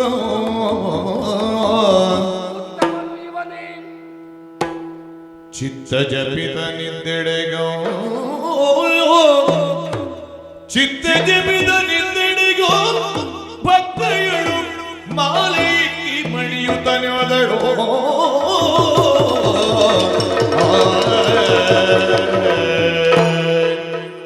ಸರಸಿ ಜಂಬಗ ಗರ ಬಿಡಿದು ಗರತಿನ ನಿರತ ಚರಣದ ಎಂದಳು. ಲಕ್ಷ್ಮೀದೇವಿ, ಸ್ವಾಮಿ, ಶರದಿಮತನದ ಸುಫಲವಾಗಿ ಉದಿಸಿ ನಿಂತಹ ನೀನು ದೀರ್ಘ ವೀಕ್ಷಣೆಯನ್ನು ಸಮಗ್ರ ವೀಕ್ಷಣೆಯನ್ನು ಮಾಡ್ತಾ ಮುನ್ನಡೆಯುವಾಗ ಪ್ರತಿಯೊಬ್ಬರೂ ಕಾತರರಾಗಿದ್ದರು. ನಿನ್ನ ಆಯ್ಕೆಯ ಬಗ್ಗೆ ಕುತೂಹಲಿಗಳಾಗಿದ್ದರು. ನಿನ್ನ ದೃಷ್ಟಿ ಅವರಿಗೆ ಅರ್ಥ ಆಯಿತು, ದೃಷ್ಟಿಕೋನ ಅವರಿಗೆ ವೇದ್ಯ ಆಗಲಿಲ್ಲ ಅಲ್ವೇ? ಇಷ್ಟು ಮಂದಿ ಇದ್ದಾರೆ, ನನ್ನ ಕೊರಳಿಗೆ ಯಾಕೆ ಮಾಲೆ ಇಕ್ಕಿದೆ ಅಂತ ಕೇಳಬಹುದು. ಸ್ವಾಮಿ, ಉದಿಸಿ ಬಂದ ಕಾಲಕ್ಕೆ ಸುತ್ತಲೂ ದೃಷ್ಟಿ ಹಾಯಿಸಿ ನೋಡಿದಾಗ ಎಲ್ಲೆಡೆಯೂ ಅತಂತ್ರವಾದಂತಹ ವಾತಾವರಣವೇ ಗೋಚರವಾಯಿತು. ಅಲ್ಲದೆ ನೆರೆದಿರುವಂತಹ ಜನಸ್ತೋಮವನ್ನು ನೋಡಿದಾಗ ಅವರಿಗೂ ನಿರ್ದಿಷ್ಟವಾದಂತಹ ವ್ಯವಹಾರವು ಒಂದು ಸ್ಥಾನವು ಅವರು ಕಂಡುಕೊಳ್ಳುವಲ್ಲಿ ಅವರು ವಿಫಲರಾಗಿದ್ದಾರೆ ಎನ್ನುವುದನ್ನು ನಾನು ಅರ್ಥವಿಸಿಕೊಂಡೆ. ಆದರೆ ಅಣತಿ ದೂರದಲ್ಲಿಯೇ ಕುಳಿತಿರುವಂತಹ ನಿಮ್ಮನ್ನು ಕಂಡ ಕ್ಷಣವೇ ನನ್ನ ಚಿತ್ತ ಪುಳಕಿತವಾಯಿತು. ನಿಮ್ಮ ರೂಪಾತಿಶಯವನ್ನು ಕಂಡು ಅಲ್ಲದೆ ಸಮಾಧಾನ ಚಿತ್ತರಾಗಿ ಜಗತ್ತಿನ ಸರ್ವಜೀವಿಗಳಲ್ಲಿಯೂ ಆಸೆಯನ್ನು ಹುಟ್ಟು ಹಾಕುವಂತಹ ನೀವು ನನ್ನನ್ನು ಇಷ್ಟಪಡದೇ ಇದ್ದಾಗ ನಾನು ಆಲೋಚನೆ ಮಾಡಿದೆ, ಬಹುಶಃ ಇವರೇ ನನಗೆ ತಕ್ಕುದಾದ ವರ. ಅಶಾಂತವಾಗಿದ್ದಂತಹ ವಾತಾವರಣದಲ್ಲಿ ಪ್ರಶಾಂತನಾಗಿ ಅನತಿ ದೂರದಲ್ಲಿ ಕುಳಿತಿದ್ದಂತಹ ನಿಮ್ಮನ್ನು ನಾನು ಆಯ್ಕೆ ಮಾಡಿದ್ದು ಆ ಕಾರಣಕ್ಕಾಗಿ. ಎಲ್ಲರನ್ನೂ ವ್ಯಾಪಿಸಿದ ಅತೃಪ್ತಿಯನ್ನೇ ಅವರ ಅಪರಿಪೂರ್ಣತೆಗೆ ದ್ಯೋತಕವಾಗಿ ಗುರುತಿಸಿ ನನ್ನಲ್ಲಿರುವ ತೃಪ್ತಿಯೇ ನನ್ನ ಪರಿಪೂರ್ಣತೆಗೆ ಶ್ರೇಷ್ಠತ್ವಕ್ಕೆ ನಿದರ್ಶಕ ಅಂತ ನೀನು ಅಂಗೀಕರಿಸಿ ವರ್ಣಮಾಲಿಕೆಯನ್ನು ಇಕ್ಕಿದ್ದಾದರೆ ನಿನ್ನ ದೃಷ್ಟಿಕೋನವು ಆಯ್ಕೆಯು ಪ್ರಿಯವಾದದ್ದರಿಂದ ನಿನಗೆ ಏನು ಬೇಕು ಅದನ್ನು ಕೊಡುವುದಕ್ಕೆ ಸನ್ನದ್ಧನಾಗಿದೆ. ಕೇಳುವಿರಾ? ಧಾರಾಳ ಕೇಳು ಸ್ವಾಮಿ. ಆವಾಗಲೇ ಹೇಳಿದ ಹಾಗೆ ಉದಿಸಿ ಬಂದ ಕಾಲಕ್ಕೆ ನನಗೆ ಈ ವಾತಾವರಣ ಏನೂ ಸುಖವನ್ನು ಕೊಡಲಿಲ್ಲ, ಹಿತವನ್ನು ಕೊಡಲಿಲ್ಲ. ಈಗ ನೀವ್ಯಾರೆನ್ನುವಂತಹ ಸತ್ಯವನ್ನು ನಾನು ಅರಿತುಕೊಂಡಿದ್ದೇನೆ. ಸ್ವಾಮಿ, ಪರಮ ಪುರುಷೋತ್ತಮರು ತಾವು. ನೀವಿಲ್ಲದೆ ಈ ಪ್ರಪಂಚದಲ್ಲಿ ಒಂದು ಹುಲ್ಲು ಕಡ್ಡಿಯೂ ಕೂಡ ಚಲಿಸುವುದಿಲ್ಲವಂತೆ. ಜಗತ್ತಿನ ಸೂತ್ರಧಾರಿ ನೀವು. ಹೆಚ್ಚೇಕೆ ಅದು ಸಾವಿರಾರು ವರ್ಷಗಳ ಕಾಲ ತಪೋನಿರತರಾಗಿ ನಿನ್ನದೇ ಧ್ಯಾನವನ್ನು ಮಾಡುತ್ತಿರುವಂತಹ ಋಷಿಪುಂಗವರಿಗೆ ನಿನ್ನದಾದಂತಹ ದರ್ಶನ ಭಾಗ್ಯ ಸಿಗಲಾರದಂತೆ ಅಲ್ಲವೇ? ಅವರು ಬಯಸುವುದು ಏನು? ನಿನ್ನದಾದಂತಹ ಸಾಹಿತ್ಯ ಪದವಿಯನ್ನು ಅಲ್ಲ, ನಿನ್ನದಾದಂತಹ ಚರಣಕಮಲದಲ್ಲಿ ಲೀನವಾಗುವುದನ್ನು. ಅಂತವ ಭಕ್ತರ ಪಾಲಿನ ದೇವನೆನಿಸಿಕೊಂಡಂತಹ ನೀನು ಯಾವ ಭಕ್ತರಿಗಾಗಿ ಮನಸ್ಸಿನಲ್ಲಿ ವಿಶೇಷವಾದಂತಹ ಸ್ಥಾನವನ್ನು ಇರಿಸಿಕೊಂಡಿದ್ದೀಯೋ ಆ ಮನಸ್ಸು, ನಿನ್ನ ಹೃದಯ, ಅಲ್ಲಿ ನನಗೆ ನಿತ್ಯ ವಾಸಸ್ಥಾನವನ್ನು ಮಾಡಿಕೊಡಬೇಕು ಅಂತ ನಿನ್ನಲ್ಲಿ ಕೋರಿಕೊಳ್ಳುತ್ತಾ ಇದ್ದೇನೆ. ನೀನು ಬಹಿರಂಗದಿಂದ ಮಾತ್ರ ಸೌಂದರ್ಯಶಾಲಿ ಅಲ್ಲ, ಅಂತರಂಗದಲ್ಲಿ ನಿನ್ನ ಸ್ವಭಾವದಲ್ಲಿ, ಗುಣದಲ್ಲಿ, ಶೀಲದಲ್ಲಿ ನಿನ್ನ ಸೌಂದರ್ಯ ಏನು ಅಂತ ನಿನ್ನ ಅಪೇಕ್ಷೆಯಿಂದಲೇ ವ್ಯಕ್ತವಾಯಿತು. ಪತಿ ಅಂತ ಆಯ್ಕೆ ಮಾಡಿದವನು ಯಾರನ್ನು ಆಯ್ಕೆ ಮಾಡಿದ್ಯೋ ಅವನ ಮನವನ್ನು ಸಮಗ್ರವಾಗಿ ಅರಿತು ಅದನ್ನೇ ನೆಲೆಯಾಗಿಸಿ ಅಲ್ಲೇ ನೆಲೆಯಾಗುವಂತಹ ಅಪೇಕ್ಷೆ. ಅಂದ್ರೆ ಸ್ಥೂಲವಾಗಿ ಹೇಳುವುದಿದ್ರೆ ವಕ್ಷಸ್ಥಲ ನಿವಾಸಿನಿಯಾಗುವ ಅಪೇಕ್ಷೆ. ಹೌದು ಸ್ವತಃ ಸಂತೋಷ. ಒಲಿತಾಗಲಿ. ಯಾರು ನನ್ನನ್ನು ಅರಿತಿದ್ದಾರೋ ಅವರ ಒಳಗೆ ನನ್ನೊಳಗಿದ್ದಂತೆಯೇ ಲಕ್ಷ್ಮಿ ನೆಲೆಯಾಗುತ್ತಾಳೆ ಅಂತ ಸ್ಫುಟ ಆಯ್ತಲ್ಲ. ಸರಿ, ಎಂತದಾಯ್ತು ನಿನಗೆಂತದಾಯ್ತು? ಬೇಡ, ನನಗೆ ಜೀವನವೇ ಬೇಡ ಆಗಿದೆ. ಅವನಿಗೇನೋ ತೊಂದರೆ ಆಯ್ತು? ಮುಖಾಸುರ ಏನಾಯ್ತು? ಏನಾಗುದಲ್ಲ, ಮತ್ತೆ ನಾನು ಆಸೆ ಪಟ್ಟಿದ್ದೆ. ಏನು ಅದು ಹೋಗಿ ಹೋಗಿ ಯಾರ್ಯಾರ ಕೊರಳಿಗೆ ಮಾಲೆ ಹಾಕಿದ್ರೆ ನನಗೆ ಬಹಳ ಬೇಸರ ಆಯ್ತು. ಸತ್ಯ ಹೇಳ್ಬೇಕು, ಈ ರೂಪಕ್ಕೆ ಸರಿಯಾದ ಹುಡುಗಿ ಅದಲ್ಲ. ಮತ್ತೆ ಬೇರೆ ಬೇರೆ ತರ ಯಾರಾದ್ರೂ ಸಿಕ್ಕಿಯಲ್ಲ ಕೈ ಕೊಟ್ಟ?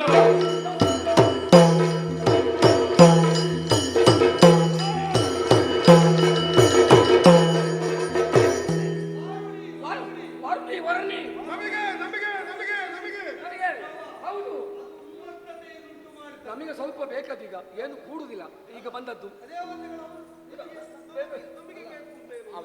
ಹಿರಿಯ ಭಾಗವನ್ನು ಹೊಂದಿದವರಿಗೆ ಏನು ಕೊಡ್ಲಿಲ್ಲ ಅಂತ ಆಗ ಕೂಡದು. ವಾರುಣಿ ಅಸುರವಶವರ್ತಿನಿಯಾಗಿ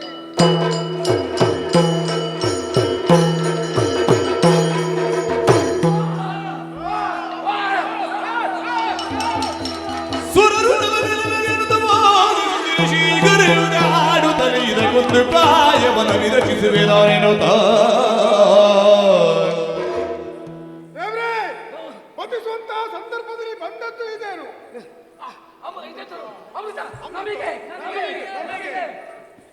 ಇದು ನಮಗೆ ಬೇಕು ದೇವರೇ, ನಮಗೆ ಬೇಕು. ನೋಡಿ, ನಿಮ್ಮೊಳಗೆ ಆಲೋಚನೆ ಮಾಡಿ ಯಾರು ಹೇಗೆ ಸ್ವೀಕರಿಸುವುದು ಯಾರಿಗೆ ಅಂತ ನೀವೇ ಆಲೋಚನೆ ಮಾಡಿ. ನಾನು ಸ್ವಲ್ಪ ಆಲೋಚನೆ ಮಾಡ್ತೇನೆ. ಸರಿ, ನೋಡೋಣ. ಸರಿ. ದೇವೇಂದ್ರ, ನೀನು ಹೇಳಿದ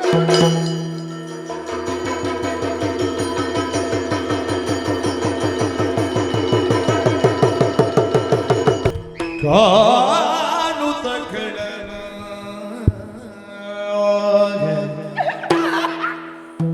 ನಾರಿಯ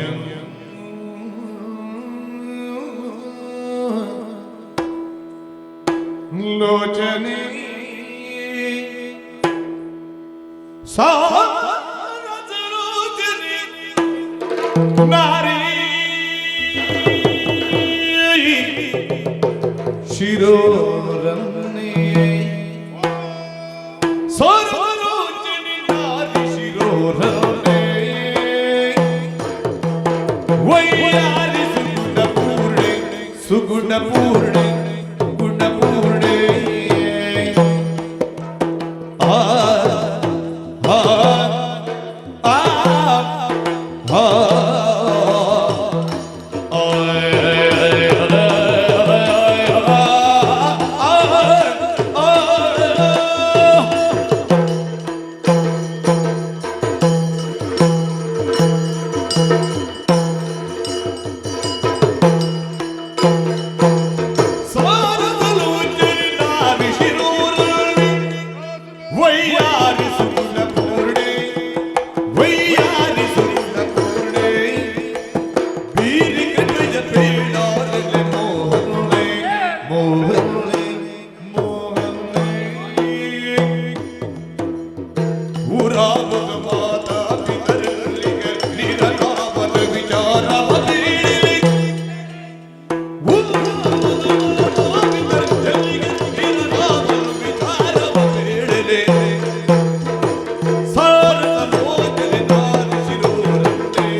ನೀನು ಬೇರೆಯಾಗಿ ವರ್ಣಿಸ್ತೀಯಾ? ಇಲ್ಲ ಇಲ್ಲ ಇಲ್ಲ, ಮೊದಲು ನೀವೇ ನೀವೇ.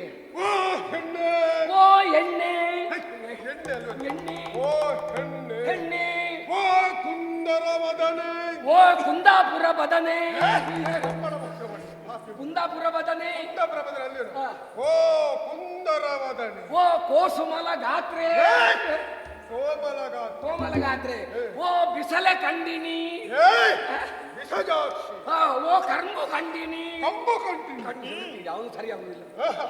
ಓ ಹೆಣ್ಣೆ, ಅದು ಸಮುದ್ರವನ್ನು ಮತಿಸುವಂತಹ ಸಂದರ್ಭ ಒಮ್ಮಿಂದೊಮ್ಮೆಲೆ ಉದ್ಭವಿಸಿದಂತಹ ಇದು ಇದು ಆಮೂತ್ರ ಆಮೂತ್ರ ಅಮೃತ ಅಮೃತ.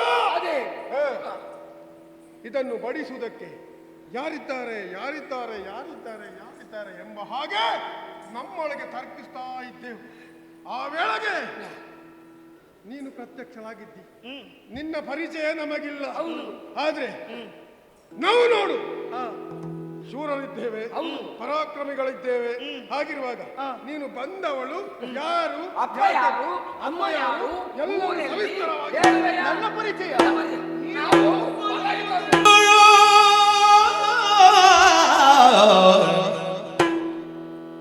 ಬಲಯುತ ಅಹುದೈ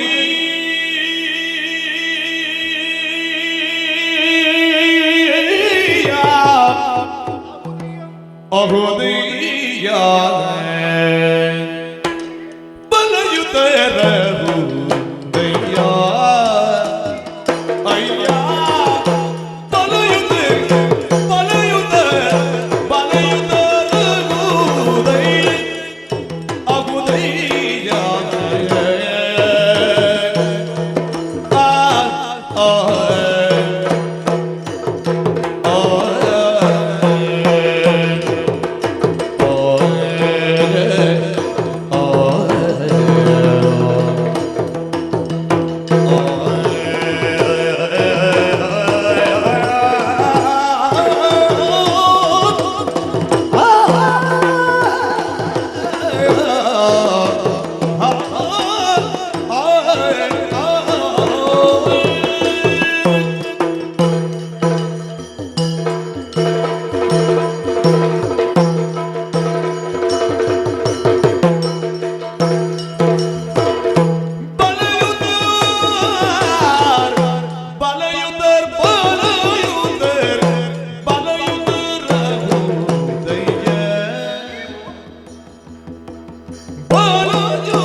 ಭಾಗ್ಯವಾನ್ ಭಾಗ್ಯವಾನ್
ಪುರುಷನನು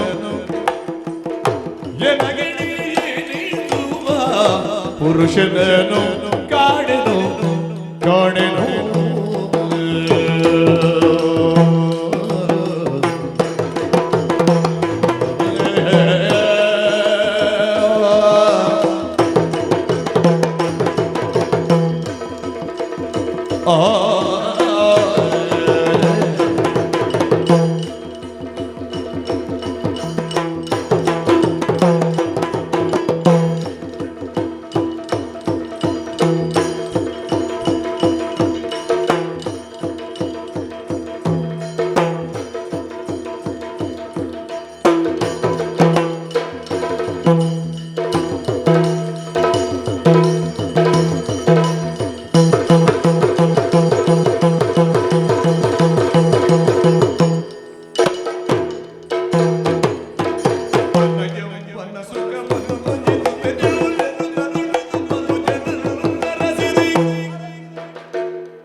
ಇಂದಿಗೆ ತಿಳಿದೆಯೇ ನಿಮ್ಮ ಬಗೆಯ ತಿಳಿದೆ ನಿಮ್ಮ ಬಗೆಯ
ನಿನ್ನ ಒಂದು ನಾಟ್ಯ ವೈದವ್ಯದಲ್ಲಿ ಎಂತದ್ದು ನಾಟ್ಯ ವೈದವ್ಯ ನಾಟ್ಯ ವೈದ್ಯವ್ಯ ಇವಳು ಇಲ್ಲಿ ವೈದವ್ಯ ನಾಟ್ಯ ವೈವಿಧ್ಯ ಅಂತ ಕೇಳುತ್ತೆ.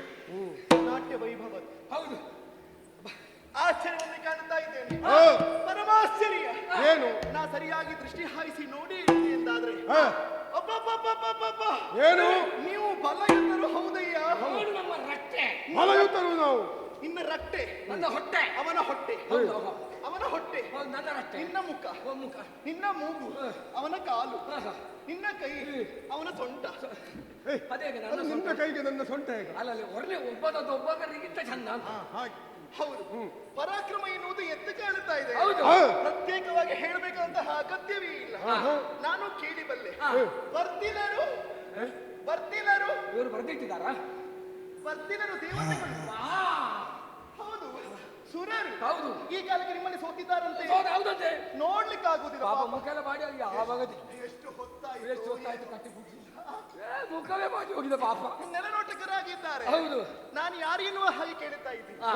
ನೀವೇನೋ ಬಿಡುತ್ತಾ ಇದ್ದೀರಿ ಕಾಲಕ್ಕೆ ಹೌದೌದು. ಆ ಕಾಲಕ್ಕೆ ನನ್ನ ಆಗಮನ ಹಾ.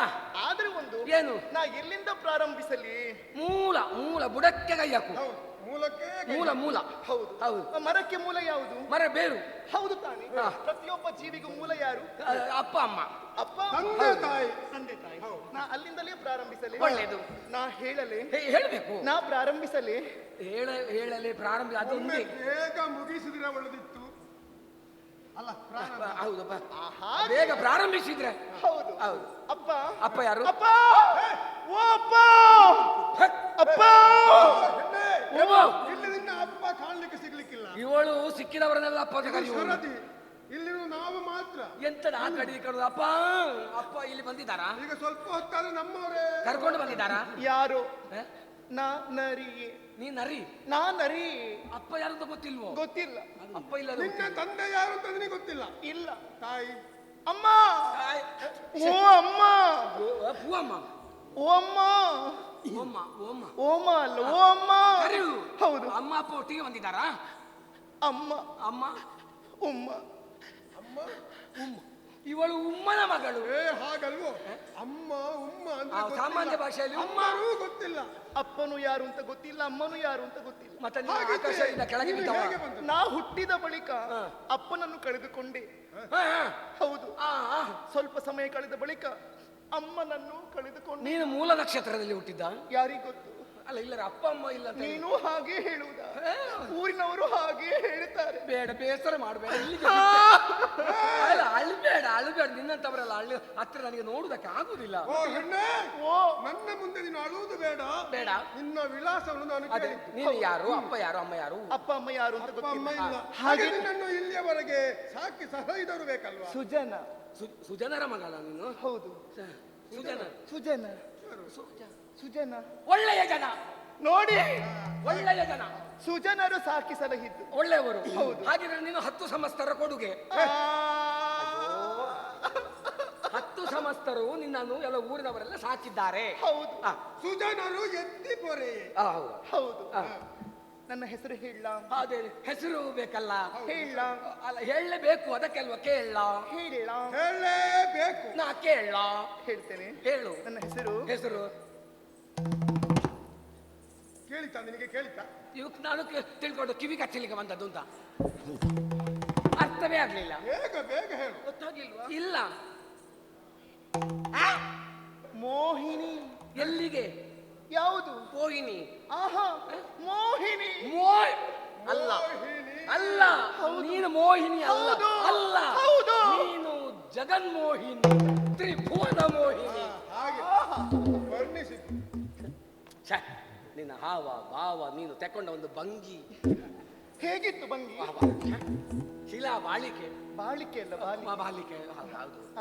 ನೋಡಿದವರೆಲ್ಲ ಹಾಗೆ ಹೇಳುವುದು ಆ. ನನಗೆ ಬಂತು ಕಾಲ ಪ್ರಾಯ ಪ್ರಾಯ ಬಂತು. ಈಗ ನಿನ್ನ ಪ್ರಾಯ ಎಷ್ಟು ಆ, ಪ್ರಾಯ 13 ಕಳೆದು ಆ. 15 ಮೀರಿ ಹ. 14 ಜಾರಿ ಹ. 15ಕ್ಕೆ ಕಾಲಿಟ್ಟದ್ದು ಮಾತ್ರ ನಾನು 16ಕ್ಕೆ ಇಡ್ಲಿ. ಇಲ್ಲ ನಾಡಿದ್ದು ಅಲ್ಲ 16ಕ್ಕೆ ಇಡ್ಲಿ ಇಲ್ಲ. ಇಡ್ಲಿ ಇಲ್ಲ. ಇಡ್ಲಿ ಇಲ್ಲ. ಹಾಗಿದ್ರೆ ನಾಡಿದ್ದು ನೀನು ಷೋಡಶಿ ಪ್ರಾಯ. ಇವಳು ಸೀಸೋಡ ಷೋಡಶಿ ಪ್ರಾಯ. ಹೌದು.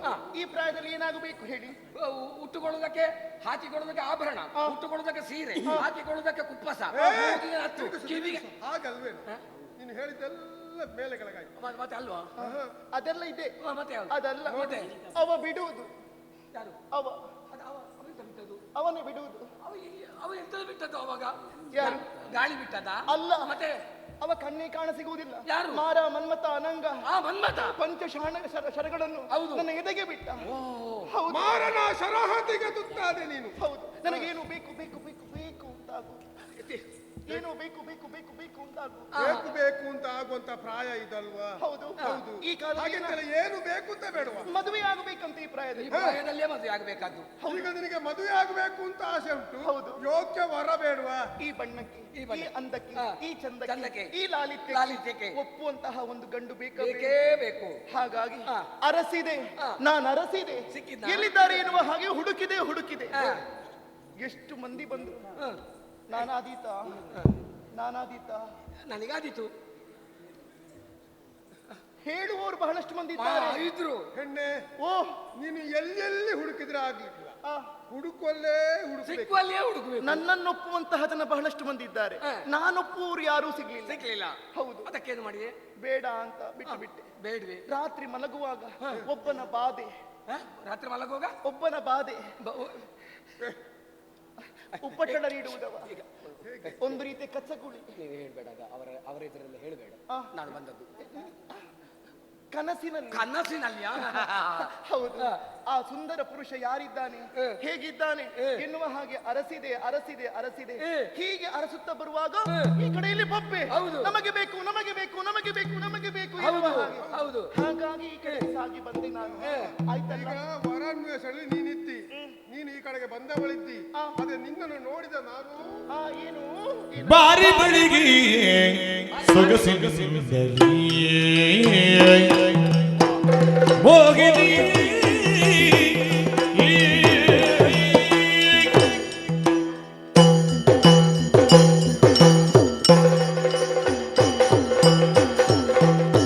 ಬಾರಿ ಬಳಿಗೆ ಸೊಗಸಿನಲ್ಲಿ ನಮ್ಮ ಮನವ ಸೂರ್ಯ ಸಕಲ ಬಗೆಯಲ್ಲಿ ಬೇರೆ ನುಡಿಯುವುದೇನು ನಿನಗೆ ತೋರಿದಂತೆ ನಡೆದುದುದಿಗೆ ಹರಿ ಕಷ್ಟವಾದ್ದು ನೀನು ನೀರೇ ಎಲ್ಲರಿಗೆ ಉಳಿಸು ಬಾರೆ ಬಳಿಗೆ ಬಾರಿ ಬಳಿಗೆ ಬಂದಿದ್ದೆ ನಾನು. ಓ ಹೆಣ್ಣೆ, ನೀನು ವರಾನ್ವೇಷಣೆಯಲ್ಲಿ ಈ ಕಡೆಗೆ ಬಂದವಳಿದ್ದಿ. ಹೌದು. ಆದ್ರೆ ಬಂದಂತಹ ಸಂದರ್ಭದಲ್ಲಿ ಅಸುರರು ಸುರರು ನಾವೆಲ್ಲರೂ ಸೇರಿ ನಮಗೆ ಬೇಕೆಂಬ ಹಾಗೆ ನೋಡು ಕೈಯಲ್ಲಿರುವಂತಹ ಸುರೆಯನ್ನು ನಾವಿರು ಜಗಳ ಮಾಡ್ತಾ ಇದ್ದೆವು. ನಮಗೆ ಬೇಕೆಂಬ ಹಾಗೆ ಅಂತ ಹೇಳಿ ಇದನ್ನು ಯಾರಾದ್ರೂ ಬಡಿಸೋರಿದ್ರೆ ಸೂಕ್ತ ವ್ಯಕ್ತಿ ಯಾರೆಂಬ ಹಾಗೆ ನಾವು ಸಹ ನೋಡ್ತಾ ಇದ್ದೇವೆ, ಆಚೆ ಈಚೆ ಯಾರಿದ್ದಾರೆ ಎಂಬ ಹಾಗೆ. ಆ ವೇಳೆಗೆ ನೀನೇ ಪ್ರತ್ಯಕ್ಷಳಾಗಿದ್ದಿ. ಹಾಗಿರುವಾಗ ಹೆಣ್ಣಾದಂತ ನೀನೇ ಇದಕ್ಕೆ ಸೂಕ್ತ ವ್ಯಕ್ತಿ. ಹೌದು, ಸೂಕ್ತಳು ಎಂಬ ಹಾಗೆ ತಿಳಿದು ಈ ಭಾಂಡವನ್ನು ನಿನ್ನ ಕೈಗಿತ್ತು ನೀನು ನಮಗಿಬ್ಬರಿಗೂ ಎಂತೂ ಭರವಸೆ ಭರವಸೆ ಇನ್ನೆಂತು ನಿಮಗೆ ಎನ್ನಲ್ಲಿ ಭರವಸೆ ನಿಮಗೆ ಭರವಸೆ ನಿಮಗೆ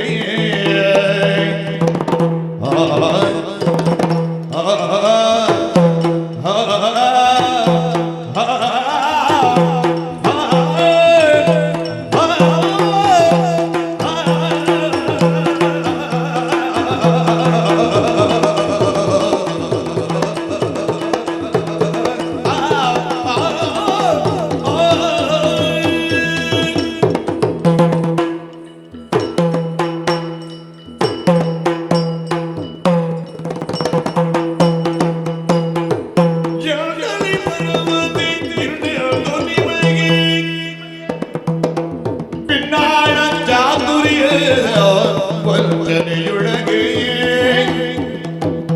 ಭಿನ್ನಾಣ ಚಾತುರ್ಯ ವಂಚನೆಯೊಳಗೆ ಭರವಸೆ ನಿಮಗೆ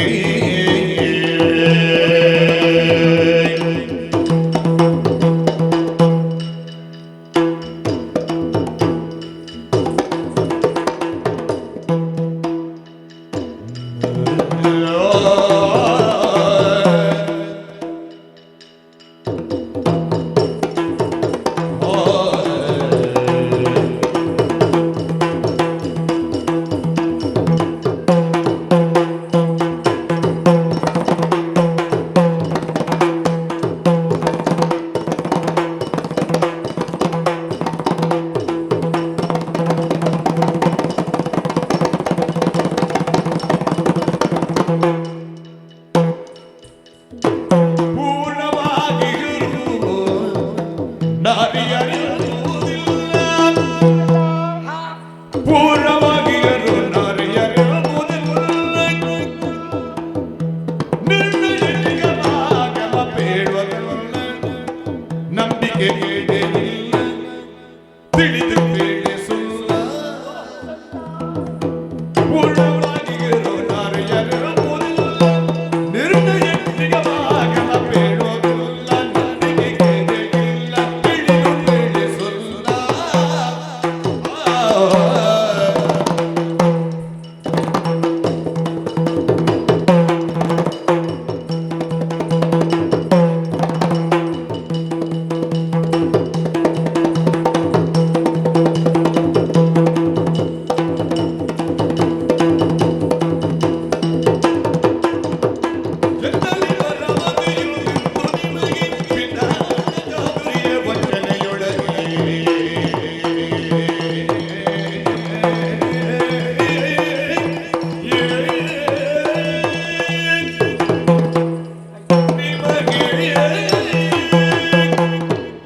ಏನು ಹೇಳ್ತಾ ಇದ್ದೀರಿ?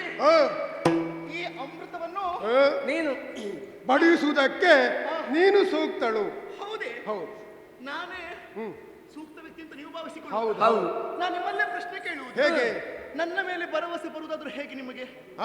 ಭರವಸೆ ಬರೋದಕ್ಕೆ ಕಾರಣ ಉಂಟು. ಏನು? ಯತ್ರ ನಾರ್ಯಸ್ತು ಪೂಜಂತೆ ರಮಂತೆ ತತ್ರ ದೇವತಾ. ಹೆಣ್ಣಾದವಳನ್ನು ಯಾರು ಗೌರವಿಸ್ತಾರೋ ಯಾರು ಪೂಜಿಸ್ತಾರೋ ಅಲ್ಲಿ ದೇವತೆಗಳು ನೆಲೆಸಿರ್ತಾರೆ ಎಂಬ. ಹಾಗೆ ಹೌದಲ್ವಾ? ಹಾಗಿರುವಾಗ ಹೆಣ್ಣಾದವಳು ಚಂಚಲೆ. ಅದು ನೀನು ವಂಚನೆ ಇಲ್ಲ. ವಂಚನೆ ಇಲ್ಲ. ನೀವೆಲ್ಲ ಹಾಗೆ ಹೇಳುವವರು. ನಿಮ್ಮ ಮೇಲೆ ನಮಗೆ ವಿಶ್ವಾಸ ಉಂಟು. ಸ್ವಲ್ಪ ಮುಂದೆ ಬನ್ನಿ. ನಮ್ಮ ಊರಿನಲ್ಲಿ ಹೇಳುವುದುಂಟು. ಹೇಗೆ? ಹೆಣ್ಣಾದವಳು ವಂಚನೆಯನ್ನು ಕರಗತ ಮಾಡಿಕೊಂಡವಳು, ಭಿನ್ನಾಣವನ್ನು ಅಳವಡಿಸಿಕೊಂಡವಳು. ಹಾಗೆ ವಂಚನೆ ಎನ್ನುವುದು ಅವರಲ್ಲಿದೆ ಎನ್ನುವಂತಹ ಮಾತನ್ನು ನಾನು ಕೇಳಿಬಲ್ಲೆ. ಆದ್ರೆ ಅಸುರರಾದ ನಾವು ಇದನ್ನು ಒಪ್ಪುವುದಿಲ್ಲ. ನಿನ್ನ ಮೇಲೆ ವಿಶ್ವಾಸ ಉಂಟು ನಮಗೆ. ನೀರಿನಲ್ಲಿ ಮೀನಿನ ಹೆಜ್ಜೆಯನ್ನಾದ್ರೂ ಹುಡುಕಬಹುದಂತೆ. ಹೆಣ್ಣಿನ ಮನಸ್ಸು ಹೀಗೆ ಅಂತ ಹೇಳಿಕ್ಕೆ ಆಗುದಿಲ್ಲ.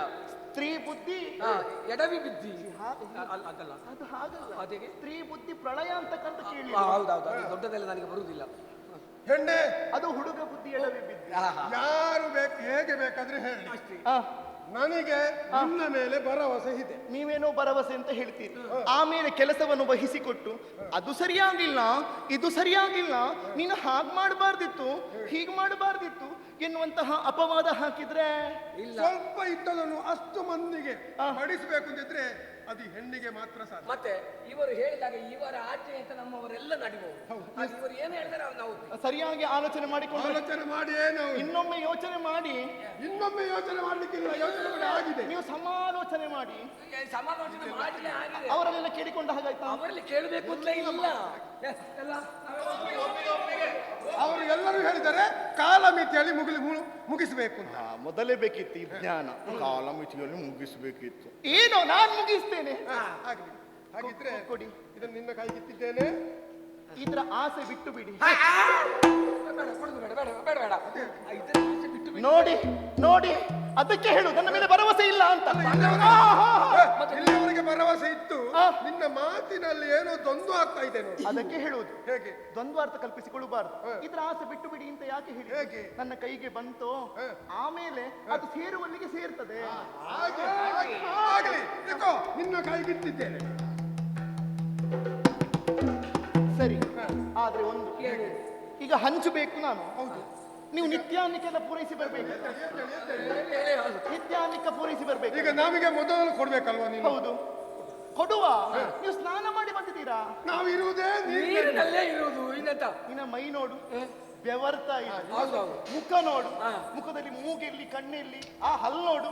ನೀನು ಹಾಗೆಲ್ಲ ಏನು ಮಾಡುದು? ಹಾಗಾಗಿ ಹೇಳಿ ನೀವು ಪರಿಶುದ್ಧರಾಗಿ ಬರಬೇಕು. ನಾವು ಎಷ್ಟು ಸ್ನಾನ ನಾವೆಲ್ಲರೂ ಸ್ನಾನ ಮಾಡಿ ಸುಚುರ್ಪುತರಾಗಿ ಬರಬೇಕು. ಈಗ ಹೋಗಿ ಹೋಗಿ ಬನ್ನಿ. ಹೋಗಿ ಬನ್ನಿ ಹೋಗಿ ಬನ್ನಿ ಹೋಗಿ ಬನ್ನಿ ಹೋಗಿ ಬನ್ನಿ ಹೋಗಿ ಬನ್ನಿ ಹೋಗಿ ಬನ್ನಿ.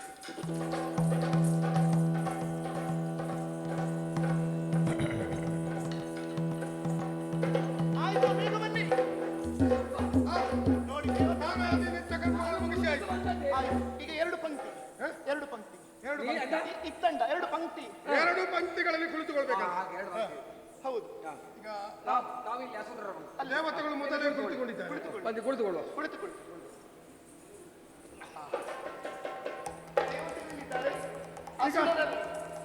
ಒಂದು ಕೆಲಸ ಮಾಡ್ತೀವಿ. ಮೊದಲು ದೇವತೆಗಳಿಗೆ ಅದು ಅದು ಬೇಡ, ಅದು ಬೇಡ. ಮೊದಲು ನಮಗೆ. ಅದಾಗುವುದಿಲ್ಲ.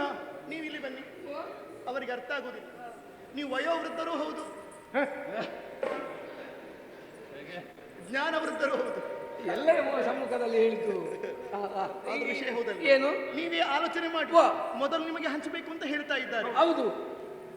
ಮೇಲೆ ಇರುವುದು ಮೇಲೆ ಇರುವುದು ತೆಳ್ಳಗೆ, ಕೆಳಗೆ ನಮಗೆ ದಪ್ಪಗೆ ಆಗ್ಬೇಕದ್ದು. ನಿಮಗೊಂದು ಅರ್ಥ ಆಗುದಿಲ್ಲ. ಅವಳು ಏನು ಹೇಳಿದ್ದು? ಅದು ಮೇಲಿರುವುದು ತೆಳ್ಳಗೆ, ಕೆಳಗಿರುವುದು ದಪ್ಪ. ನಮಗೆ ದಪ್ಪವೇ ಆಗುವುದು. ಮತ್ತೆ ಆಗ ನನಗೆ ನಮಗೆ ಗೊತ್ತಿಲ್ಲ ಅಲ್ವಾ? ಮೇಲೆ ಸಾರ ಇಲ್ಲ, ಕೆಳಗೆ ಸಾರ ಇಲ್ಲದ್ದು ಅವರಿಗಾಯ್ತು. ನಮ್ಮದು ಹಠ ಉಂಟು, ಕೆಳಗೆ ದಪ್ಪತೆ ನಮಗೆ. ಇದು ಸರಿ ಪಾಕ ಆಗಬೇಕಲ್ಲ? ಹೌದು, ಪಾಕ ಆಗಬೇಕು. ನೋಡ್ತಾ ಇರಿ, ನಾನು ಬಡಿಸಿ ಬರ್ತೇನೆ. ನಾವು ನೋಡ್ತಾ ಇರ್ತೇವೆ. ಅಲ್ಲಿ ಮೊದಲು ಸುಳಿ ಸುಳಿ ದುಡಿಯೊನೆ ಎದೆಯ ಮೇಲುದವರೆ ಸೆಳೆದು ಬಳುಕಿ ಬಡಬಡುವ ತಲುಗಿಲ್ದಲ ಕಳರ ಮನ ಮೋಗಿಸುತ್ತ ಅಮೃತ ಕಲಶವ ಕೈಯೊಳಾತು ದಿವಿಜರ್ಗಿಯುತ ತಿಳಿಸದ ದಿತಿಜರೋ ವಂಚಿಸುತ್ತಿರಲಾಗ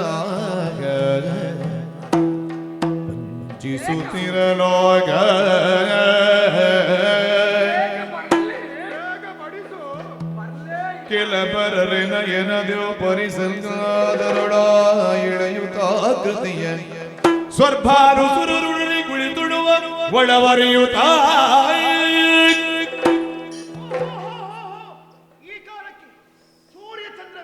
ಸೂಚನೆಯನ್ನೇ ಕೊಡ್ತಾ ಇದ್ದಾರೆ. ದೇವತೆಗಳ ಪಂಕ್ತಿಯಲ್ಲಿ ಸ್ವರ್ಭಾನು ಎನ್ನುವಂತಹ ದಾನವ ಕುಳಿತುಕೊಂಡು ಅಮೃತವನ್ನು ಪಾನ ಮಾಡಿದ್ದಾನೆ ಎನ್ನುವ ಹಾಗೆ ಉಳಿಸಕೂಡದು. ಅದಕ್ಕೆ ಬೇಕಾಗಿ ಸುದರ್ಶನವನ್ನು ಕೈಗೆತ್ತಿದ್ದೇನೆ. ಅವನ ಶಿರವನ್ನು ಕತ್ತರಿಸಬೇಕಲ್ಲ. ಎಲೆ ಸುದರ್ಶನ, ಶಿರವನ್ನು ಕತ್ತರಿಸು.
ಮತ್ತೊಂದಕ್ಕೆ ಶಿರವಿದೆ, ತನುವಿಲ್ಲ. ಹಾಗಾದ್ರೆ ಇಂತಹ ಕೃತ್ಯವನ್ನು ಗೈದವರು ಯಾರು? ನಮ್ಮನ್ನು ಕುರುಹನ್ನು ತಿಳಿಸಿದವರು ಸೂರ್ಯಚಂದ್ರರು ಮಾತ್ರ ಅಲ್ಲ, ದೇವತೆಗಳು. ಅವರನ್ನು ಎದುರಿಸಬೇಕು. ಮುಂದುವರಿದ್ದೇವೆ.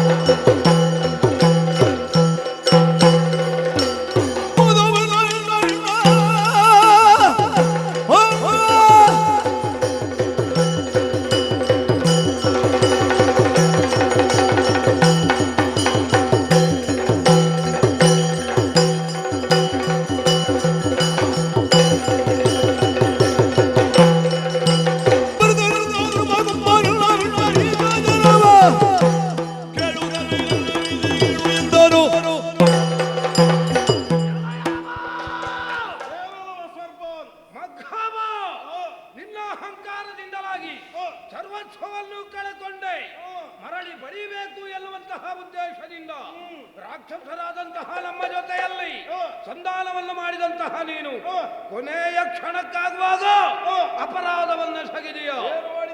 ನಿಮ್ಮ ಪಂಕ್ತಿಯಲ್ಲಿ ನಾವು ಅಮೃತವನ್ನು ಮುಂಜಿಸುವುದಕ್ಕೆ ಕುಳಿತಿದ್ದೆ ಅಂತಾದ್ರೆ ನಮ್ಮ ಇರವನ್ನು ಸೂಚಿಸಿದವರು ಮೊದಲಾಗಿ ನಿನ್ನನ್ನು ಗೆದ್ದು ತದನಂತರ ಸೂರ್ಯಚಂದ್ರರನ್ನು ಬಾಧಿಸ್ತೇನೆ. ಇಲ್ಲದ ನಿಮಗೆ ಸರಿಯಾದ ಶಿಕ್ಷಣ ಕೊಡ್ತೇನೆ.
ನನ್ನಲ್ಲಿ ನಯವಿನಯದಿಂದ ಮಾತನಾಡಿ ಸುರಾಸುರರು ಸೇರಿ ಸಮುದ್ರವನ್ನು ಮತಿಸಿ ಆಯಿತು.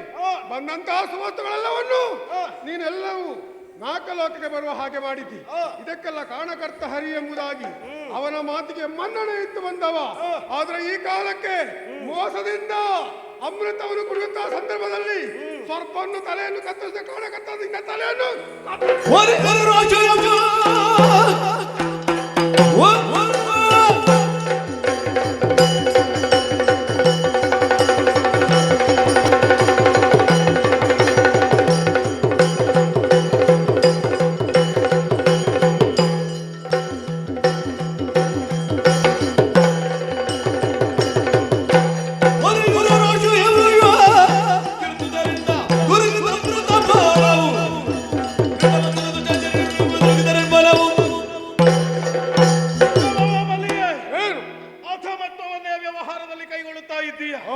ಶೋಣಿತಾಪುರಾಧೀಶನಾಗಿ ನಮ್ಮ ವಿಚಾರಗಳಿಗೆ ಮಾನ್ಯತೆಯನ್ನು ಕೊಟ್ಟೆ. ಹಾಗೆಂದು ಆಶೆಯನ್ನು ಹೊಂದಿದೆ. ಆಶಾಪಾಶದಲ್ಲಿ ಬಂಧನವನ್ನು ಹೊಂದಿದವನಿಗೆ ಸ್ವರ್ಗ ನಿವಾಸ ಸಲ್ಲದು. ಆ ಕಾರಣದಿಂದಲಾಗಿ ಇದು ನಿನಗೆ ಪಾತನ ಈ ಕಾಲದಿಂದ ದೇವೇಂದ್ರ, ನಿನಗೊಂದು ಅಹಂಕಾರ ಇದೆ. ಶತೋತ್ತರಗಳನ್ನು ಮಾಡಿದೆ ಎಂಬ ಹಾಗೆ ಮುಂದಕ್ಕೆ ನಾನು ಮಾಡಿ ತೋರಿಸ್ತೇನೆ.